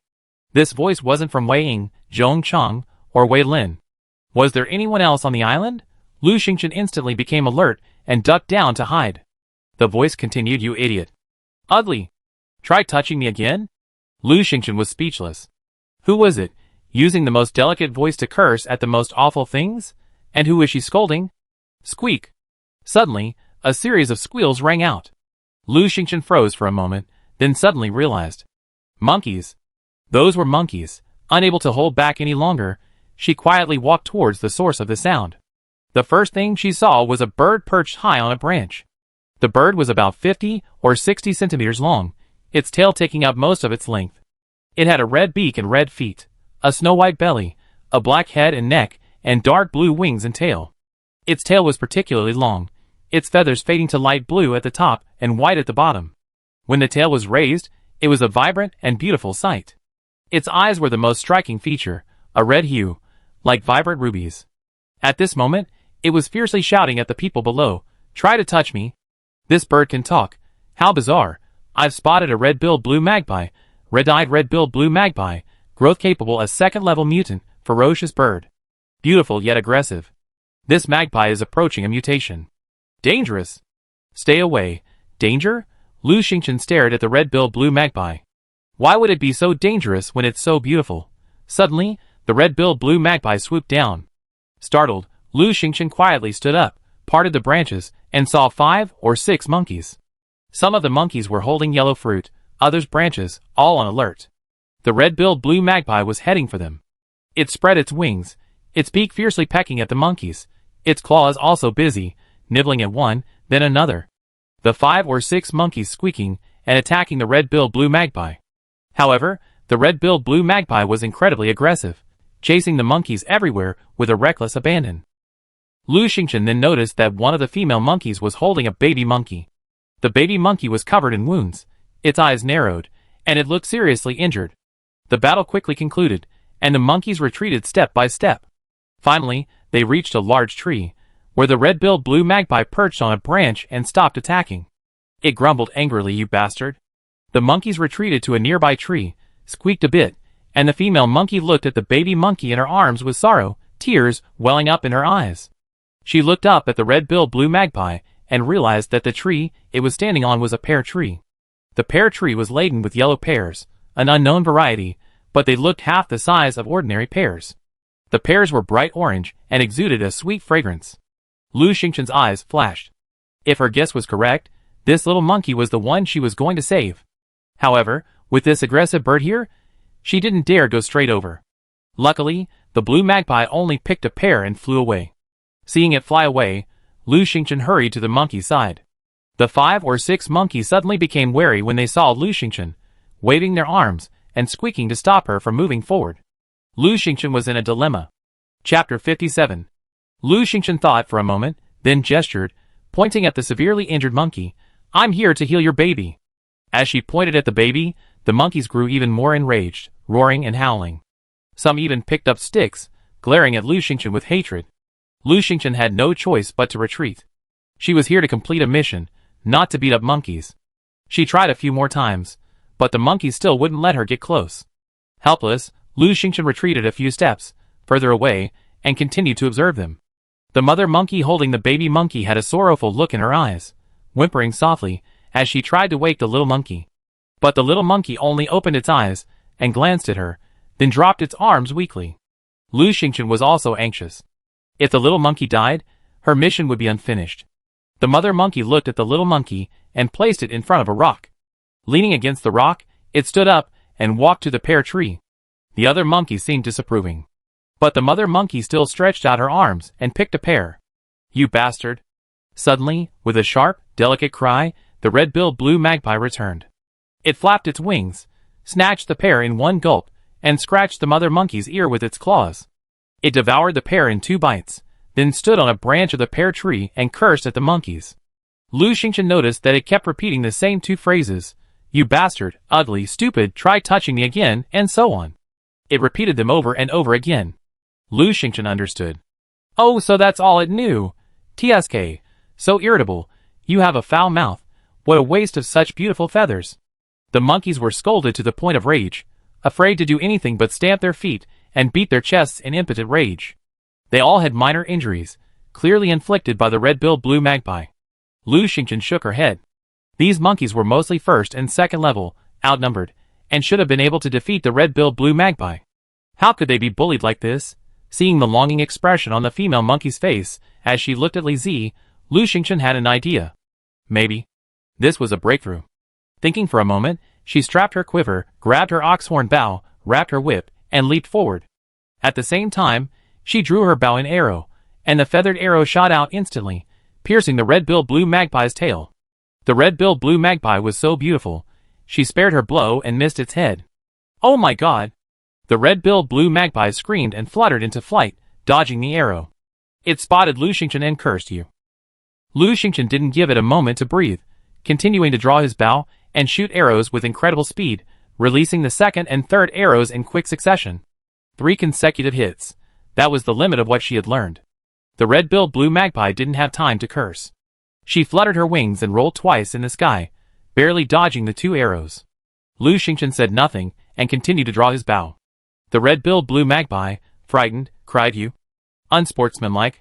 She waved her long, magnificent tail feathers and took off. Lu Xingchen froze for a moment, then chuckled. This red-billed blue magpie, truly foul-mouthed and cowardly.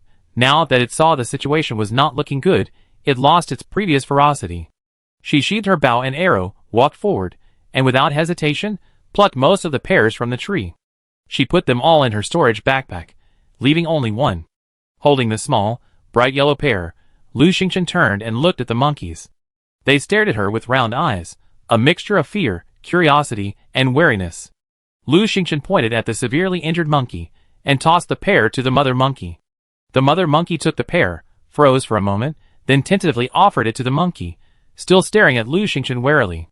The severely injured monkey took the pear, weakly brought it to his mouth, took a bite, and let out a pitiful cry to Lu Xingchen. The sound was so soft, almost inaudible. Seeing Lu Xingchen give the pear, the monkeys calmed down a bit, but they still huddled together, staring at Lu Xingchen eagerly. Lu Xingchen looked at the sun. It was getting late, so she had to finish her mission quickly. She plucked a few more pears from the tree, and tossed them to the remaining monkeys. The monkeys devoured the pears with a sizzling crunch, their guard completely lowered. Lu Xingchen took out the golden medicine, and pointed at the little monkey. The mother monkey paused in confusion for a moment, then suddenly understood and nodded vigorously. It was a level 2 beast, a bit intelligent, and understood the purpose of the golden medicine. Lu Xingchen slowly approached the mother monkey with the golden medicine, then carefully sprinkled it on the little monkey's wound. The little monkey was seriously injured, with a large gash on its abdomen and another wound across its waist. Lu Xingchen's golden medicine stopped the bleeding immediately. Within 5 minutes, the little monkey's wound had already shown signs of healing, and it became more active, even reaching out to grab Lu Xingchen's ponytail. The monkeys were overjoyed, surrounding Lu Xingchen and chattering non-stop. Lu Xingchen stepped back. The monkeys then grabbed her arms and pulled her down the tree. Confused, Lu Xingchen followed them and discovered a hollow on the back of the tree. The largest monkey stretched out its arms, and pulled a wooden box out of the hollow. Gestured, it pushed the box toward Lu Xingchen. For me? Lu Xingchen pointed at himself in surprise. The monkeys nodded repeatedly, and squeaked several times. You're welcome then. Lu Xingchen opened the box. Opening the box, he received a blessing of good fortune for the day, a smokeless charcoal diagram, a pack of black tea, a pack of green tea, and 10 pieces of high-quality clay. Mission completed, she received a fireside blueprint and a tea tree, with a red light for storing leaves, which she had already placed in her storage backpack. Insufficient storage backpack space. It was tea leaves, charcoal, and clay. These things were strange, and seemed of little use. Huh? There were also fireside blueprints and a tea tree. The tea tree looked quite good, of high quality. Lu Xingchen looked through the items she had just obtained inside. Her storage backpack was running low, but thankfully she could fit the tea tree and clay. The rest of the supplies were small enough to carry directly on her back. Thinking for a moment, she took off her camouflage jacket, stuffed the remaining blueprints and tea into her jacket, and slung them over her back. She was wearing a short-sleeved t-shirt underneath, which was convenient. Lu Xingchen said goodbye to the monkeys and quickly left. It was getting late now, so she had to head back to the raft. Lu Xingchen hurried along the way. As soon as he walked out of the low woods, he heard the voice of the red-billed blue magpie. Bah, you dog. Chapter 58. Lu Xingchen looked up and saw a red-billed blue magpie perched on a large branch in front of her, chattering non-stop. In short, there wasn't a single nice word coming out of its mouth, just the same old words on an endless loop. Lu Xingchen was amused. It seemed she'd been too kind to her just now. She bent her bow and drew her arrow. The red-billed blue magpie took notice and fluttered away in fright. Coward! Lu Xingchen snorted. Her bow and arrow were awkward to hold, so she rummaged through her backpack, drank her water, and took out the remaining strawberries, preparing to devour them all. She had just taken a bite of the strawberry when the red-billed blue magpie returned. Its beak, still as stinky as ever, screamed, "You ugly!" Oh! Suddenly, it caught sight of the strawberry in Lu Xingchen's hand and froze. Its wings fluttered, and it plummeted from the sky. As it neared the ground, it realized what had happened and quickly flapped its wings, taking flight again. Lu Xingchen noticed a line of water running down the corner of its mouth. The red-billed blue magpie flapped its wings, flicked its saliva, and said delicately, You little fairy." Lu Xingchen burst out laughing. So, even this red-billed blue magpie's mouth doesn't stink sometimes. She squinted at the red-billed blue magpie, and tossed another strawberry into its mouth. The red-billed blue magpie's eyes widened, and Lu Xingchen could almost see a thin line of water running down its mouth. Drooling again, the red-billed blue magpie probably didn't know much language at the moment. It flew around Lu Xingchen non-stop, repeating the same phrase over and over again, "Little fairy." It was practically getting anxious. Lu Xingchen asked with a smile, "Want some?" The blue magpie nodded repeatedly, "Eat. Eat." "No way." Lu Xingchen said slowly, "My strawberries are so sweet, I won't give them to people with bad mouths, or birds with bad mouths." The blue magpie flew around her, saying, "Not bad, not bad." Lu Xingchen paused. She noticed that, although the blue magpie didn't know much, it seemed to be learning quickly. She happened to reach the spot where the chicken and rabbit coops were previously. She pointed to the cages on the tree and said to the blue magpie, "You, go get them down for me." She wanted to test the blue magpie's cleverness. The blue magpie immediately flew up the tree, hooked its feet around the coop, and flew down. The cockerels and hens were terrified at the sight of it. Lu Xingchen was amazed. For hens and one rooster weighed over 10 pounds, and the blue magpie had actually managed to take down the cages. It must have been incredibly strong. After putting down the chicken coop, the blue magpie, without Lu Xingchen's instructions, immediately climbed up the tree and retrieved the rabbit cage. It flapped its wings, gazing at Lu Xingchen eagerly and flatteringly, without blinking. Lu Xingchen's eyes rolled. She pointed at the chicken coop, tossed a strawberry in her hand, and said, "Here's how. You hold onto this cage and follow me. When we get to where I'm going, I give you a strawberry." The blue magpie immediately hooked onto the chicken coop and flew away, staring at Lu Xingchen, signaling him to hurry. Lu Xingchen was pleased. A single strawberry actually hired a laborer. And a pretty one at that. Not bad, otherwise. Carrying 2 cages by herself, while not necessarily strenuous, would have been quite strenuous. Lu Xingchen picked up the small rabbit cage and led the way. The red-billed blue magpie followed, carrying the chicken coop. It wasn't too late yet. Lu Xingchen calculated that she would reach the agreed meeting place by about 5:30. She hurried along, having walked for just over 10 minutes when suddenly, a round, black and white creature rolled over and suddenly hugged her calf. Woo wow! It was a panda cub. Lu Xingchen lowered her head, struggling to pick up the cub, and asked, "What's wrong, little dumpling?" She noticed tears welling in the cub's eyes. Flustered, she asked, "What's wrong? Who bullied you, little dumpling?" The panda cub broke free from Lu Xingchen's embrace and crawled down her thighs. It whimpered twice, walked towards the bamboo forest, and then turned back to call her. "You want me to go with you?" Lu Xingchen understood. Luckily, it was still early, so she said, "Okay, then hurry." She turned back and told the red-billed blue magpie to wait in the distance while she followed the panda cub. The panda cub seemed extremely anxious, crawling and rolling as it scurried toward the bamboo forest. They reached it in just a few minutes. It led Lu Xingchen further in, until they reached a patch of rainbow-tipped arrow bamboo. Next to the rainbow-tipped arrow bamboo, an adult giant panda lay dying. It was the cub's parent. Lu Xingchen hurried over. The cub pushed the giant panda, whimpering at Lu Xingchen. Lu Xingchen looked over. There was a gaping wound in the giant panda's abdomen, blood gushing out. Its legs were broken. Lu Xingchen understood. The panda cub wanted him to save its mother, but even the best medicine couldn't save a giant panda with such a severe injury. This giant panda probably won't survive more than 2 minutes. Lu Xingchen sighed and softly said to the panda cub, "I'm sorry, little dumpling, I can't help you." The panda cub just kept wailing anxiously. Lu Xingchen, helpless, desperately trying to save the panda, took out a golden medicine and poured it on the panda's wound. Sure enough, the wound only healed slightly before it opened again. The giant panda had regained some strength. It barely opened its eyes and struggled to push the panda cub onto Lu Xingchen, letting out a few weak cries. Looking at the panda cub, its eyes were filled with longing and reluctance. But it still managed to push the cub into Lu Xingchen's arms. "You said I should take care of it?" Lu Xingchen asked. She saw the answer in the giant panda's eyes. She suspected that the beast fighting the giant panda must have been higher level, otherwise it wouldn't have injured the giant panda so badly.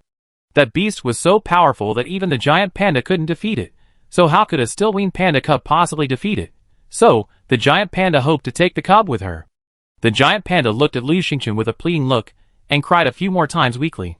Its voice grew fainter, almost inaudible, and its gaze began to unfocus.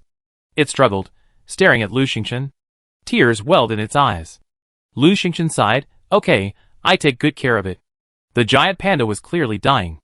If it died, the cub, so small, would only become food for other beasts. After hearing Lu Xingchen's promise, the giant panda felt as if it had accomplished something crucial. Its body slumped, but it persevered until it reached the rainbow-tipped bamboo trees. Bang, bang, bang. It knocked over the rainbow-tipped bamboo trees. Just as it was about to dig up more bamboo shoots, Lu Xingchen quickly stopped it. "No, I do it myself."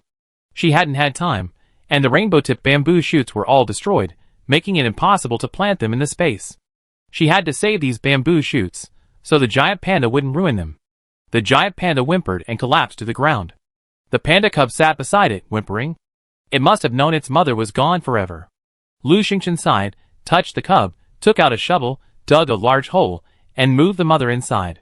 She had to bury it, to prevent it from being eaten by wild animals, and leaving a complete body. After burying the mother's body, Lu Xingchen comforted the cub, then took out the shovel, and carefully dug out the remaining rainbow-tipped bamboo shoots.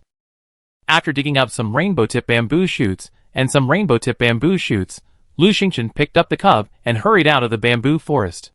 It was too late. She had to reunite with Wei Lin and the others. Chapter 59. The red-billed blue magpie had been waiting impatiently. Seeing Lu Xingchen emerge, it quickly flew into the air, urging him to hurry. Lu Xingchen, holding the panda cub in one hand and the rabbit cage in the other, trotted along with the red-billed blue magpie to the agreed-upon location. Wei Lin and the others had been waiting for over 10 minutes. At this moment, they were chatting. "Wei Ying, hey, guess what I found? 2 rabbits. I dissected them, and got several pieces of rabbit meat. We can eat rabbit when we get home." Wei Lin, "I killed a sheep, a level 2 one. Wei Ying cheered, "We can eat lamb now." "Haha, lamb skewers, my mouth is watering." "Hey! Level 2, is there a chest? I heard that killing level 2 beasts gives you chests." Wei Lin's expression was a bit confusing. "Yeah, there are." I opened it. There are 3 bottles of mineral water, a shovel blueprint, and 2 bags of instant noodles. Wei Ying was pleasantly surprised. Not bad, you have a shovel in the future. Wei Lin was deflated. Are you even checking the regional chat? These days, everyone's opening chests and getting a shovel blueprint. It's nothing unusual. Wei Ying's eyes flickered. You're not happy about that. Are you comparing yourself to Xingchen? After all, Xingchen can drop a high-level weapon blueprint and a whip technique right out of a chest. Hey, Wei Lin, wake up. How can you compare yourself to Xingchen? TSK. Wei Lin dejected even further. I've always had good luck. Wei Ying interrupted him, emphatically saying, you're also very lucky now. But don't compare yourself to Xingchen, brother. Don't humiliate yourself. Wei Lin quickly adjusted his attitude. That's right. He turned to Zhong Cheng. Zhong Cheng, how was your harvest? Zhong Cheng remained silent until Wei Lin asked, then he said, chestnuts, peanuts, and a few chickens. The rest is wood, iron, and rocks. Wei Ying was delighted. Wow, chestnuts and peanuts. I love them. Zhong Cheng, whatever you want, I trade. Zhong Cheng shook his head. I give it to Lu Xingchen. Wei Lin and Wei Ying were stunned for a moment. Wei Lin suddenly realized, and quickly pulled Wei Ying aside. Wei Ying was about to say something when she suddenly looked up, and saw a red-billed blue magpie flying by with a cage hooked to it. She exclaimed in surprise, wow, that bird is so beautiful. It's hooked to a cage with several chickens in it. My God, are birds so smart these days? Hearing the cry, the red-billed blue magpie looked down. Wei Lin's face darkened, and he covered her mouth with his hand. This bird is powerful. Don't mess with it. The red-billed blue magpie swore, you bastard. Wei Ying, furious, yanked Wei Lin's hand away and screamed, it can talk. It can actually talk. Wei Lin's face darkened further. I heard it. It's cursing. The red-billed blue magpie's claws were only hooked on the cage, its mouth idle. Seeing Wei Ying pointing and swearing at it, it raged and cursed, ugly, idiot, you bastard. Wei Ying raged, who are you scolding? Get over here. The red-billed blue magpie, unwilling to back down, shouted, I'm scolding you, you. Shut up. If you keep scolding me, I won't give you any strawberries. Lu Xingchen, with a sullen face, rushed over from behind. The red-billed blue magpie obediently shut up. Wei Ying was surprised. Xingchen, is this bird yours? No, I hired a coolie. Lu Xingchen looked up at the red-billed blue magpie and said, go forward. When you see a big ship, stop and wait for me there. Yes, little fairy. The red-billed blue magpie said flatteringly and flew off. Wei Ying, indignant, said to Lu Xingchen, this beautiful little bird is such a snob. You call me ugly, and you little fairy. Lu Xingchen laughed, it only knows these few words. Don't scold it. It quickly learned whatever you say. Throughout the journey, Lu Xingchen spoke to the red-billed blue magpie, and noticed that it was learning quickly. He wondered who had taught it those dirty words. The red-billed blue magpie's intelligence was about the same as a 3- or 4-year-old child. Looking at Lu Xingchen's bamboo cage, Wei Ying praised it profusely. I didn't think of this idea. Just killing the rabbits. Raising rabbits is actually the best idea. We have endless rabbit meat to eat in the future. Wei Lin, you can't even support yourself. How can you raise rabbits? Lu Xingchen was the only one who could afford to raise rabbits. Lu Xingchen held the panda cub and draped his clothes over it. No one had noticed him yet.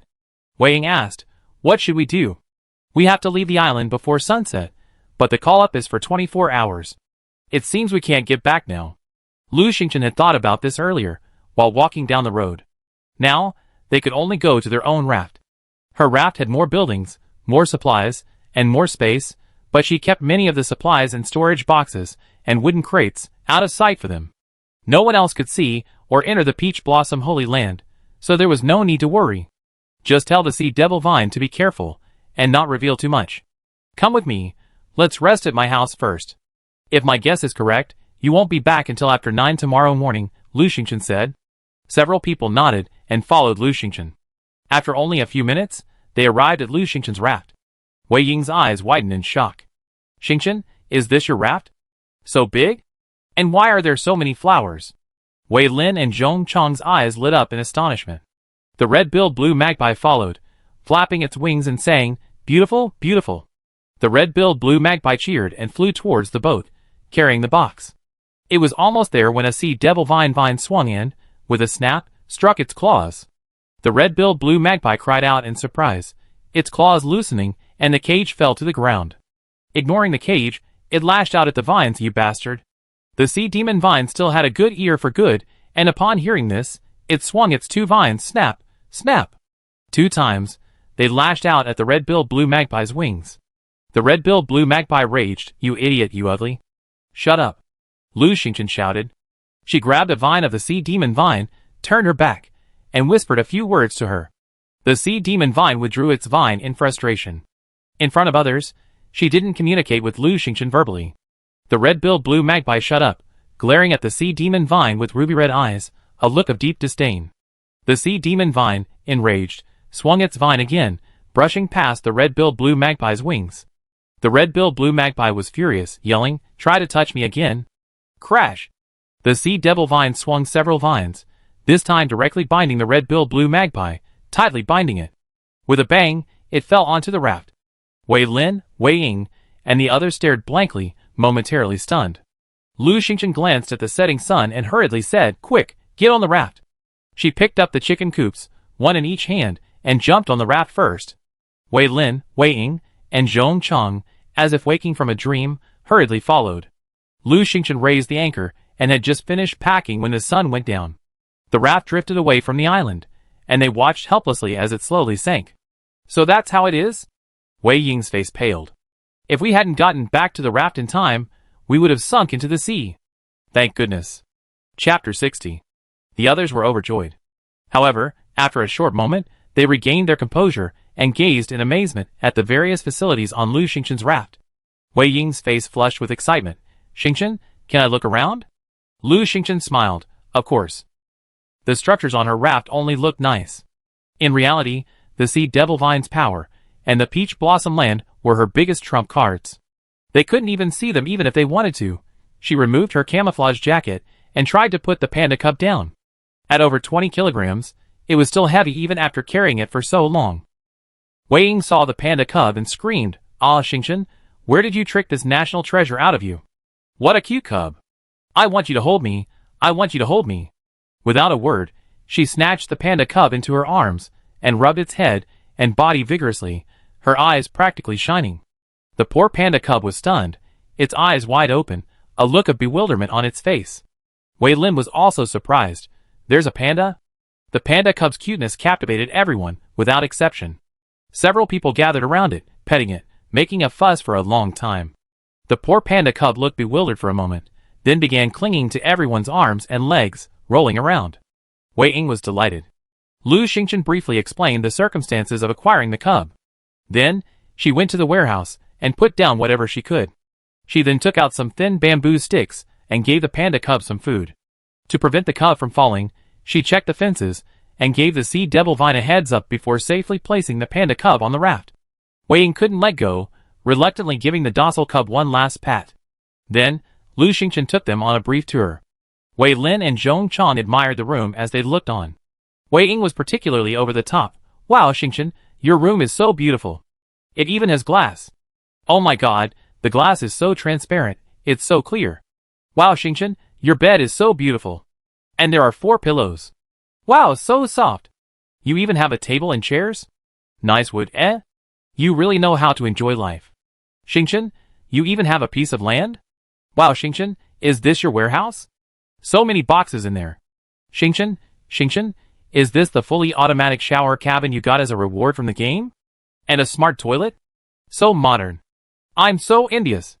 Xingchen, do you still need a valet? I be yours. It's so wonderful here." Wei Lin and Zhong Chang also admired the room. After a while, Lu Xingchen let them rest on chairs by the iron stove. She took out 2 chairs from the room, making 4 chairs, one for each person. After a busy day, everyone was exhausted, hungry, and thirsty. Lu Xingchen brought watermelon from the warehouse, sliced it, and offered it to everyone. She still had quite a bit of watermelon. Wei Ying ate a slice and slumped in her chair. Sweet, so sweet. Much better than regular watermelon. Pollution-free and pristine. Ah, this is life. Wei Lin nodded repeatedly. This feels even better than our villa. Woo woo. Suddenly, a faint voice rang out.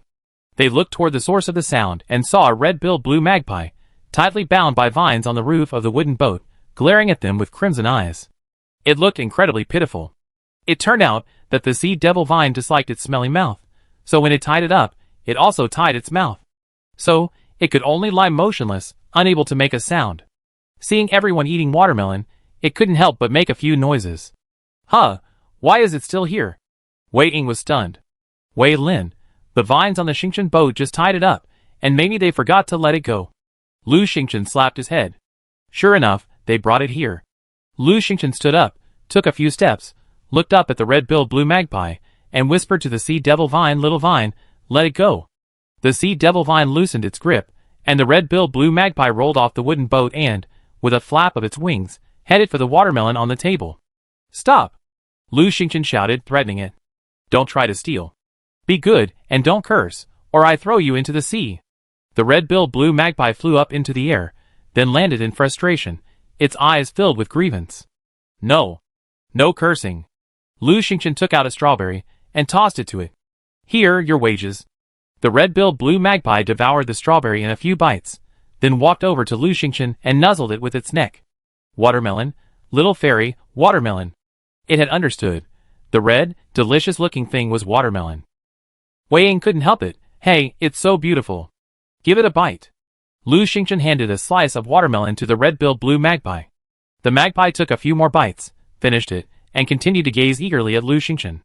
Lu Xingchen looked at it, pondered for a moment, and said, You're such a glutton. I don't want to feed you. Feed me, feed me. The red-billed blue magpie nuzzled Lu Xingchen again. The bird's voice was sweet and delicate, quite melodious when it wasn't swearing. Also, its feathers were smooth and silky, even more gorgeous and beautiful up close. Lu Xingchen couldn't help but touch it. It's so beautiful. A vase wouldn't be a bad idea, would it? Wei Ying was excited. Xingchen, if you don't want to keep it, give it to me. I love it. It's so pretty, with such a long tail. It's sure to get even prettier. Wei Lin quickly stopped her. Come on. Can't you see what this bird eats? You can't afford it. The red-billed blue magpie yelled at Wei Ying.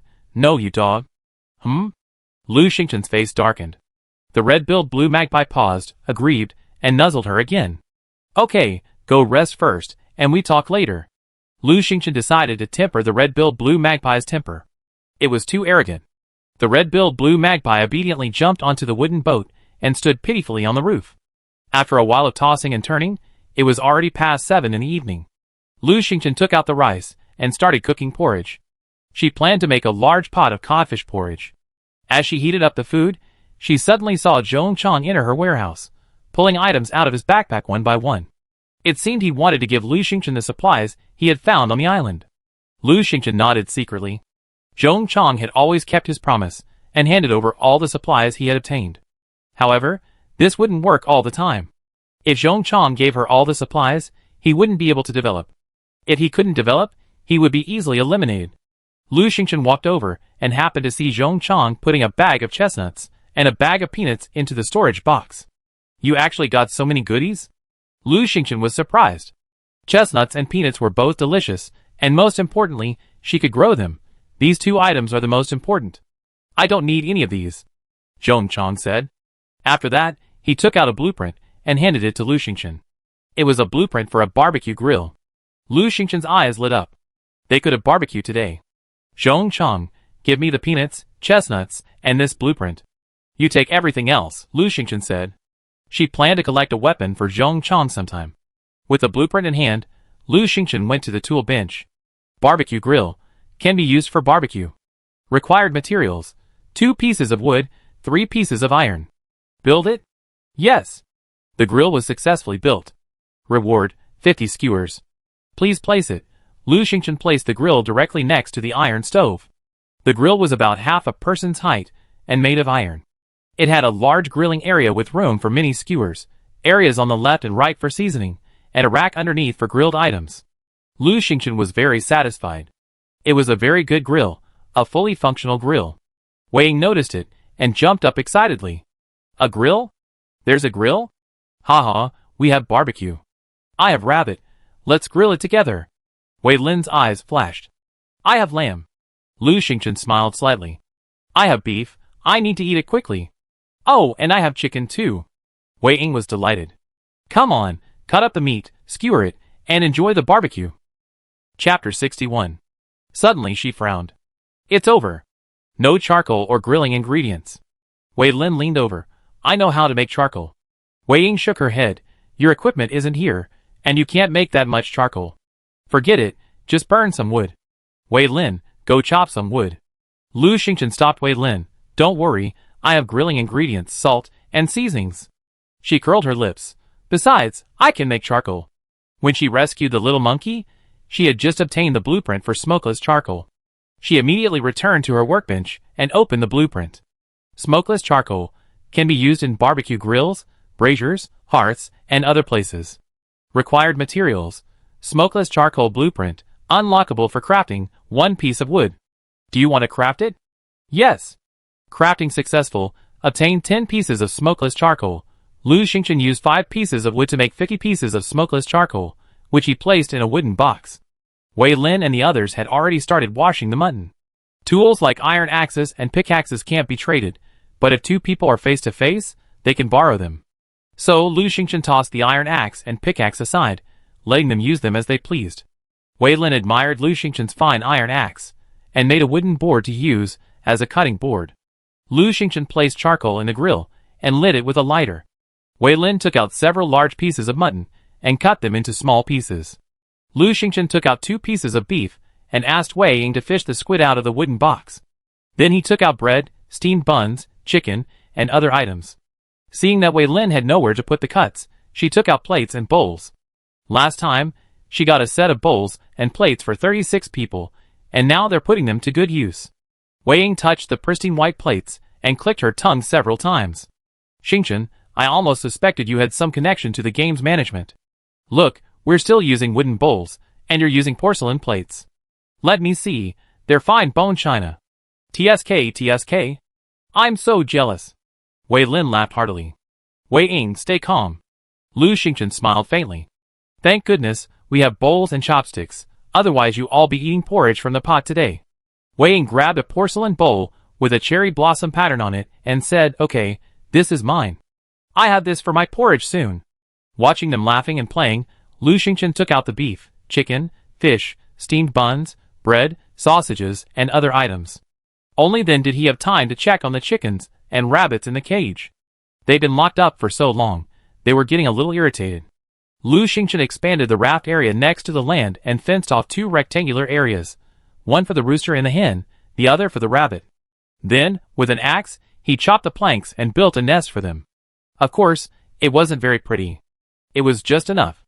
Lu Xingchen looked at it for a long time, and suddenly missed her grandfather. He knew everything, catching birds and rabbits, building nests for them, and even doing carpentry. If only her grandfather were still here. As soon as she thought of this, she dismissed the idea. She decided to let him live a good life in his old world. Xingchen, come on, grill some skewers. Wei Ying called cheerfully. Lu Xingchen gathered her thoughts and walked over. Wei Ying, Wei Lin, and Zhong Chang had already prepared a large number of skewers of beef, lamb, and chicken, as well as chicken wings, bread, and steamed buns. I grill. Wei Lin volunteered. He and Zhong Chang, one brushing the grilling ingredients while the other flipped the grill, were busy and having a blast. Wei Ying watched and nodded. This is similar to the outdoor barbecues we had on our outings. Oh, if only we had some beer. Wei Lin laughed. You're too greedy. Don't forget, normally you sit on your wooden box and eat your grilled buns. Wei Ying picked up a grilled chicken wing and ate it, grinning at Wei Lin. Soon, Wei Lin had grilled several plates of various skewers. By then, the cod porridge was ready. Wei Ying also made a plate of spicy stir-fried rabbit meat. Lu Xingchen placed the small pot on the table, and let everyone help themselves to the porridge. The table was large, seating 6, more than enough for 4. The table was overflowing with cod porridge, a large plate of lamb skewers, a large plate of beef skewers, another large plate of chicken skewers, a plate of grilled squid, a plate of grilled chicken wings, a plate of spicy stir-fried rabbit, and a few toasted steamed buns and bread. Lu Xingchen looked over, and then went to get a basket of strawberries, and a few slices of watermelon to the side. Now the table was truly full. Wow, such a feast! Wei Ying rubbed her hands together, her mouth watering. No, it's our customary pre-meal photo session. Put your food away. With that, Wei Ying snapped away. Lu Xingchen, Wei Lin, and Zhong Chang also took several photos. Such a rare gathering, of course, needed to be documented. Eat. The group devoured the food. They chatted as they ate. After about half an hour, They had finally finished most of the food on the table. They hoped to finish it all, but unfortunately, they were so full that some was left over. Several people slumped in their chairs, rubbing their stomachs. Wei Lin burped, tapped the screen, and suddenly sat up straight. Hey, Jiang Wenming's bragging again. Where? Wei Ying asked, standing up. Wei Lin immediately expanded the screen to about the size of a 120-inch TV, allowing everyone to clearly see the conversation. Sure enough, the screen was filled with Jiang Wenming and Jiang Wenli. Jiang Wenming, haha, rabbit meat, see? It's roasted with salt. Roasted rabbit with salt, haha. Jiang Wenli, and chicken, roasted chicken with salt. Oh, and we also have snake meat with salt, all salted, delicious. Jiang Wenming, what a feast today. Warm water. Jiang Wenli, warm water. Wei Ying laughed. These people are so funny. They brag about such a small thing. Lu Xingchen shook his head repeatedly. Hey, it's been flooding the screen for ages, hasn't it? I think they've been eating for half an hour, and they've been scrolling through their screens for half an hour. Wei Ying clutched her stomach and laughed. A cup of warm water is so dry. If you didn't know, you'd think they were drinking some kind of fine wine. Wei Lin's eyes lit up. Is that a slap in the face? Lu Xingchen, Wei Ying, yes. Lu Xingchen, a thought struck him, and he looked at Wei Lin. You're familiar with Gao Dafu, right? I remember he had a beer. Wei Lin understood. He immediately tapped the chat screen, took a picture of the skewers, and sent it to Gao Dafu. Soon, Gao Dafu's voice rang out. Wei Lin, are you guys eating skewers? Hurry, give me one. I'm craving them. Wei Lin, no problem, 1 skewer for 1 beer. Gao Dafu exclaimed, wow, you're so dark. Wei Lin chuckled, say you want to trade? These lamb skewers are filled with barbecue sauce. How about you smell them carefully? Gao Dafu quickly surrendered. Okay, give them to me. For skewers first, 2 lamb and 2 beef.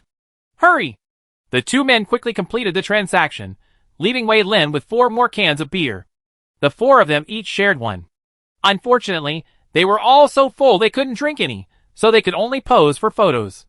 Wei Lin kept staring at the chat screen, stroking his chin thoughtfully. Today, the Jiang brothers haven't even once mentioned anything to me or Lu Xingchen. Wei Ying laughed heartily. They don't dare. They're scared of being slapped in the face. Lu Xingchen smiled faintly. How can this be? Come on, let's take the initiative. Chapter 62. In the chat area, Jiang Wenming was still spamming. Haha, look. Roasted pork. We still have pork. Lu Xingchen, why isn't the pork salted? Are you out of salt? Lu Xingchen's appearance really brought the chat area to life. Haha, it's not that they're out of salt, otherwise why wouldn't they? I can prove they must be out of salt, because that's all they got in exchange for salt from me. Lu Xingchen, hurry up and show us your dinner. We've been waiting for you for ages. We can't stand it anymore. You've been spamming for half an hour with just this little thing. That's right, it's so annoying. Gao Dafu eats his fill, too. He wouldn't be so cheap as them, spamming the screen all the time. Gao Dafu, fragrant lamb skewers. The skewers Gao Dafu posted were the ones he had just exchanged with Wei Lin. When others clicked on the pictures he posted, they could see the high-definition images and smell the aroma. That's how the game was set up. The chat room got even more lively. Wow, that's a lot of cumin and chili peppers, huh? That aroma is just heavenly. Approved. Lamb skewers, properly grilled lamb skewers. It smells so good. It reminds me of my favorite barbecue restaurant. Oh, I want to cry. When can I eat barbecue again? Gao Dafu, where did you get the lamb? Jiang Wenming, I traded it with Lu Xingchen and the others. The chat room got even more lively. Lu Xingchen, show us your dinner. Where's Wei Lin and Wei Ying? You should be together, right? Aren't you the ones who love to show off? Come on. Let me see your dinner. Come on, heard me. So excited? Come on, hurry up. I just want to smell it. Wei Ying couldn't wait to send a pre-meal picture. The chat room immediately went wild. Wow, this barbecue feast is so extravagant. Look at all these plates. So many skewers. I wouldn't have dared to be so extravagant before I started surviving. A huge table, packed to the brim. Let me count. Beef skewers, lamb skewers, chicken wings, squid skewers, spicy stir-fried rabbit. I can't take it all in. Look. Strawberries and watermelon. They're even getting fruit after dinner? That's too much. And beer. Not only are they eating skewers, They're drinking beer too. How outrageous. I declare, I'm dead. I'm so jealous. The chat room was abuzz with envy, jealousy, and sourness. Suddenly someone spoke up, and they must have been thinking deeply. Haven't you noticed? Following Lu Xingchen, there's meat to eat, wine to drink, and endless fruit. I noticed a long time ago. After all, Lu Xingchen has won first place so many times. But how can I possibly follow Lu Xingchen? Lu Xingchen, boss, are you still short of a pendant? The kind that weighs 120 pounds. Go away, you're too heavy. Lu Xingchen, here's a pendant that weighs only 75 pounds. How about that? Lu Xingchen, here's a pendant that says elegant tree and wind. How about that? Sister Xingchen, what's so good about being elegant? Here's a pendant that says beautiful sister, wind and wind. How about that? Someone pored over the image, taking in every detail. Although the image consisted of a single desktop displaying various foods, he still noticed details in the corners. Hey, look carefully. They should be sitting on chairs. I can see the legs. The food is on the table. It's quite large, made of wood with patterns. So Lu Xingchen already has a table and chairs? Oh right, she received the blueprints. Hey, I'm still sitting on a wooden box, and they already have a complete table and chairs. How can there be such a big gap between people? Jiang Wenming's food is even on the wooden box. Jiang Wenming only eats salted barbecue. Don't mention him. He's nowhere near as good as Lu Xingchen, okay? Oh, why not? He's been disgusting for half an hour. How can we not disgust him? Jiang Wenming, why aren't you showing off? Ahem, it's too ugly. I'm sorry to show off. I'm vomiting blood. I can't show off anymore. Jiang Wenming had been looking at the pictures Wei Ying had posted. The various foods in the pictures wafted with the aroma of cumin, fragrant herbs, and chili peppers. He gritted his teeth, indignantly enduring the sour taste, savoring it for a long time to satisfy his craving. He felt a mixture of anger, bitterness, and an inexplicable jealousy. Before he could process his complex emotions, people in the chat room started talking about him. And they were mocking him. He was furious. Jiang Wenming said coldly in the chat room, "Flatterer, snob." His broad and obvious criticisms irritated many people. Who are you talking about? Are you angry out of shame? Of course I am. I got slapped in the face, so I'm angry. He deserves to be pissed. He just went to the island once. Look at how cocky he is. In terms of ability, resources, and wealth, he's far inferior to Lu Xingchen. Why don't you see Lu Xingchen posting about him every day? Jiang Wenming fell silent. He angrily shut off the chat screen, gave the wooden box beside him a hard kick, and said bitterly, "Lu Xingchen, just wait." One of his teammates quickly said, "Lu Xingchen's just lucky, isn't he? Hunting on a deserted island isn't just about luck. Without force, you're nothing." Jiang Wenli, that's right. By then, Lu Xingchen will be nothing more than a food delivery man. Jiang Wenming raged for a long time. Lu Xingchen had long since stopped chatting. They slumped in their chairs and chatted for a long time before slowly putting away the remaining food. Then, she divided the remaining food and sent it to Wei Lin and Wei Ying. They only had to receive it within 24 hours. So, they could wait until they returned to their rafts to receive it. Several people began to sort out what they had found on the island. On the island, Wei Ying found rabbits and wild oranges. The rest consisted of wood, stones, iron, and other things. Wei Lin's situation was similar. He had only killed one more sheep. Zhong Chong had found quite a few things, including chestnuts and peanuts, which he had already left with Lu Xingchen. Lu Xingchen was unfazed by these, offering them as seeds to be grown and given to him later. Finally, Zhong Chong held out a few herbs and said, "I think these herbs are quite special, so I dug a few up. Do you think they're any good?" Lu Xingchen examined them intently. Ceylon root, one of the key herbs used in making golden healing medicine. Very good, Zhong Chong, thank you. This will be very useful. Lu Xingchen's eyebrows lit up. She felt that Zhong Chong had some luck and a good intuition. Even without any knowledge of herbs, he could discern the difference between medicinal herbs and ordinary weeds. Impressive.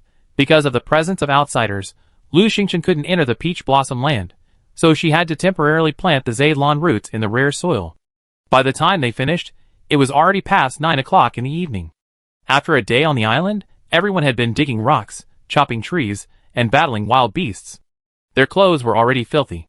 Lu Xingchen couldn't bear it any longer, so she took her newly acquired camouflage uniform and went to the fully automatic shower cabin for a bath.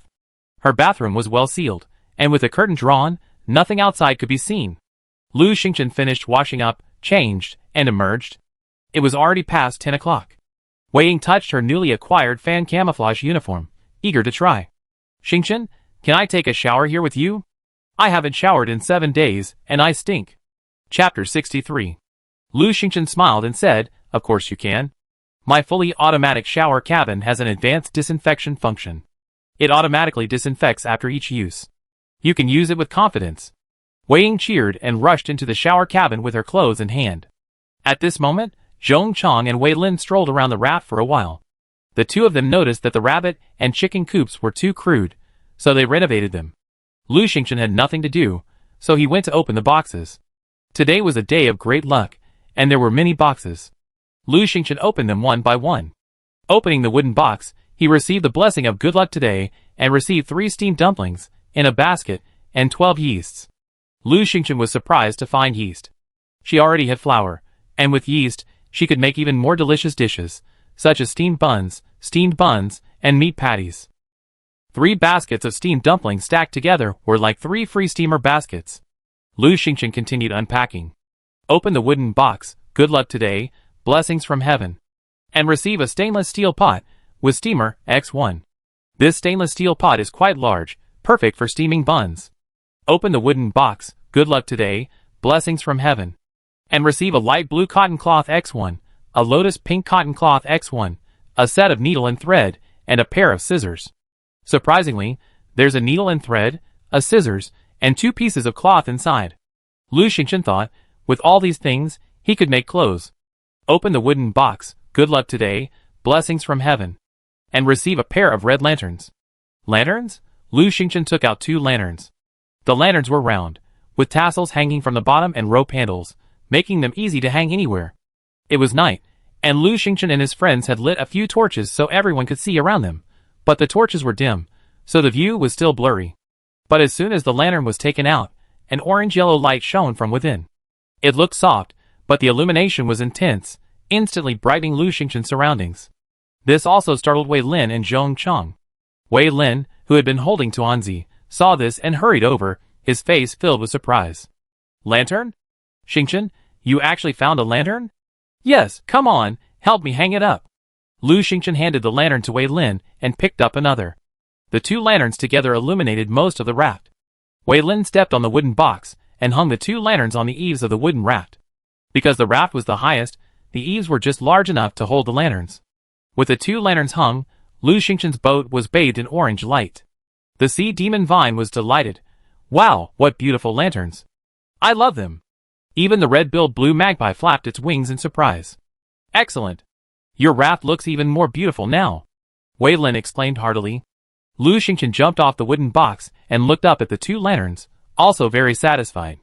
Wei Lin and Zhong Chang gathered around the lanterns, admiring them. Lu Xingchen returned to the box.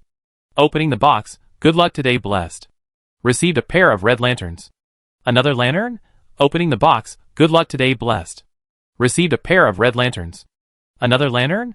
Opening the box, good luck today blessed. Received a pair of red lanterns. Why so many lanterns? Lu Xingchen didn't want to open the box anymore. Lanterns were nice, sure, but weren't these too many? She already had 8 pairs of lanterns now. Oh right, they can be sold, never mind, just hang them up. They look so beautiful. I'm not selling them. Every lantern glowed brightly, so Lu Xingchen simply had Wei Lin and Zhong Chang help him hang them all. He hung 2 more on the wooden boat, and 2 more in the warehouse. If there were no more places, he hanged them on the fence. Now, Lu Xingchen's raft was ablaze with lights. Wei Ying emerged from her shower, and saw a boat full of lanterns. Her eyes widened in amazement. Xingchen, where did you get those lanterns? They're so beautiful. Wei Lin pointed to a pile of empty boxes nearby. See? That's where they came from. Wei Ying clutched her hand to her chest. Why? Why can't I open these? Why do I only open wood, nails, plastic, or weeds? Wei Lin sighed. I've watched Xingchen open them for ages, and she hasn't once come across anything like wood or nails. They're all quite useful. Wei Ying ran over to see. Lu Xingchen didn't want to open them anymore. She was afraid it might just be a lantern. Wei Ying was anxious. Open it, Xingchen. I want to see you open it with my own eyes. I just don't understand. We have the same hands, so why are the things you open so different? Lu Xingchen casually opened a box. Opening the wooden box, he discovered that he had received a 2.5 kilograms bag of sunflower seeds, blessed with great luck today. Lu Xingchen looked at the large bag of sunflower seeds in front of him, his face filled with surprise. Wei Ying was even more excited. Wow, sunflower seeds! Sunflower seeds! I love sunflower seeds the most. Xingchen, open them and see if they're caramel or spiced. Lu Xingchen also loved to eat sunflower seeds. Caramel, spiced, plain, sea salt, she loved them all. She opened the bag, grabbed a handful of seeds, and sniffed them, confirming they were raw. Luckily, there were seeds. Wei Ying pinched one, cracked it open, and tasted it. Hey, raw? She was a little disappointed. Lu Xingchen's eyes flashed. Can you roast sunflower seeds? I can. Wei Ying's eyes lit up, then dimmed again. Hey, where are the spices in this place? Lu Xingchen, I have spices and brown sugar.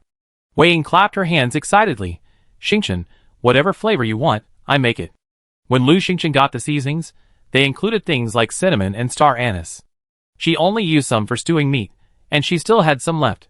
As for the brown sugar, she got it last time, and only made brown sugar water twice, so there was still plenty left. Lu Xingchen went to get the spices and brown sugar, and Wei Ying immediately went to work on the iron furnace. Of course, Lu Xingchen only took out half of the sunflower seeds. She had to make the rest for seeds. Lu Xingchen opened the rest of the boxes, but there weren't many surprises.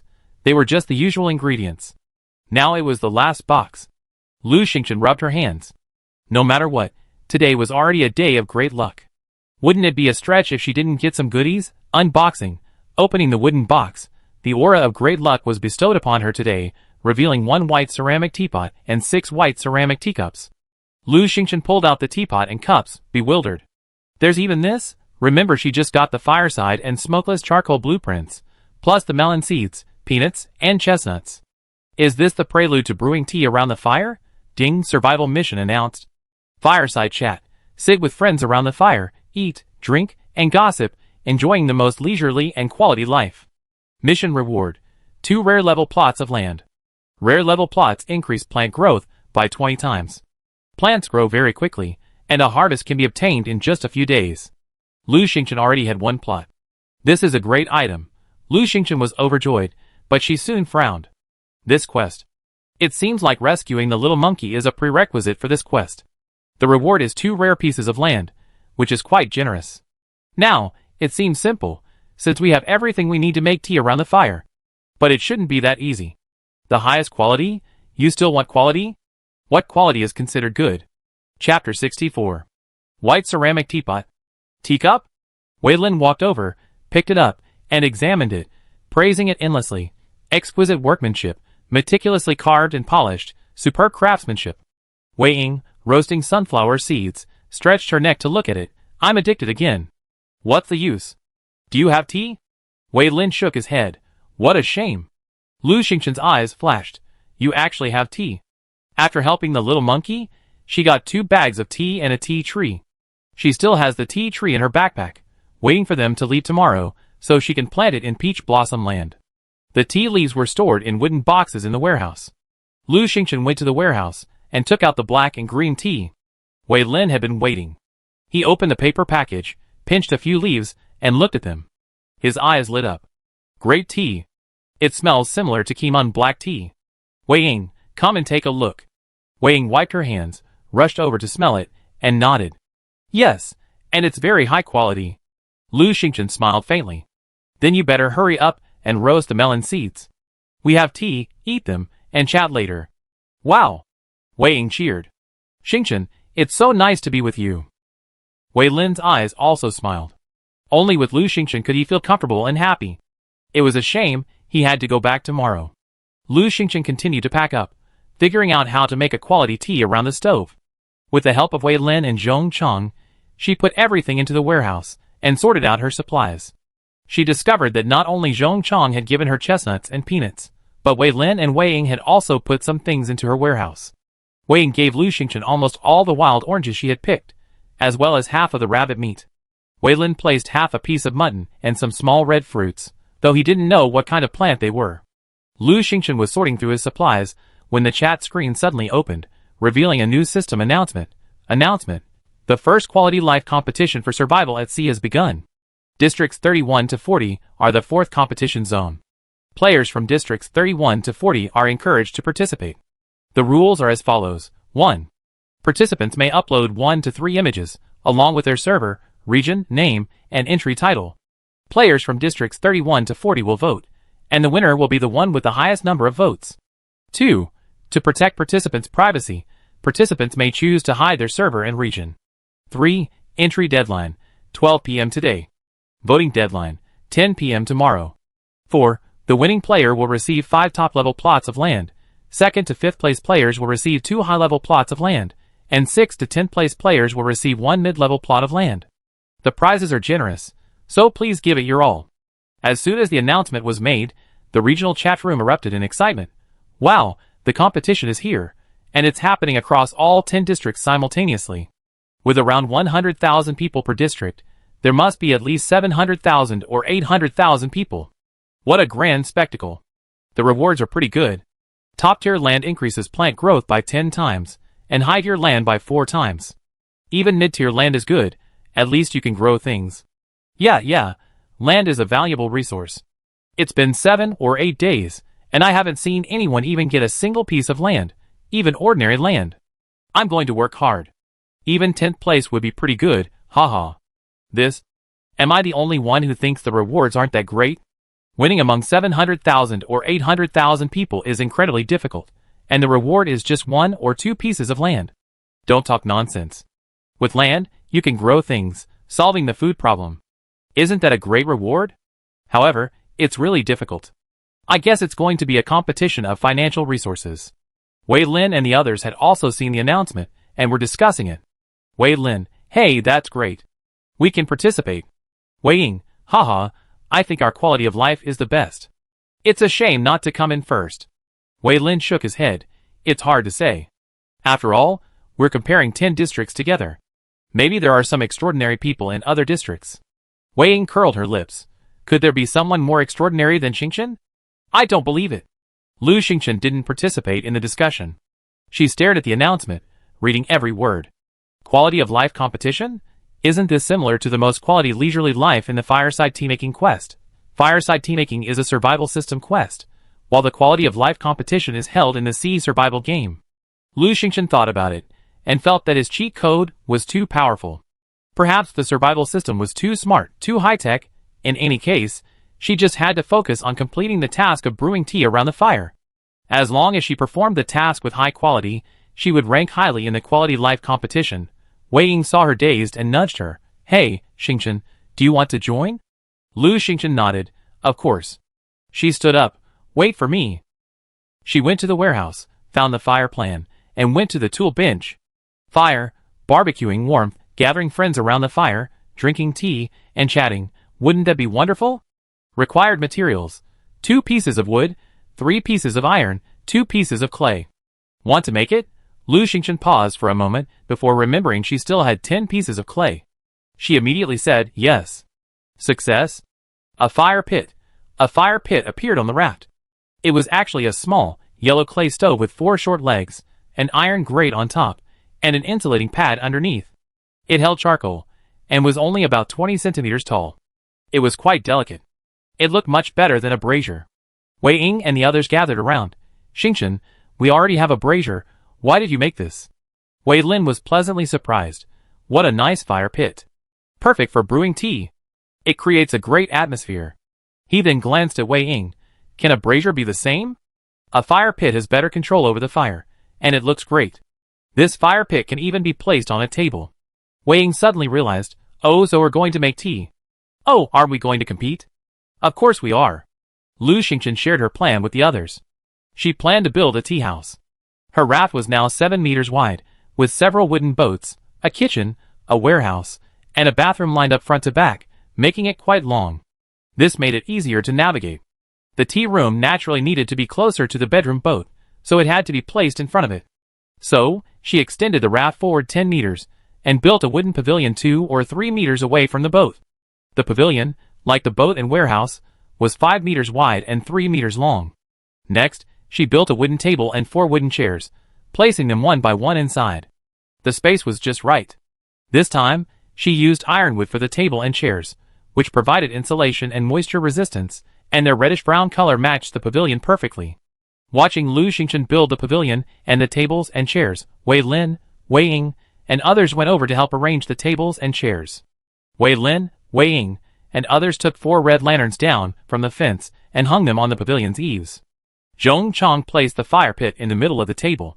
The sea demon vine quietly extended a vine, curling around the 4 pillars of the wooden pavilion, and blossomed with tiny pink and purple flowers. Wei Lin and Zhong Chong chopped wood with an axe and made a plaque, inscribed with the words tea room. Wei Lin's calligraphy was exquisite, a truly impressive feat. After a long day of hard work, the 4 of them finally finished decorating the tea room. Wei Ying looked around and excitedly clenched her fists. Wow, this is so beautiful. With our skills, isn't it safe to be in the top 10? Wei Lin frowned, his gaze fixed on the life competition channel on the screen. There's a strong man here. I think he's a formidable opponent. Chapter 65. What? Wei Ying leaned forward to look. Huh? This person actually hid their server and name? Wow, quite a few votes. The votes are rising so fast. Is he canvassing? Wei Lin muttered. Canvassing? Yeah. Wei Ying's eyes lit up. We can do it too. Never mind that, come have some tea. Lu Xingchen greeted them. The rewards for completing the fireside night chat were much better than the life competition. The others continued to work. After setting up the tea room, it was time to prepare the supplies for brewing tea around the fire. Wei Ying placed a heat mat on the table and placed the fire on top. Lu Xingchen prepared some smokeless charcoal, placed it in the fire, lit it with a lighter, and then added an iron grate. Wei Lin had already cleaned the white ceramic teapot, filled it halfway with water, sprinkled in tea leaves, and placed it on the fireside to simmer. Wei Ying brought over the roasted melon seeds and placed them on 2 plates, one with 5 spice melon seeds and the other with caramelized melon seeds. Lu Xingchen went back to the warehouse and took some of the wild oranges Wei Ying had given her, the small red fruits Zhong Chong had given her, the pears she had just found, and the chestnuts and peanuts Zhong Chong had given her. Everyone had been stuffed and couldn't eat much, so they'd probably just be snacking on the melon seeds. So, she didn't need to take much. She'd just keep enough for seeds. She simply placed these in the wooden bowl Wei Lin had given her, taking only a few and placing them on the hearth. Finally, she sliced half a watermelon and placed them on a plate, then grabbed a basket of strawberries, bringing the table back to a full size. Wei Ying and the others were already seated. The panda cub, Tuanzi, loved crowded places. Seeing Lu Xingchen and the others gathered, it slowly rolled over and tried to climb onto the bench in the wooden pavilion. Unfortunately, she was too small and too fat, a round ball, unable to get up despite struggling for ages. Wei Ying explained how adorable she was, and immediately embraced her. Lu Xingchen went to the warehouse and fetched 7 or 8 young bamboo stalks, placing them on the bench, just enough for Tuanzi to eat. Wow, Xingchen, you still have bamboo? Wei Ying exclaimed in surprise. Wei Lin had an idea. Xingchen, do you have any thicker bamboo? Yes. Lu Xingchen waved his hand, releasing a bamboo stalk about 10 centimeters thick. Wei Lin's eyes lit up. Everyone, wait a minute. I can make some plates out of these. They were perfect for storing melon seeds or watermelon rinds. Wei Lin and Zhong Chong carried the thick bamboo stalks to the side, and soon returned with several finely polished bamboo plates. As they put everything away, wisps of white steam were already rising from the white ceramic teapot. The water was boiling, and the tea was brewing. Wei Ying placed chestnuts and peanuts by the hearth and slowly roasted them. Would you like some roasted sweet potatoes? Lu Xingchen's heart skipped a beat. She had quite a few sweet potatoes. They were an essential ingredient for making tea around the hearth. Eat, eat, eat! Wei Ying exclaimed, great. I love roasted sweet potatoes.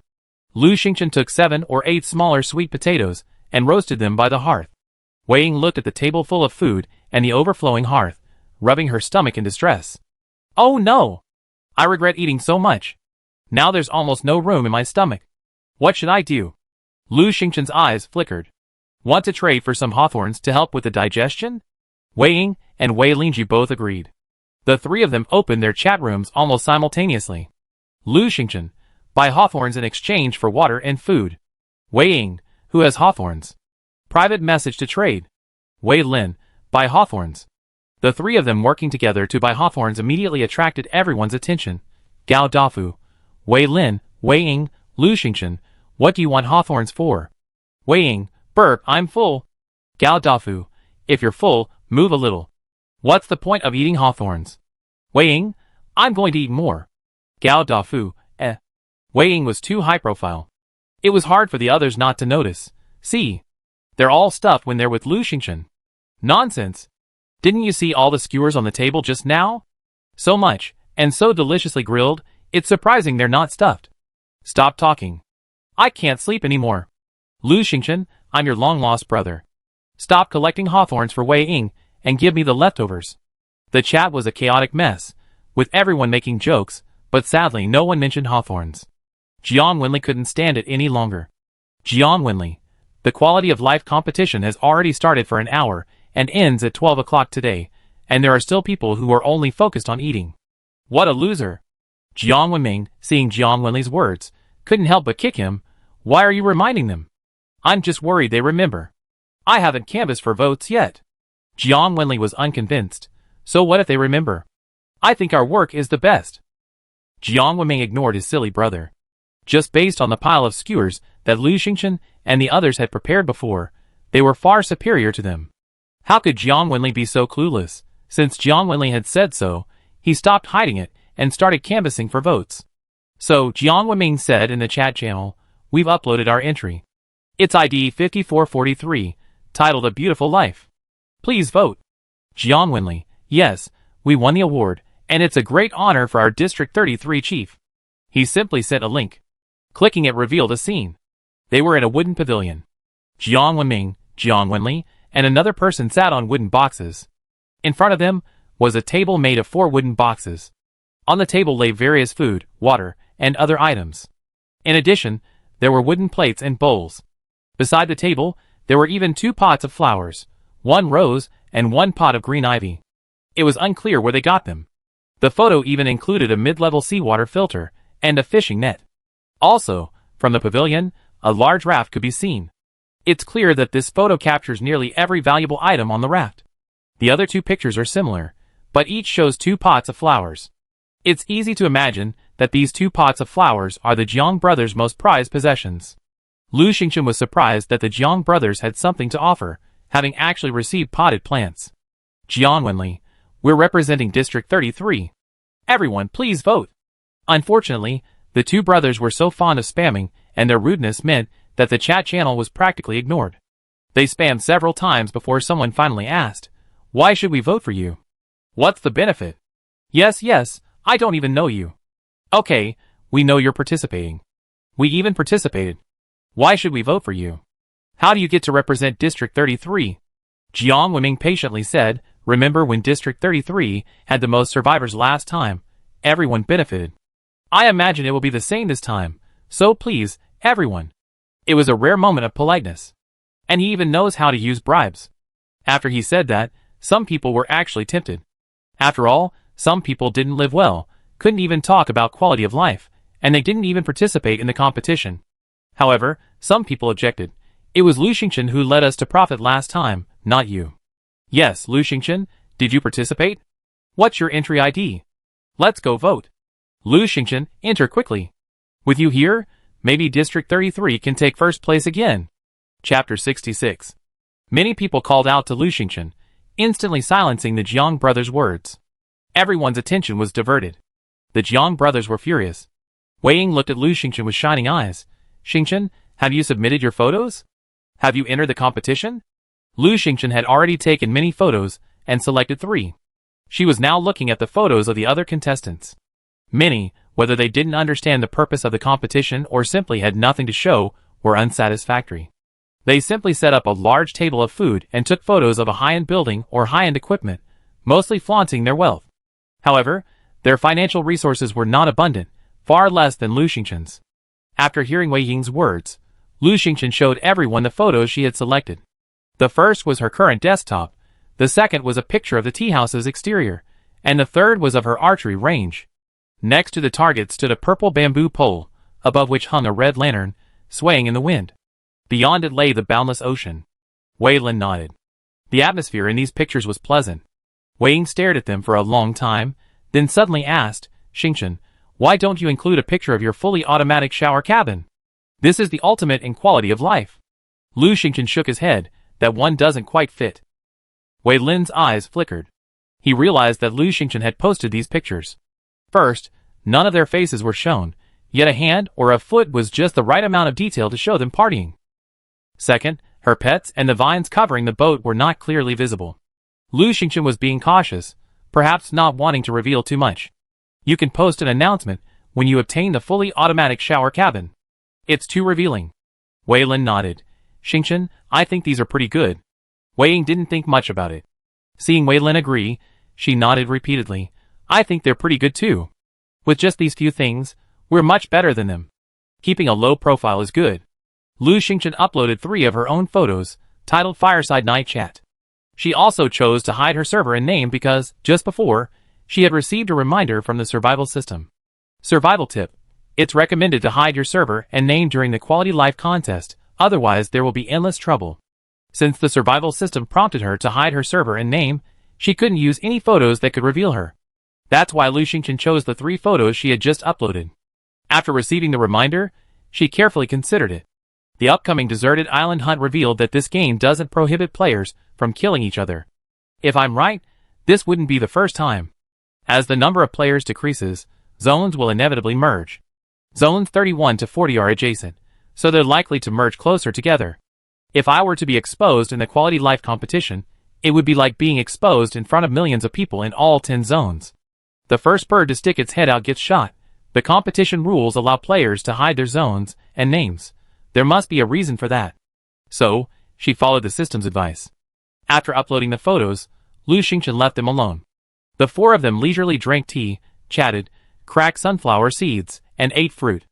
At this time, thanks to the efforts of the Jiang brothers, they had ranked in the top 300. The 2 men, brimming with pride, flooded the chat room again. Lu Xingchen and the others ignored him this time, chatting away in a lively atmosphere. Even Zhong Chang spoke a great deal. The day had been exhausting, and around midnight, they couldn't stand it any longer. Wei Lin and Zhong Chang simply slept on the bench, while Lu Xingchen took Wei Ying to her bedroom. They both washed up and lay down on the bed, each with a blanket. Wei Ying hugged the soft pillow, too excited to sleep, and she chatted with Lu Xingchen for half the night. After a long while, they both fell into a deep sleep. The next morning, a little after 9, Wei Ying was still asleep when she was teleported back to her raft. Wei Lin and Zhong Chang woke early and packed up the raft for Lu Xingchen. Before they could even eat, they were both sent away. Lu Xingchen didn't wake up until 9:30. After waking, she couldn't wait to enter the Peach Blossom Land. Today's Peach Blossom Land's fortune. None. Lu Xingchen wasn't disappointed. Yesterday, she'd been incredibly lucky. She hadn't even packed up her things yet. Hey, why hasn't the fireside chat been completed yet? She frowned. Wasn't yesterday's fireside chat a success? That couldn't be possible. With abundant supplies, a harmonious atmosphere, and everyone chatting happily, how could it not be a success? The quality wasn't high enough. Lu Xingchen struggled to figure it out, then gave up. She went to the warehouse to get peanuts, chestnuts, and sunflower seeds, then went to Peach Blossom Land and planted and watered them one by one. Yesterday, she also collected pear and orange seeds. They only needed to dry for 2 days before planting. She also planted bamboo shoots and rainbow shoots. By the time she finished all this, it was already past noon. As she emerged from the Peach Blossom Holy Land, the red-billed blue magpie and little Tuanchuan both ran over. The red-billed blue magpie was faster, flying right up to Lu Xingchen. Strawberry, eat, eat. It turned out it was hungry. Lu Xingchen looked at it with disdain. Why would I keep you? What use are you? The red-billed blue magpie was speechless, then flew into a rage. You? Lu Xingchen glanced at it, and it immediately quieted down. The sea demon vine whispered, Master, please keep it. It can evolve, eventually into a blue luan, which will be of great help to you. Blue luan? Lu Xingchen looked at the ruffled red-billed blue magpie in surprise. Then, considering her foul language, it didn't look like one at all. The blue luan is a type of phoenix, a divine bird. The blue one is a luan, and the red one is a feng. It can be used as a mount for immortals. A mount? Lu Xingchen's eyes lit up, and he quietly asked the sea demon vine, when she grows up a little, will she be able to carry me flying? Sea demon vine, I don't know. You have to see if she's willing. The blue luan is very proud, but this bird is a little silly. Lu Xingchen and the sea demon vine were whispering to each other. The red-billed blue magpie couldn't hear. She tilted her neck and looked at Lu Xingchen anxiously. She was still waiting for food. She hadn't eaten much since yesterday and was starving. Lu Xingchen coughed. Little Blue, I don't have much supplies here. I can't support someone who's idle. Tell me what you can do for me first. Use? The red-billed blue magpie was a little anxious. She was a quick learner. She picked up a lot of words from listening to Lu Xingchen and the others yesterday, but she only understood a few of them. Lu Xingchen's eyes flashed. For example, can you be my mount, or go fishing, or make a fire and cook?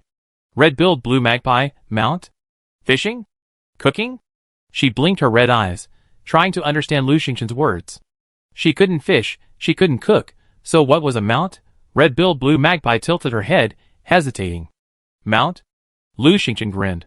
Yes, you want to be my mount, right? Keep your word. Red-billed blue magpie, keep it. She was still confused, just learning to speak. She didn't quite understand what Lu Xingchen meant. She just wanted to eat quickly. Okay, you be my mount from now on. Lu Xingchen made the final decision. Chapter 67. But will this work? Lu Xingchen asked the sea demon vine. Although the sea demon vine was young, she knew a lot and immediately said, it will. The divine bird honors its promise. That was great. Lu Xingchen looked at the red-billed blue magpie solemnly and said, so, from now on, I let you eat 10 strawberries and 2 slices of watermelon every day. Later, I also give you pears, oranges, and so on. You can also have peanuts and melon seeds, but you have to be my mount. The red-billed blue magpie was a little confused by the lengthy list, but she understood the food and immediately said happily, strawberries, watermelon, oranges, pears. Lu Xingchen, forget it, she said again, be my mount, and I support you. Do you agree? The red-billed blue magpie, yes. She was anxious. It was just strawberries. Why was Lu Xingchen so fussy? She just agreed. If she doesn't agree, she's starved to death. Lu Xingchen smiled. She immediately took out a basket of strawberries and gave it to the red-billed blue magpie. The blue magpie chirped a few times in delight and went to eat. You have to say, the blue magpie's voice is so beautiful. It's worthy of being the future blue phoenix. The thought of having a blue phoenix mount, a mount only a god could possess, overwhelmed Lu Xingchen. Delighted as she was, she didn't let her work get in the way. After feeding the blue magpie, she dried some strawberry seeds and prepared to plant more strawberries. She was busy when her calf suddenly felt heavy.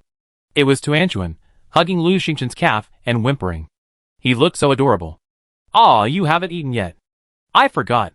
Sorry, Lu Xingchen said quickly. I've been busy since early morning and had forgotten about the little one. Lu Xingchen quickly took out some tender bamboo and placed it outside the warehouse for Tuanzi, who immediately rolled over to eat it. Lu Xingchen rubbed her back. It had been a busy day. She had to plant more bamboo later. By the time she finished feeding Tuanzi and Lan Lan, it was already past 3 in the afternoon. Lu Xingchen finally started cooking. Today, she felt too lazy to cook, so she made some porridge and heated up some dumplings. After eating, she opened the commando chat channel, where Wei Ying and the others had been chatting for a long time. Wei Lin, you never know until you see it. It turns out some people are actually doing pretty well. Wei Ying, you mean the quality of life contest? I saw it, and no one compares to Xingchen. Wei Lin, don't always compare yourself to Xingchen. Compared to Xingchen, everyone else pales in comparison. Wei Ying, TSK, the most disproportionate ranking I've seen is Jiang Wenming's entry. With his meager submissions, he's already in the top 200 in just one morning. Actually, there are many who excel below the top 300. Wei Lin, although the rules don't specify it, it's clear that contestants can canvass for votes. Jiang Wenming simply canvassed too much. Zhong Chang. 1 vote for a piece of wood. They bought the votes? Wei Ying, wow, how did you know? Zhong Chang, I heard they bought the votes and got ahead of my friend. Wei Ying, haha, I never expected that. Zhong Chang, you have quite a network. Zhong Chang, Wei Lin, it's not just one person canvassing for votes. If my guess is correct, many people are using similar methods. I saw a work that also hid their server and name. It's called Night, Wine Runs Out. It's the person I showed you yesterday. He's now in the top 10. If my guess is correct, most of the people who voted for him should be from his district. He's quite popular. Wei Ying was puzzled, but he hid his server and name. Wei Lin chuckled. Hiding it means he doesn't want others to know, but he can inform everyone in his zone. Wei Ying understood. Oh, she quickly realized. So, is this why Xingqian's work is still outside the top 500? Wei Lin sighed. We uploaded it late and didn't canvass for votes, so we're ranked at the back. Few people see it, so it never makes it up. What a pity. They were all very anxious, but since it was Lu Xingqian who was competing, they couldn't say too much. After all, there were so many people, 70,000 or 80,000. Ranking in the 4,500th place was already difficult. Lu Xingqian didn't canvass for votes at all, and now he's ranked 510th, which is quite good. The problem is that those before 500th are on one page, and those after 500th are on another. This makes it difficult for those after 500th to move up, because fewer people see it. Of course, the top 100 have a greater advantage. They weren't the only ones feeling the pity. Qin Shiro had been messaging Lu Xingqian since morning. Qin Shiro, Xingqian, you're also participating, right? What's your entry ID? I'm rooting for you. Qin Shiro, Xingqian, why can't I find you? Even Gao Dafu contacted Wei Lin and the others to find out what was going on. After all, in their eyes, Lu Xingqian was the only one with a chance of achieving a high ranking. Finally, Wei Lin and Wei Ying couldn't help themselves. Xingqian, why don't we post your entry ID in the group chat? Plenty of people will help you. Lu Xingqian shook his head. For now, follow the survival tips. Keep a low profile and see how things go. We deal with it if it doesn't work out. Her picture only showed a tea house, an archery target, and red lanterns, things she never revealed before. Many people couldn't guess her identity based on the pictures alone.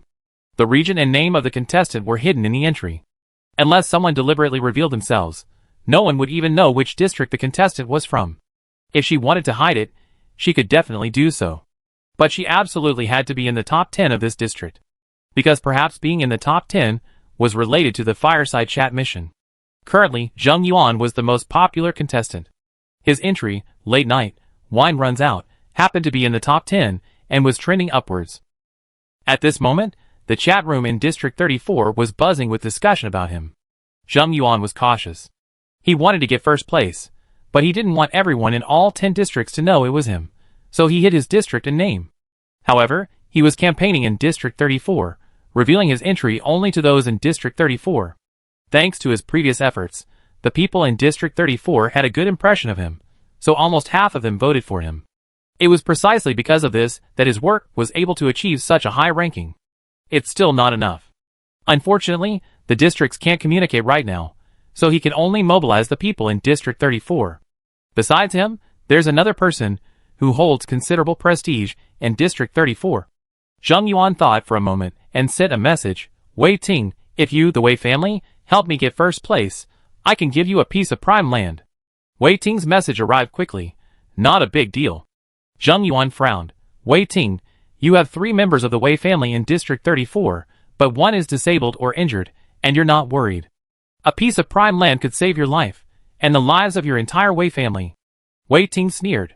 I think we in the Wei family would rather die than have anything to do with you again. Zheng Yuan was furious. You're always so ignorant of the situation. Wei Ting snorted. Yes, we in the Wei family are not as good as you, Zheng Yuan. Opportunistic and ungrateful. Chapter 68. Zheng Yuan cursed angrily and fell silent. Wei Ting's face darkened. It was truly unfair. Zheng Yuan, that heartless and sinister man, had his entry even made the top 10, and now he was using her. What a delusion. Not only would she not help him, she was going to find a truly powerful piece of work, vote for it, promote it, and push it into the top 10, pushing Zheng Yuan down. Wei Ting's face was gloomy as she flipped through the entries one by one, spending 2 hours at a time. This one won't do. With so much material listed, how could it be of high quality? That one won't do either. The materials were plentiful, but the framing was bad, and the photos were ruined. She picked and chose, looking through nearly 400 or 500 entries, but she still couldn't find a suitable one. No one's work could surpass Zheng Yuan's. Wei Ting was getting a little anxious. She already flipped to 482nd. Was there any more to do? You know, anyone with a bit of talent, someone who could make it into the top few hundred, would have mobilized their district to vote. So, most of them were ranked 500 and up. Any lower, and there was no need to flip. Wei Ting patiently flipped through a dozen more entries, until she reached 502nd. She wanted to give up. What the hell were those last ones? Was they kidding? They weren't even as good as her. Wei Ting closed her eyes, wanting to close all the entries, but her hand slipped and opened the 503rd entry again. Wei Ting felt even more annoyed and was about to close them when her eyes widened, staring intently at the picture in front of her. It was a bird's-eye view of a table with a hearth in the center. In the center of the hearth sat a white ceramic teapot. Scattered around it were a few sweet potatoes, a dozen chestnuts, a handful of peanuts, a few orange tangerines, and yellow pears. These items were casually arranged around the fire. The table also held 2 plates of melon seeds, a basket of strawberries, a plate of watermelon, and a plate of unidentified small red fruit. It was obvious that 4 people were chatting around the fire. There were 4 white ceramic teacups, and next to them were small bamboo saucers filled with melon seed and orange peels. The tea in the ceramic cups had a faint orange hue, clear and translucent, a testament to its high quality. 2 hands were clutching the teacups. One was slender, white, with long, slender fingers. The other, presumably a girl, also had a beautiful hand, though the fingers seemed a bit rough. There was a scar on her index finger, hidden in the shadows and barely visible. Wei Ting glanced at them briefly, not noticing. In short, the picture was warm and inviting, and it brought a sense of calm to the heart. This single image alone easily surpassed Zheng Yuan's 3. Wei Ting's heart was filled with excitement as she looked at the second picture. The second picture showed a wooden pavilion, with the words tea room carved into the wood in bold, silver-like strokes. 2 lanterns hung from the eaves, their glowing red light radiating a bright yet gentle glow. Through the gaps between the pavilion's pillars, one could see a fire pit, tea, and fruits on a table. However, perhaps the contestant had intentionally blurred the image, so only a few people could be vaguely discerned. Beyond that, the deep waters stretched out, their waves casting a faint red glow. From a pillar, a lazy vine stretched out, its branches and leaves tender green, dotted with a few small purple or pink flowers. In the blurred background, another pillar could be vaguely seen, seemingly covered by a vine, dotted with a few small flowers. The mood is hazy and beautiful. The third image features an archery target and lanterns. A row of houses can be vaguely seen against the blurred background. Red lanterns? They're a great way to create atmosphere. I wonder who was so talented to not only have red lanterns, but also build a tea house, and even vines. Work ID 666888. Work title, Fireside Chat. Participant, hidden. District, hidden. Fireside Chat? Such a great name for a work. The participant hid their district and name, suggesting a low-key and cautious personality. This is the one. Wei Ting was absolutely confident that this person's work would definitely make the top 10. Whether it could even make it to first place was hard to say. After all, this person didn't campaign for themselves at all, so they might not be able to compete with those who desperately campaigned or even bought votes. She immediately sent Lu Xingchen's work ID to a small group chat, saying, "This person's work is great. Everyone should check it out." Then she sent the same message to the District 34 chat. She was a celebrity in District 34. Her speech drew the attention of many, who curiously went to see Lu Xingchen's work. They were stunned. Who is this? She's even drinking tea. She must be living a good life. Not only that, but just count the variety of food on their table. Chestnuts, peanuts, sunflower seeds, sweet potatoes, oranges, pears, strawberries, and watermelon. Wow, so extravagant. Wow, this is such a beautiful concept. The red lanterns are so pretty, so pretty. This is so much better than the other contestants' work. The others were eager to show off their rare goods, but this one was a low-key display of wealth. She's already got so many snacks. How could she possibly have less food? Strange. Which district is she from? I see so many people showing their districts, but why is she hiding it? Is she so low-key? Seeing everyone's endless discussion, Wei Ting quickly brought the topic back. This is my friend's work. Please vote for her. Thank you. In fact, her words didn't hold up under scrutiny. For example, this contestant was clearly not from District 34, and she even hid her district uniform and name. How did she recognize them? But people didn't think much of it, and even if they did, they didn't delve into it. They all responded, "We have to vote. This one has to come first." No problem. Sister Ting's friends are our friends. Vote. Oh, what a shame. I voted for Zheng Yuan. I thought he was good before, and we're from the same district, so I help. Now there are no more votes. 1 vote per person, eh? Wei Ting immediately said, "You can change your vote?" The person was surprised. Really? Then I have to change my vote. Sister Ting, I support you more. Zheng Yuan listened for a long time, watching his votes rapidly dwindle. After an hour or two of hard work, his work had already reached 3rd place, but now it was fourth. He was furious and privately messaged Wei Ting, "You're against me, aren't you?" Wei Ting replied, "What do you think?" Zheng Yuan was furious. Lu Xingchen had no idea what was going on because Tuanzi had rolled around in her rare soil and nearly ruined the potatoes and sweet potatoes there. Lu Xingchen quickly picked it up. Tuanzi immediately hugged her calf and climbed up again, whimpering and acting coquettishly. She had to coax the panda cub for a while. After coaxing her, she realized she was dirty and covered in dirt. Lu Xingchen cleaned the little one and then went to take a bath herself.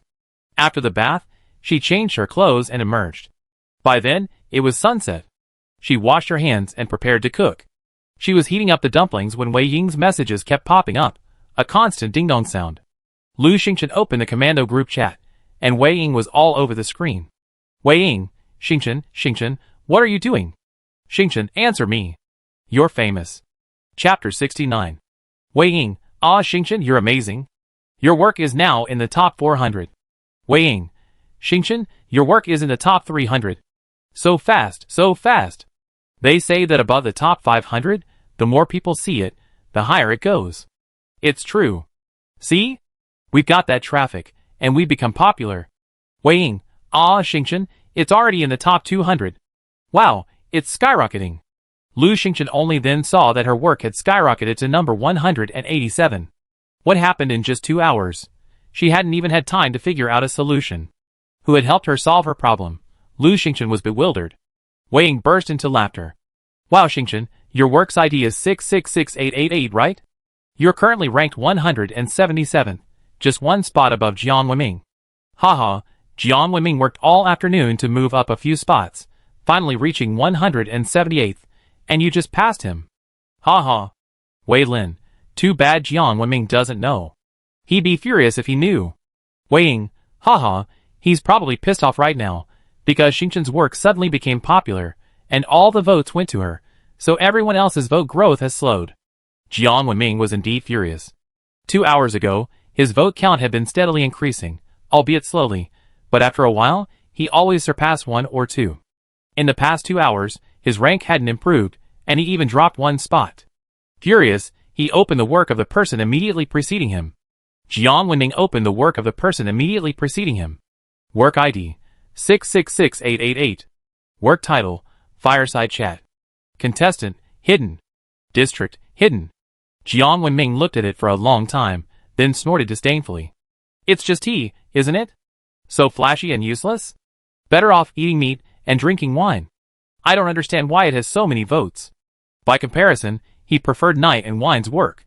It was grand, with wine, meat, a brazier, a room, a bed, and a sofa. It was much more lavish than Lu Xingchen's. Jiang Wenming's disdain grew with each reading. Brother, we've dropped another place. Suddenly, he received a message from Jiang Wenli. Clicking it, he saw he was now 179th, while Fireside Night Chat, which had just been 1 place ahead of him, had actually surpassed him by more than 10 places in just a few minutes. These people were so short-sighted, and Jiang Wenming became even more angry. Under each work, one could not only vote but also comment, though the commenter's real name and region were not displayed. Lu Xingchen's work continued to rise in the rankings, attracting a lot of attention, and many people left comments under her work. Wei Ying, Wei Lin, and Zhong Chang were constantly reading the comments. Whose work is this? It's so artistic. This is quality living. I love this feeling, a few friends chatting around the fire, relaxed and comfortable. I'm so envious. Does anyone really live so comfortably? Where do they get all those snacks and fruit? With 10 districts participating, there's bound to be talented people. Look at the 4th place winner, Night and Wine. Isn't that impressive? At this point, a comment by the name I Am Civilized popped up. I am civilized. Haha, what kind of artistic conception is this? This is about survival at sea. What's going on in his bedroom or warehouse? It's just a tea room. How can it possibly represent quality living? This person is just taking advantage of the situation. I'm Wenming. Only when the wine is gone, can a quality of life truly be demonstrated. Wei Ying saw it and immediately said, that person must be Jiang Wenming. His sour tone is just like his. Wei Lin, it must be him.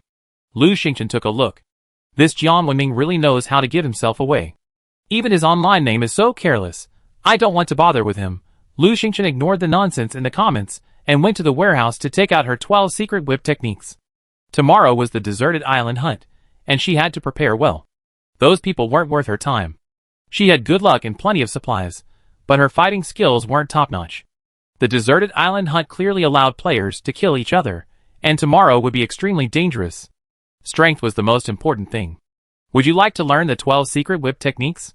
Yes. In a flash of white light, the secret whip techniques in her hand vanished. She felt dizzy, and her mind was flooded with thoughts. This was the secret technique of the soft whip. She immediately took out the whip and flicked it gently. With a crack, the whip, like a spirit snake, struck the nearby fence. Crash! The sturdy fence shattered to the ground. It was over. She'd been careless and lost control. She hadn't expected the whip to be so powerful. Lu Xingchen hurried to the tool bench to repair the fence. Luckily, there were no vines on this section of the fence, otherwise she would have injured the sea demon vine. Lu Xingchen simply made a dozen wooden stakes and whipped them with the whip. The whip was incredibly flexible and powerful. In a matter of moments, the dozen stakes were shattered. Lu Xingchen made more stakes and continued practicing.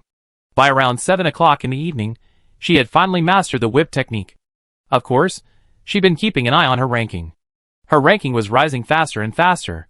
Seeing she didn't have to worry about her ranking for the time being, Lu Xingchen simply turned off the screen and started making dinner. In her free time, she checked her ranking in the commando chat room, where Wei Lin and Wei Ying had already been chatting extensively. Wei Ying, wow Xingchen, why aren't you talking? You're in the top 100? Wei Lin, after entering the top 100, your exposure will increase significantly and your traffic will surge. Xingchen's ranking will definitely rise even faster. Wei Ying, you're right. In just 10 minutes, Xingchen has risen 5 places. Amazing. Wei Lin, 88th. Wei Ying, 72nd. Wei Ying, ahahaha, Xingchen is actually 11th, and about to hit 10th. Oh my god, Xingchen, you're amazing. Wei Lin, Wei Ying, have you noticed the person currently in first place? It's just late at night, and the wine's all gone. Wei Ying, huh? I was always watching Xingchen, not paying attention to anyone else. What happened to that guy? Wei Lin, I find it a little strange. He must have quite a few followers. If you scroll down to the last comment, you see someone mentioning he's from District 34. He's deliberately trying to make those comments disappear. Wei Ying, I see he's hiding his server and name. Maybe he doesn't want to reveal them? Wei Lin, he seems familiar to me. Wei Ying, oh, you're overthinking it. We know nothing about him, so what do you think you're familiar with? Wei Ying only paid attention to Lu Xingchen. Wei Ying, Xingchen, you're already 10th. Wei Lin, once you're in the top 10, your upward momentum won't be as strong. Hey, Xingchen's already 9th. Wei Ying, haha, your momentum hasn't slowed down. That's normal. Xingchen's picture is the best. Wei Lin, oh my god, 3rd place. Wei Ying, keep going, keep going. Wow, 1st place. Cheers. Haha, Xingchen's first. Chapter 70. Wei Ying, haha, it's already 10:30 p.m. Xingchen's in 1st place. Just keep it up for another hour or so. Wei Lin, awesome. Wei Ying, wow, Yilan Jiujin is so hard to surpass. Xingchen spent half an hour going from 2nd to 1st, finally pushing him out. Wei Lin, don't be too greedy. The top 10 are usually pretty stable. Xingchen's progress is already pretty fast. Zheng Yuan was also keeping an eye on his own ranking. He worked so hard to get to 1st place. Lu Xingchen's work, 666888, was skyrocketing, attracting a lot of attention, and he noticed it long ago. He always been confident that even if Lu Xingchen made it into the top 10, she wouldn't surpass him. Unexpectedly, Lu Xingchen quickly climbed to 2nd place and, after a fierce competition, pushed him out. Zheng Yuan's face darkened. This work for the Fireside Night Chat was recommended by Wei Ting. Perhaps Wei Ting actually knew her. Zheng Yuan privately messaged Wei Ting, whose is the Fireside Chat? Wei Ting had of course noticed Lu Xingchen's work soaring in popularity. She'd been working hard, and seeing Lu Xingchen surpass Zheng Yuan, she was overjoyed and replied, someone 10,000 times better than you. Zheng Yuan's expression grew even colder. He knew he wouldn't get any information from Wei Ting. However, he was determined to get 1st place. The 1st place prize was 5 pieces of top-quality land, which increased plant growth tenfold. With 5 of these pieces, he could not only meet his own food needs, but also support numerous subordinates. The rewards after 2nd place were far from impressive. He was determined to take 1st place. No one else could snatch it away, But, after only an hour and a half, the voting closed. If nothing else worked, he had to use his ultimate move. He pulled out one of his items from his backpack. The cross-region chat card. The cross-region chat card allows you to privately chat with someone across regions. It's instantly reusable and only works once for 10 minutes. This was an item he obtained from a chest on the island. Ever since he got it, he'd been thinking about how to maximize its value. Logically, this card wasn't very useful. Since he had no idea which regions the other people were in, he had to use it immediately. If he couldn't find the person after opening it, the opportunity would be wasted. It just so happened that the life competition was underway, and participants would reveal their regions and names, making this card a perfect opportunity to use. When participating in the life competition, he had hidden his region and name for 2 reasons. The first, of course, was to keep a low profile. The second was to use the cross-region chat card to implement a plan. The timing was perfect for implementing the plan he set out to make. Thinking, Zheng Yuan clicked on Lu Xingchen's work and glanced at her comments section. He wanted to find out which district the Fireside Night Chat participants were from. However, after searching for a long time, he didn't see anyone leaking any information. Lu Xingchen's comment section was crowded. One post, which had been tied to the second post, contained a long-running argument, and the spokesperson was named I Am Leming. That person actually praised himself. Furthermore, during the exchange with the players, he revealed that he was from District 33. District 33? Wenming? Jiang Wenming? Zheng Yuan, the Wei family, the Jiang family, and so on were all in Kyoto. Zheng Yuan had heard of Jiang Wenming, and had a rough idea of his character. His face lit up as he immediately scrolled down to the 199th entry, and saw their profile. Work ID, 5443. Work title, A Beautiful Life. Contestant, Jiang Wenming. Server, District 33. If my guess was correct, I am Wenming. It must be Jiang Wenming. What a coincidence. Zheng Yuan immediately took out a card and tapped it. Do you want to use the Super Chat card? Yes. If you use it successfully, you can privately message players from other zones once, for a period of 10 minutes. Please select the player you want to privately message. Zheng Yuan chose Jiang Wenming from District 33. Jiang Wenming was looking at Lu Xingchen's 666888 entries with a vengeance. He couldn't quite explain why, but he simply couldn't stand it. Suddenly, a private message arrived. Zheng Yuan, a player from District 34, used the Super Chat card and chose to privately message you. Do you agree? Who is Zheng Yuan? Jiang Wenming was stunned. The name sounded familiar, but he couldn't place it. However, no ordinary person could possess such a prop, so he immediately agreed. Zheng Yuan, hello, I'm Zheng Yuan, and my work is late night, end of wine. Zheng Yuan reluctantly revealed himself, but there was no other way. The Super Chat card had already leaked his information. Jiang Wenming quickly came to his senses. Late night, end of wine. The one that was previously ranked first.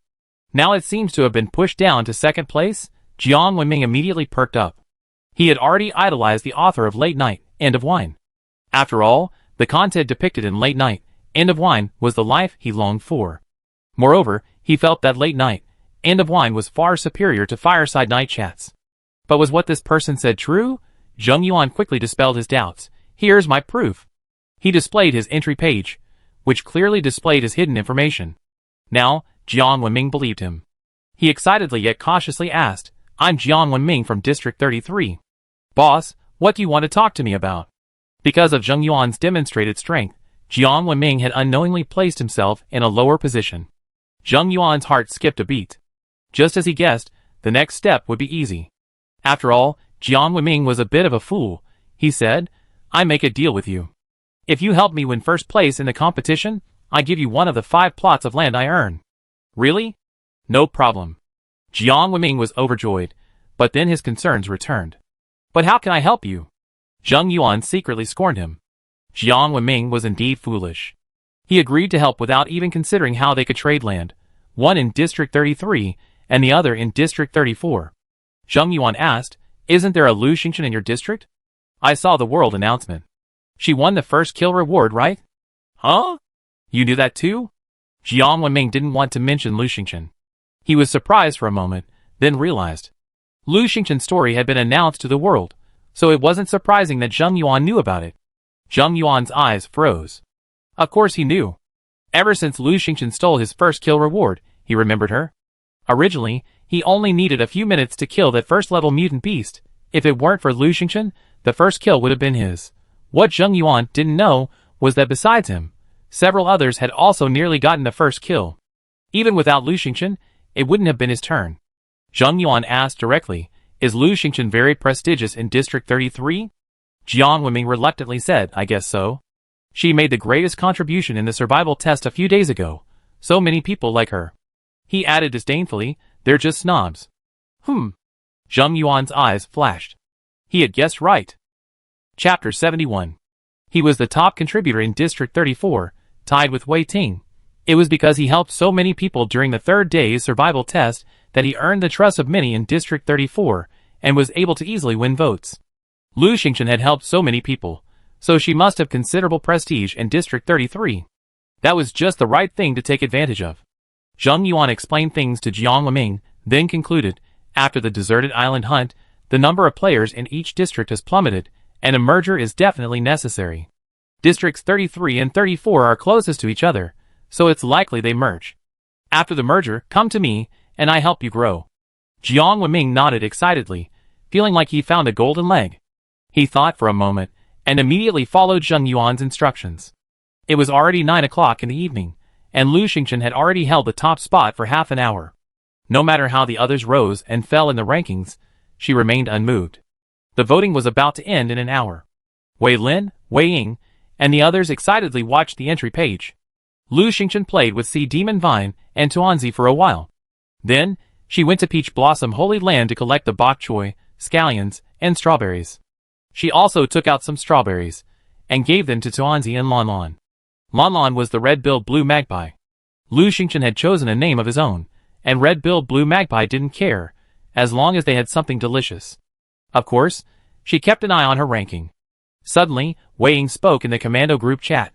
"Xingchen, what's going on? You're in second place." Wei Ying anxiously said, "Yilan Jiujin, who was in second place, has seen a huge increase in votes, and has moved up to first place. Xingchen, the voting ends in just over 30 minutes.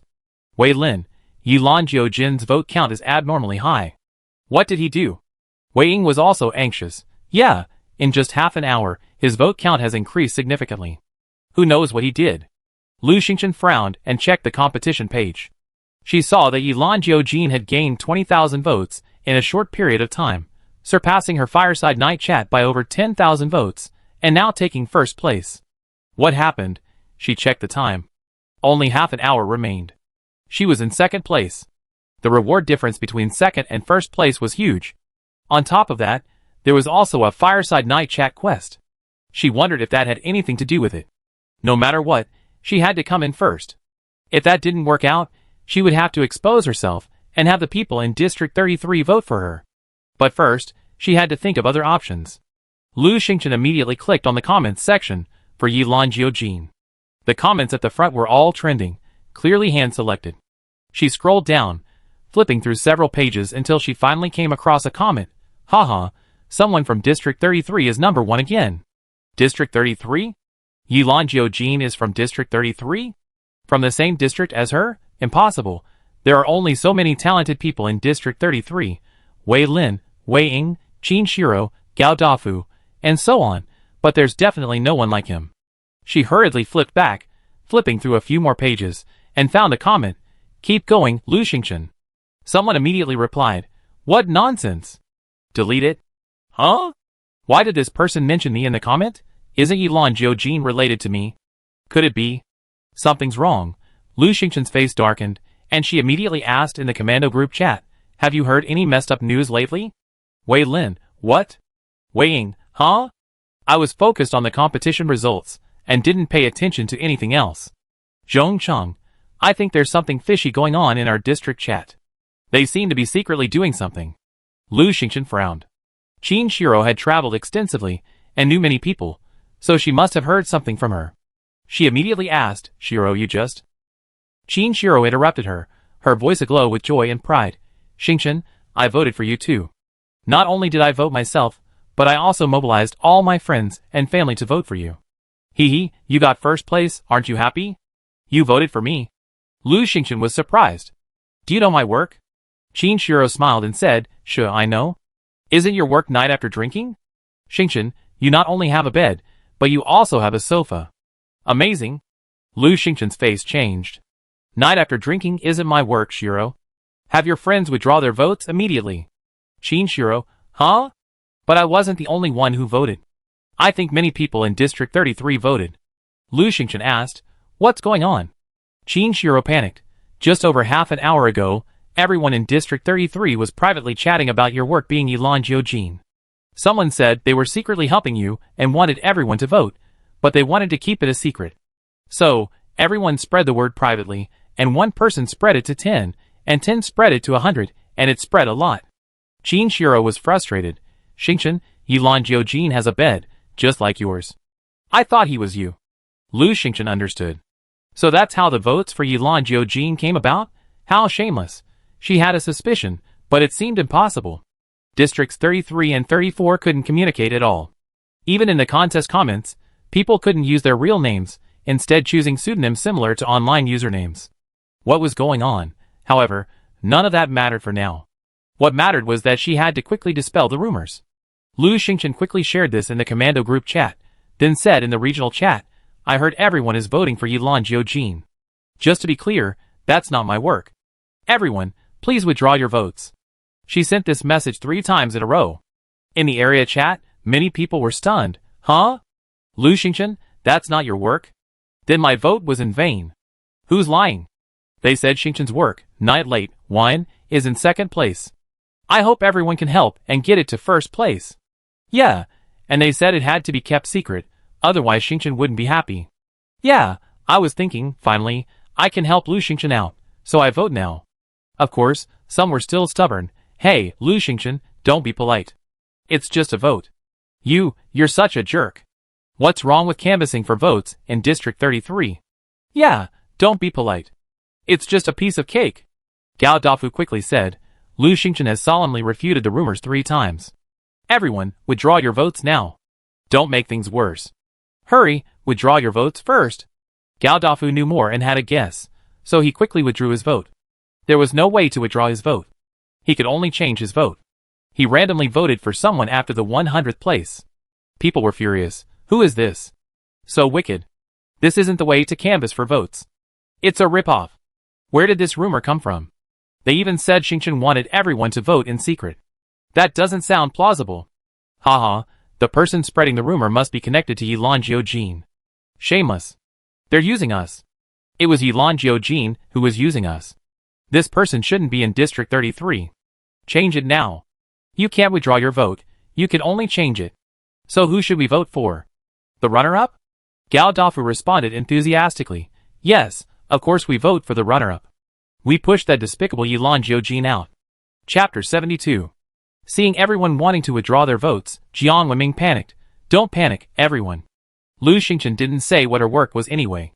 Yilan Jiujin isn't bad either. Just vote for it. Why change it? What a hassle. Jiang Wenli. Yeah, Lu Xingchen, why are you so petty? You didn't say what your work was. So what's wrong with people voting for Yilan Jiujin? Weighing. Jiang Wenli, why are you speaking in Yilan Jiujin's favor? Are you related to him? Jiang Wenming immediately denied. How would I know him?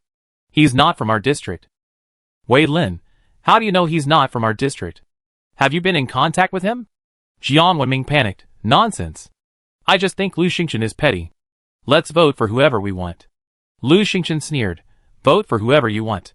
Don't use me. Seeing that Lu Xingchen was indeed angry, everyone in District 33 believed that this Yilan Jiujin was definitely not Lu Xingchen, so a large number of people changed their votes. Lu Xingchen and Zheng Yuan were separated by just over 10,000 votes. Within a quarter of an hour, Lu Xingchen had returned to 1st place, while Zheng Yuan, who had been drinking wine for a while, had fallen to 2nd place. Zheng Yuan had been keeping an eye on his ranking. He felt relieved when he saw that with half an hour left before voting ended, and he was over 10,000 votes ahead of Lu Xingchen. Zheng Yuan, brimming with pride, privately messaged Wei Ting. See? I'm first. Haha, I can be first without you, Wei Ting. Wei Ting frowned. What did you do? Feeling the situation settled, Zheng Yuan became more confident. Haha, what did you do? Leveraging others' influence, of course. Wei Ting's face sulked, and she scoffed. That's right. Since you have nothing, You can only shamelessly rely on others' influence. I wonder if your parents' spirits would be pleased to see you like this? After all, their early death actually turned out to be an advantage for you. Zheng Yuan was furious. Wei Ting. Even though Wei Ting's words didn't make Zheng Yuan feel the slightest bit of guilt, they only inflamed his rage. It seems you don't care about your family's well-being at all. Wei Ting looked at Zheng Yuan firmly in first place, feeling bewildered. Could it really be that Zheng Yuan was allowed to take first place? Heaven is so unfair. Zheng Yuan, whose parents died young, had lived alone since he was 7 or 8, experiencing the bittersweetness of life. Wei Ting's father was a classmate and friend of Zheng Yuan's parents. Zheng Yuan's parents didn't find him until he was 17 or 18. Seeing their old friend's son in such a miserable state, Wei Ting's parents felt guilty that it had taken so long to find him. When they found Zheng Yuan, he had just gotten into trouble, was starving, cold, and severely injured, and was on his last breath. To make amends, they helped Zheng Yuan settle the matter and brought him to their home. After he recovered, they put him in their company and focused on his development. Zheng Yuan was too old to study, but he had learned a lot on his own, and Wei Ting's parents grew to appreciate him. While they appreciated him, Wei Ting's parents had told her that Zheng Yuan was scheming, ruthless, and lacked a kind heart, making him unworthy of close friendship. As the son of an old friend, some care was acceptable, but more was not acceptable. Though Wei Ting's parents saw through Zheng Yuan, they continued to care for him, but they had him move out and gradually distance themselves. Zheng Yuan noticed this and began to visit more frequently. After a while, Wei Ting's parents felt bad and asked him to come over occasionally. Sometimes, when the entire Wei family gathered, Zheng Yuan would coincidentally attend. His sociable nature allowed him to secretly befriend many of the younger members of the Wei family. During this sea survival mission, Zheng Yuan, Wei Ting, and Wei Ting's 2 cousins, Wei Feng and Wei Qing, were all in Area 34. Upon arrival, Zheng Yuan revealed his hidden talent and sought an alliance with the Wei siblings. Knowing his true nature, Wei Ting immediately refused. Unfortunately, the 2 cousins ignored Wei Ting's advice and fell for his deception, collecting supplies for him, fighting for him, and accompanying him to the island. In the end, they suffered a loss, one seriously injured, the other disabled. Now, they are in dire straits, relying on Wei Ting for support. Unfortunately, during the previous few days of the survival test, Zheng Yuan had helped many in Area 34 overcome difficulties, earning him considerable popularity. Many considered him a benefactor. However, Wei Feng and Wei Qing were used as stepping stones, one injured, the other disabled, and in dire straits. Wei Ting had long resented Zheng Yuan. She wanted to kill Zheng Yuan, this cruel, ruthless, and capricious villain. That's why she gone to great lengths to get votes for Lu Xingchen, hoping he edged Zheng Yuan out. But now, it seemed she failed. Wei Ting looked dejected, speechless. Zheng Yuan boasted for a long time, then suddenly stopped. Wei Ting was just beginning to wonder when her cousin Wei Feng suddenly said, "Sister, look, Fireside Night Chat is #1 again."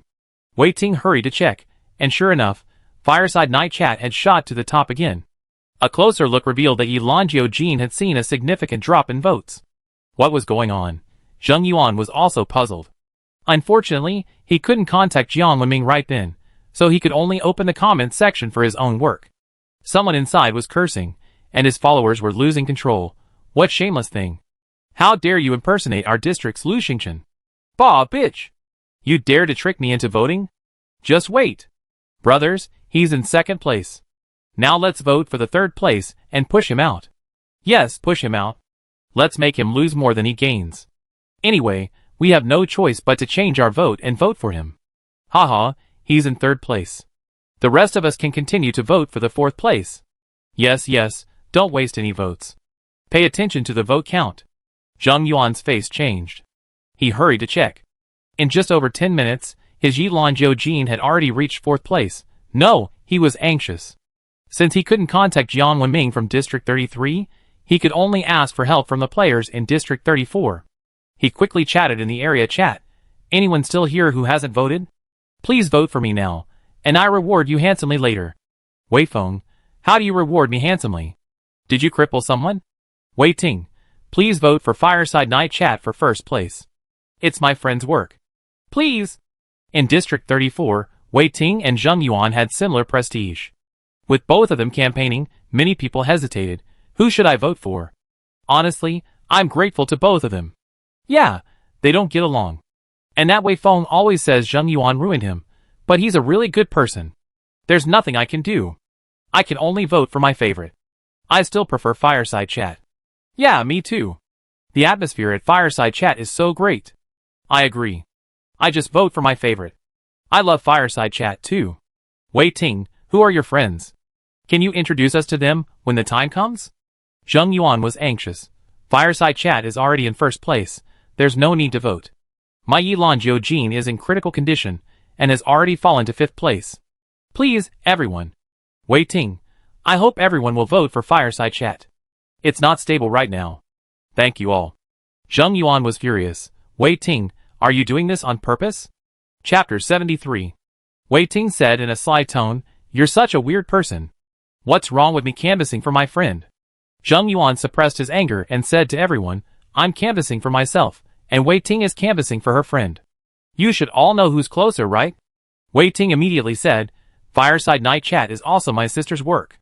Please, everyone. She had just said it casually, having no idea that Wei Lin and Wei Ying were also in the Fireside Night Chat. Zheng Yuan checked the time. There were only 12 minutes left before the voting closed, yet his work had surprisingly come in 6th place. 6th place and 1st place. While the difference between the top 5 and the bottom 5 is only 1, it's still a huge reward.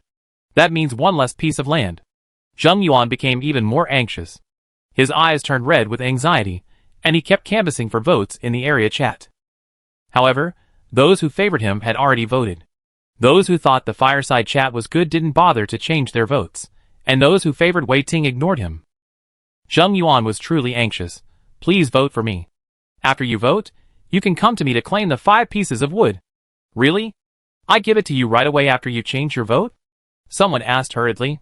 Zheng Yuan vowed, Yes, come to me with a screenshot after you change your vote, and I give you the 5 pieces of wood immediately. Just by voting, you could get 5 pieces of wood. Many people liked this idea, so they immediately changed their votes and went to Zheng Yuan. Zheng Yuan handed out the wood one by one. 2 minutes later, Zheng Yuan was back in 5th place. After a sigh of relief, Zheng Yuan looked at the 1st place with eager eyes. That was the spot he had always wanted. The 1st place prize was 5 pieces of top-grade land, which accelerates plant growth tenfold. 2nd through 5th place received 2 pieces of high-grade land, which quadrupled plant growth. 6th through 10th place received 1 piece of mid-grade land, which doubled plant growth. The reward gap between 1st place and 2nd through 5th place was enormous. He absolutely had to get those 5 pieces of premium land. Gritting his teeth, Zheng Yuan said, Please continue to vote for me.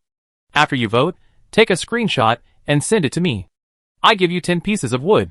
Wei Ting said faintly, Zheng Yuan, where do you get all that wood? Someone else was also unhappy. That's right, you just said you give 5 pieces of wood if you changed your vote. The price has gone up so quickly. Oh, and you haven't given me the 5 pieces of wood yet. Yes, I haven't given me my wood yet. Zheng Yuan, you said you give 10 pieces of wood if you changed your vote. What about those of us who voted for you before? We deserved nothing, right? That's right, we voted for you in vain. I'm withdrawing my vote, Zheng Yuan. Give me the 10 pieces of wood now, or I won't vote for you. This was just a truce. Those who had benefited from Zheng Yuan were too embarrassed to say it, but some quietly canceled their votes. Why? Some people get 10 pieces of wood for voting, others get 5. They've always supported him, and yet they haven't gained anything. Didn't Zheng Yuan want to buy votes? Then go buy them one by one. In his haste, Zheng Yuan made such a huge mistake. He watched helplessly as his vote count plummeted, and in the blink of an eye, he was down to 10th place. What happened? He thought for a moment, then realized what was happening. It's over. He made a mistake. The 11th place was already working hard, his goal being to replace the 10th place. Seeing this, he quickly canvassed for votes in his own district. Wei Ting couldn't help but laugh at this. She felt so good after pushing Zheng Yuan down from 1st place to 10th, even to the point where he couldn't even hold on to 10th place. Suddenly, Wei Feng privately messaged her, Sister, which sister of ours wrote the 1st place Fireside Night Chat? Wei Ting smiled. I was just kidding. I don't know the author of Fireside Night Chat. Wei Feng hesitated and said, Doesn't Sister Wei Ying have a scar on her index finger? I looked carefully at Fireside Night Chat and thought one of the hands looked particularly like Sister Wei Ying's. What? Wei Ting's face changed. She quickly opened Fireside Night Chat and carefully examined the first picture. Next to the fireside, a hand was visible on a white ceramic teacup. It was clearly a woman's hand, but a little rough, especially on the index finger, which had a small scar. The scar wasn't large enough to be noticeable to most people, so Wei Ting didn't notice it at first. She examined the hand more and more, and the more she looked at it, the more it resembled Wei Ying's. Most girls these days have slender fingers, or at least delicate skin. Only the Wei family, due to martial arts training, have rough hands, even for the girls. Could this picture really be related to Wei Ying? Wei Ting's heart surged, and she couldn't help herself. She scrolled to the comments section below the picture and casually browsed through the messages. Suddenly, a few new comments caught her eye. Double Blade Lady. Fireside Night Chat is the best entry in this competition, absolutely. I say it, and no objections will be accepted, haha. Double Blade Lady. Shameless fellow, you can't even hold on to second place, haha. Wei Ting was shocked. Double Blade Lady was Wei Ying's former online name, and the tone was exactly like Wei Ying's. Wei Ting, surprised to meet a member of the Wei family so soon, was thrilled. She tentatively replied. She discovered she couldn't enter Wei Ying's real name. Oh, it seems real names aren't allowed in the comments section. Wei Ting changed her tone. Ying, is that you? I'm Tingting. The twin blades quickly replied, Ah Tingting, it's me. Which district are you in? I'm in District 33. Wei Ting was overjoyed. It was indeed Wei Ying. She quickly replied, I'm in District 34, Ying. Are there any other Wei family members in District 33? Feng, Qing, and I are together. The twin blades. It's just Lin and me in District 33. The two of them engaged in a back-and-forth conversation in the comments section. Lu Xingchen's fireside chat was now at the top of the list. The comments were numerous, and they quickly moved down the list. They chatted quietly, rarely noticed. Lu Xingchen watched his fireside chat become increasingly stable, and finally relaxed. With only 5 minutes left, Yilan Jiujin had been bumped down to 11th place, and Lu Xingchen no longer paid attention to him. While closely monitoring the rankings for the fireside night chat, she chatted with the commandos. Lu Xingchen, do you know where the rumor that Yilan Jiujin was my work started? Zhong Chang, it's hard to pinpoint the source, but the Jiang brothers have been a bit erratic. Perhaps it's connected to them. Lu Xingchen thought for a moment and said, I suspect so. If you have time, please help me investigate and see if it's them. Zhong Chang, no problem. After chatting for a while, Lu Xingchen realized that Wei Lin and Wei Ying, usually the most active, had remained silent. She was about to question them when the quality of life contest ended and the game announcement began. Game announcement. The first quality of life contest for districts 31 to 40 has concluded successfully. The winning entries are as follows.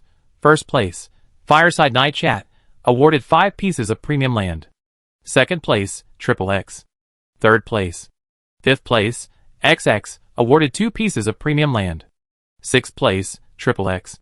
10th place, XX, each receiving a reward of 1 piece of intermediate level land. Note, rewards will be distributed later. Happy gaming. Chapter 74. As soon as the announcement was made, all the districts were buzzing with discussion. In District 33's chat, it's quite balanced this time.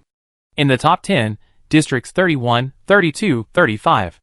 Almost every district is won, except District 33. Not really. No one from Districts 33, 34, or 39 made the top 10. No, the first, fourth, and 10th places are all anonymous, hiding their districts and names. Perhaps these two are from those 3 districts? Where's Lu Xingchen? Did she participate? If she did, there's no way she wouldn't be in the top 10. Yes, After looking at the top 10 entries, aside from the first place Fireside Night Chat, none of the others could compare to Lu Xingchen's. Lu Xingchen's table of grilled skewers was even better than the others. I'm so envious of the author of the first place Fireside Night Chat. 5 plots of top-tier land, amazing. I'm not asking for much. 1 plot is enough, and I plant some wild vegetables. I'm even more demanding. Just give me a regular plot. Eating bread and steamed buns every day makes me want to throw up. Now give me a leafy vegetable, and I eat it raw. Hey, which district is the first place winner from? How can their lives be so good? Lu Xingchen closed the chat screen, keeping her achievements and fame to herself. To avoid exposing herself and not affecting her rewards, she decided to follow the survival system's advice and keep a low profile. No one in District 34's chat room discussed the rankings. Everyone was tacitly chatting about all sorts of nonsense. However, Wei Ting wasn't going to miss this opportunity. Wei Ting, thanks to everyone who voted. My sister's entry won first place. Thank you. This time, she spoke with complete confidence. After all, it was her sister's work. People responded, Sister Ting, it's only right. Your sister is amazing, haha. Sister Ting is a member of the Wei family. Everyone in the Wei family is amazing. Congratulations, Sister Ting. Some people who had a problem with Zheng Yuan began to mock him implicitly. Huh? How did Zheng Yuan's night drink drop to 11th place? What a shame. 11th place doesn't even get any rewards. Yeah, wasn't he first? How come he's 11th after just 1 or 2 hours? Hey, didn't Zheng Yuan buy votes with wood? 5 wood per vote, 10 wood per vote. He's going to lose everything, right? Zheng Yuan, give me 10 wood. You said you vote for wood, don't ignore me. Zheng Yuan, you owe me 5 wood too. When will you give it to me? Zheng Yuan's face twisted with rage. In just a few minutes, his ranking had plummeted from 10th to 11th, and he didn't even have time to react. For those 5 or 6 minutes, he was busy buying votes. A bunch of people who had voted previously were explicitly or implicitly asking him to give them wood. He calculated that perhaps some had withdrawn their votes and then changed theirs, so there must have been about 1,000 or 2,000 people asking him. 10 wood per person, that would have to be 10,000 or 20,000 wood. Where was he going to find so much wood? In those final minutes, had he been blinded by greed? In his impatience, he resorted to buying votes and ended up wasting all his efforts. He couldn't even maintain his 10th place. It was truly a case of trying to get water with a bamboo basket. No, it was like trying to get water with a bamboo basket. Not only did he not get any water, he also lost the basket. Looking at the flood of messages in private chat, all asking him for wood, Zheng Yuan was overwhelmed and wanted to die. Wei Ting was in high spirits. Actually, there was another reason for her good mood. She had contacted Wei Ying. Although time was tight, they only spoke for 3 minutes in the comments section, and the response wasn't immediate. She still understood what was happening on Wei Ying's side. Wei Ying was great, Wei Lin was great, and they both had a truly amazing friend. Elsewhere, Lu Xingchen yawned and prepared for bed. Your work, Fireside Night Chat, won first place in Division 4 of the Quality of Life competition. Your rewards have been distributed. Please check. You have received 5 pieces of premium land. Please check your storage backpack. After receiving the rewards, Lu Xingchen opened his storage backpack and saw the 5 pieces of premium land inside. Ding, Fireside Night Chat mission completed. 2 pieces of rare quality land have been received and have been placed in the storage backpack. Please check. Lu Xingchen was overjoyed. Great. After winning first place in the competition, the Fireside Night Chat mission was also completed. What she valued most were these 2 rare quality plots of land. She suddenly felt less sleepy and placed the 2 rare quality plots next to the previous one. Rare quality land can increase plant growth by 20 times. Wasting 1 night is equivalent to wasting 10 days. Lu Xingchen couldn't afford to squander it. She thought for a moment, then took out some peanuts and melon seeds, planting peanuts in one plot and sunflower seeds in another. Peanuts, annual herb, seeds can be used to extract oil and can be eaten as a snack. Growing period, 120 days, with a growth boost, 6 days. Sunflowers, seeds can be used to extract oil and can be eaten as a snack. Growing period, 120 days, with a growth boost, 6 days. Excellent. Peanuts and sunflower seeds, which should have taken 4 months to mature, only took 6 days. Then, she has sunflower seeds and peanuts of all flavors to enjoy. Most importantly, she could make oil. She could make sunflower and peanut oil. Cooking oil is incredibly rare, and you can't just open boxes to get it. As long as she could make oil, she wouldn't have to worry about running out of it. With more oil, she could fry dough sticks, meatballs, lotus root boxes, chicken nuggets, and so on. Delicious. Lu Xingchen's mouth watered as she planted sunflower seeds and peanuts. Then she remembered the prize from the life competition, 5 pieces of top-quality land. However, she didn't feel much about top-quality land, considering the land in her peach blossom holy land could quadruple plant growth. Besides, she still had 3 pieces of rare-quality land. After some thought, Lu Xingchen gave 1 piece of top-quality land to Wei Lin, Wei Ying, and Zhong Chang, keeping only 2 for herself. There were only 4 people competing, and the fireside chat was only possible thanks to them.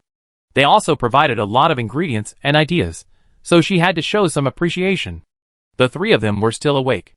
After receiving the plots of land, they were all excited. Wei Ying, wow, haha. I finally have land. It can increase my growth rate tenfold. I'm so happy. What should I plant? Wei Lin, I plant some vegetables and fruits. Lu Xingchen, I have peanuts, sunflower seeds, strawberries, watermelons, scallions, and bok choy seeds. If you need any, ask me. In a day or two, I have potatoes and sweet potatoes too. Wei Lin was overjoyed. Then I plant some later. I'm going to plant some potatoes? Zhong Chang, I plant some potatoes too. Wei Ying, I get some strawberry seeds. The others were excited and chatted animatedly for a while, finally going to bed after 1 o'clock. The next day, the 9th day of the sea survival calendar, Lu Xingchen woke up. We're going to hunt on a deserted island tomorrow, so we must be fully prepared today. Chapter 75. Lu Xingchen entered the Peach Blossom Holy Land first. The Peach Blossom Holy Land is blessed with good fortune today. Great luck, good luck today. Looks like there's something good in the box. Lu Xingchen was overjoyed, but she didn't have time to open the box right now. She better go harvest potatoes first. The potatoes planted in the rare soil were ripe today, while the sweet potatoes would have to wait 2 days. She dug out the potatoes one by one. She had planted 6 potato plants, each yielding about 11 or 12 potatoes. In total, she had over 60 potatoes. They last a long time. She gave a few potatoes to Wei Lin and Zhong Chang, and took some of the rest to plant more in Peach Blossom. Only 30 or 40 potatoes remained. Putting the potatoes in the storage box, Lu Xingchen boiled 2 eggs for breakfast.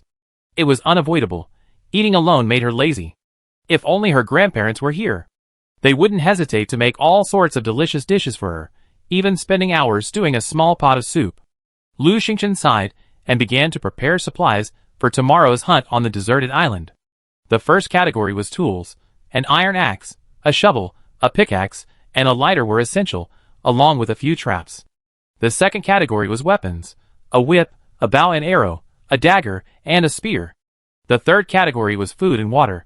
Lu Xingchen brought whole wheat European bread and 10 bottles of mineral water. After some thought, she also brought a few mysterious peaches. The fourth category was medicine. Right now, she could only make gold wound medicine and rejuvenation pills. The rejuvenation pill only required red gold poria cocos, which she happened to have. Lu Xingchen immediately went to the medicine table to make a rejuvenation pill. The rejuvenation pill, it can bring the dead back to life. Not really that exaggerated, but it can heal the seriously injured and dying, restoring their vitality. Required supplies. 1 red gold poria cocos. Do you want to make it? Yes. Crafting successful. Obtained 1 rejuvenating pill, placed in the storage backpack. It turns out that 1 serving of red golden poria cocos can only produce 1 rejuvenating pill. Lu Xingchen was worried. This red golden poria cocos was the result of her painstaking efforts to kill a black-scaled snake, and there was only 1. This rejuvenating pill was extremely precious. Lu Xingchen planned to take it with her to the deserted island tomorrow for hunting. It could save lives in a critical moment. She also needed to make the golden healing pill. She currently had over 10 poria cocos and a few Ceylon roots, but only the sumu fruit was missing. It seemed she would have to find someone to collect them. Lu Xingchen posted in the area chat, "Collecting sumu fruits, contact me if you have any." Gao Dafu privately messaged her, "Lu Xingchen, do you want to make the golden healing pill? If you do, can you give me 2? I'd buy them." Lu Xingchen bluntly replied, "You still owe me a weapon blueprint. What are you going to buy it with?" The chat channel was bustling with activity. Most people wanted the golden healing pill, but none of them had sumu fruit. Lu Xingchen could only scroll through new messages for a long time, but found nothing useful. Suddenly, Wan Miling sent a message, "Xingchen, you want some sumu berries, right? I have 2, both for you. But can you give me 2 after you make the golden healing medicine?" Lu Xingchen naturally agreed. After all, 2 sumu berries can make 6 golden healing medicines. She asked curiously, "How did you get the sumu berries?" "Wan Miling, I just came across a small island. When I first arrived, I saw a small plant growing in a crevice between the rocks. It happened to be a sumu berry." "There was actually 1?" Lu Xingchen hurriedly asked. "Did it only produce 2 sumu berries?" "Wan Miling, yes, the others are gone. This sumu berry plant is only about a foot tall, so it shouldn't produce many fruits anyway." Lu Xingchen's heart stirred. "Sister Miling, could you dig up that sumu fruit tree and trade it directly to me?" "Wan Miling, I try." A moment later, Lu Xingchen received a trade notification. A foot-tall plant appeared, along with 2 round, Longan-like fruits. She accepted it. Suma fruit, a type of herb, useful for making healing medicine. Growth period, 1 year. Lu Xingchen examined it, and transplanted the suma fruit to the rare soil on the ship. Next, she went to make healing medicine. Healing medicine, a sacred healing product, effective for any wound, no matter how large. Required materials, healing medicine blueprint, unlocked, Poria Cocos X1, Suma Fruit X1, Zealand Root X1. Do you want to make it? Yes. The crafting was successful, and she received 3 healing medicines, which she had already placed in her storage backpack. Lu Xingchen made 2 batches in a row, obtaining 6 healing medicines. She gave Wan Mailing 2 golden healing potions, and instructed her to give her a portion if she saw any suitable herbs. Wan Mailing knew a little about pharmacology, otherwise she wouldn't have recognized the suma fruit. Most people would have thought it was just a common weed. With this, Lu Xingchen had prepared the 4 set of supplies, for golden healing potions and 1 rejuvenation pill. While on the island, she had killed a black-scaled snake and obtained the blueprints for the black-scaled snake skin and black-scaled leather armor, but she had never had time to craft them. Now, with the hunt underway, she needed to prepare the equipment. She went to the crafting table. Black-scaled leather armor, standard defensive equipment, protecting against physical attacks and increasing agility by 3. Required supplies, 1 black-scaled snake skin. Do you want to craft it? Yes.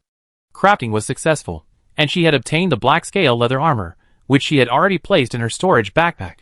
Lu Xingchen immediately pulled the black-scale leather armor from her backpack.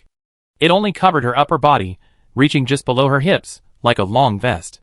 It felt soft and thin. Lu Xingchen put it on, finding it was neither too big nor too small, a perfect fit. It wasn't stuffy at all, and she felt much lighter, probably due to the 3 points of increased agility. It's quite good armor. Satisfied, she took it off, deciding to wear it before her departure tomorrow. With this, she had all the supplies she needed. 13 slots in her storage backpack were already occupied, with 12 available. Anyone who has been to an island knows that this amount of space is far from enough. Meanwhile, in the commando chat room, Wei Lin, Wei Ying, and the others were chatting animatedly. Wei Lin, I bought 2 space stones and expanded my storage backpack to 20 slots. You guys should expand your space too, or we won't have enough tomorrow. Wei Ying, we need a backpack blueprint. Wei Lin, look at the regional chat room. Many people got storage backpack blueprints and space stones today. Wei Ying, that's exaggerated. Only 5 or 6 people are shouting that Jian Wenming got a backpack expansion blueprint. It's been flooding the screen for an hour. So you can get a backpack expansion blueprint by opening a crate today? Lu Xingchen remembered her lucky charm and immediately went looking for a crate. She had been busy all day, and it was already past 2 in the afternoon. The sea demon vine had already opened 7 or 8 crates. Lu Xingchen went over and opened each crate one by one. Opening the wooden crate, it was blessed with lucky charm for the day, and received 10 pieces of wood and 10 nails. Opening the wooden crate, it was blessed with lucky charm for the day, and received 10 whole wheat European bread and 2 bottles of mineral water. Open the wooden box, and you receive a blessing of good fortune today. Receive 10 pieces of wood and 10 nails. Open the wooden box, and you receive a blessing of good fortune today. Receive 10 whole wheat European bread and 2 bottles of mineral water. Lu Xingchen shook her hands. This? Good fortune? That's it? Should she stop? In fact, she was really asking too much. Although today's openings were just ordinary items like wood and nails, the quantity was huge, almost several times the previous amount. Lu Xingchen, unconvinced, opened 4 more boxes in a row. Still, there were even fewer items. She was beginning to doubt the effectiveness of the good fortune. There was one last box. Open the wooden box, and you receive a blessing of good fortune today. Receive a storage backpack expansion blueprint, 10 slots, and 2 space stones. Chapter 76. Lu Xingchen breathed a sigh of relief. Finally, she had the blueprint for the storage backpack expansion. It seemed that good luck was still quite powerful. Only a few people had received the blueprint today, and she was one of them. Not only did they get the blueprint, but they also gave her a space stone. Perfect. She opened the blueprint. Storage backpack expansion blueprint. 10 slots. This expands the storage backpack by 10 slots. Required materials. 2 pieces of floral fabric, 2 space stones. Do you want to craft it? Yes. Crafted successfully. The storage backpack has expanded to 35 slots. With the last task completed, Lu Xingchen added a few rolls of rope and 2 baskets of strawberries to her backpack. Supplies complete, all she had to do was hunt tomorrow. Lu Xingchen spent the rest of the day practicing her whip and bow. That evening, she prepared a delicious dinner and ate it. Suddenly, the commando chat room suddenly became busy, and Lu Xingchen casually opened it. Wei Ying, Xingchen bad. Brother Jiang Wenming is targeting you. Wei Lin, Xingchen, when we get to the deserted island tomorrow, tell us your coordinates quickly, and we find you. Zhong Cheng, right. What happened? Lu Xingchen curiously opened the chat area, and Jiang Wenming was flooding the screen again. Jiang Wenming, Lu Xingchen, apologize to me today, and beg for forgiveness on your knees, and I let you go. Otherwise, haha. Jiang Wenli, kneeling and apologizing isn't enough. You have to deliver all the supplies on the ship, hee. Jiang Wenming, Lu Xingchen, say something. Are you scared? Haha. Jiang Wenli, she's scared to death, hee hee. Why would a girl be so competitive if she doesn't just find a man to support her? Are you scared now? It's too late. Lu Xingchen couldn't help but ask, are you two brothers insane? Why did you let all the patients out of the mental hospital during this sea survival? Wei Ying, hey, the game says everyone between 18 and 50 is welcome, regardless of whether they're sick or not. Wei Lin, when I'm successful, I definitely build a mental hospital and recapture all those escaped patients. They stop barking in the chat and disturbing everyone else's rest. Zhong Cheng, I support you. Gao Dafu, really? Wei Lin, hurry up. These two psychos are driving me crazy. The Jiang brothers love to spam, and many people are annoyed by them. Immediately, many people agreed. Wei Lin, hurry up. I support you too. Xingchen, can you kill these two psychos this time? That's right, kill them. They're spamming the chat all the time. So annoying. Jiang Wenming was furious. He couldn't understand why Lu Xingchen had so many people supporting her the moment she appeared. He was so powerful, why didn't those people curry favor with him? Jiang Wenming sneered, Lu Xingchen, don't be so arrogant. I find you as soon as we get to the deserted island tomorrow. Then, I see how arrogant you can be. Jiang Wenli, that's right, you're dead. Why were the Jiang brothers suddenly so arrogant? Lu Xingchen, perceptive, noticed something and said deliberately, you want to find me. No way. As long as I hide, no one can find me. You two just give up. Jiang Wenli couldn't help but say, you can't hide. My brother opened a box and found a location card that can pinpoint your location instantly. Lu Xingchen, oh. Jiang Wenming was furious, idiot. Jiang Wenli was exposed, and Jiang Wenming dropped his pretense. He fiercely declared, Lu Xingchen, see you tomorrow. Lu Xingchen lazily replied, well, I hope you guys come quickly. Don't keep me waiting too long. In the commando chat room, Wei Lin and Wei Ying were getting anxious. Wei Lin, Gao Dafu guessed it just now and asked me to remind you. Sure enough. Xingchen, we meet up as soon as we enter the deserted island tomorrow. Wei Ying, alas, I don't know how big the island is, or where we be teleported to, or whether it be close. Lu Xingchen comforted them. It's okay. I can handle it. They might not be together. Wei Ying hesitated. Xingchen, there's a murderer in Jiang Wenming's team. He was imprisoned for killing 8 people. He was originally sentenced to death, but before his execution, he took to the sea to survive. He's quite formidable. Wei Lin was also extremely worried. Although the Jiang brothers are stupid, they're quite capable. And it seems they have summoned cards. Wei Ying was anxious. Huh? How many summoned cards do they have? Wei Lin sighed. There should be more than one. Besides, there are at least 5 people in the Jiang brothers team, possibly more. Xingchen is in danger. Wei Ying was about to cry. It's over. What should I do? In Wei Lin and Wei Ying's opinion, Lu Xingchen wouldn't be able to handle any of these 3 people. What's more, there were more than 3 of them, and they had summoned cards. The Jiang Wenming brothers were vicious, and had no moral composure, and most of the teammates they chose were similar. With so many evil people gathered together, Lu Xingchen was in great danger. Wei Lin, Wei Ying, and Zhong Cheng were extremely worried and discussed the situation in the group chat. Lu Xingchen was packing supplies for tomorrow. The difficulty had increased, and since the Jiang brothers could locate her, she needed more supplies. She prepared more spike traps, and smeared each feather arrow with the juice of the horse-intoxicating grass. Tomorrow would be a tough battle. However, Wei Lin and Wei Ying had truly been worried. She had eaten 3 peaches, and her stats were pretty good. She also had traps, a dagger, black scale leather armor, and medicine. At 8 o'clock in the evening, Lu Xingchen had gathered all her supplies, and went to open the boxes she had found that afternoon. This time, her luck wasn't great. None of the boxes contained any surprises. After staying up until 9 o'clock, Lu Xingchen washed up and went to bed. A good night's sleep. At 8 o'clock in the morning, Lu Xingchen woke up and made herself a hearty breakfast of rijiamo, Chinese steamed buns with rijiamo, and rice porridge. Not only did she eat her fill, she also put a few in her storage backpack, intending to take them back to the deserted island for lunch. There were still a few rijiamo left, so she simply gave them to Wei Ying, Wei Lin, and the others.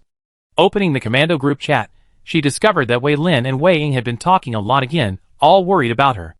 Lu Xingchen handed them the rijiamo and asked, "Have you prepared your supplies and weapons?" Wei Ying said, "Xingchen, we've inquired with Gao Dafu. Jiang Wenming and his group have 2 summons, so they should gather 3 of them to find you. They all have weapons, but except for Jiang Wenming's, which is excellent, the others' weapons are ordinary. Wei Lin, Jiang Wenming and Jiang Wenli specialize in sticks. The murderer's weapon seems quite heavy, but we haven't found out yet. Wei Ying, we've all seen the Jiang brothers. I'm not a great artist, but I've sketched Jiang Wenming and Jiang Wenli's appearances. Xingchen, take a look at Jiang Wenming's portraits and Jiang Wenli's portraits." Lu Xingchen opened them and took a look. Jiang Wenming and Jiang Wenli look very similar, but Jiang Wenming is thinner, with narrow eyes, sparse eyebrows, and a fingertip-sized mole above the right side of his lip. He's not good-looking, with a pointed face and monkey-like chin.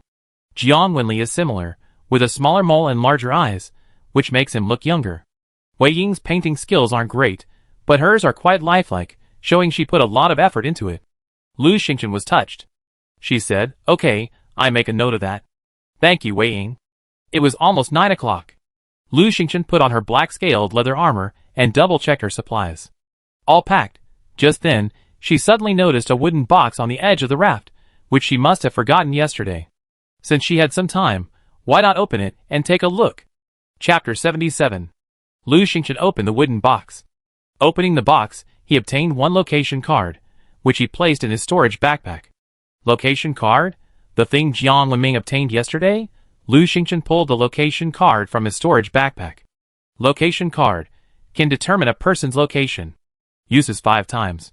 Oh, so it can be used 5 times? Lu Xingchen pondered for a moment. Suppose Jiang Wenming locates her once, then chases her. If she changes her location, Jiang Wenming will have to locate her again. If this repeats several times, wouldn't his location card be used up? In fact, there is a way to deal with him. Now, she has several trump cards. First, Jiang Wenming has a location card, but he doesn't know she has one too. Second, she knows the Jiang brothers' weapons, but they don't know her weapons, let alone her traps. Third, he already knows what the Jiang brothers look like. So, she has a significant advantage. Putting away the location card, Lu Xingchen went to the Peach Blossom Holy Land. Unfortunately, there was no luck today. She had just left the Peach Blossom Land when the chat screen suddenly flipped open. Announcement: at 9 a.m., players in Area 33 will be transported to a massive deserted island. The deserted island hunt officially begins. Everyone is both hunter and prey. At the end of the hunt, players' points earned on the deserted island will be tallied. The top 10 players will receive generous rewards. 10 minutes left to prepare. The countdown begins. The chat screen was abuzz with activity. Some were panicked, some were furious, some were silent, and some were arrogant. Ah, it's really about to begin. Wow, everyone is both hunter and prey. Is this a written rule that allows us to kill each other? Yes, desert island hunting. We kill players, not beasts. So panicked. I haven't offended anyone, have I? Don't come looking for me. Haha, idiot. Who cares if you've offended anyone? Killing you might earn me points. Jiang Wenming, haha, don't doubt it. Killing and robbing is the theme of desert island hunting. Haha, Lu Xingchen, are you ready? Jiang Wenli, hee, Lu Xingchen, are you ready? Lu Xingchen was undeterred. Come on if you dare. The chat room was in chaos, with some crying, some shouting, and some being arrogant. Lu Xingchen reorganized the supplies in her backpack. I brought too many strawberries. Should I put down a basket? She hesitated, holding the basket. Strawberries, strawberries, little strawberries. Suddenly, Lanlin's sweet voice rang out. It flapped its wings and swooped over, grabbing the basket of strawberries in one gulp. Hey, haven't you eaten yet, glutton? Lu Xingchen grabbed its neck. Countdown, 10, 9, 8, 7, 3, 2, 1. The hunt begins. Lu Xingchen felt her vision blur, her body swaying, her feet dangling in the air, and she landed with a plop on a grassy patch. The scene had changed. She was standing on a patch of green grass, with a few sparse trees nearby and dense forests to the east and west. Is this a deserted island? Thankfully, there was plenty of plant life, so she could gather supplies. Lu Xingchen stretched her arms and legs and took a few steps west. Strawberry, little strawberry. Suddenly, Lanlan's voice rang out again. Lu Xingchen looked down and saw that she was holding a basket in one hand and a red-billed blue magpie in the other. She actually brought it with her. Lu Xingchen loosened her grip, pinched a strawberry, and gave it to Lan, then put the basket of strawberries back into her backpack. Stingy, stingy. Lan gobbled the strawberry in one gulp, shouting in frustration. Shoo! Lu Xingchen turned and tapped the red-billed blue magpie's beak. If you yell again, I leave you here. Stingy, stingy. Lan screamed, spread her wings, and flew away. Lu Xingchen, Okay, I knew this guy couldn't be trusted. The commando group chat was buzzing with messages. Wei Lin. Xingchen, what are the coordinates? Quick! Wei Ying. Jian Wenming has found Xingchen. They're very, very close. Zhong Cheng.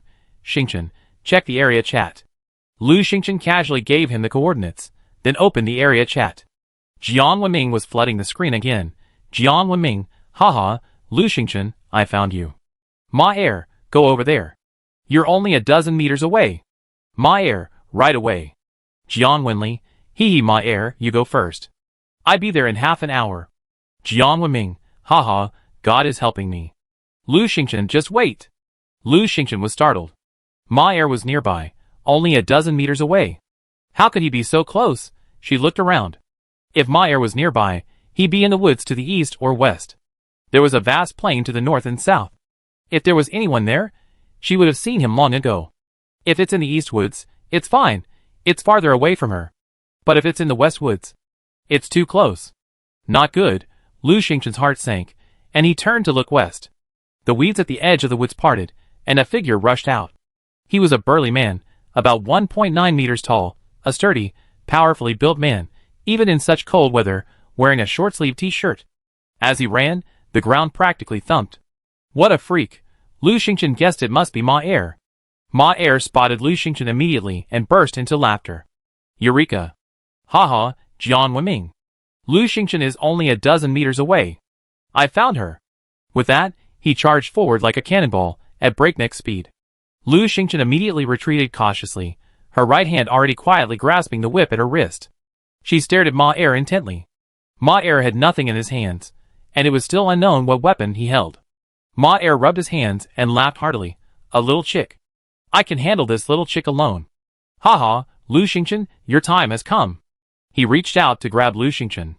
Lu Xingchen dodged, and with a crack, the whip swung towards Ma Air. Ma Air's expression froze, and he dodged, the whip missing him. She said nothing, the whip flying, crack, crack, lashing at Ma Air non-stop. Ma Air dodged twice, then suddenly, with a ha, a massive hammer slammed down at Lu Xingchen. Here it comes! That's his weapon. Lu Xingchen quickly twisted his body, taking several steps back. Crack! The hammer struck the stone beside him, sending shards flying and sparks flying. Hiss! Lu Xingchen felt a pain in her wrist. Her wrist had been scraped by a falling stone shard. Blood trickled down. Ma Air saw this and laughed heartily. What? You can't even take it? Buzz! The hammer flew over again. Lu Xingchen then noticed that the hammer was attached to a chain. Ma Air, holding the chain with one hand, swung the hammer with great vigor. Lu Xingchen gritted his teeth and lashed out with his whip, attacking as hard as he could, leaving Ma Air no time to swing the hammer. Under the overwhelming attack, Ma Air's hammer was rendered useless. Chapter 78. Snap! Lu Xingchen whipped his whip forward. Ma Air shouted and reached out to grab the end of the whip. He grabbed the tip of the whip and yanked hard. Lu Xingchen took the opportunity to loosen his grip. Ma Air, exerting too much force, stumbled back several steps, nearly falling to the ground. Ma Air's face flickered with irritation, but he steadied himself, threw the whip aside, and said deliberately, haha, that's all. Really? Lu Xingchen had already quickly retreated several steps, slinging her quiver over her shoulder and gripping her oxhorn bow. At this distance, a bow and arrow is perfect, Hard combat had previously stood no chance. Against a player as powerful as Ma Er, ranged attacks are the most effective. She gave Ma Er no chance to prepare. She drew her bow, drew her arrows, and whoosh whoosh whoosh. 3 feathered arrows blazed out in a flurry. Ma Er, startled, quickly dodged. However, 3 arrows came flying in quick succession. He dodged the first 2, but not the third. Puff! The final arrow pierced his shoulder. At the same time, Lu Xingchen knocked 3 more arrows and unleashed them in a flurry of whizzes. This time, Ma Er was prepared, and despite being caught off guard and in a state of panic, he managed to dodge them. Lu Xingchen retreated 5 or 6 steps. Ma Er, enraged, roared and charged forward. He was a master, and seeing Lu Xingchen was just a young girl, he had initially looked down on her, intending to capture her and save her for his brother Jiang Wenming. But now, wounded, his rage spurred him to no avail. His hammer flew. His men showed no mercy. Lu Xingchen spun around and hid behind a large rock. Bang, bang, bang. The hammer struck the stone, sending shards flying. Lu Xingchen dodged and swerved, merely avoiding Ma Er's attack. The feather arrow was laced with horse-intoxicated grass, and she figured it would soon take effect. Sure enough, after a few minutes, Ma Er, breathless and slowing down, frowned, touched his shoulder, and with a loud shout, pulled out the feather arrow, throwing it to the ground. Bang! Ma Er's hammer flew again, and Lu Xingchen rolled over, quickly rising to a half-crouch, turning and unleashing an arrow. Ma Er, overjoyed at seeing Lu Xingchen fall, roared with laughter. Lu Xingchen this time. Puff!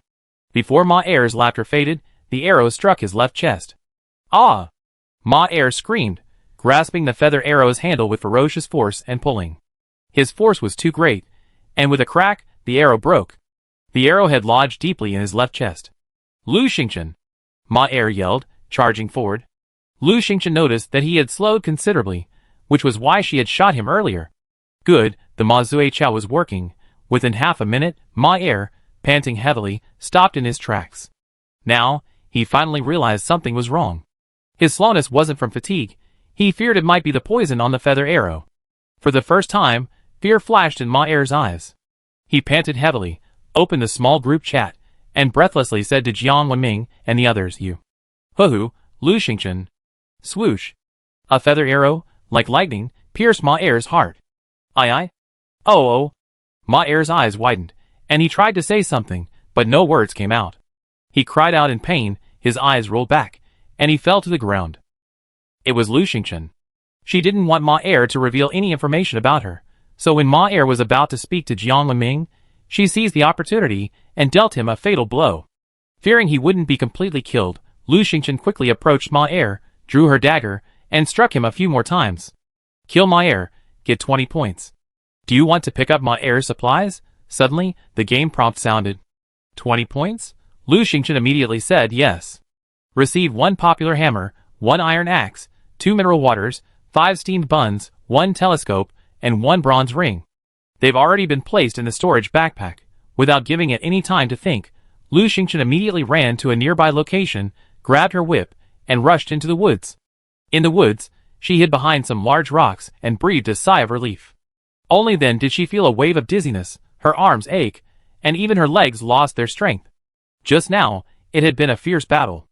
And she had killed someone. She actually killed someone. Lu Xingchen was dazed for a moment. Even though she had been mentally prepared, the sight of her hand stained with blood still felt surreal. Xingchen, what's wrong with you? Wei Ying kept calling out. Lu Xingchen opened the commando group's chat, and found they had been chatting for a long time.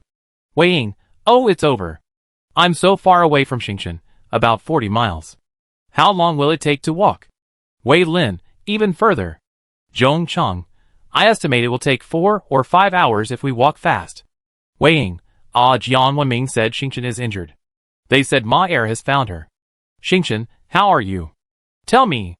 Wei Lin, stop calling. We can't make it. Don't disturb Xingchen. She's probably fighting Ma Er right now. Wei Ying, oh my god, Ma Er is amazing. He's incredibly strong. Even you and I couldn't withstand his meteor hammer, let alone Xingchen. Lu Xingchen breathed a sigh of relief. I'm fine. Ma Er is dead. Wei Ying, no wonder Jiang Wenming suddenly stopped talking. Lu Xingchen opened the chat room and took a look at Jiang Wenming's comments. At first, Jiang Wenming spoke arrogantly, Ma Er is only a dozen meters away from Lu Xingchen. Haha, let's see where she can run. Jiang Wenli, Ma Er said Lu Xingchen is weak and no match for him. Jiang Wenming, okay, Lu Xingchen is injured, and Ma Er said we can have some fun. We tie her up and end the fight in 3 minutes. Jiang Wenli, I'm on my way there, brother. Don't waste the call. Jiang Wenming, no problem. Lu Xingchen isn't worth it. Humph, today is her death. I kill Lu Xingchen live. Jiang Wenli, brother, Ma Er is dead. Team alert, Ma Er is dead. Jiang Wenming, what? Jiang Wenli, it must be Lu Xingchen. I'm going to kill her. Jiang Wenming, stop, Wenli, you can't go over there. Wait for me. Call me. Gao Dafu, shameless. A bunch of grown men against one. Isn't it shameful to chase and block a girl? Wei Lin, Jiang Wenming, Jiang Wenli, aren't you quite capable? Why are you still trying to fight 2 against 1? Come to me if you're brave enough. Wei Ying, that's right, come to me if you're brave enough.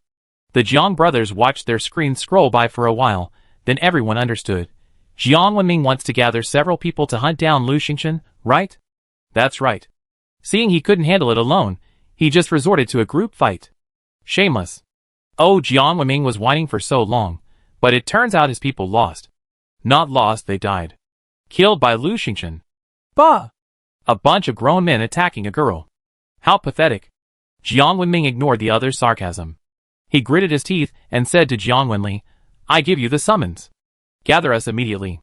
This time, we're determined to kill Lu Xingchen. Chapter 79. Lu Xingchen had a few small cuts on her wrists. She didn't care if it was a waste, so she applied a gold medicine. The wounds healed quickly. She ate a few more strawberries, and her energy immediately returned. In fact, the most important thing to calm down was her mood. After all, it was her first time killing someone. Lu Xingchen quickly adjusted herself and began to examine the supplies she had just acquired. Ma Er's weapon was a meteor hammer. Lu Xingchen picked it up and weighed it, feeling a bit heavy, so she put it down. There was also a bronze ring that actually increased her agility by 2 points. No wonder Ma Er had been so agile just now. Lu Xingchen put the ring on her thumb and was surprised to find a slot underneath. This was a ring for archery, protecting her finger. Just what she needed, this ring came just in time. All her hard work in killing Ma Er had finally paid off. After putting the ring on, she checked the other supplies. There was also a telescope. She took it out and looked around. This telescope is quite good. It can see far away. Lu Xingchen thought it would be perfect for observing the Jiang brothers. Lu Xingchen opened the area chat and shrunk the screen to the upper left corner to avoid obstructing his view. The Jiang brothers loved to scroll through their chat screens, so he could follow their movements on the chat screen. Sure enough, Jiang Wenming was shouting again, Lu Xingchen, you can't get away. Haha, I found you. Wait. Jiang Wenli, brother, I'm calling you. I'm close. Jiang Wenming, hurry. Lu Xingchen glanced at his coordinates. It seemed this was the second time Jiang Wenming had used the location card. A location card has a 5-use limit. Suddenly, someone named Zhu Yong said in the chat channel, Jiang Wenming, call me. Let's avenge Ma Er together. As soon as he said this, many people in the chat channel exclaimed, Ah, Zhu Yong? That heinous serial killer?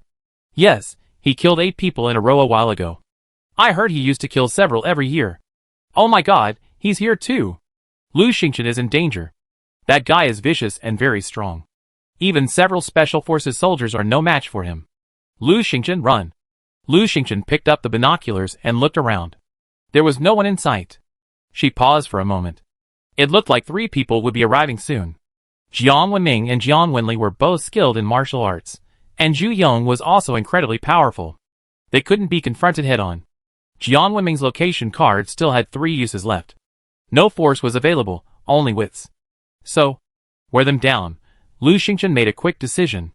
She immediately stood up and ran towards a small hill to the south. It was a small rocky hill with few trees, but Lu Xingchen had no desire to hide. This was exactly the kind of place she'd been looking for. She hurried along, and after about half an hour, she reached the hill's summit. She stood there, took out her binoculars, and rested while looking around. There was still no sign of Jiang Wenming and the others. After sprinting for over half an hour, Lu Xingchen was exhausted. She took out some strawberries and ate a few, then took out a peach and began to chew on it. After just a few bites, her fatigue vanished, and her legs, slightly sore from the sprint, recovered. She felt refreshed, as if she just had a night's rest. Indeed, peaches are incredibly effective. Even without adding any stats, they can still restore stamina. Lu Xingchen only ate half of the peach, and seeing that his stamina had returned to normal, he was about to put the other half back. I want to eat! I want to eat! A red-billed blue magpie fluttered over from a distance, yelling, Where have you been? Lu Xingchen was furious at the sight of it. It ran off the moment it arrived on the deserted island, and then spent 2 hours on the run, completely unconcerned about its owner's life or death. This red-billed blue magpie is quite wild. Chirp, chirp, chirp. The red-billed blue magpie feigned stupidity. Lu Xingchen snorted and put half the peach back into her backpack. Seeing the peach gone, the red-billed blue magpie grew anxious and circled around Lu Xingchen, saying, I was wrong, I was wrong. Lu Xingchen, This heartless little bird. It admitted its mistake quickly, and it was all for the mysterious peach. This guy really knows his stuff. Lu Xingchen pointed in all directions. Patrol around and see if there are any 3 people nearby. If you see any, come back and tell me. Once you've dealt with them, I give you a bite. Got it. The red-billed blue magpie flew away. Lu Xingchen picked up the telescope again. A few minutes later, it returned, pointed its wing in the north direction where Lu Xingchen had come from, and said, 3 idiots coming over there. Lu Xingchen immediately picked up the telescope again. 2 minutes later, she spotted 3 figures. If her guess was correct, it must be Jiang Wenming. As she got closer, she saw Jiang Wenming pause, seemingly holding something out and nodding at it. Then, he looked in Lu Xingchen's direction and grinned. She glanced at the area chat. Jiang Wenming was yelling, Lu Xingchen, you're dead. Okay, it looked like Jiang Wenming had used his location card again. Now, he only had 2 chances to locate them. Lu Xingchen saw Jiang Wenming and the other 2 pick up speed, sprinting towards her. Time to go. Lu Xingchen put down her binoculars and said to Lan Lan, keep an eye on them. Then she jumped down the hill and continued running south. She had the binoculars and could see Jiang Wenming, but Jiang Wenming didn't have them, so he had no idea where Lu Xingchen had gone. As Lu Xingchen sped along, she saw Jiang Wenming furious in the chat. Lu Xingchen, if you dare, don't run. Jiang Wenli, Lu Xingchen, you can't get away. Lu Xingchen snorted coldly and continued sprinting for over half an hour. She stopped on a plain, hid behind a large rock, and sat down to rest. She also took out half a peach and ate it. Her strength immediately returned, and she felt refreshed. After eating the peaches and resting for a while, she waited for Lan Lan to bring back news of Jiang Wenming and the other 2 before she took out her binoculars and looked in the direction Lan Lan had mentioned. Jiang Wenming and the other 2 were almost on their heels. However, their steps were unsteady, and they were panting, clearly exhausted. In the area chat, Jiang Wenming was still threatening, Lu Xingchen, I see you, you can't run away. Lu Xingchen chuckled, then why don't you come over here? It's been so long, and you haven't come to me yet? Are you scared? Jiang Wenming was furious, if you can, don't run. Lu Xingchen sneered, what? You're asking me to wait here for you? You useless piece of shit. Jiang Wenli was furious, Lu Xingchen, don't be so arrogant.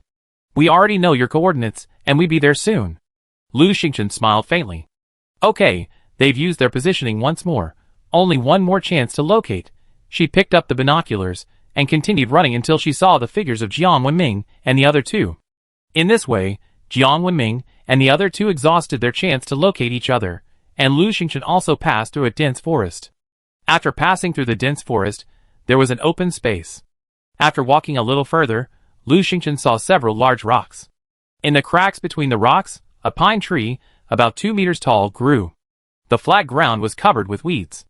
Lu Xingchen looked around. This was a good spot. Just now, she had been constantly irritating Jiang Wenming in the chat channel, prompting him to chase her relentlessly. The 3 of them were exhausted. It was time to end this. Chapter 80. Lan, go and keep an eye on them. Tell me when they're almost here. Lu Xingchen instructed the blue magpie.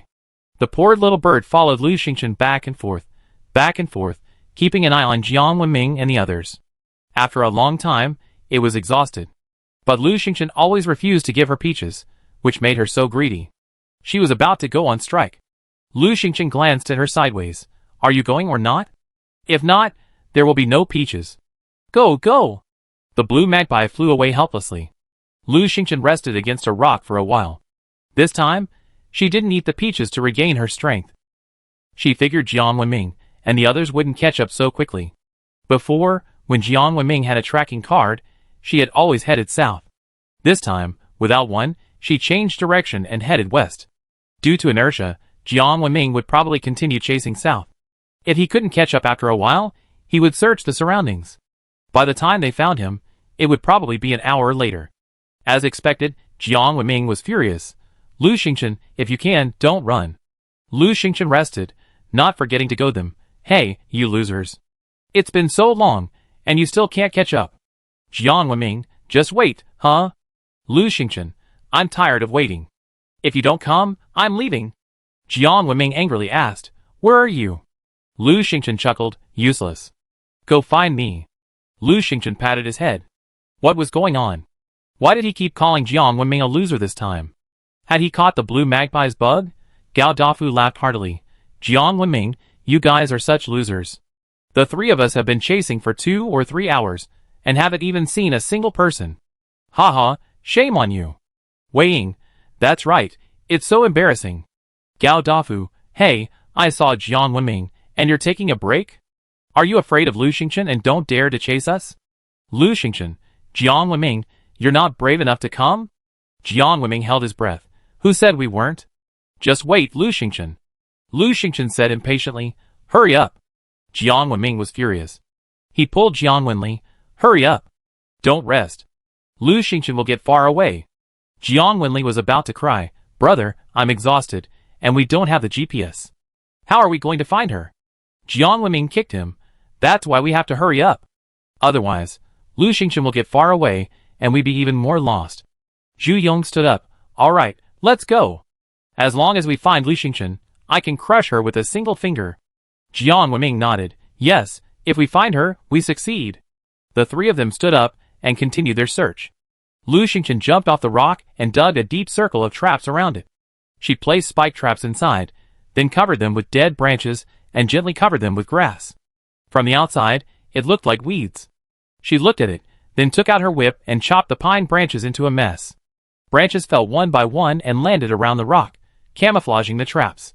After doing this, Lu Xingchen walked around the area again, familiarizing herself with the terrain. When she reached a spot, she felt a pain in her toe. Looking down, she saw a strange patch of weeds. The weeds were vine-like, and on the vines grew small, finger-sized things resembling thorns. Just now, a thorn had pierced her shoe. Luckily, it only pierced the tip of her toe. Lu Xingchen quickly moved her foot away. She lowered her head, pulled up the thorn, examined it, and squeezed it. The thorn was very hard. She couldn't pry it apart with her hands. Lu Xingchen took out her dagger and used it to split the thorn. Is this a thorn? An idea struck Lu Xingchen. She used her dagger to cut down several thorns, then used a shovel to dig out the roots and put them in her backpack. She returned with several thorns in tow. After dealing with the thorns, Lu Xingchen jumped onto the pine tree. Now, the pine tree was bare of branches and leaves, so she sat on the top, telescope in hand, able to see far away. Lan Lan flew back. Xingchen, Xingchen, those three are coming. Jiang Wenming is here. Lu Xingchen sorted out her supplies again. Someone's here, a fat man. The man raised his hands from a distance. It's me, Lu Xingchen. I'm Gao Dafu. I'm not participating in your fight. What are you doing here? Lu Xingchen pointed his spear at Gao Dafu, frowning. I'm here to watch the fun. No, I'm here to tell you. Jiang Wenming and his men are coming. Run! Gao Dafu said hurriedly. In the chat area, Gao Dafu was overjoyed. Wow, first I saw Jiang Wenming, and now I see Lu Xingchen. Wow, what luck! Wei Lin, Gao Dafu, don't make things worse. Gao Dafu was unconvinced. How am I making things worse? I was just passing by to eat some food. Jiang Wenming is right behind us. They're coming. A big fight is about to begin. Wei Lin quickly sent a private message to Lu Xingchen. Xingchen, don't kill Gao Dafu. He's a friendly force. Lu Xingchen glanced at the private chat and pointed his spear. Stand aside. Okay. Gao Dafu spun his chubby body around and moved behind a large rock nearby. He excitedly announced in the group chat, Jiang Wenming is here. Immediately, someone asked, Gao Dafu, are you on the battlefield? Gao Dafu beamed. Yes, Jiang Wenming and Lu Xingchen are about to face off. Come on, I live-streamed the battle. The chat room was eager to watch the excitement, responding one after another. Really? Come on, live stream. I want to see how Lu Xingchen handles it. Pick up the Jiang brothers. I want to watch too, hee. Gao Dafu, please be more active during the live stream, okay? We're enjoying it, so give us a tip. Gao Dafu was delighted. Okay. Finally, someone more reasonable. Hey, aren't you guys too optimistic? Lu Xingchen, a girl, versus 3 grown men, all incredibly strong, and one a murderer. There's no chance of winning, right? And you're still making a fuss. I think Lu Xingchen is in danger too. Ugh, I'm worried about her. The Jiang brothers didn't have time to chat. They were exhausted. The 3 of them sprinted breathlessly, practically foaming at the mouth, until they finally spotted Lu Xingchen. Lu Xingchen was sitting on a treetop, yawning boredly, almost asleep. Jiang Wenming laughed heartily. Lu Xingchen, we're here. You're dead. Jiang Wenli shouted, Brother, let me do it. He rushed over first. Gao Dafu shouted in the chat area, Ah, the killing has begun. Jiang Wenli's charging forward. The fool is always the first. Lu Xingchen smiled faintly, stood up, and spread her fingers. Swish. With a swish, a quiver appeared behind her, and an ox-horn bow was in her hand. She bent her bow, drew her arrows, and whoosh, whoosh, whoosh. 3 feather arrows spurted out in rapid succession at Jiang Wenli. Jiang Wenli had no idea. He cried out, Ah! And dodged quickly. However, the arrows came suddenly, and with incredible speed. Puff, puff. 2 sounds. One arrow struck his knee, and the other struck his left arm. In reality, Lu Xingchen wouldn't normally have hit Jiang Wenli so easily, and she hit him twice. This happened because, first, Jiang Wenli was exhausted from being constantly dragged around by Lu Xingchen. Second, he underestimated Lu Xingchen, and was too eager to catch him. Jiang Wenli, struck by 2 arrows, cried out in pain, Ah, brother. His knees buckled, and he fell to the ground. Oh no! Jiang Wenming cried out, quickly supporting Jiang Wenli. Jiang Wenli cried out repeatedly, Brother, brother, it hurts. Ah, it hurts. Chapter 81. Gao Dafu's eyes lit up, and he said in the chat area, Wow, Lu Xingchen gave Jiang Wenli a show of strength. Jiang Wenli's injured, his leg is lame, and he's on his knees. Ouch, it hurts. TSK, so noisy. Why is Jiang Wenli so cowardly, crying and yelling? It's so annoying. Wei Lin was overjoyed. Xingchen won.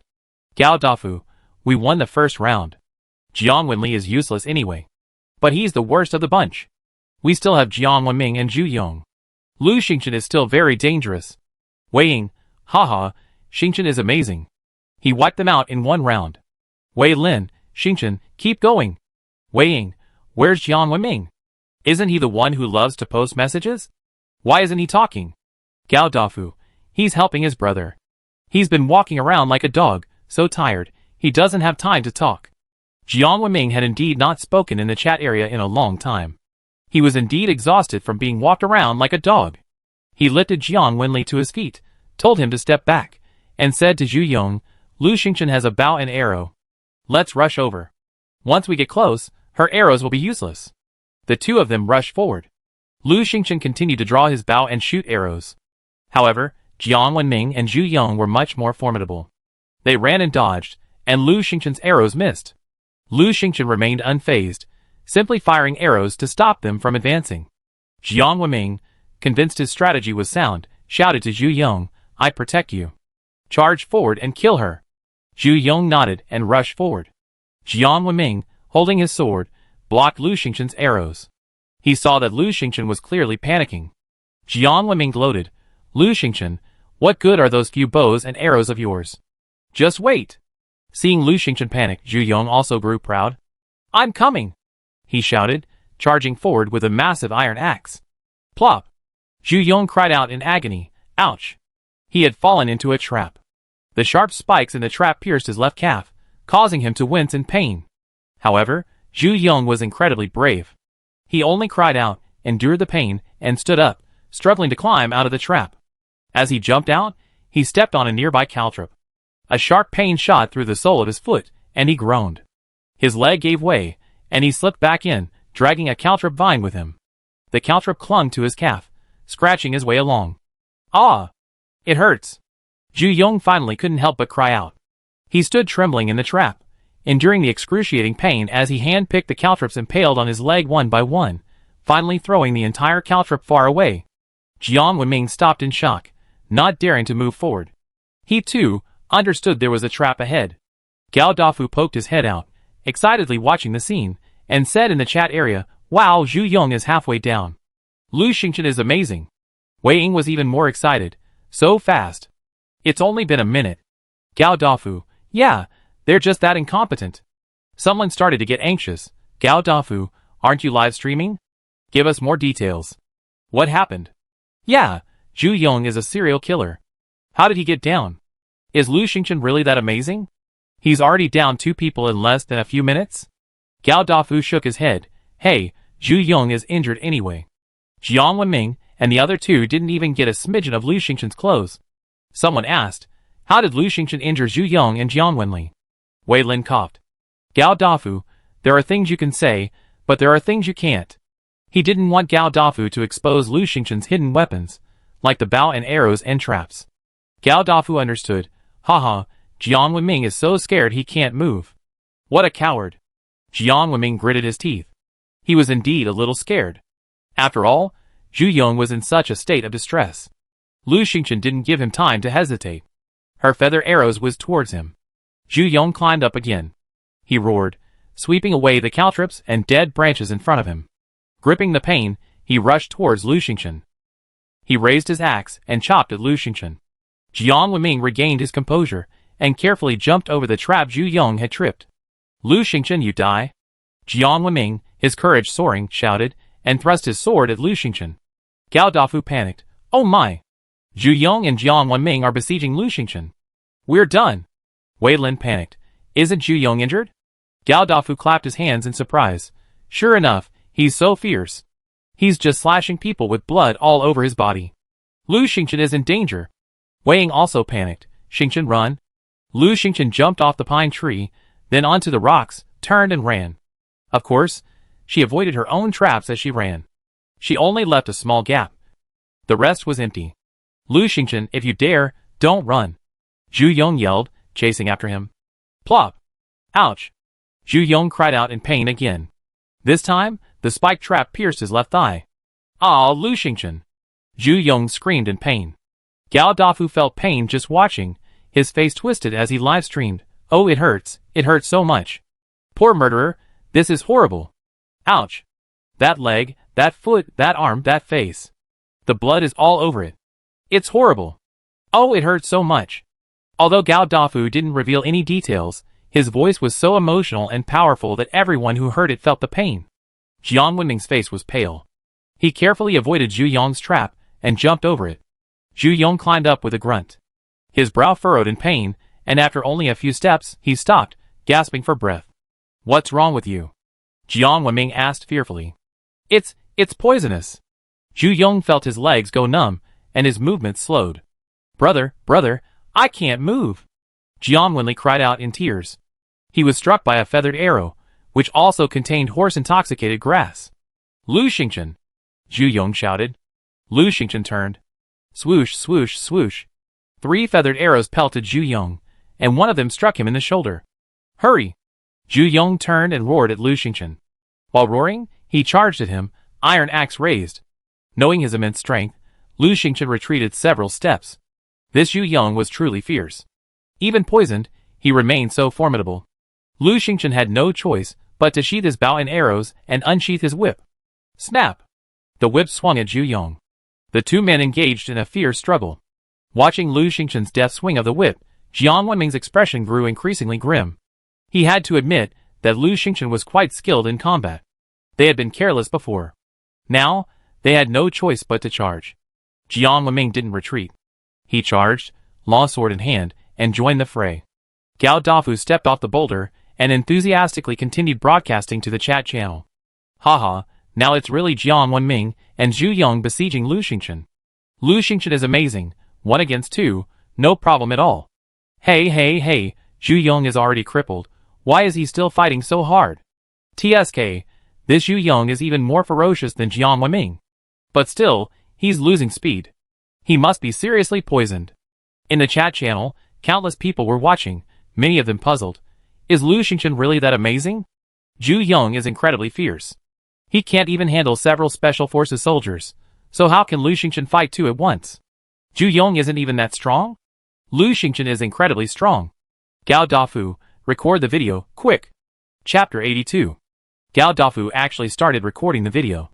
While Lu Xingchen wasn't very good at other things, she had learned the 12 secret whip techniques.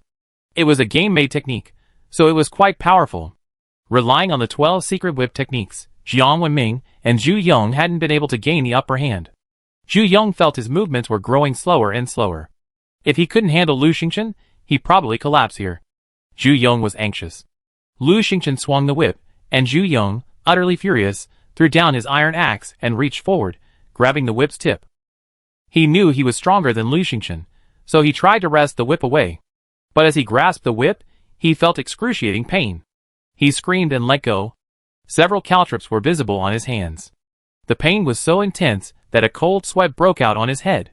Gritting his teeth, he pulled the caltrops out and threw them away. His hands were covered in blood, and his fingers were lacerated. Zhu Yong's fingers were connected to his heart, and the pain was so intense that he nearly fainted. "Oh, it hurts!" Gao Dafu, with his strong empathy, immediately cried out on Zhu Yong's behalf. The players in the chat area empathized with him and hurriedly asked, "What's wrong? Who's hurt again?" "Gao Dafu, Zhu Yong, the murderer." "Ouch! His hand is rotten. 10 fingers are connected to his heart. How painful it must be." Gao Dafu diligently streamed. Seeing Zhu Yong's plight, he winced. "Oh, it's tragic. It's tragic. Zhu Yong's hand is broken. TSK, TSK, TSK, TSK, blood." As he spoke, he uploaded the video to the chat channel, showing only Zhu Yong's plight. He also considerately blurred Lu Xingchen's face. So, everyone saw Zhu Yong's face twisted in pain. "Ah, Lu Xingchen's whip skills are pretty good." "Of course they are. Didn't you see Zhu Yong's hand was deformed from the pain? Hey, what's wrong with his hand? The video isn't clear. I saw him grab Lu Xingchen's whip, and then he got stabbed. Ah, Lu Xingchen's whip even has a hidden weapon. Zhu Yong's hand is bleeding. It hurts just looking at it. Hey, his legs and shoulders are bleeding. He's seriously injured. Just now, I saw Jiang Wenli. Is he paralyzed? Jiang Wenming's face is pale. He must be terrified. Lu Xingchen is really amazing. He's 1 versus 3, and he beat them to a pulp. Haha, Jiang Wenming, why don't you run? If you don't, the whole army will be wiped out. Jiang Wenming's face was pale, having half fear and half anger. Brother, let's go. Fearful and in pain, Jiang Wenli dragged himself a few steps, yelling at Jiang Wenming, "My legs are broken, brother." "Ah, brother, this bird pecked my eyes, ah, my eyes." Jiang Wenli screamed again. A beautiful bird with a red beak and blue feathers soared into the sky, hurling a curse. "You bastard, blind. Good for nothing." It was Lan Lan. Blood flowed from Jiang Wenli's eyes, and he covered them with his hands and screamed miserably. Jiang Wenming clenched his sword. He had to get Jiang Wenli away quickly and treat his injuries. If it was too late, Jiang Wenli's legs would be broken. Jiang Wenli might even go blind. How could such a strange bird appear? Jiang Wenming didn't have time to think. He sheathed his sword, ran to Jiang Wenli, picked him up, and ran away. He refused to admit that Lu Xingchen had frightened him. Gao Dafu shook his head repeatedly. TSK, Jiang Wenming is such a coward. He actually ran away. Wei Lin was overjoyed. Jiang Wenming ran away. He had been worried about Lu Xingchen. Gao Dafu said, yes, he ran away. He took Jiang Wenli with him, and left Zhu Yong behind. Alas, poor Zhu Yong, he was used by the Jiang brothers. Zhu Yong didn't run. He had killed so many people, but he had never run away.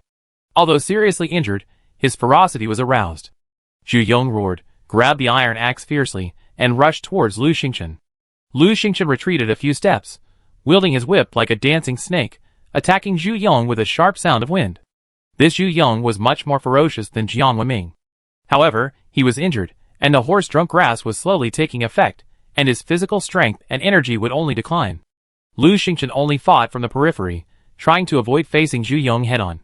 Another 7 or 8 minutes passed, and Zhu Yong was panting heavily, his steps becoming increasingly unsteady. Sweat poured down his body, dripping from his forehead into his eyes. His vision was blurry, and he felt dizzy. Suddenly, he felt a pain in his chest. He looked up to see Lu Xingchen, bow and arrow drawn, staring at him. Just now, a feathered arrow had pierced his chest. Lu Xingchen looked at Zhu Yong. Zhu Yong glanced down at his chest again, his body lurching, and he collapsed to the ground. Lu Xingchen heard a voice. Kill Zhu Yong and gain 50 points. Do you want to pick up Zhu Yong's supplies? Huh? So many more points? Lu Xingchen was surprised. She had only earned 20 points for killing my heir, so how could she get 50 points for killing Zhu Yong? Is it based on strength? Lu Xingchen stopped hesitating and said yes. He had collected Zhu Yong's supplies, obtaining 1 giant iron axe, 2 bottles of mineral water, 10 loaves of bread, 1 red gold poria cocos, and 1 summoning card. He had already placed all of them in his storage backpack. Lu Xingchen raised a brow. I hadn't expected Zhu Yong to have so many supplies. Red gold poria cocos is a valuable resource. It can be used to make a rejuvenation pill. And there's even a summoning card. Lu Xingchen was very satisfied. Although the kill was tough, the rewards were immense. Not only 50 points, but also red gold poria cocos and a summoning card. At this time, Gao Dafu was excitedly live streaming. Haha, oh my god, Zhu Yong is dead, dead. Killed by Lu Xingchen. That's amazing. Lu Xingchen is amazing. I'm telling you, if you encounter Lu Xingchen, don't even think about killing her for supplies, because you won't be able to kill her, and she might even kill you. Wow, Lu Xingchen took Zhu Yong's supplies. It seems like quite a bit. Hey there. Many people were surprised. Lu Xingchen really killed Zhu Yong? I can't believe it. Lu Xingchen can even kill Zhu Yong. So isn't her martial arts prowess terrifying? Of course, Lu Xingchen killed Zhu Yong in a 1v3 fight. Jiang Wenli was crippled, and Jiang Wenming was scared away. I admire her so much. A warning to everyone. Whenever you see a female player and want to kill her to steal supplies, take a closer look. What if it's Lu Xingchen? Gao Dafu was brimming with excitement, but before he could say anything, Lu Xingchen quickly picked up a few feather arrows and chased after Jiang Wenming. Gao Dafu hurriedly said, Lu Xingchen is chasing Jiang Wenming. I go and see. Wei Ying, go, go. Keep live streaming. Gao Dafu burst into laughter. Jiang Wenming, didn't you keep clamoring to kill Lu Xingchen? Why are you running? You coward. The chat room was filled with jeers. Jiang Wenming gritted his teeth and ran with Jiang Wenli on his back. He was also watching the chat room and learned from them that Zhu Yong was dead. Zhu Yong was far superior to him in terms of martial prowess and was ruthless and fierce. He had never imagined that he would die at the hands of Lu Xingchen. He was terrified, and only by running could he alleviate his fear. Lu Xingchen pursued him, quickly catching up with Jiang Wenming, who was slow to run because he was carrying Jiang Wenli. She shouted, Jiang Wenming. Jiang Wenming simply glanced back before running even faster. As Lu Xingchen ran, he drew his bow and arrows, and whoosh, whoosh, 3 feathered arrows flew out one after another. Jiang Wenli glanced back, almost pissing himself, and yelled, Brother, brother, use the teleportation card. Quick! Chapter 83. Jiang Wenming gritted his teeth. No, we have to save the teleport card. Jiang Wenli panicked. Brother, Lu Xingchen is shooting at me, she. Oh! Jiang Wenli screamed as a feather arrow pierced his back. He screamed again, Brother. Jiang Wenming, terrified, stopped and dropped Jiang Wenli from his back. Blood streamed from Jiang Wenli's mouth. His eyes were gradually blurring. Jiang Wenming was startled. Wenli, Wenli. Lu Xingchen knocked 3 more feather arrows and fired without hesitation. Puff, puff, puff. All 3 feather arrows pierced Jiang Wenming's thighs, piercing through to the bone. Jiang Wenming cried out in pain. It wasn't that Lu Xingchen wasn't aiming for vital points, but that Jiang Wenming was blocked by Jiang Wenli, so he could only shoot at his thigh. Jiang Wenming, overwhelmed with pain, his arm gave way, and Jiang Wenli fell to the ground. Now, there was no shield in front of him. At the same time, Lu Xingchen heard a prompt. Kill Jiang Wenli and gain 20 points. Do you want to pick up Jiang Wenli's supplies? Yes. Receive 5 iron blocks, 5 mineral waters, 5 steamed buns, 1 long sword. Jiang Wenming screamed in agony, Wenli, Wenli. Ah, Lu Xingchen. Lu Xingchen gave him no time, running as he unleashed another arrow. Puff! The arrow struck Jiang Wenming squarely in the heart. Ah! Jiang Wenming cried out in pain, gnawing at the pain and pulling out a card. Swish! In a flash of white light, Jiang Wenming vanished. Huh? Lu Xingchen was stunned. Could this be the teleportation card Jiang Wenli had just mentioned? No. She immediately pulled out a location card and located Jiang Wenming. Location card. Jiang Wenming is 3 kilometers away, coordinates XX, XXX. Lu Xingchen frowned. Jiang Wenming had actually gotten so far in a flash? Is this what the teleportation card does? Gao Dafu ran over, broadcasting to the chat channel as he ran. Ah ha ha ha, Jiang Wenming ran away, coward, coward. Someone mocked. Then why does Jiang Wenming keep looking for Lu Xingchen? He keeps making threats, then runs away the moment he sees him. Gao Dafu curled his lips. Isn't that right? A teleportation card, what a waste, TSK TSK. Wei Ying laughed. Maybe he was scared to death, haha. In the chat area, Jiang Wenming suddenly shouted, Lu Xingchen. You killed my brother, and I will never forgive you. Lu Xingchen snorted coldly, you killed your brother.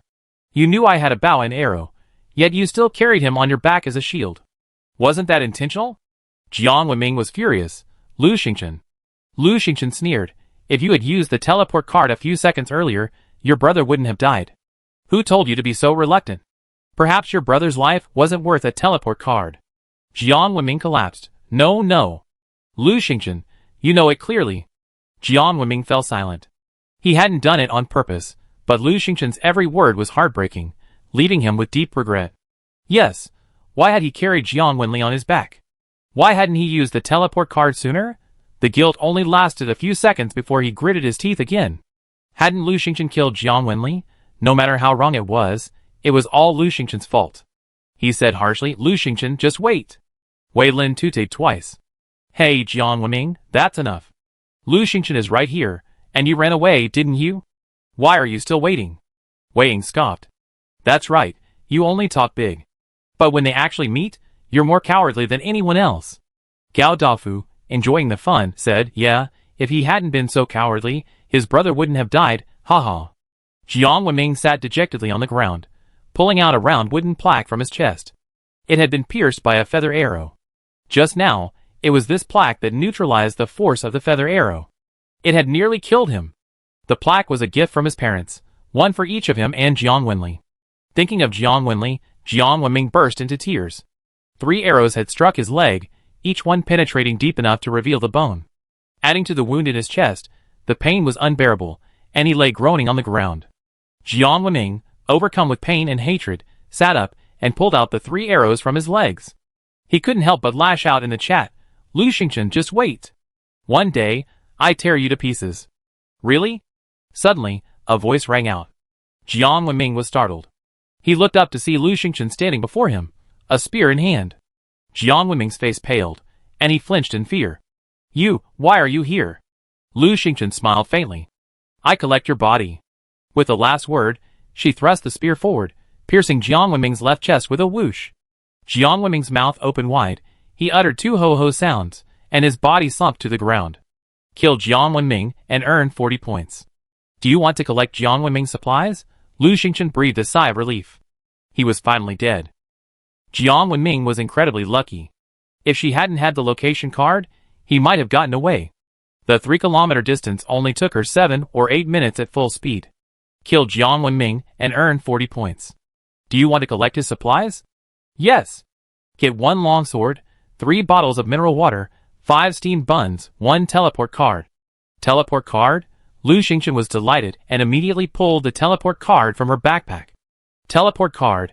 After use, you can teleport to a random location, with a range of 3 to 100 kilometers. Uses, 1/2. The teleport card has a range of 3 to 100 kilometers, but Jiang Wenming only teleported 3 kilometers. How unlucky. Lu Xingchen couldn't help but shake her head. Even if he teleported farther, she wouldn't be able to catch up in a short time. If he teleported 100 kilometers, she wouldn't even have to chase him. This is a life-saving and escape weapon. Lu Xingchen couldn't let it go.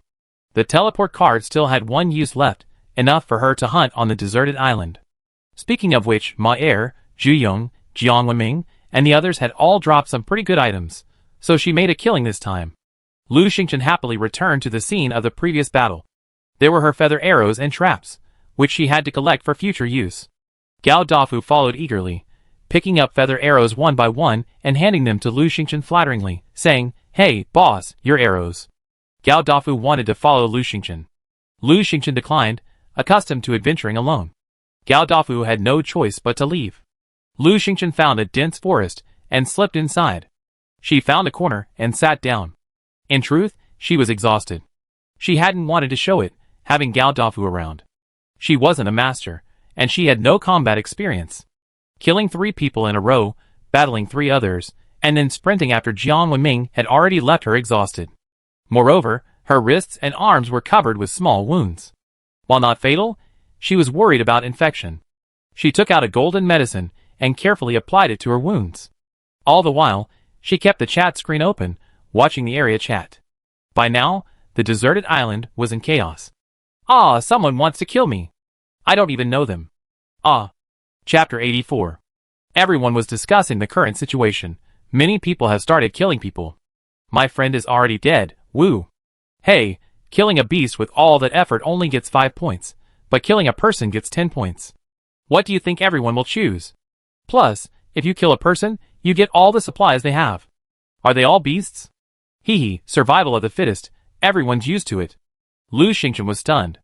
Killing one person gets 10 points. Then why did she get 20 points for killing my heir, 50 for killing Zhu Yong, and different points for killing Jiang Wenming and Jiang Wenli? Was it because they were stronger? That must be it. Lu Xingchen stared at it for a moment. Looking at the chaotic chat screen, she felt a chill in her heart. For just a few points and a few supplies, so many people had abandoned their conscience and started killing each other. She felt a pang of sadness and said in the commando group chat, I'm fine. You don't have to rush over. I have a summon card here. You can summon me in case of emergency. Wei Ying hurriedly asked, Xingchen, how are you? Are you injured? In fact, Wei Lin, Wei Ying, and Zhong Chang had already asked this question several times before, but Lu Xingchen had only just noticed. She was touched. These people genuinely cared about her. Ever since they knew her location, they had rushed over. I'm fine. Were you attacked? She asked. Wei Ying said indignantly, I encountered someone who, seeing I was a woman, tried to kill me, but I killed him. Wei Lin said, no one dared to attack me. Right now, most people are fighting alone. Not many dare to attack. I see many people forming teams. With more people, it's going to get even more chaotic. Zhong Chang said, I haven't met anyone yet. Lu Xingchen glanced at the chat room and, as expected, many people were secretly forming teams. The deserted island hunt had been hyped up for days, and there was even a call-up. Many players had already found teams, and, upon entering the deserted island, immediately formed teams if they were close.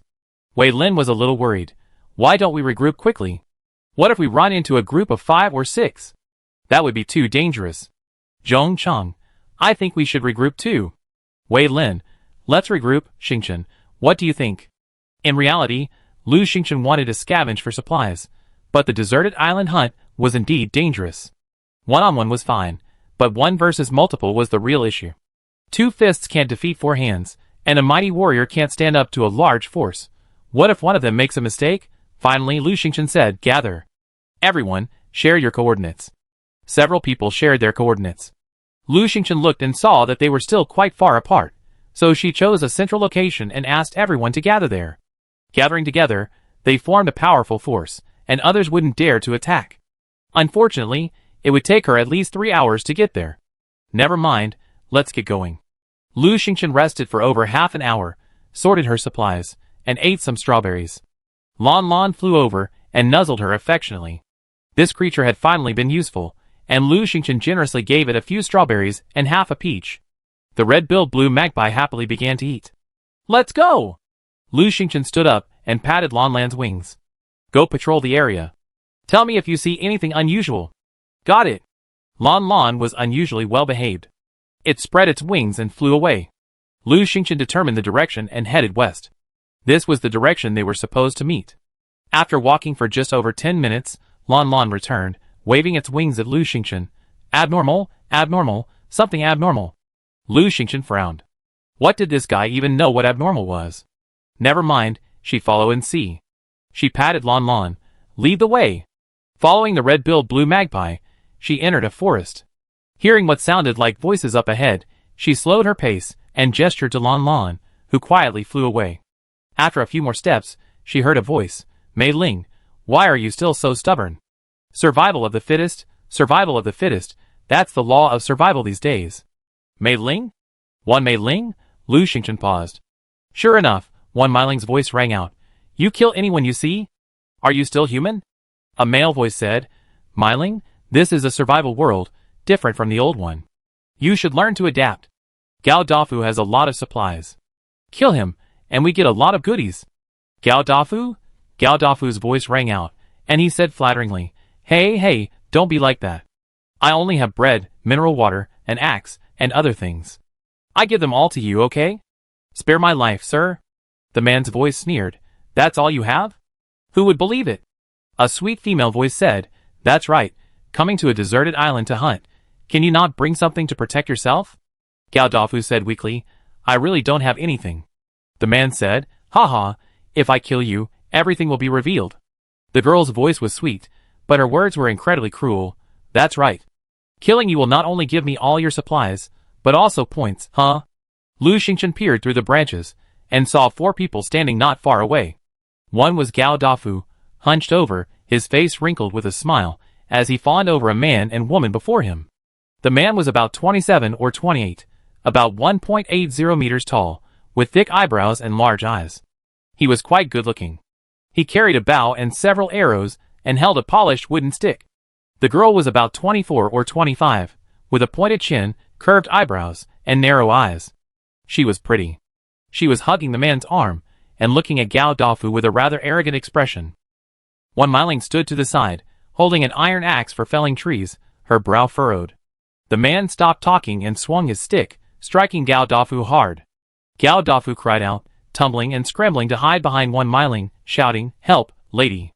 One Myling stepped forward and blocked the man's wooden club with her iron axe. Wang Lei, are you really going to kill innocent people? The man sighed, Myling, are you sure you want to go against us? I've tried so hard to persuade you. Why don't you understand? The girl curled her lips. Myling, you're such a nobody. One Myling said coldly, Wan Meiyun, Wang Lei, I won't let you kill people at will. Lu Xingchen understood. The man's name was Wang Lei, and the girl's was Wan Meiyun. Wan Meiyun and Wan Myling were sisters? Wang Lei seemed to hesitate, weighing the difference in strength between himself and Wan Myling. He sighed, Forget it, Meiyun, let's go. He turned around, out of sight of Wan Myling, and gave Wan Meiyun a meaningful look. Wan Myling couldn't see it, but Lu Xingchen saw it clearly, and her brows furrowed. Wan Meiyun, clearly receiving Wang Lei's signal, pouted, walked over to Wan Myling, and hugged her arm. Hey, Myling, listen to us for once. As she spoke, she turned and winked at Wang Lei. Chapter 85. Wan Meiyun tugged on Wan Myling's arm, forcing her to look at him. At the same moment, Wang Lei, who was not far away, suddenly drew the bow from his back, drew his arrows, and turned. Swish, swish, swish. 3 wooden arrows shot out at Wan Myling with lightning speed. Lu Xingchen raised a brow. This technique was very similar to the 3-shot burst Wan Myling had taught him. Wan Myling, held back by Wan Meiyun and distracted, was in no position to dodge. Lu Xingchen didn't have time to think. With a flick of his hand, the whip shot out like a serpent. Snap, snap! The 3 wooden arrows fell to the ground. Wang Lei's face changed, and he shouted, Who? Get out! Lu Xingchen emerged from the bushes. Gao Dafu was overjoyed. Oh, Lu Xingchen, you're finally here. Save me! Wang Lei frowned, and he looked at Lu Xingchen several times. Are you Lu Xingchen? Wan Meiyun's face was filled with anger. Lu Xingchen, are you looking for death? Wang Lei quickly waved at Wan Meiyun, then changed his expression to Lu Xingchen, smiling. Lu Xingchen, nice to meet you. Do you want to join our team? Lu Xingchen was surprised. What do I want to join your team for? Kill people? Gao Dafu gained confidence. That's right, that's right. Killing everyone you see is no different from a murderer. Wang Lei continued to stare at Lu Xingchen. Lu Xingchen, if you don't kill people, where will the supplies and points come from? Haha, I thought you were different from them. This person actually justifies killing people. Lu Xingchen was disgusted. She smiled faintly, leaned over to pick up the wooden arrow Wang Lei had dropped, and said slowly, Anyway, it's different from yours. She stepped back a few steps, knocked 3 wooden arrows onto the oxhorn bow, and said, Oh, by the way, I just blocked 3 of your arrows, and now I'm returning them to you. She pulled the bowstring, and 3 wooden arrows whizzed out in quick succession. Wang Lei dodged quickly, but they were so close, and Lu Xingchen was too fast. He dodged left and right, but was still hit by the last arrow. Puff! The wooden arrow pierced his left shoulder, and Wang Lei groaned. Wan Meiyun, terrified, paled. She rushed over to support Wang Lei, anxiously asking, Brother Wang Lei, are you okay? She turned angrily at Lu Xingchen. Why are you shooting at people indiscriminately? Do you have any sense of reason? Lu Xingchen raised an eyebrow in surprise. Oh, you actually still have some sense of reason? Gao Dafu shouted exaggeratedly. Oh my god. Just now you were trying to kill me for supplies, and now you're asking for my life after I shot you with just one arrow. How shameless. Wang Lei's face darkened, and he tugged at Wan Meiyun. Let's go. He didn't even have the confidence to confront Wan Meiling head-on, so he could only launch a sneak attack. Adding Lu Xingchen to the mix, he was even more fearful. The two fled in panic, leaving quickly. Lu Xingchen immediately grabbed the oxhorn bow, but Wan Meiling suddenly grasped her hand. Lu Xingchen asked in surprise, Are you still in love? Wan Meiling shook her head. No. Lend me your bow and arrow. Wan Meiling took Lu Xingchen's bow and arrow with unwavering ease, drew it, and without even glancing or aiming, released 2 arrows. The arrows flew as swift as the wind. With a puff-puff sound, they struck Wan Meiyun and Wang Lei, one in Wang Lei's left ankle, and the other in Wan Meiyun's right. The arrows landed in the exact same spot, not even a fraction of a second. Ah! Wan Meiyun screamed, and both men stumbled, turning back to glance at Wan Meiling and Lu Xingchen in horror. Then the two of them ran, supporting each other. Because both were lame, they jumped and hopped as they fled, their arms around each other's shoulders, creating an inexplicably hilarious scene. Wan Meiling returned the bow and arrow to Lu Xingchen and said, Thank you. Gao Dafu approached. Hey, Wan Meiling, are you letting them go? Wan Meiling's eyes dropped. Wang Lei's wooden arrow just now was aimed at my arm. He wasn't trying to kill me, he was just trying to stop me. I shot his ankle as revenge. As for Wan Meiyun, my uncle has done me a favor, and I can't kill his daughter. Lu Xingchen frowned. What if they do it again? Wan Meiling's expression suddenly grew serious. If they do it again, I won't let them off. Okay. Lu Xingchen nodded. Wan Meiling's relationship with Wan Meiyun and Wang Lei was complicated, full of grievances, and she didn't want to ask any more questions. Thank you, Xingchen. Wan Meiling was a little embarrassed. I've been unlucky. I haven't found anything good yet. I thank you properly when I get back to the raft. You're welcome. Lu Xingchen was about to leave. Gao Dafu hurriedly said, Hey, Lu Xingchen, can you wait a few minutes? My teammates will be here soon. I can't stay alone without them. He was terrified by Wang Lei. The people in Area 33 were now hunting each other. They knew he had plenty of supplies, was incredibly fat, and had very little fighting power. They treated him as fat meat. How could he dare act alone? Gao Dafu pleaded. It really only takes a few minutes. It'd be quick, just 3 or 5. Lu Xingchen nodded in agreement. She was also tired and needed a few minutes rest. After 4 or 5 minutes, the trees nearby parted, and a tall man approached. He was about 1.9 meters tall, wearing camouflage and a hat. His eyes gleamed fiercely. He held a long sword, his body covered in blood, and he exuded a murderous aura. Wan Meiling and Lu Xingchen immediately became alert. Gao Dafu leaped to his feet. Oh, Gu Yin, you're finally here. Why are you so disheveled? Did someone try to ambush you? The man named Gu Yin glanced at Lu Xingchen and Wan Meiling and said coldly, A team 5. 5? Gao Dafu's mouth dropped open in fear. They gathered so quickly? So, did you chase them off? Gu Yin wiped the blood from his sword. Yes, they're all dead. Killed. Wan Meiling and Lu Xingchen's expressions changed. Gu Yin had actually killed 5 people, and it was a 1-on-5 fight. As if he knew what they were thinking, Gu Yin sneered again. I've killed 12 people in total. So many? Don't tell me he's a serial killer. Lu Xingchen glanced at him, stood up, and said to Gao Dafu, I'm glad your friend's here. I'm leaving. Gao Dafu waved his chubby hands. Hey, Lu Xingchen, don't leave. Join us. Don't worry, with Gu Yin here, you won't have to do anything. Lu Xingchen shook his head. No. Wan Meiling also stood up, nodded to Gao Dafu, and walked out of the woods with Lu Xingchen. Both of them preferred to act alone. After leaving the woods, they separated, one heading west and the other south. Lu Xingchen continued westward. Climbing a small hill, she saw a vast plain. Besides the verdant grass, the plain was dotted with patches of orange-yellow vegetation. The wind blew, and the yellow vegetation rippled. Hey, what's that? Lu Xingchen wondered, running down the hill, sprinting along. As she got closer, her sight brightened. That patch of yellow looked like wheat. Great! I actually found wheat, and it was mature. Lu Xingchen ran to a small patch of yellow plants. High-yield wheat. This kind of wheat has a high yield and tastes great. We must harvest it carefully. Chapter 86. Lu Xingchen observed carefully. This type of wheat was very tall, each one about a meter tall. The ears were almost twice as large as ordinary ears, bright yellow and heavy, bending the stalks. Most of the ears were ripe, with only a few still slightly green. Lu Xingchen broke off a ripe ear and twisted it, removing the husk and revealing the individual yellow kernels. With another firm squeeze, she crushed the kernels, and a white powder formed on the tip of her finger. She brought her finger to her nose and sniffed, inhaling a fragrant aroma of wheat. Yes, this wheat was of excellent quality. Lu Xingchen decided to harvest it now. Suddenly, she felt an itch in her leg. Me. A soft, tender voice echoed. A sheep's cry? Lu Xingchen lowered her head. In the wheat field, beside her left leg, a small white creature was nuzzling against her with its head. The little creature was tiny, looking only slightly larger than a teacup dog. Its entire body was snow white, as if covered in snow, and it had two small bumps on its head, probably its horns. Isn't that a little lamb? It's surprisingly small. I remember even newborn lambs weren't this small. Lu Xingchen bent down and picked up the little lamb. It was truly tiny. The most striking thing about it were its eyes, emerald green, dazzling like emeralds. Such beautiful eyes shone with an innocent and naive light. So adorable.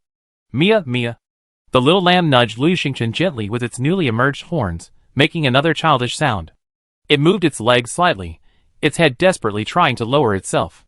This lamb's eyes are so beautiful, Lu Xingchen exclaimed. Seeing it constantly struggling, its mouth constantly reaching for the wheat ears, Lu Xingchen suddenly realized, oh, so you want to eat wheat. Don't lambs love wheat? But this lamb is so young, probably still weaned. With such a small mouth trying to eat a large wheat ear, Lu Xingchen was worried it wouldn't be able to finish it. Finally, she plucked a tender green ear of wheat and held it to its mouth. The lamb's mouth moved, and soon it had devoured the entire ear of wheat. It must be hungry. The lamb felt warm and soft in her arms, and Lu Xingchen loved it so much that she held it and fed it 2 more ears of wheat. Fearing it had eaten too much, Lu Xingchen didn't dare feed it anymore. She set the lamb aside while she took out her iron axe and began to chop the wheat ears. Without a sickle, she had to use the iron axe. The lamb just stood there obediently, so small, sweet, and adorable. Soon, Lu Xingchen had harvested all the wheat. She deliberately left the unripe ears of wheat, intending to feed the lamb. Unfortunately, it was too short to reach. Lu Xingchen considerately pressed the green ears of wheat down, lowering them so the lamb could reach them more easily. After completing these tasks, Lu Xingchen petted the lamb and decided to leave. She was actually reluctant to leave. If it were a normal island adventure, she would definitely take the lamb with her, but it was hunting season, and carrying a lamb was too inconvenient. Besides, Lu Xingchen looked at the lamb. Such a tender little lamb, so tempting. Don't let anyone catch it and roast it. Okay, I'm leaving now. Have fun by yourselves. Lu Xingchen petted the lamb reluctantly. She stood up and looked down at the lamb's innocent, emerald green eyes, her heart swollen with cuteness. After a moment's thought, she pulled 2 strawberries from her backpack. At the sight of the strawberries, the lamb's eyes lit up even brighter, and it bleated several times. Lu Xingchen placed the 2 strawberries in front of the lamb and turned to leave. After walking a few steps, she looked back and saw the lamb lowering its head to eat the strawberries, its small mouth moving, and its short ears twitching. So adorable, I really want to take it home. Lu Xingchen reluctantly left. She walked for about 10 minutes before she saw a dense forest ahead. Surprisingly, there was a path in the forest, its branches and leaves obscuring it, leaving only a small path about a meter high. Why does it look so much like a cave entrance? Lu Xingchen stopped. Looking at the cave entrance formed by the dense forest, Lu Xingchen was eager to move in. She had come to the deserted island hoping to obtain various supplies, such as the high-yield wheat she had just found, so she didn't want to miss out on a place where she might find them.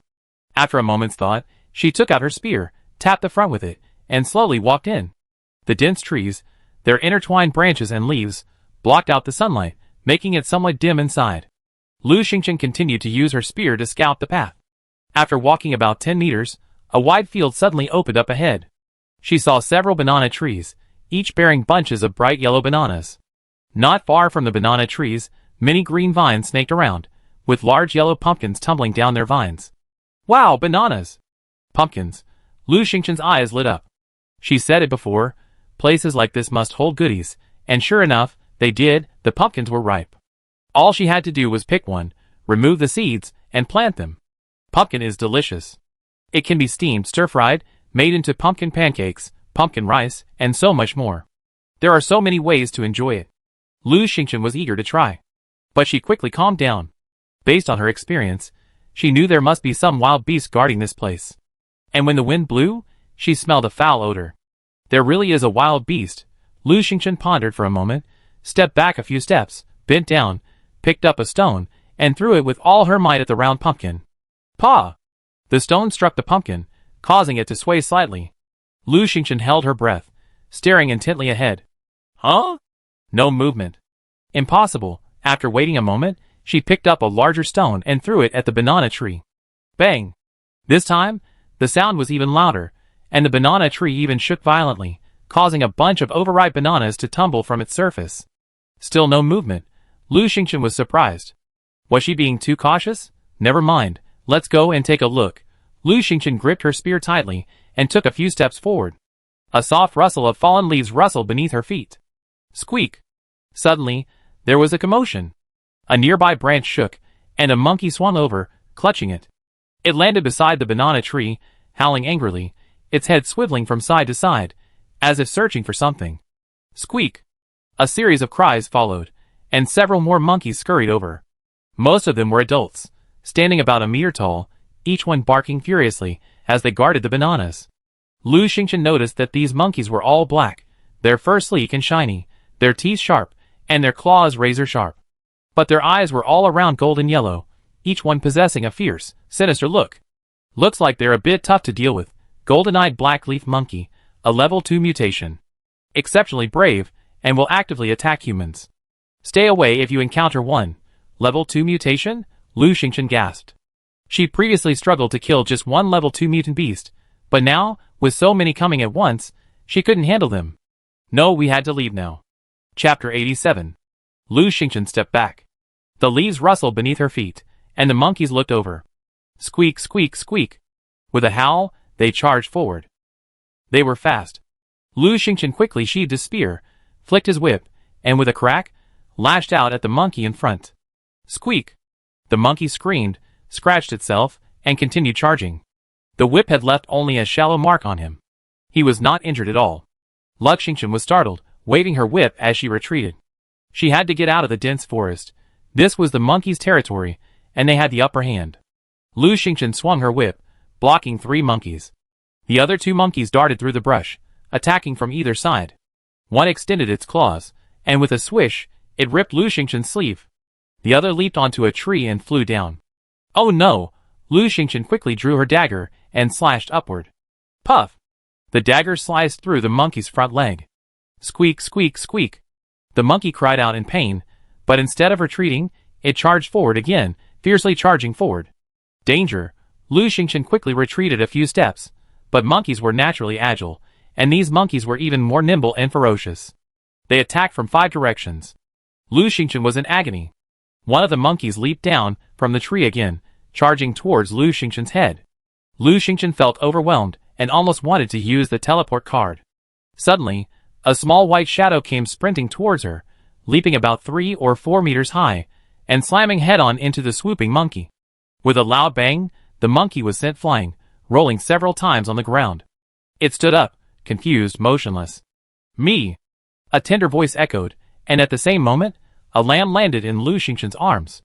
It lowered its head and nudged another charging monkey, sending it flying. Lamb? Lu Xingchen was overjoyed. This was the lamb she had just fed strawberries. With such a small body, it was hard to tell where it got the strength to throw the monkeys to pieces. Within half a minute, several monkeys were standing not far away, waving their arms and squeaking at Lu Xingchen. They were eager to charge forward. Seeing the lamb's dejected demeanor, Lu Xingchen didn't dare to continue the fight and quickly carried it out of the woods. After retreating, she walked a long way before stopping. The lamb nudged her arm affectionately. Lu Xingchen stroked its soft body. Hey, little one, how come you're so amazing? It had clearly been unable to reach the wheat ears before, but just now it dodged and dodged, leaping up and down with incredible agility, forcing several level 2 mutant monkeys to retreat. Much more useful than that lazy bird, Lon Lon. Lu Xingchen got angry just thinking about it. Lon Lon was too wild, flying here and there, often barely visible. This guy shouldn't have been given strawberries. Lu Xingqian glanced at the lamb that had been nudging her. Seeing it was drooping, she quickly held out a few strawberries and asked, "Do you want some?" "Mimi!" The lamb excitedly began to eat. Lu Xingqian paused. She was determined to get the bananas and pumpkins, but she wasn't strong enough on her own. Wei Lin, Wei Ying, and the others couldn't get there in time. This little lamb was formidable, but she didn't know it well enough, and it was clearly tired and unable to fight again. Lu Xingqian's mind struck. She could ask for help. What she wanted were pumpkin seeds and banana trees. Sharing them wouldn't be a problem. One person can't handle everything, so sometimes it's good to collaborate with others. It's a win-win situation. Gu Yan was quite skilled, and since she had just separated from them, they probably couldn't get far. Unfortunately, she wasn't familiar with Gu Yan. After a moment's thought, Lu Xingqian messaged Gao Dafu, "Here are some bananas and pumpkins. Want some? Come with Gu Yan and help me kill some monkeys." "Yes." "Where are they?" Gao Dafu replied quickly. Lu Xingqian provided the coordinates. Gao Dafu replied, "I be there now." "Gu Yan's gone to kill someone. I be back soon." Lu Xingqian, This Gu Yan, don't tell me he's a murderer." Lu Xingqian played with the lamb while waiting for someone. After waiting for another 7 or 8 minutes, Gao Dafu's message came again. "Wait a minute, I want to see something exciting." "Hey, it's Wan Meiling." Lu Xingqian, what happened to her? Gao Dafu whispered. She ran into Wang Lei and Wan Meiyun again. She's amazing, worthy of being an archery champion. Lu Xingqian noticed Gao Dafu's voice was unusually low and asked curiously, "Why are you whispering so quietly?" Gao Dafu's voice dropped even lower, "Because I'm peeking." Lu Xingqian, why aren't you leaving? Aren't you afraid of being discovered? Gao Dafu, "Sure, I can't leave. They find out." "Oh, Lu Xingqian, come and save me." Lu Xingqian, This fat guy, powerless and a spectator. What's the benefit of saving you? Lu Xingqian asked irritably. You still want benefits? Aren't we working together? Gao Dafu was shocked. And saving you isn't part of our partnership. Lu Xingqian said, as she opened the map to see where Gao Dafu was. Okay, come quickly, auntie. I give you some good seeds. They're glutinous rice. Glutinous rice seeds. Gao Dafu was anxious. Glutinous rice seeds, not bad. Glutinous rice can be made into so many delicious foods. Zongzi, sticky rice cakes, sticky bean buns, 8 treasure rice pudding, glutinous rice cakes, and so on, all Lu Xingqian loves. Worth the trip. Okay, coming. Lu Xingqian had already run over there and asked again Gao Dafu, didn't you call Gu Yan? Logically, if Gao Dafu was in danger, he should have called Gu Yan first. Gao Dafu whispered, I've been trying to get him for ages, but he still hasn't come. Lu Xingqian suddenly remembered something. Aren't Wan Lei and Wan Meiyun injured? How do they look for Wan Meiling? Yes. But Wan Lei and Wan Meiyun's wounds have already healed. After a pause, he suddenly exclaimed, Golden medicine. They must have gotten the golden medicine. And they have weapons. Wow, it looks like these 2 scumbags just stumbled upon a treasure chest. Lu Xingqian didn't ask any more questions. She wasn't far from Gao Dafu. A run would only take 7 or 8 minutes. A few minutes later, Gao Dafu exclaimed, It's over. Wan Meiling's injured. That scumbag actually learned how to set a trap. Wan Meiling fell in and injured her leg. Ah, I've been discovered. Lu Xingqian, save me. Lu Xingqian saw a green dot moving rapidly towards her. She sprinted along, and soon saw the chubby Gao Dafu leaping and darting towards her. He was quite agile. Gao Dafu also spotted Lu Xingqian and yelled, Ah, Lu Xingqian, run. There are so many of them.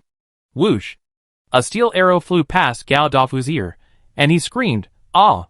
The sound was incredibly high-pitched. A man chased after him. It was Wan Lei. Chapter 88. He held a massive iron bow, drawing his bow and drawing his arrow. With a whoosh, an iron arrow pierced Gao Dafu. Gao Dafu tumbled and scrambled. Lu Xingqian had already taken out his oxhorn bow, and casually pulled out 3 feathered arrows, shooting them one after another. The first feathered arrow struck the iron arrow with a sharp ding, and with a ding, the iron arrow was deflected, flying diagonally and landing on the ground. The second and third feathered arrows struck Wang Lei's face and chest. Wang Lei's face changed, and he dodged them with a twist. Lu Xingqian, are you trying to meddle in my business again? Wang Lei's face darkened, and he lowered his head and muttered something incoherently. Gao Dafu had already crawled to Lu Xingqian's side, shouting, He's calling his accomplices. Lu Xingqian, stop him. He panted, His accomplices are in the nearby woods. Behind Wang Lei lay a dense forest. Lu Xingqian glanced at him, and immediately knocked 3 more feather arrows. Wang Lei also knocked 3 iron arrows, facing Lu Xingqian from a distance. Lu Xingqian shot without hesitation. Wang Lei also released his iron arrows. 6 arrows collided in midair, clashing and falling to the ground. At the same time, 4 arrows whizzed towards him from a distance. Gao Dafu reacted quickly, dropping to the ground and shouting to Lu Xingqian, "His accomplices are here." Lu Xingqian's face remained calm.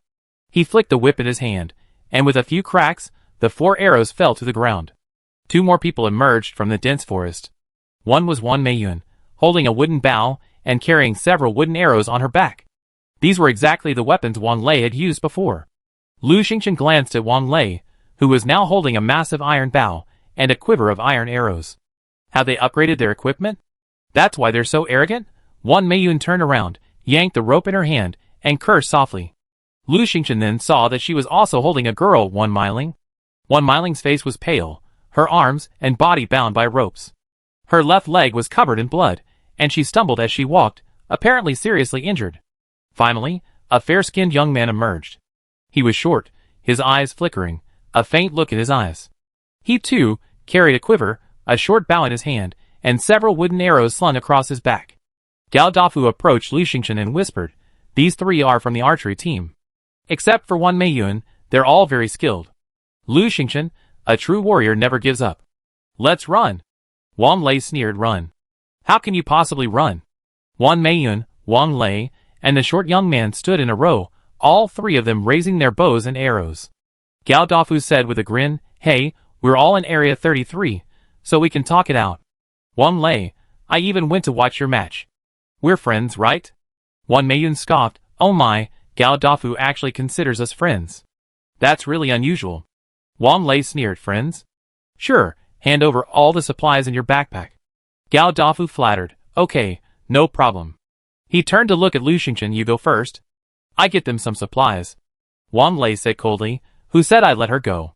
Gao Dafu turned back, "Hey, Wang Lei, I still have plenty of supplies in my backpack. It's enough to save both of us. Besides, I summoned Lu Xingqian here, so I have to take her with me." Wang Lei looked at Lu Xingqian, a cold glint in his eyes. "Okay, have Lu Xingqian put down all the supplies in her backpack too." Wan Meiyun was displeased. "No, Brother Lei, that Lu Xingqian is too arrogant. Let's just kill her." Lu Xingqian rubbed his wrist. "You guys seem to be chatting happily. Why don't you ask my opinion?" Gao Dafu quickly pulled her closer, whispering, "Wait a moment, Gu Yan is almost here." The short, fair-skinned young man suddenly shouted, "Let's move quickly, Gu Yan is almost here." Wan Meiyun and Wang Lei's expressions changed, and they both raised their bows and arrows. The bound Wan Meiling gritted her teeth, looking at the short young man with a pained expression. "Li Qin, when did you become like this?" The short young man, Li Qin, glanced at Lu Xingqian with a flickering gaze. He didn't dare look at Wan Meiling, only at Lu Xingqian. Gao Dafu said to Lu Xingqian, "Wan Meiling was just tricked by this Li Qin. Li Qin is one of her students on the archery team, and her most admired student." "Oh, who would have thought?" Wang Lei frowned, extremely anxious. He called to Wan Meiyun and Li Qin, quick, fight." The 3 men released their bowstrings, and 3 sharp arrows flew straight at Lu Xingqian. Gao Dafu quickly rolled to the side. Lu Xingqian flicked his whip and dodged several times, avoiding several sharp arrows. "Hurry!" Wang Lei shouted, pulling out 3 iron arrows. Wan Meiyun and Li Qin also moved quickly. Lu Xingqian suddenly looked up and waved. "You bastards!" Suddenly, a delicate and fierce voice rang out. Startled, the 3 men looked up in the direction of the voice. They saw an incredibly beautiful bird swooping down from the sky. It was the red-billed blue magpie. "Lon Lon, hold that dwarf!" Lu Xingqian yelled. From the first glance, she realized that Li Qin was the best archer, so she ordered the red-billed blue magpie to hold him. Lon Lon cried out joyfully, Okay. It spun around and flew towards Li Qin, its voice whirring, "You stinking dwarf, ugly bastard, useless piece of shit. Get down here." It extended its claws, and grabbed Li Qin's shoulder. It yanked, and Li Qin screamed and quickly backed away. Swish! A large piece of his clothing was torn off his shoulder, even ripping through a large area of flesh. Blood oozed instantly. "Ah!" Li Qin screamed, stepping back in fear. He had been careless for a moment. The bird was so beautiful, and he had been so stunned that he let the red-billed blue magpie easily snatch it. Lon Lon threw the strip of cloth and yelled, "You piece of shit! You useless piece of shit! You stinking dwarf!" Li Qin's face darkened. The bird's insults were too harsh. He was only 1.6 meters tall, and weighed only 90 kilograms. When he first joined the archery team, he was short and his archery skills were undisciplined. He was often ranked last on the team, and countless people mocked him behind his back, calling him dwarf and useless. It was Wan Meiling who comforted him, encouraged him, and taught him attentively. He truly had talent, and he gradually rose to the top of the class. No one dared to criticize him anymore. I had never expected that even a bird would know his old nickname and curse him so harshly. At this thought, Li Qin's fear vanished. He looked up at Lon Lon, his eyes filled with anger. He must kill it, kill this beast. Li Qin silently bent his bow, drew his arrows, and whoosh, whoosh, whoosh. 5 sharp arrows blazed out in quick succession. Chapter 89. Lu Xingchen was shocked. This Li Qin had indeed undergone extensive training and possessed remarkable archery skills. She looked up at Lon Lon and shouted, "Lon Lon, fly. Take him for a walk." Lon Lon scoffed, "That loser. I'm afraid of him." Ouch! 5 sharp arrows pelted her, sending Lon Lon tumbling through the air, screaming in terror. Though utterly distraught, she wasn't injured, but several of her beautiful feathers had fallen. "Ah, you piece of shit! You worthless bastard, you stinking dwarf! I bite you to death." Lon Lon flew into a rage, charging at Li Qin recklessly. She had always been wild, and now, feeling outmatched, she became even more furious. Li Qin quickly drew the arrows from behind him and retreated, dodging them. This time, Lon Lon merely dodged the incoming arrows briefly, mostly charging desperately towards Li Qin, scratching and clawing here and there. Soon, the red-billed blue magpie's feathers were disheveled, and it flew everywhere. Li Qin was in an even more disastrous state, his clothes ripped to shreds, his face scratched and bruised, his legs and arms covered in wounds. To make matters worse, he was almost out of arrows. The red-billed blue magpie charged, spewing obscenities like useless, ugly, and dwarf. Li Qin was practically driven mad. Wan Lei, Wan Meiyun, and the others were stunned, terrified by Lon Lan's fearless demeanor. They didn't even think to help. Lu Xingchen silently drew his arrows, drew his bow, and whoosh, whoosh, whoosh. 3 arrows blasted towards Wan Lei. Wan Meiyun's archery was the weakest, so he wasn't to be feared. Wan Lei came to his senses and dodged, dodging the first and second arrows before the third was past his ear. Wan Lei felt a sharp pain at the tip of his ear. When he touched it, his hand was stained with blood. Wan Meiyun, attack! Wan Lei quickly knocked his arrow and shouted to the stunned Wan Meiyun beside him. Wan Meiyun, startled, picked up the bow and arrow. Lu Xingchen suddenly rushed in front of Wan Meiyun and swung his whip. With a snap, the tail of the whip lashed out at Wan Meiyun's face. "Ah!" Wan Meiyun screamed, dropped the bow and arrow, and covered her face with her hands, screaming in panic. "My face! Ah! I'm disfigured." A clear streak of blood appeared on her face. Wan Meiyun, who valued her appearance above all else, wiped her hand with blood. She collapsed, tears streaming down her face, and cried to Wan Lei, "Brother Lei, my face! Ah! My face!" She cried so bitterly that she had forgotten she was fighting. Lu Xingchen sneered. She had long seen that Wan Meiyun was the weak link among the 3, weak in combat, lacking physical strength, and a delicate temper. That's why she had just charged directly at Wan Meiyun. As expected, Wan Meiyun was completely useless. A minor facial injury had robbed her of all her fighting power, and she was still affecting Wan Lei. Wan Meiyun, sobbing, rushed behind Wan Lei, grabbed his clothes, and asked desperately, "Brother Lei, look at my face. Is there any hope?" Wan Lei frowned. It was such a late hour, and Wan Meiyun still cared about her face. She was almost dead, so why would she care about her dignity? Swish, swish, swish. Lu Xingchen fired 3 arrows in quick succession, each one aimed at Wan Lei's vital points. Wan Lei was startled. It was too late to draw his bow and shoot, so he quickly dodged. But there was Wan Meiyun behind him. Wan Meiyun had only trained with the archery team for a few years, but she was still procrastinating and neglecting to train properly. After leaving the team, she spent most of her time shopping, putting on makeup, taking photos, and posting them on Instagram to show off. She didn't even go to the gym. Her physical strength was far from perfect, and her attention was focused on her face, desperately pulling at Wan Lei. Wan Lei's mobility was limited. The first and second arrows flew past his head, frightening him to the point of paleness. In a rage, he pushed Wang Meiyun with all his might. The third arrow came even faster, leaving Wang Lei unable to dodge. Puff! The third arrow lodged deeply in Wang Lei's left arm. Hiss! Wang Lei shuddered in pain. He felt not only pain in his arm, but also numbness. It was over. His arm was so badly injured that he couldn't shoot anymore. Wang Lei glanced at Lu Xingchen with fear. He had heard Wan Meiling say that Lu Xingchen had only practiced archery for 2 or 3 days, no more than 3 days at most. In just a few days, she mastered the art of shooting 3 arrows in a row. What a genius! He shouldn't have listened to Wang Meiyun and come here to provoke Lu Xingchen. Wang Lei was filled with hatred. Wang Meiyun was pushed to the ground by Wang Lei. She froze for a moment before bursting into tears again. Woo-woo, Wang Lei, you're disgusted with me just because I was disfigured. Woo-woo. Wang Lei gave her a look of disgust. He turned and grabbed Wang Meiling, who was nearby, to block him. He shouted to Lu Xingchen, who was drawing his bow and arrows, "Stop!" Lu Xingchen raised an eyebrow. Not far away, Gao Dafu winked and gestured at her. Wang Meiling's face was cold. Wang Lei, let me go. Wang Lei grabbed her, staring intently at Lu Xingchen as he slowly backed away, saying, Lu Xingchen, we don't have any deep hatred.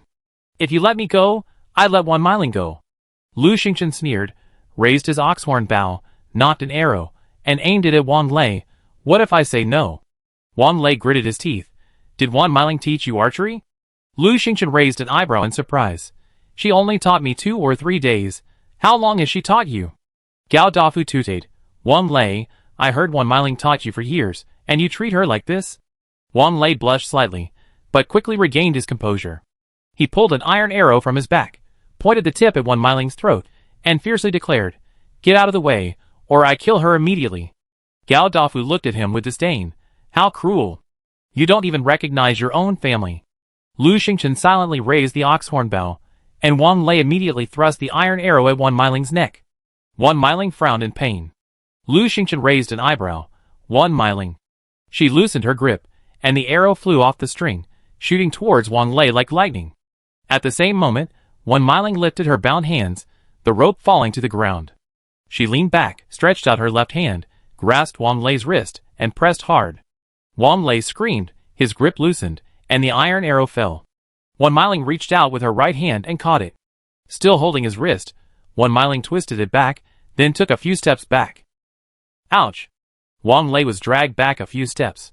Wang Meiling's right hand swiftly thrust out the iron arrow, piercing Wang Lei's right hand. Puff! With a sound, the iron arrow pierced Wang Lei's palm deeply. Ah! Wang Lei screamed, writhing in pain. They were moving so fast that it happened in a split second. At that moment, Lu Xingchen's feathered arrow arrived. Puff! With a sound, the feathered arrow pierced Wang Lei's right arm. Ah! Wang Lei screamed again. He just injured his left arm, and now his right arm and right hand were injured too. He was covered in bruises. Blood began to flow from his hand and shoulder. Wang Meiling frowned and, with a flick of disgust, tossed Wang Lei aside. Chapter 90. Gao Dafu was quite clever. While Wang Meiyun, Wang Lei, and Lu Xingchen were fighting, he had quietly gone to untie Wang Meiling's ropes. Wang Meiyun and Wang Lei, with their backs to Wang Meiling, didn't see it, but Lu Xingchen saw it clearly. Wang Lei's arms were struck by arrows, and the palms of his hands were pierced by the iron arrows. The pain was unbearable, and he was pale as he struggled to his feet. Wang Meiyun also hurriedly scrambled to her feet, rushed over to support Wang Lei's arm, and said, Brother Lei, are you okay? Wang Lei turned around, and suddenly crushed a card. Mist rose, instantly obscuring their figures. Gao Dafu shouted, Ah, they ran away? They can't. Lu Xingchen sneered, they're doomed. They were all useless. How far could they run? There was only dense forest ahead in 4 directions, east, west, south, and north. With so little time, there was only one place they could go. Before, Wang Lei and Wang Meiyun had no murderous intentions, nor were they targeting her, so Lu Xingchen had merely punished them, sparing them their lives. But now, they had already threatened to kill her. How could she possibly let them go? She gripped her whip tightly and strode after them. Wang Meiyun supported Wang Lei as they ran into the dense forest. Wang Lei whimpered in pain and sat on the ground. Lu Xingchen's feather arrows were laced with horse-intoxicating grass, and now it was taking effect. Wang Lei felt his arms go numb, unable to even lift them. Unable to move his arms, his palms aching, his running speed was greatly affected. Looking at the blood-soaked Wang Lei, Wan Meiyun trembled with fear. "Brother Lei, what's wrong with you?" Wang Lei was also filled with despair. Just now, he and Wan Meiyun had found a treasure chest. After opening it, they were lucky enough to find an iron bow and arrows, as well as 2 gold healing potions. The 2 men were ecstatic, each using a golden medicine to heal their wounds. Now, with the medicine gone and his injuries so severe, he was sure to get infected, inflamed, and even develop a fever. He faced only death. Wan Meiyun stared at the bloody wounds on Wang Lei's arms and palms, and the feather arrow lodged deep in his bone marrow, her face pale as paper. "Brother Lei, you can't shoot anymore?" Wang Lei's heart skipped a beat, and he quickly said, "Meiyun, my wounds will heal, and I can shoot again after that." Wan Meiyun's eyes dropped, and she said softly, "I know, Brother Lei, I pulled a feather arrow out of you first." She grasped the arrow and yanked it hard. Wang Lei, holding back the pain, said, "Meiyun, can you help me?" "Yes, I will." Wan Meiyun's voice was gentle, but suddenly fierce at the end. As she spoke, she thrust the feather arrow towards Wang Lei's heart. Puff! The arrow pierced deeply, interrupting Wang Lei's words. "Ah!" Wang Lei screamed, his eyes wide as he stared at Wan Meiyun in disbelief. "Wan Meiyun, you..." Wan Meiyun's delicate face was filled with a sinister expression. "Wang Lei, your arm and hand are severely injured. You never be able to shoot again. You be a cripple. Moreover, without the healing potion, you only slowly die. I'm simply giving you a quick death." Wang Lei's face was filled with agony. "Wan Meiyun, I've saved you more than once." Wan Meiyun spread her hands. "There's nothing I can do. You're too badly injured. I can't save you." Wang Lei gritted his teeth, regret flashing in his eyes. If it were Meiling, she would never do this. Wan Meiyun sneered, stood up, and said impatiently, "You're talking too much nonsense. Why aren't you dead yet? I'm still waiting for you to drop supplies." Wang Lei was furious. "Wan Meiyun, you're so vicious." Wan Meiyun gloated. "Who else do you think looks like Wan Meiling?" Wang Lei was stunned. "I'm stupid too. If it weren't for you, I wouldn't have thought of killing anyone. I wouldn't have thought of kidnapping Wan Meiling. If I hadn't done that, I wouldn't have gotten hurt. You're not stupid, you're vicious and stupid." Lu Xingchen slowly approached. Wan Meiyun's face changed drastically, and she took several steps back in fear. Lu Xingchen pointed at her. "You, stay right there. Don't move." Wan Meiyun did not move. Wan Meiling and Gao Dafu also walked in. Seeing Wan Meiling, Wang Lei's heart skipped a beat. "Meiling, save me." He crawled a few steps, covered in blood, looked up at Wan Meiling, and pleaded, "Meiling, please save me. I regret it. I was wrong.